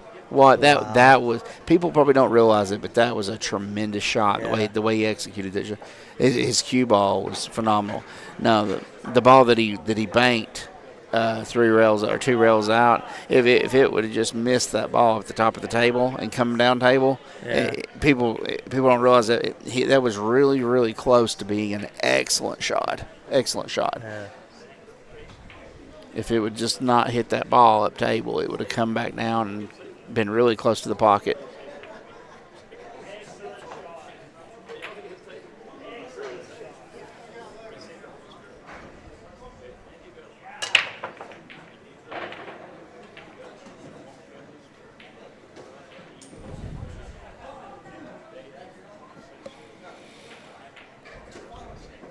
So he's taking his time on this one. Yeah. He's going to play pretty conservative here, I guess.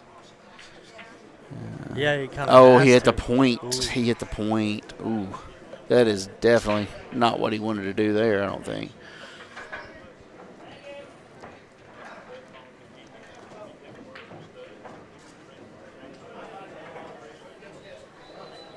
Yeah, I was gonna say I still don't think he's gonna move any of those. No, I balls still down don't there. think he's going to shoot the.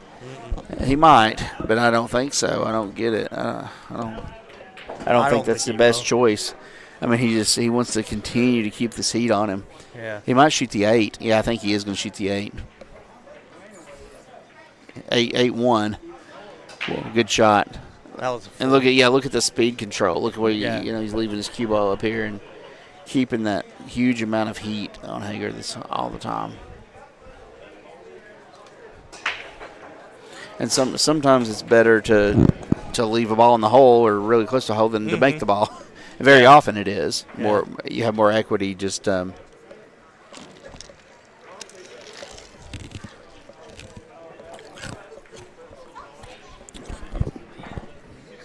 and Matt Hardwick, what I actually said is a lot of people don't realize. I didn't say every single one of you don't realize.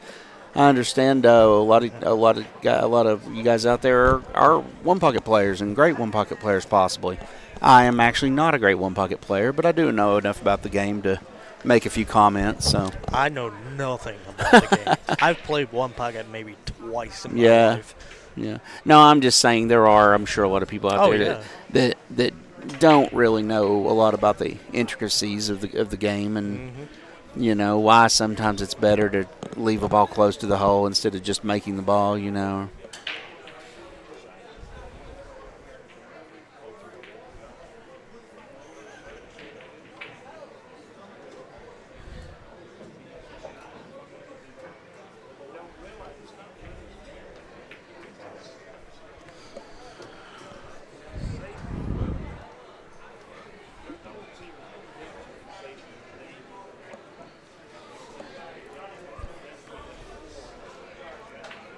There's a lot of, I would say, what would you call it, percentage play in one pocket.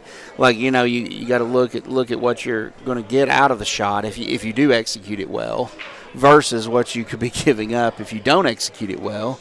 Yep. So it is like a chess match. It's a lot of moving. I mean, you're not going to shoot at some extremely difficult shot. Right. That is not going to reward. Especially if it's not going to reward you more than that one ball. If you're not going to have a run after that, why would you take a risk at an extremely tough shot? When it could cost you a lot if you miss it. Wow. That was ballsy, wasn't it? That was a good shot. Was a hell of a shot. Good shot. It's what you got to do a lot Didn't of times. Scratch either. Yeah, it's good. Very good touch. Yeah.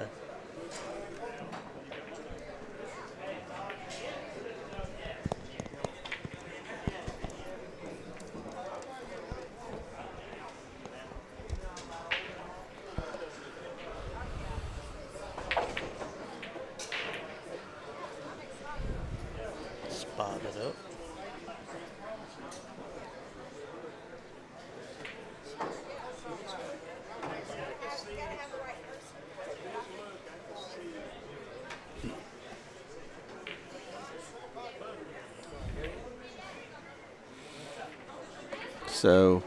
So does Hennessy still owes a ball? I thought he got that ball back. Okay. No, he still owes one. But he's got a whole bunch down there. Yeah. He's got almost the entire rack yeah, he's down got there. most of the rack down there close to his hole.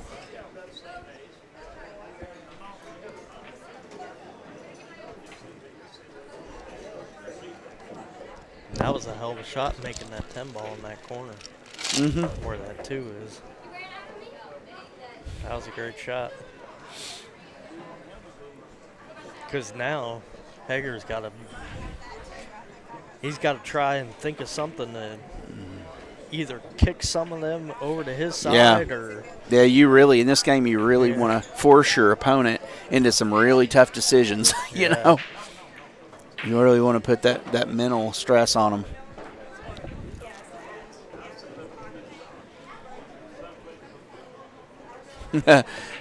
This guy said Hennessy sped his game up or did an alien abductive.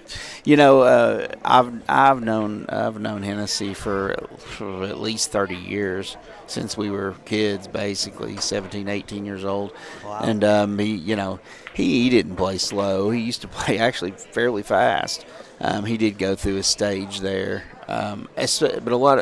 but some people don't realize that he did have a terrible motorcycle accident. I can't remember, around 2009, 10, 11, somewhere in there, and it broke almost every bone in his body. It was terrible, and it took him 3 or 4 years, I think, to where he even got close to the speed he was at before. And honestly, I'm not even sure if he ever really got back, especially playing rotation pool, because before that accident, I mean, man, on a bar table, he was gambling with Dennis Urkoyo even. Yeah, you know? I mean, it was nuts. Yeah. He was playing anybody in the world on a bar table for a while, you know.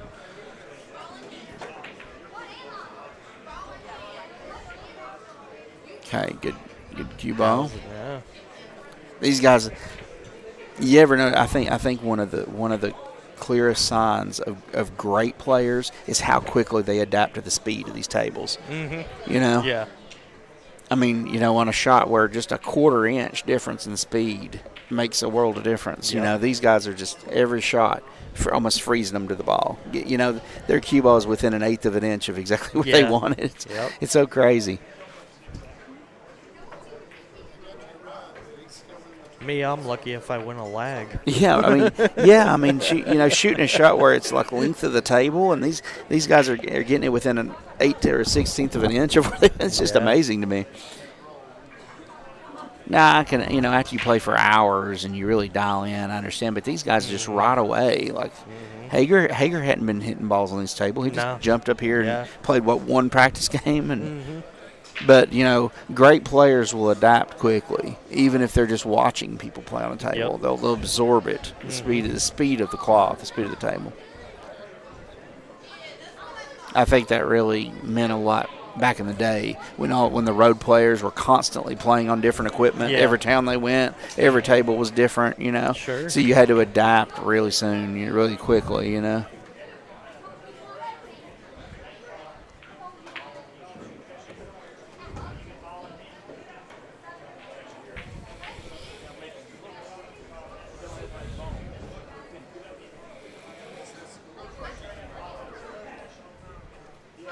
Hit the two. I don't think it's going to make it. Nope, not quite.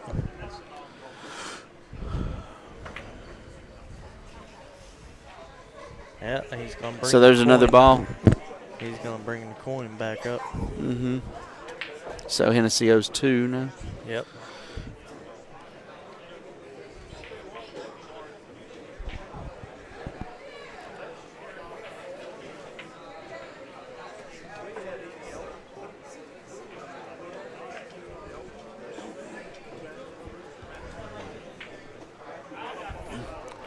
Man, Al's taking like a permanent vacation here. Is he ever coming back? That's all right. I don't know how qualified I feel to commentate a world-class one-pocket match like this, but You're more qualified I wish than I wish we had like Jeremy Jones or somebody up here, or Nick or somebody.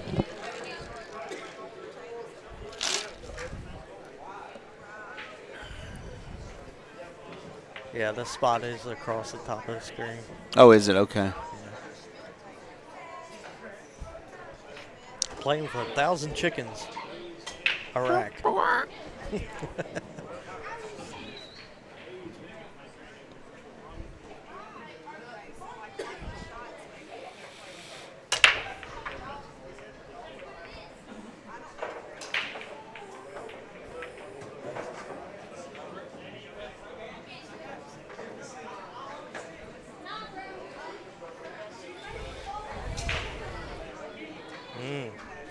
Starting not to going to push make balls it. up the table. So Hennessy's He's really going in -3 the now. hole here.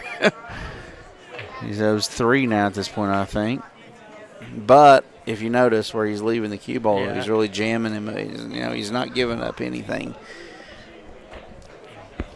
He don't want to give John a shot where he could clear a bunch of these balls away from his hole, or especially move balls toward his hole.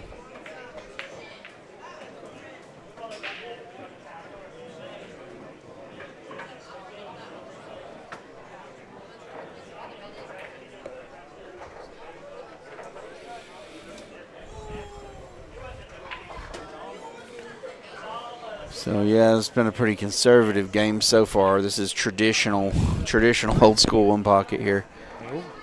Wow, I don't know if that was was that a good hit? I don't know, John. I don't know. I guess they ruled it a good hit. I don't know.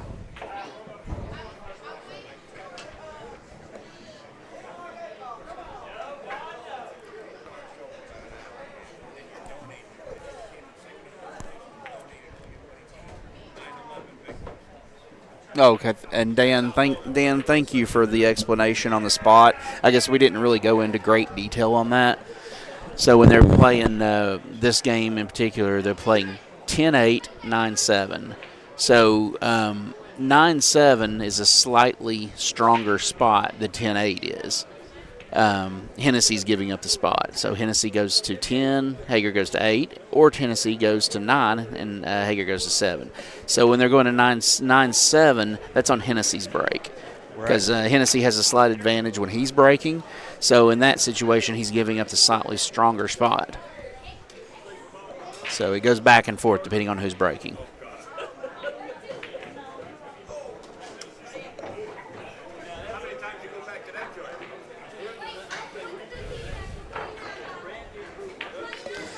We got a real treat over here this weekend. We got Mike Massey over here, a legend around here, all over the world, really. A legendary trick shot artist. And some people may not know, but he wasn't he wasn't just a trick shot artist. He was a stone cold world class player. And this guy, Mike Massey, he had straight pool runs over 300. I mean, he was a world-class player, not just a trick shot artist. But he has a book. He has a book out, and I believe they're doing a movie too.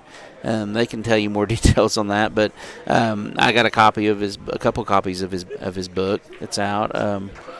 What's the name of that? I don't have a copy of it right here, but it looks like some pretty entertaining stuff. You know, Mike's a really colorful dude, really interesting guy. He's a singer, songwriter, an awesome pool player. Just a wonderful guy. Yeah, earlier I said at the One Expo, I got a cue ball signed by him and Ralph Souquet. Oh, that's cool. Yeah. And Ralph Souquet is one of the nicest guys you'll ever meet. Oh, yeah. Ralph is just a wonderful guy. I've asked him a couple of times for advice, just asked him about certain things regarding pool, and he's always treated me nice and with respect. You know, he always had time to take time to talk to me, and not all of them are like that. What do you ask him, Michael Kemp?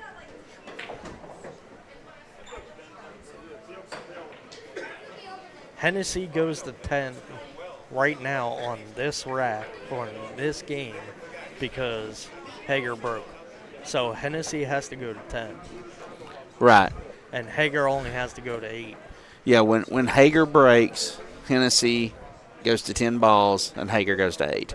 When Hennessy breaks, Hennessy goes to 9 and Hager goes to 7, only 7.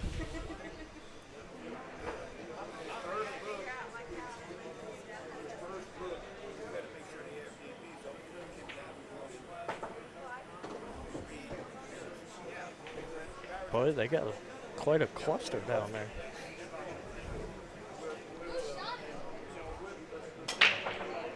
Yes, it is on YouTube.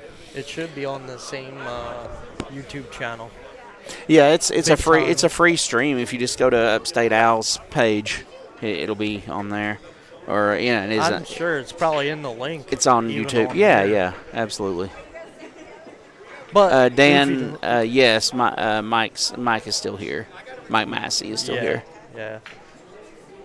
Yeah, I'll grab a book for you and have him sign it to you. Sure, Dan. Yeah, just go ahead and Venmo, or if you have Cash App me. $sign Matt Dex 78. Why do I know that? Sounds familiar, doesn't it? Yeah. I think half the pool world knows it right now.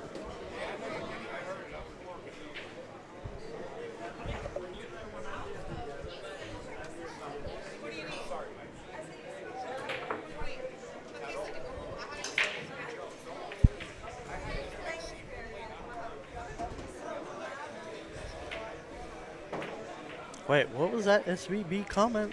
It went by. So What were fast. they saying about Shane Van Bonen being in the I don't house? know. Is he watching or something? I didn't see it. Yeah. It went by so fast. I just saw Yeah. SVB. I never and noticed him I was being like, in the what? chat. Maybe he is. I don't know. I haven't noticed it, though. I don't know. Yeah. Yeah, Big Time Billiards and Cafe on YouTube. Is that another foul he just took, or did he get a rail with the one? I guess he did, yeah, theoretically. I It's guess kind of he hard to did, tell from up yeah. here, but Yeah. these guys are right on top of it, so I guess they know. Dan said he doesn't have Cash App. That's okay. You can Venmo it, Dan. No problem. Yeah, Matt's got everything. You probably know my I just don't use Venmo as much, but it's fine. No big deal. Cash App, Venmo, PayPal. Yeah. -2, not -3 for Hennessy. Really? So Hennessy got one back? Yeah, I don't know. It seems like Hennessy made a ball around there that we didn't get. I was kind of thinking that too, but I wasn't sure about it.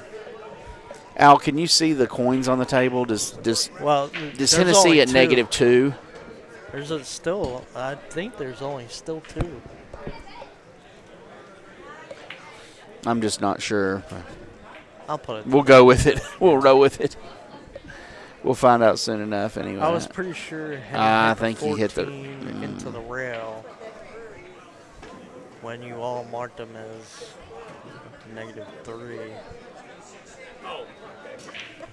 What? Is on the stream SVB? That was a weird comment. Oh, there's been a lot of those, Al.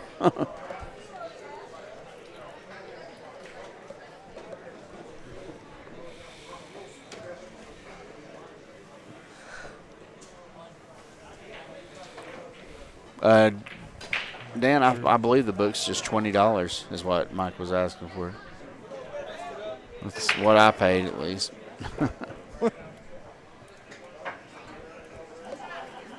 No, he drew into the bottom of the balls, and you thought he fouled.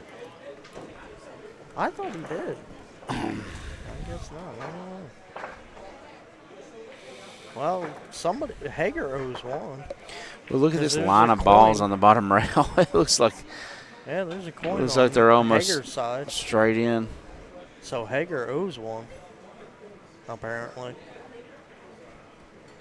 Based on the coins, Hager owes one. Okay. I'll take your word for it. Yeah. Yeah, I mean, based on the coin, there they are, yeah. Yeah. I think there was a couple of those shots we just can't see it from here where he just didn't get a rail and they just quietly declared it among themselves, you know, because it looked like they were so hard to call from here. Yeah, this is the first rack out. Yeah.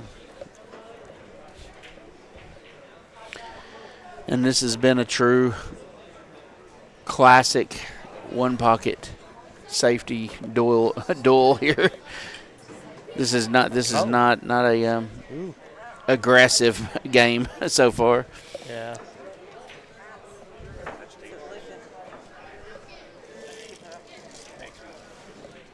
Sorry about that.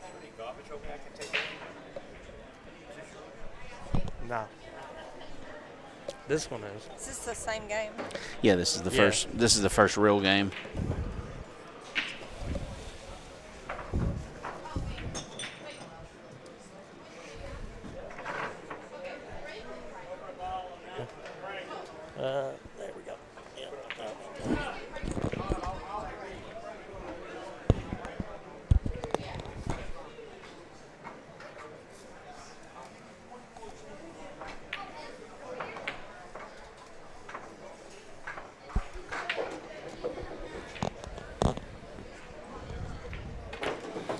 second rack? No, it's not. No, it's the first rack. Well, they were doing a practice. They did a rack. practice rack until Upstate Al asked them to hold off for a bit until he got all his titles and everything set up on the stream.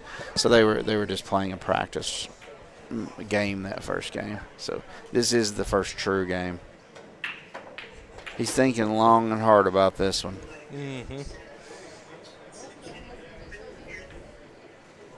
He's thinking about that 9-ball, I think.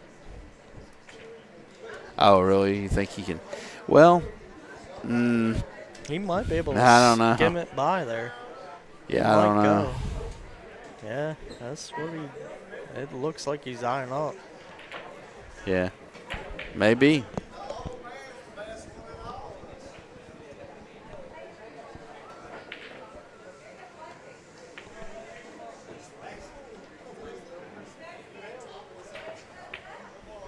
Yeah, he's all cue ball right here. He's thinking about his cue.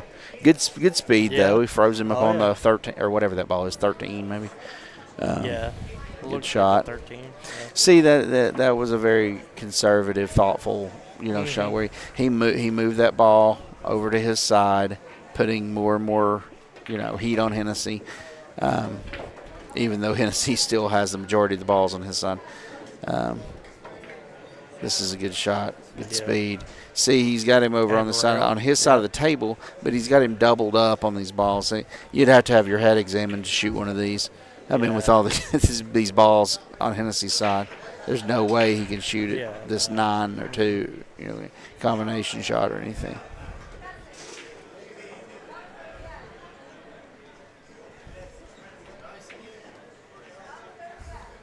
I'm looking to see that 14s frozen. Yeah, How could he get that at 14 from Do there? what? How could he get that at 14 from there? It looks like he's blocked by that 5-ball. Is he going to hit the 5 into the 14? Is he shooting the 5? Yeah. See, I don't understand the reason he can shoot the 5 is the path of the cue ball. It takes him right back underneath Hennessy's balls over here. Yeah. If he could get the cue ball down below the 1 or on the 113 again. He's all cue ball right here. He's just thinking about his cue ball and getting this ball over to his side. Okay. Yeah. See, he may have actually planned to make that ball in the side, which the ball spots up. So it gets another ball in play and leaves him down here, leaves Hennessy stuck on these balls again, which isn't a hugely beneficial shot, but it gives a little more equity to John Hager. Maybe I don't know. Is Hennessy going to shoot the same shot again? Exactly, same shot. He shot this one harder. A lot harder. This took him all the way out to the middle of the table. Yeah, but he's still doubled up. It's not like he can like he can shoot the 2. I mean, I don't think it's really feasible to try to slice the 5. Yeah, I was just thinking that. I was like, he could do the 5, but that's how about risky. Listen? That's real risky. What's this ball that's just to the left of the cue ball? Is it the 12 or something, or the 4? Anyway, he could bank this ball, barely missing the 15 on the side rail, and send it to his pocket. Draw the ball a little bit up to the 7. Stick the cue ball up there with these 2 balls in the corner pocket. Unless I'm seeing this wrong, I don't know, but it's possible that he could draw the cue ball up behind that ball try and bank that toward his hole. Yeah. But if he bumps this ball or scratches or anything, or he could sell out a shot. It's not very likely though if he shoots it with a good amount of control. But I may be seeing this totally wrong. It's hard to see the angles really well from the booth when you're just watching it on TV. Yep.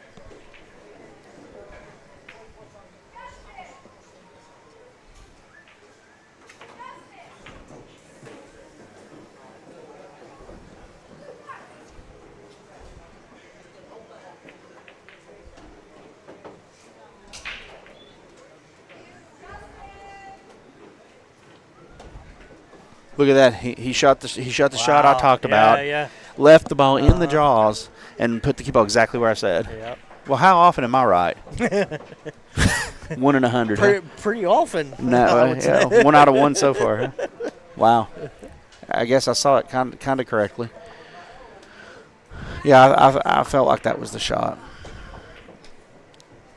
He certainly hit it good. Yeah. They're always the right shot when you hit them perfect, though. Most of the time, at least. Yeah. You ain't got nothing to worry about if you hit them perfect. Usually not. Usually not. Unless it's like really not the right shot. But yeah. Yeah, unless it's one of those shots where you're like, what are you doing? But he really hit that one well, though. So Hennessy's just going to take this one, pocket that ball, and bring him even. Hager even. Did he really play that to double kiss in there and leave the cue ball right up on the 2? That was pretty good. That was a good touch if he did. Yeah. Pretty strong. A lot of players would just play. A lot of players would have tried to make it slow and leave him corner hooked. Mm-hmm. You know, leave it right on the. Of course, that's dangerous. You can always follow them. But these one pocket players shoot those shots so often. They're really good at just barely rolling that ball in and sticking the cue ball on the point. But what he did may have been even better, getting him right on top of the 2 if it's frozen.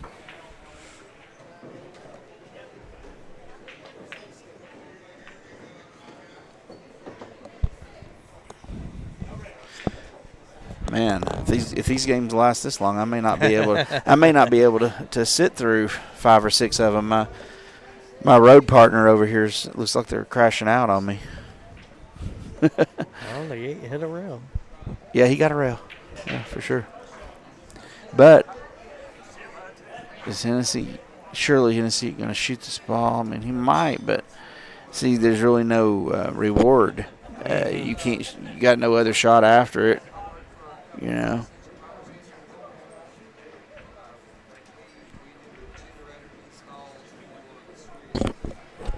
I don't know. Yeah. Is he going to bank the 8 3 rails? Yeah, I think he is going to bank the 8 3 rails. Hit it with the inside English and stick it. Yep, pretty good. He might have made this ball. Looks good. He might have made it. Ooh. What a shot. Damn, that was a difference maker right there. Shot, yeah. But that's still a great shot. I mean, Hager's probably just going to. I mean, Hager's got to make this ball, doesn't he? Just get for him. Hennessy. Yeah, just make it. Leave him down there. So he's going to show the shot I was talking about before, where he slow rolls it in. He hits it fat. He actually hits the side rail first, and then tries to leave him on that point. He didn't quite get there though. He's about a 1/8 of an inch off the point, I guess, or 1/4 inch, whatever.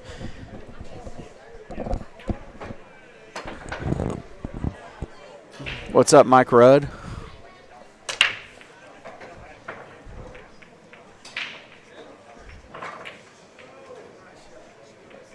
Michael Rudd, another really great, solid player. It's going to be playing in Maryville's tournament this coming weekend.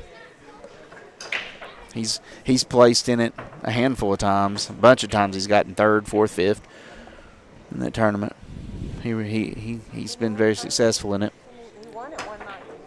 I don't think he ever won it. I thought He got high in it. He got 3rd at least. Because he beat Hennessy. That was it was a good match.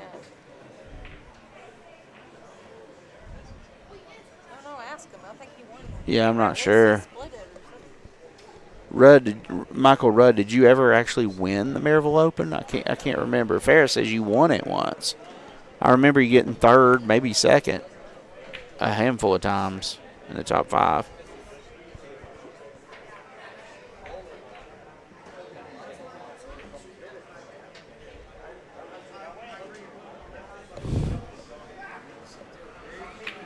So there's the score's right. There's a textbook shot. He hit it a little hard, but when those 2 balls are frozen there on the spot, clip them with about a half ball hit and bury the cue ball down there in the stack. They've messed these balls up a little bit now that that it's not really dead anymore to Hennessy's hole if you got on the other side. But if you notice, gradually Hager has a bunch of balls over on his side. Not quite as, not super close, but there's a bunch of balls down table, that's for sure. If you've watched traditional one pocket over the years, you remember like the Nick Varner wedge, where you have like tons of balls up table, and you have this a wedge of balls around one of the corner pockets, and they'll gradually just like get one ball down table, make a ball, it'll spot, make another, it'll spot. Torturous. Yeah. You think this game's long? Yeah, I've seen some last 3 or 4 hours before. Yeah. For sure.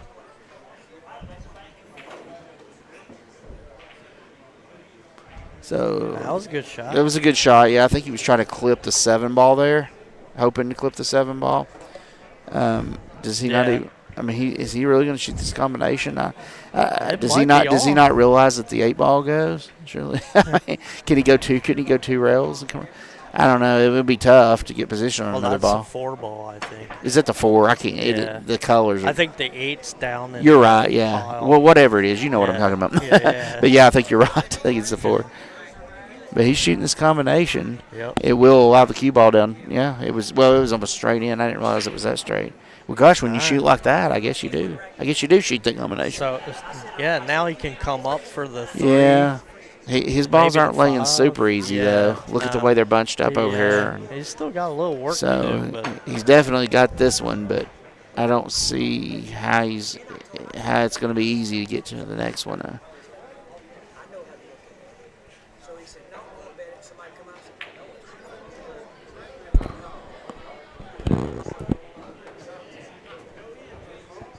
Now this was this was Hager's break, right? Yeah. Okay, so we are playing 10-8 right here, right? Yeah. Okay. Yep.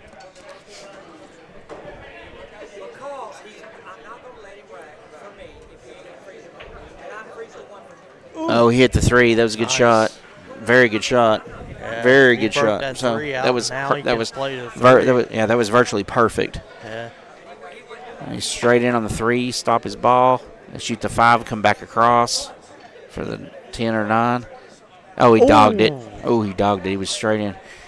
Well, I don't understand that. I don't understand why he hit it like that. Well, he jumped up and moved like crazy. Yeah, he did. Yeah. I mean, all he had to do, I mean, I know it's not easy. I shouldn't say that like that, but, you know, if he would just relax. It looked like he cheated the ball so much it caused the cue ball to go veer off course. It looked like he could draw it straight back a foot, didn't it? Yeah. Maybe I'm crazy. Uh-oh. Is Hennessy going to go for it? I think he is. I think he's going to cut this Yeah. ball in, because his cue ball, because there's a pretty big reward here. His cue ball's going to crash into these balls, spread them open. I mean, he's. Oh my gosh! Wow. Well, wow. I can't believe it, but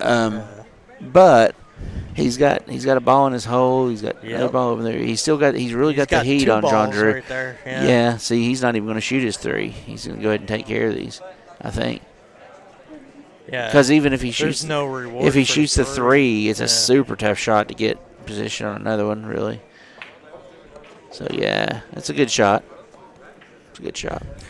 He wanted to freeze that ball though. Yeah. He definitely wanted to freeze that one to the 1 ball. That even. gives Hennessy a little bit of an option here. Yeah. Hennessy's even now.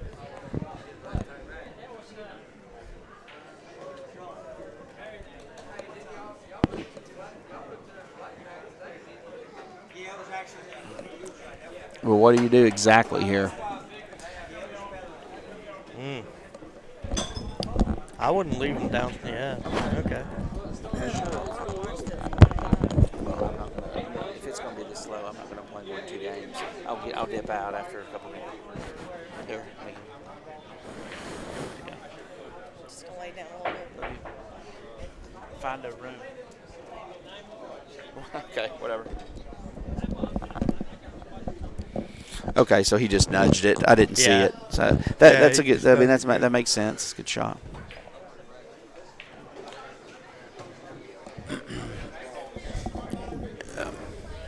Give me 1 second. I'll be right back. Okay. Do you want anything?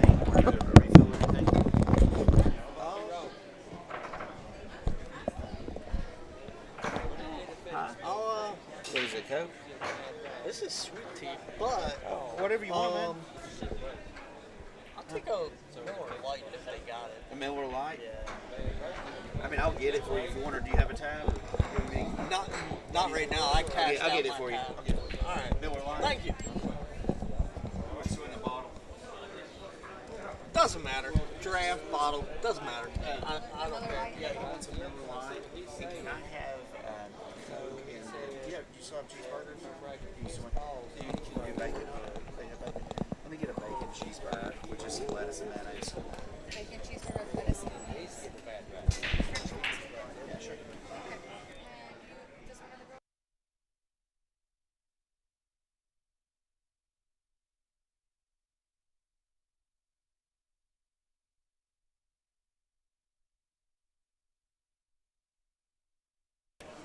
Alright, sorry guys. Oh, I hit the wrong one. Which one am I? Am I that one? Yeah, I'm that one. Okay, there we go. Sorry guys.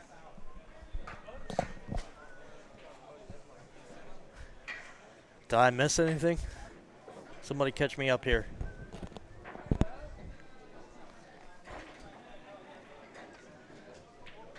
Well, I was going to go place a food order. Is this mine? Either or. You're on mute right now. Which one you got? I think I was using this one. Alright. Whichever one. Okay. Might be that one. Let's see. Is it this one? Am I on? No. There Okay, you go. now I'm on. Okay, thank you. I'm glad you know what you're doing, because I don't have a clue how to operate this stuff. I just saw Al doing that. Yeah. So. You're more. Yeah. I was just observant. You're that's more all. observant than I am. I'm a technological imbecile. You know, the funny thing is, I work for Kennesaw State University. Oh, do you? Yeah. In the networking department. So I do computer networks. Okay. Yeah. I'm a. So you're versed in. Yeah. Technology. A little bit. Yeah. A little bit.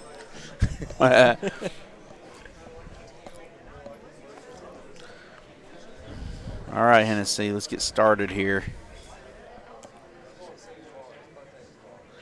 Is he getting this 3 up? What are we doing here? I think they're trying to see if the 6 is frozen. Oh, I got you. Yeah, that could come into play. Is he kicking slow into it somehow? I think the 3's in the way. You'd have to really spin it. Oh, he's going beneath it. Okay. Good shot. Yeah, that was a good shot. I didn't realize the angle exactly there. Let's see. 2, 4, 6. There's 12 on the table. I grew up around. What did you want to drink? Coke. Did you order a burger back here? I did. Oh, okay. She told me you ordered a milk. Miller Lite. Oh, Yeah. okay. I want the.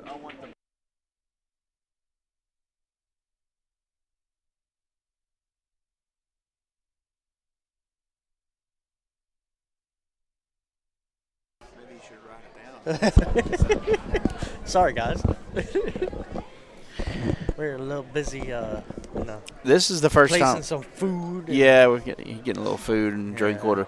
This is the first time that I've actually been to this pool room, and me too. I'm really a fan. They got really good food here. We got a seafood feast plate earlier, and it was really good. Yeah. A huge shrimp. I had fried the shrimp. patty melt earlier. Yeah, everything's looked pretty good. So good. Yeah, we're right in the middle of Dalton, Georgia. Big time billiards. Nice pool room. Yeah, all diamond tables. Yeah, all except diamonds. for the one that you're watching. Yeah, the one you're watching is not a diamond. It is a New Brunswick Gold Crown, the Gold Crown 7, Yep. the new ones. Yeah, it looks like it plays awful good. I asked Hennessy earlier. He was hitting balls around, and I said, playing one pocket, do you prefer to play on this Brunswick Gold Crown or a Diamond Pro-Am? And he thought for a second. He thinks, you know, I think I probably that's prefer. in. Yeah, it's in. He said, I think I probably prefer the Gold Crown because it's a little easier to get balls out of the hole when they're in the jaws of the Right. hole Yeah, than yeah. the diamonds are. It just because the diamond's got a deeper shelf. yeah, it adds a little bit more dimension to the one pocket game, I guess. So a little more options. Yeah. To get balls out. I grew up watching Hennessy play quite a bit, but it was all rotation pull back then. I honestly didn't even really see him play one pocket much until like 10 years ago when I started seeing him in Derby playing, finishing high in the one pocket. But he is a top-notch one pocket player. Let me tell you, he'll grind you out. He'll grind it out. I mean, you always, you hear the top names, Paggy Line, Tony Chohan, all those T-Rex, guys. yep. Yeah, T-Rex, yeah. But Hennessy can play right there with them. Oh, yeah. Absolutely. Sure. Yeah. Maybe not as flashy with the banks and stuff as Chohan is, but he plays the game super tight, super smart.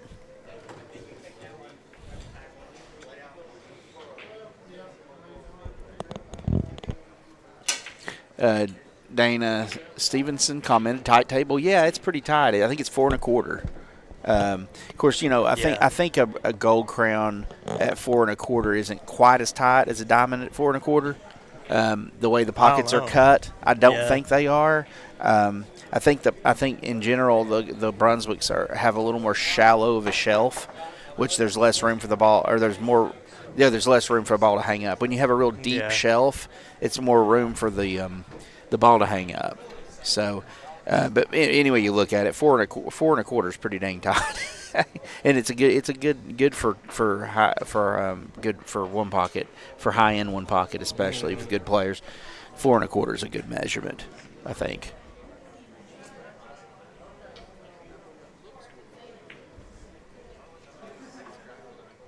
Hey, Mike Stoughton, how you doing? Does any guy play any good? Occasionally, yeah. Every once in a Mike while. knows very well. He runs around a little bit with Hennessy and stakes him, puts him in events occasionally. Mike's a good guy.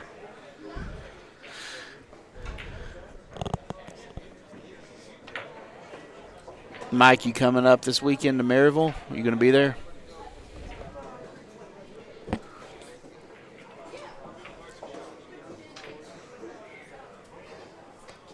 Boy, Hager's balls are almost lined up here. They can almost shoot a freaking 4-ball combination.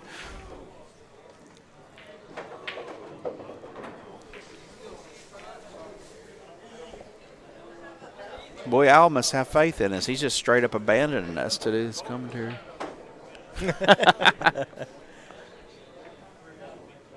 That's all right. Like I said before, we got it. Yeah, I don't think the place is going to burn down or anything with us here.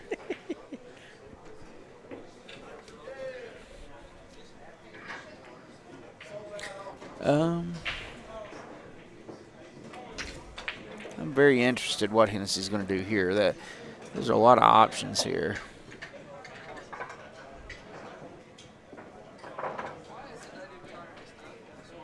He can see the 10 to bank the 10 out if he could shoot that and bring the cue ball back up close to the 15 where he doubles him up again. It might be an effective shot, but that's asking a lot. Yeah. That's asking a lot, yeah. I think he'll do something more simple than this. You could possibly cut the 5. Is that the 5? Yeah, you could possibly cut the 5. It looks like the cue ball's going into the 10. You actually might be able to cut the 5 and clip the 10 and bank the 10 out, but you're selling the 3 out for sure if you don't make the ball. Yeah. But hell, I don't know if it might be worth it to get all those balls to your side. Yeah. I don't know. And I guess it depends on how well you hit it. I mean, he can always go for this combination, but he didn't hit the last one very good on that, which was a much easier shot than this. And you don't want to keep selling down here. You don't want to take a chance there. So I'm really interested what he can do. That'd be strong though if he chose to cut this 5 and go into the 10 and bank the 10 out at the same time. Yeah. Yeah, he's playing conservative. But he hit it bad. He hit it way too full. Yeah. He wanted to play the cue ball to the rail and all the way to the bottom rail. He might, that really hurt him. That really hurt him right there. No bueno. Yeah. Now Hager can come out for that 5 ball. Yeah, he can. Let's see how well he hits it here. Well, he's super druid. Wow. Huh. I figured All right. it. Well, Now I guess he's that's pretty played good. 10, yeah. Yeah. I don't know. It's not got a great angle here. Oh, he can shoot the 10. Yeah. I guess. He can see enough of it, can he? Surely. I think. He's looking at it. It's close. It's actually close, I Yeah. think. Be a lot easier to see if you're actually looking. But I think he can. I think he can. If he can see the 10 enough to cut it, that's definitely the shot. Yeah. I don't know. What's up?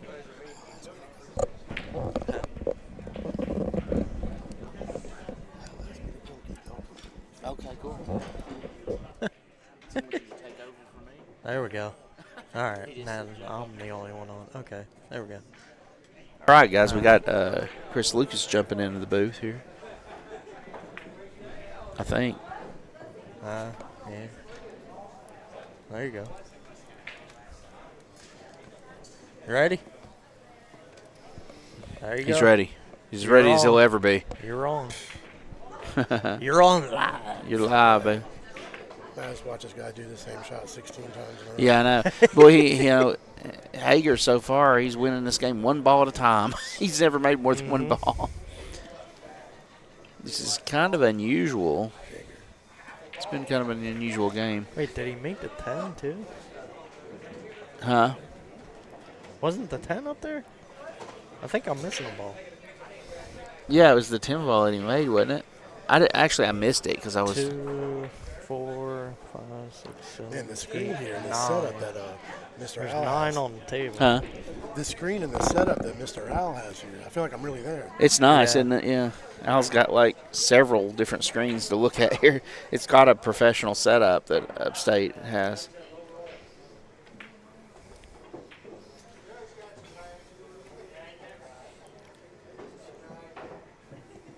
I think I'm missing balls. Well, that was a cool little shot. Yeah. I guess that was, considering where he was, that was about the best thing he could do, I guess. Impressive. Yeah, I think Hager's got 5. Yeah. There's only 9 on the table. Thank you. Woohoo. Hold on, I'm probably just going to take a minute, okay? Is it all right? There we go. I muted myself. Ah, there we go. Okay. Are you? Yeah. Okay, you're If these- still if on. these guys You're do still something, on. we could You're talk good. about it a little Yeah, bit. yeah. So, yeah. I feel like to play this game, to shoot that little jack-up shot he does, I you think probably don't do that a lot unless you play this game a lot. Yeah. Otherwise, the balls will be spread out everywhere.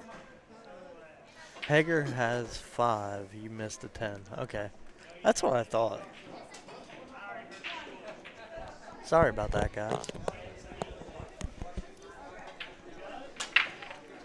Thank y'all for keeping me in line. Appreciate it.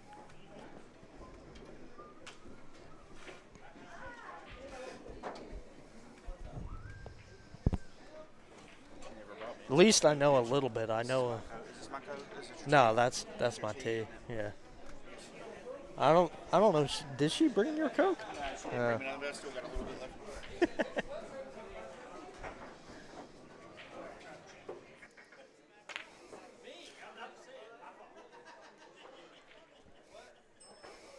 All right, guys. 1,000 points in the middle. Yep. We got Hennessy. He plays golf. Let's see. I think that's another one for Hager.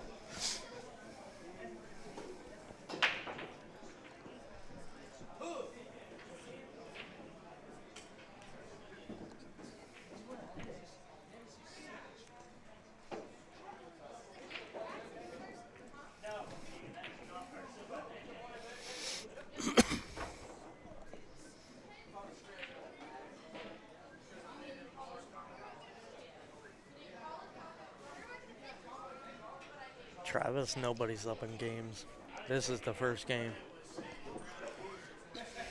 Well, these guys are breaking the balls out a little bit finally. Yeah. Anybody that plays this game knows that at the end you might see some kind of fireworks somewhere. But,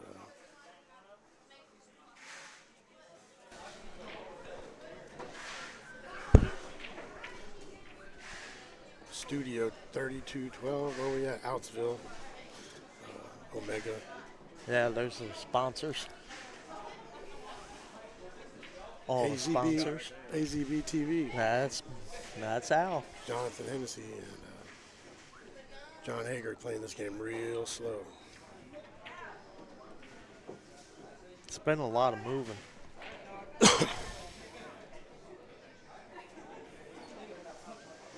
Well, I heard if you don't play it slow, you might not fare out very well. I don't know. I've only played one pocket twice in my life, so. Definitely not the game for the spectator, but It's definitely not as flashy as rotation. From what I heard, they have some strange things going on here with the game. So on one of the players' break, it's a different point setup. So these guys are he's giving them a head start off the break with his spot. So this is not an even match, fellas. This is not an even match, ladies and gentlemen. But you couldn't tell at this point because both of these guys are very careful. Yeah.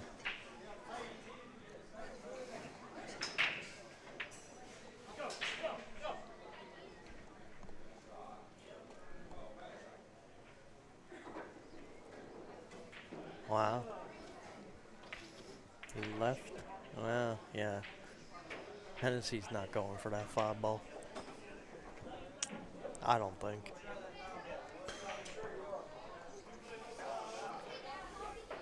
I couldn't even see where he was. Okay, there he is on the other end of the table. And the 5 ball. Yeah, the 5 ball's by his hole, lower left. You don't like that long straight one, not playing this game. But there's really no reward. Like, if he makes it, okay. But it's only one. He actually has him in a pretty tough spot here. It doesn't look like it's a. But he's leaving. Oh, he's making that.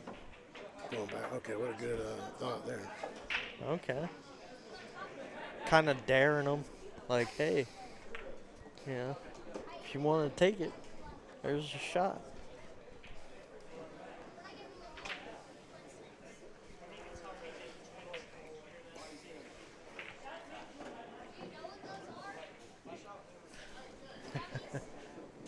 There's Al in the chat.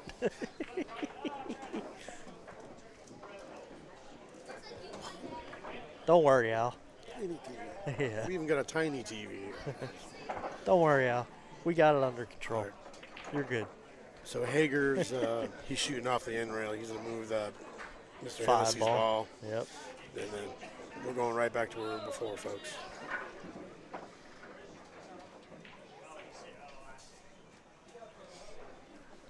I don't know, you know what, I like maybe shooting the 11 ball in the side, making it or hanging it, and rolling the cue ball straight down to the end rail, freezing them down there. Change it up for us folks watching a little bit. But that's not a bad that shot. 3 ball and those 2 balls tied up, you know they want to put each other back there a little bit more and fucking, yeah. You know, sit there and shoot it. That's a so tough he's shot, going to shoot though. the shot I'm thinking, but he did a different thing with it. He was going to shoot a 2 rails, so he could at least get it back by his hole. But look, he got a good defensive shot out of it. And passed the inning. Hager broke first. Burner.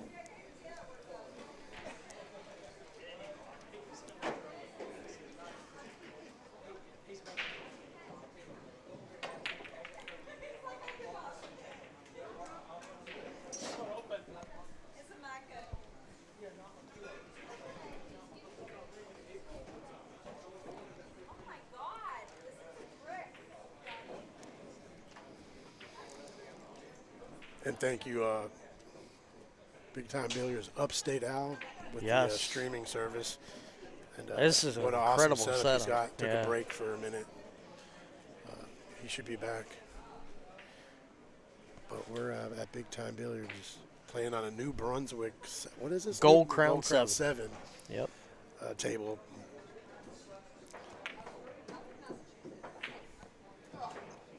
These guys were playing 9-ball on it earlier. If you were watching. Yep. And, they.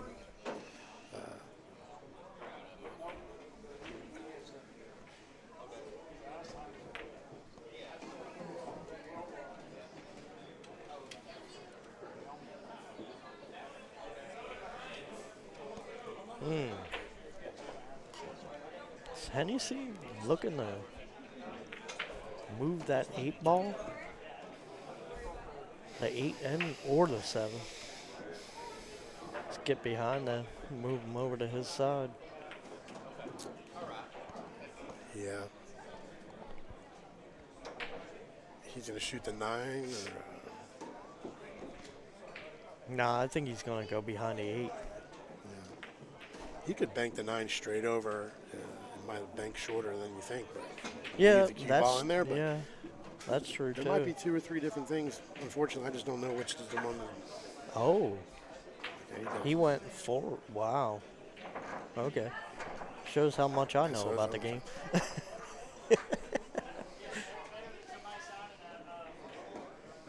What do they always say? That's why we're in the booth. Right. They're out there. But you never miss from the booth. Talking about never miss. So I can see the dirt smudge on the ball with these cameras. The setup that they have, the pixelation is like, you can see the game very well. Mm-hmm.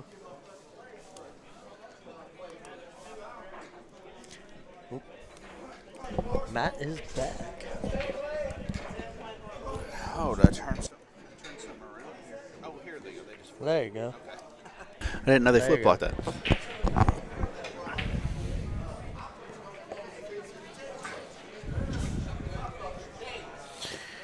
Well, John Hager's been slowly creeping towards the finish line as while I've been gone. But it's far from over, believe me. Oh yeah. Don't take your You eyes let off. you let You might Hennessy miss something. off to the races. He'll. Yeah, he'll clean it up real quick. Oh yeah, yeah. He looks like he's doing something a little more aggressive. Wow, look at this 8 Look ball. at that 8. Little, yeah. Wow. At least it's going I to had a- somewhat stay on his side. I had a feeling that I have a feeling he knows that ball. That was a headed really that great direction. shot. Yeah. Very aggressive. That was the most aggressive shot we've seen this game, I think. He banks this one back. Yep. So this Hager, he rolls. Boy, the ball that's a slow, good. Look, really, how really good is well. this speed? How good is this speed? Wow. That made a huge difference. Freezing him on that whatever that ball is, the 8 or this 4-4-7, Yeah, I think 8-4-7, whatever it is. One of those. Pick one. Wow. I mean that's.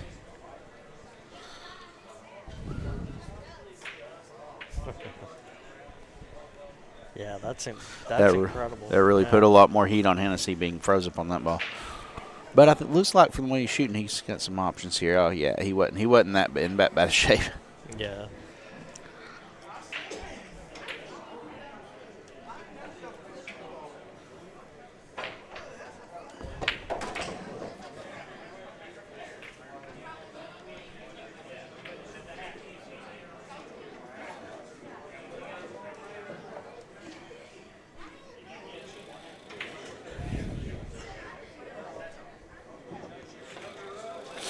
What a nice shot here. Oh. He might have made this 8 one. ball. He might have made this one. It's Oh. close. Yeah, good shot. But Yeah. he looks like he might have. Hennessy might go for this. I doubt it though. Looks like he's going to try to get the 8 ball out. I Or don't know what's the benefit of whatever happens after this. well, I mean, if he makes it, he can cross back over and have the 11 next. But he may. It looks like a max of 2 balls though is the reward. If he hits them really well, it's a max of 2 balls. You know. Yeah.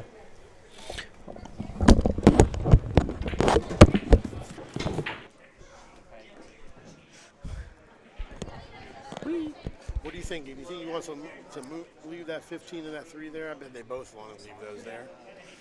And, Yeah. now you can see the game has pretty much changed momentum. These guys are shooting to make one now. But yeah, he's going for that. And he made it. Oh! So close.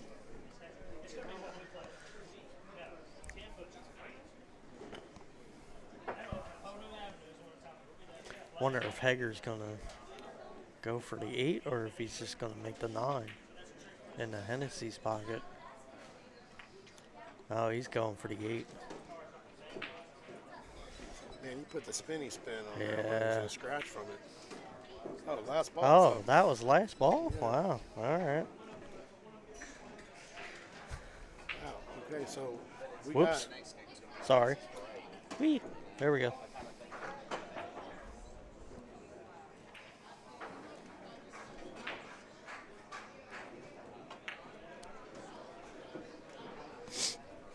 So now it's Hager's break again. That was 1,000 chickens.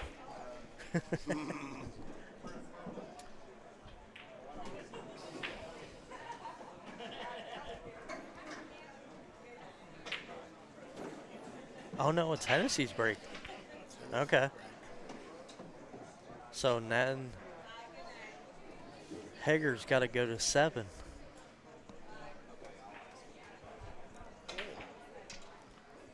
Laid down a pretty good one there.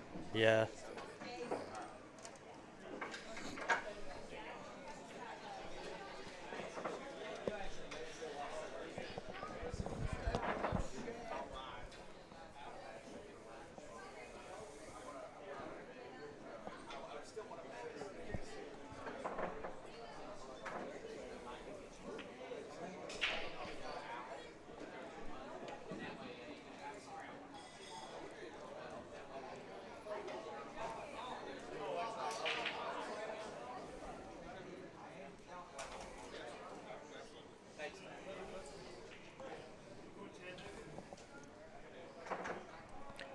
Nine, 7.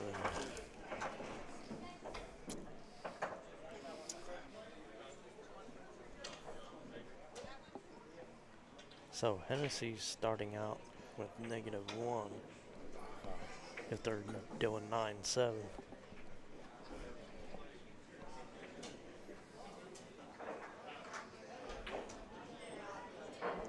There we go.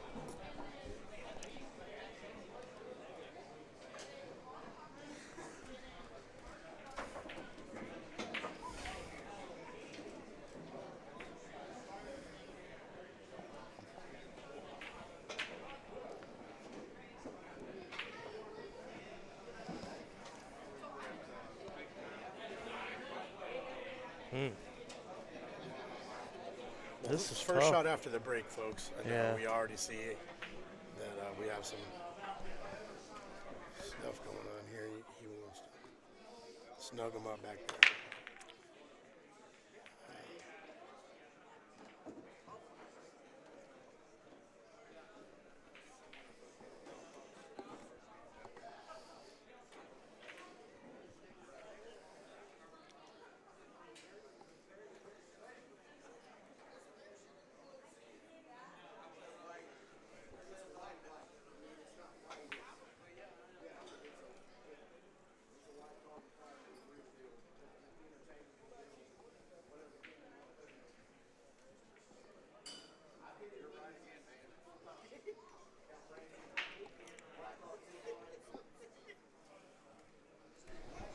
All right. My man Ron told me I was right again.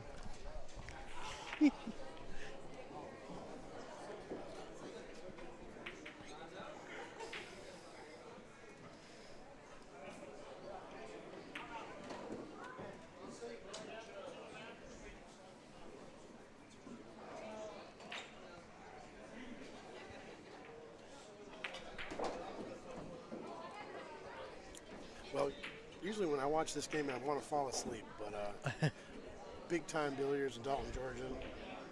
This place is nice. Yeah. Even Very for bright this in here, time, I family mean, it's atmosphere, good food. It's 1:20 in the morning, and there's still a crap ton of people here.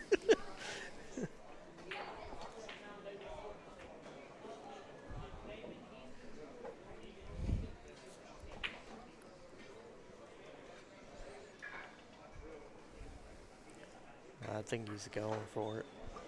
Oh, no. No. I didn't see that. Okay.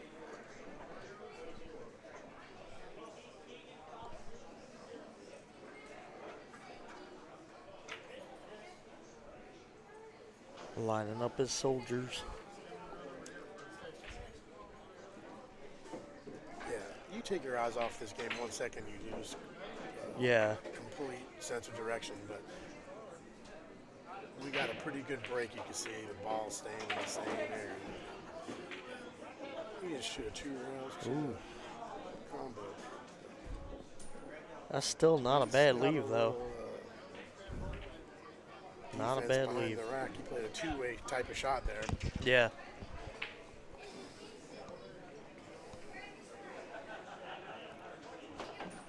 Which seems to be almost every shot when you play this game. It does seem that way sometimes.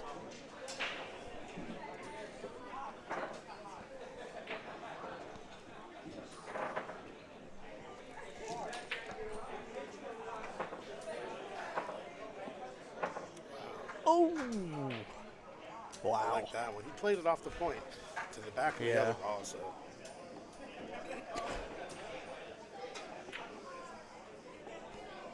Trade positions. Yep. And those two little layaway.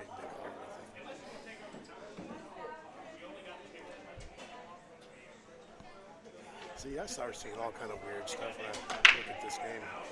Half of it doesn't even make sense to try, but apparently you're not supposed to do anything too aggressive depending on the score. You can mess around a little bit. But Yeah, he played the percentages from what I hear.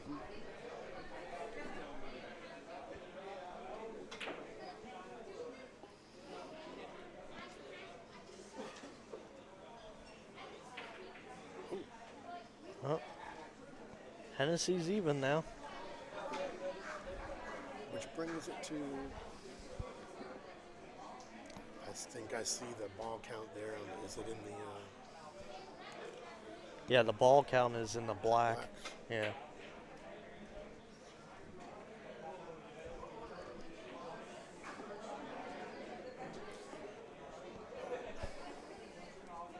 Short player timeout, maybe.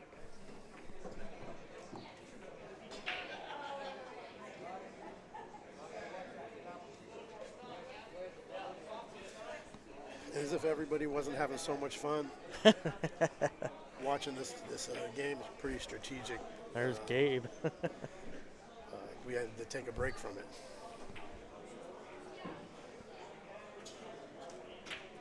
And for those who don't know, for those who could possibly just be joining in, Gabe did beat Johnny in their race to 50.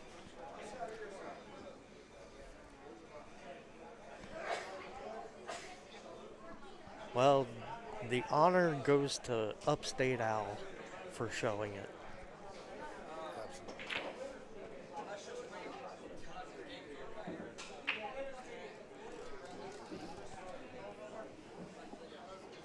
This is my first time in this pool room, first time commentating too. I love it.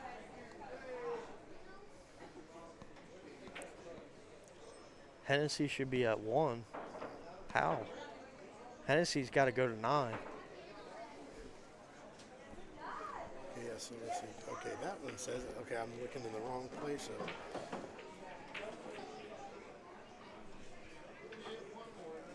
Hager made another one of his balls.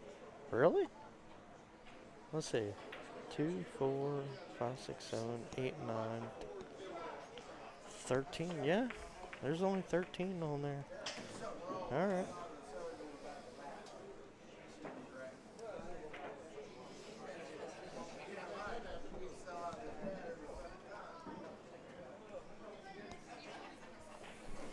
Yeah, because Hennessy's got to go 2, right? Or 9. Yeah.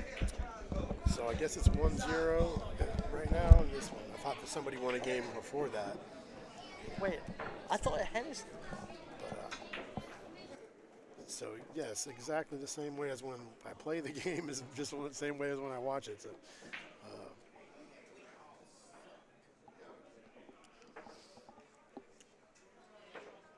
what pocket are you? Hey man, what pocket are you, bro? Is that my pocket?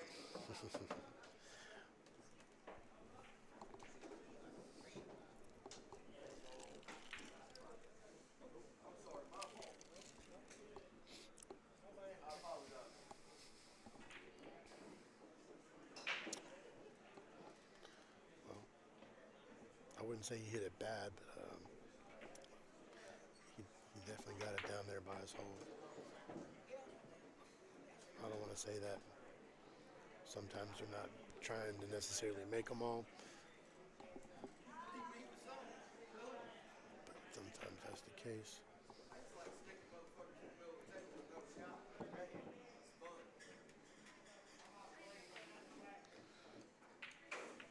Man, you really got the whole piece of that ball. All right, sorry about that, guys. I was incorrect You really got on the my whole piece ball of that count. ball.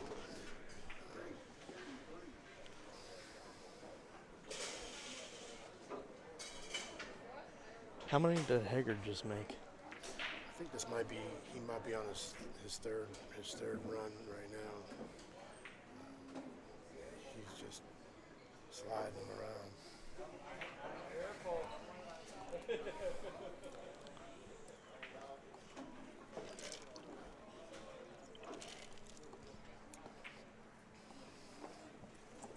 Well, if you guys weren't watching the last game, this one's a little bit quicker. Yeah, it is. You know, Hager got a good ground stroke.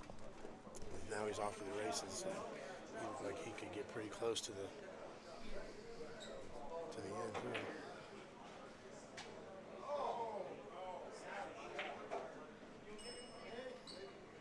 Sometimes you There's just gotta go back to the 3, middle of the there's a table when you got 6, some 9. ducks.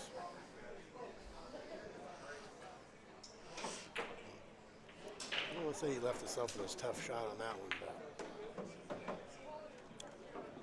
I think he's got 7 now. 3, 5. Oh, that was it. thought he was Okay. out. Sorry, guys. So that was That was it. That was it for that. All right. Sometimes I run through, sometimes I move quick. Hager won another one.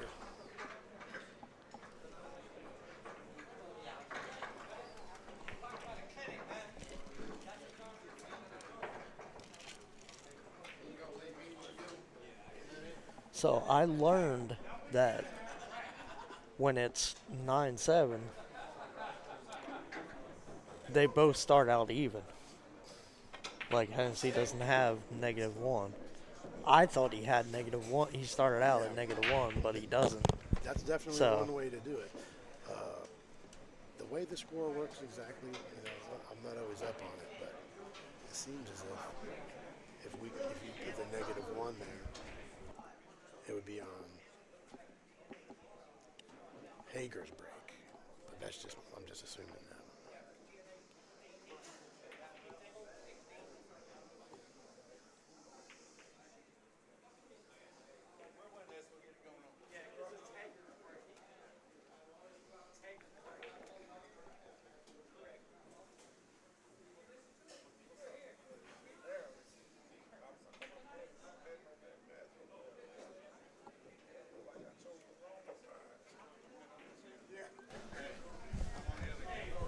All right.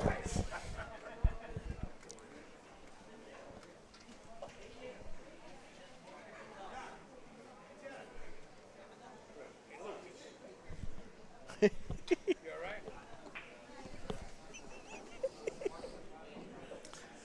was a good break. Yeah, if you look real close, you'll see that towards the end of the game, you'll see where the spot comes into play because you can't really tell right now. Mike got to ride Both back these to the guys house. really played this game. Okay, well, maybe I can see Very somebody online wants me to grab. He's coming to Maryville. Oh, he's coming to We Maryville. probably will see a whole lot of fireworks at the beginning of the game. There you go. Hey, where I am. Hey, folks. These guys, I just want to come in here and give a big shout out to these guys. Upstate's kind of tired. I've been doing a lot here within the last few days. But these guys, just want to come in and say thank you to these guys because they're really handling it for me. Coming I'm through like trying. red, white, and blue. That's what Upstate Al stands for. USA, Upstate Al. Thank you, everybody. And I hope you guys are enjoying this on YouTube and Facebook. Thank you, guys. Yeah, I learned pushing the buttons. Yeah, it's all mixed up. I usually go 1, 2, 3. There's enough equipment back here we can make a movie. Yeah.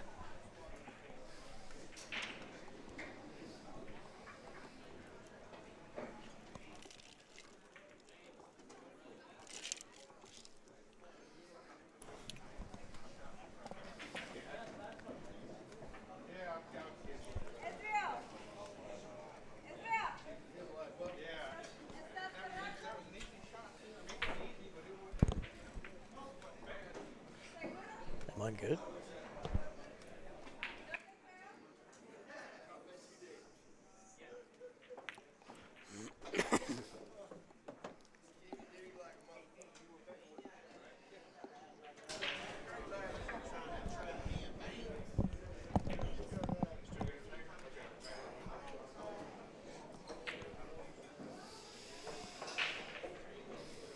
If y'all just tuned in, we're Outsville at Big Time Billiards, Dalton, Georgia, Omega Pool. We got Sponsors. Yep. Sponsors. We got Mr. H playing Mr. H. One pocket with a spot on every other break, depending on whose break it is. Interesting negotiation for 1,000 points.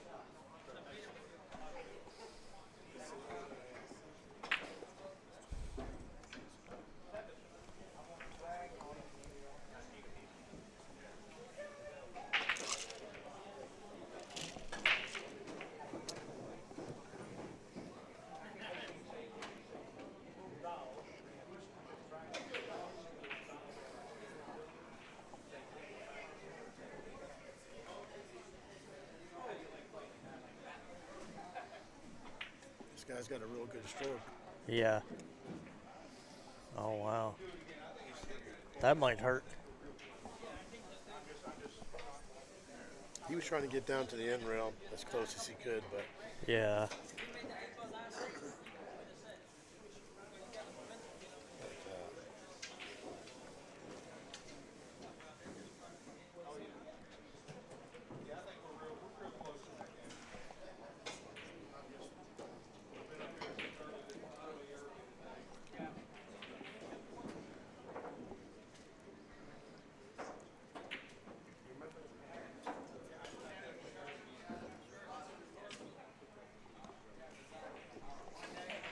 we got 2 coins on the table.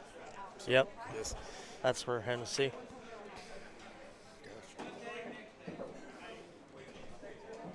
Because Hennessy's got to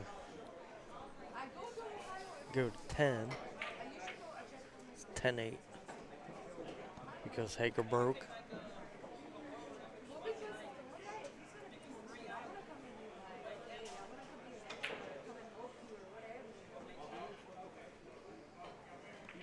I think he's probably going to play that 15 first. yeah.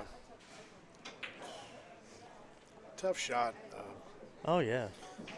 on this Oh. equipment, so he plays the other one. Okay. Now, your way, I like That it makes because, more sense. If you hit you shoot the 15 that same way, then you're leaving yourself with another ball that doesn't have a reward afterwards. So Yeah. he's taking the cut shot.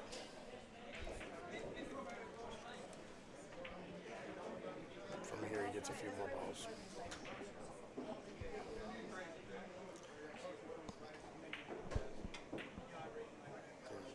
look at that 3 different ways. Probably did it 2 other ways.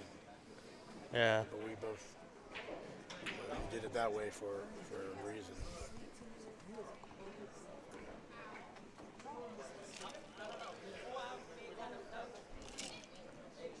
Yeah, it was a good reason. Yeah.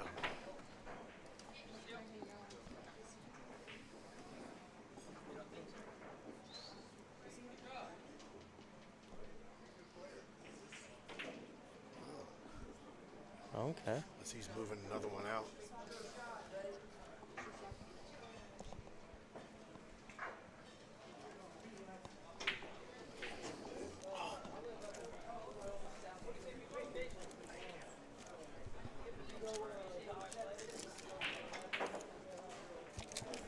Good shot.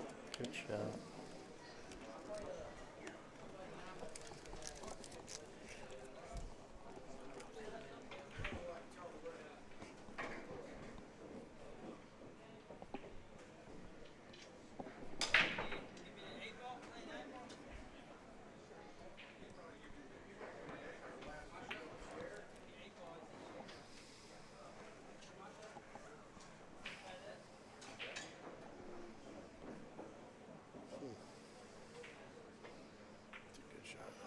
Yeah, that's in. Ooh! I thought it was in. Wow. He said it drifted, folks. I believe him. Right.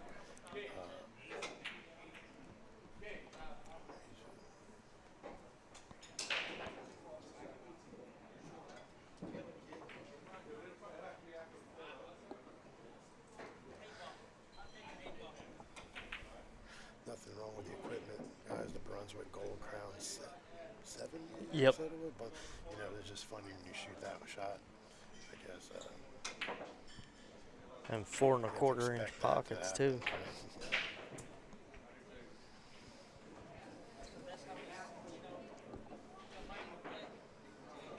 Hager's probably gonna make that 8 off the 10. That way the 10 gets knocked out. It's hard for me to look at it sometimes on the screen. So Yeah. It's interesting. Yeah, he's gonna maybe hit the right side of the 8. Yeah. Bank the, I think he'd like to, he'll you know, bank the get stripe both ball on balls table. out without even So making it. nice. I couldn't believe he was going to scratch, but my theory is that he's intentionally spinning that ball into the jaws to make it tough for John. Yeah. And there's that shot for sure.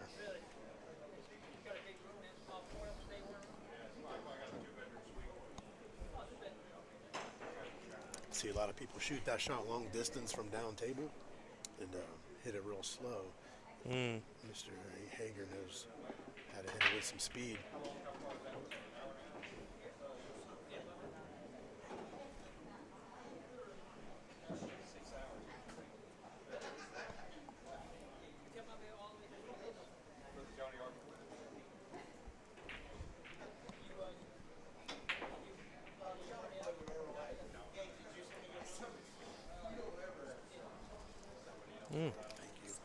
That was interesting.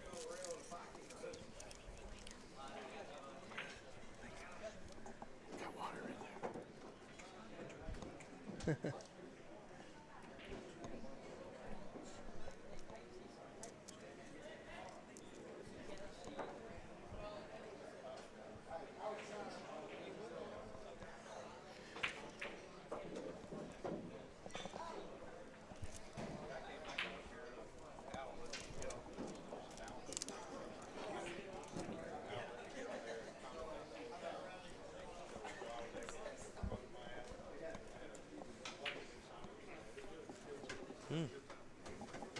Take your head off the screen for just 1 second, and then you turn around.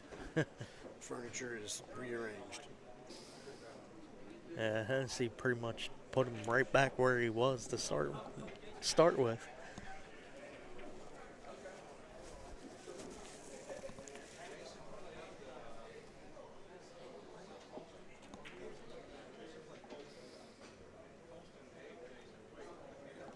I'm not quite sure what Hager's thinking here, and he's looking at the 4 ball. if that's the 4 ball.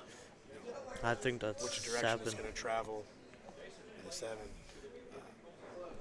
Based on whatever shot it is he's going to shoot, folks, because right now you never know what you're going to see. He is aiming at the ball in the opposite direction of the cue balls ahead. So he's going to play the 8 ball off the 7, like the carom shot, kind of like a straight pull shot. But I think he thinks it's not going to go thin enough. He's going to go wide with it. We're going to see right now. This might be the shot that can make or break the game, guys. It could, yeah. So very well, yeah. If he knows this one, he's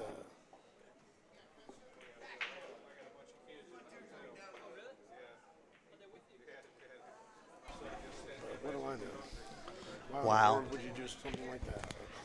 So you can do that instead. Yeah.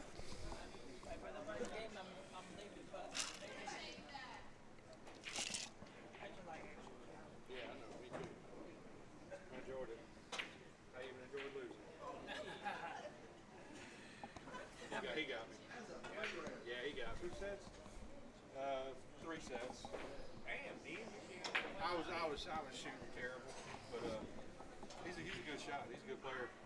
Yeah, it was a close game. All right, Dalton, Georgia, big time bidders. There's action in this. Oh yeah. In this room. By the point.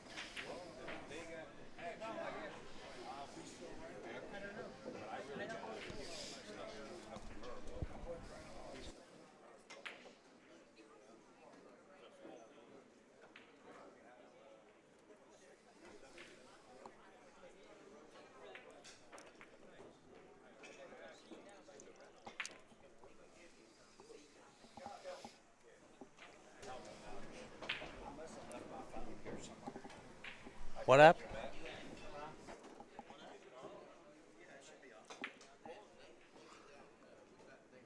.1:42 a.m., folks. These guys are still going at it. We're probably 4 to 5 games in on this match, whatever it's a race to, or is it play until their feet are hurting?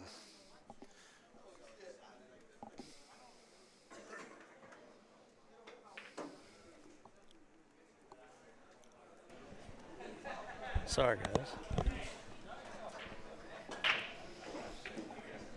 Did I miss anything? Is the score right?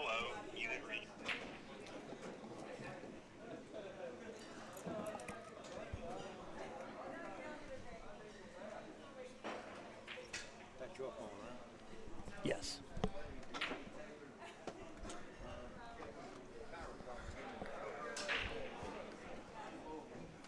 Alan, we'll get out of here. I got a bunch of kids in the hotel I got to go feed. Really appreciate you.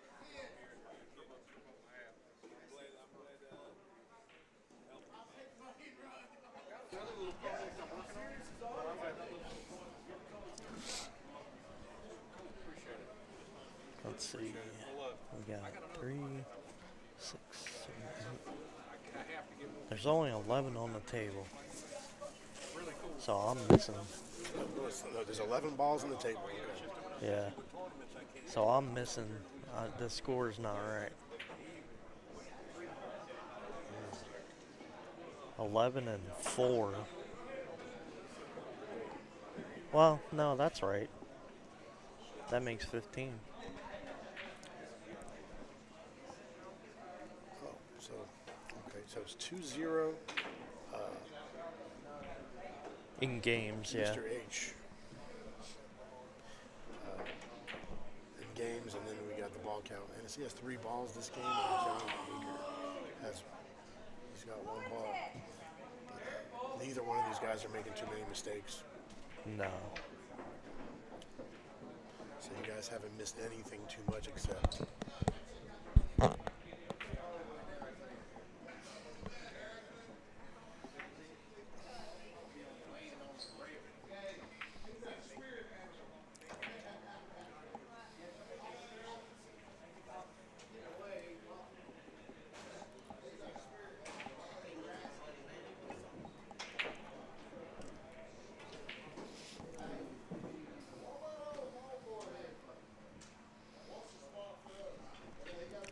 Hager's looking at here?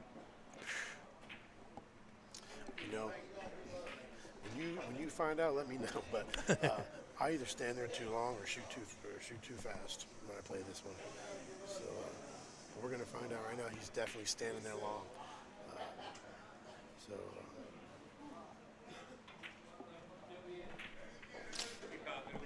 If you could remind me whose pocket is which, I'll know maybe a little bit better if it's going on. Hennessy's on the left, bottom left. Bottom left. Yeah. So I think That's Hager Hennessy's likes pocket. cutting this four ball backwards a little bit. I don't know. Maybe I don't know what I'm talking about. He might spin it a little bit. Bank Play it, the cue yeah. ball. Bank it to I his thought he side. would maybe hit a little bit fatter with more spin and try to play the cue ball way down to the end rim. Seems like that's what Hennessy does to him.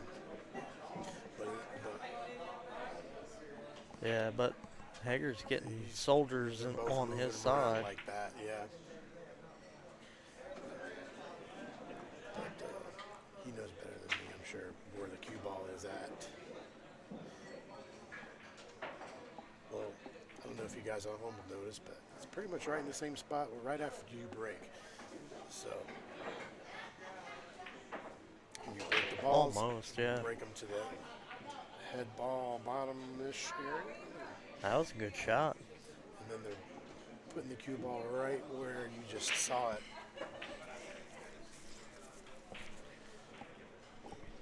That was a real good shot. Yes. You know, it always seems like you have a shot. But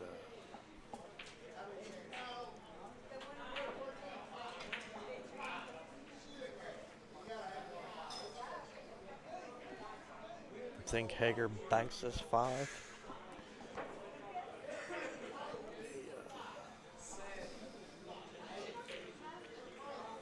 Nope. Definitely not. he's going to move that one and shoot. Is he trying to shoot through those two balls into the stack for some reason? I don't think so. No. That'd be weird. Wow. Yeah, he's going to play them on the stack. Yeah. Tie up some more balls. That's a good shot. Yeah.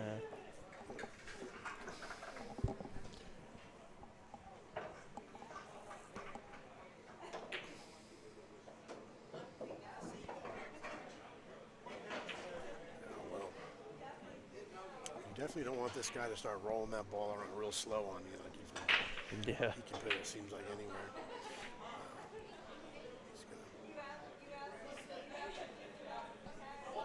And this is thin this ball and play the ball 3 rounds. Way back to where he's standing. Possibly. Yeah, that's possible. You know, it's a shot that's there. I mean, taking a foul doesn't make sense. No. Yep. Problem with that oh, don't. Ooh. Wow. Well, I can't say I've never seen that happen before. Yeah.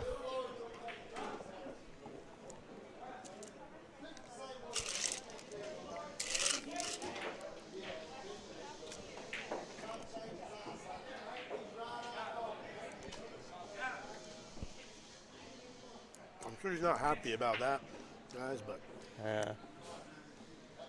shouldn't have a problem holding position.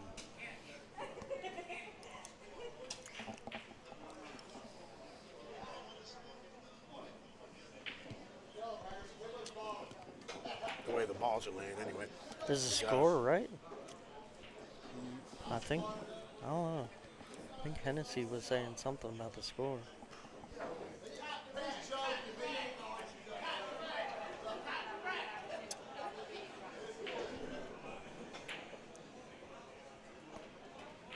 Is the score right? Hager 2, Hennessy 0 is what I see here. Ball count. Hager 1. Ball count. Hennessy 2. There's 3. To confirm that that's correct, 6, 9. There's 12 on the table. Yeah. 12, 13, 14, 15.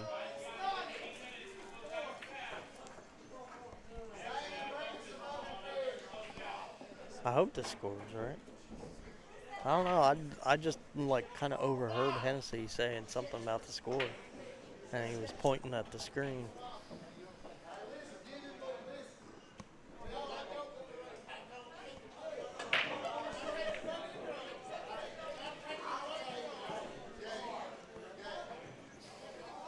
Well, we got a little intermission, guys. We can guarantee that one of those guys out there, at least one of them, knows what the score is. Yeah.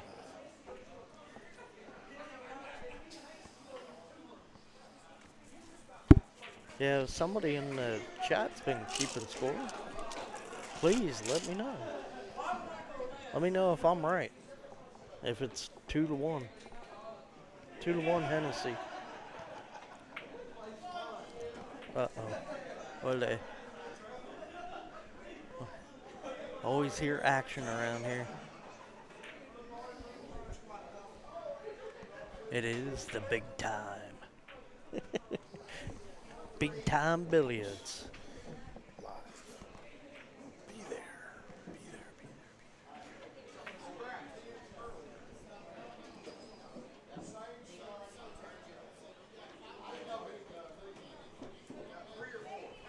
Outsville.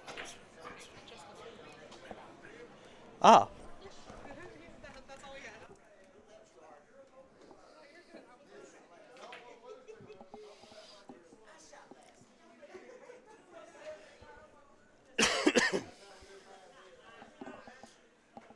Well, this place is really nice, guys. Really makes you want to play pool. They got about 15, if I'm not mistaken, diamond 7-foot bar box tables, and an amazing 4 9-foot tables, all occupied. Get your name on the list. Get a table at Big Time Billiards.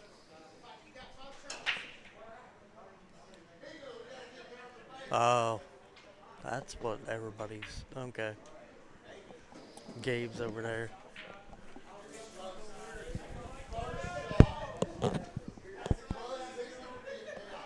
Where's Johnny? Oh, Johnny's over there.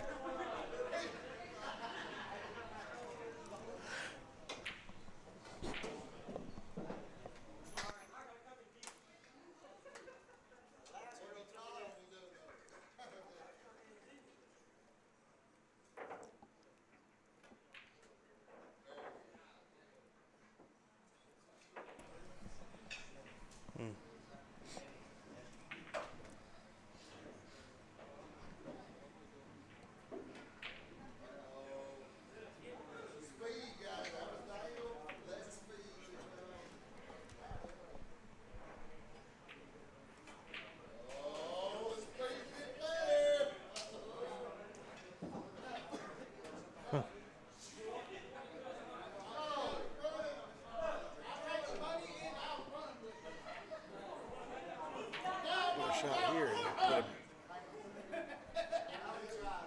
not only in the stack, but in the groove of the stack.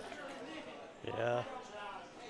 So, guys, if you haven't noticed, these balls have been in this Wait a position minute, for did Hager approximately just make 15 one? to 17 minutes.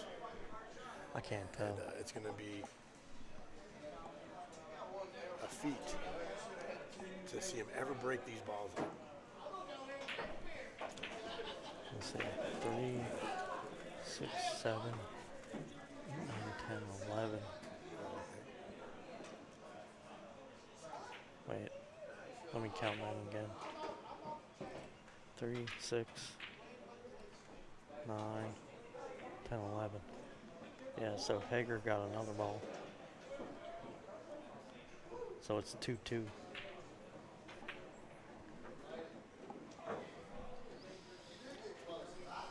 Should be 2-2.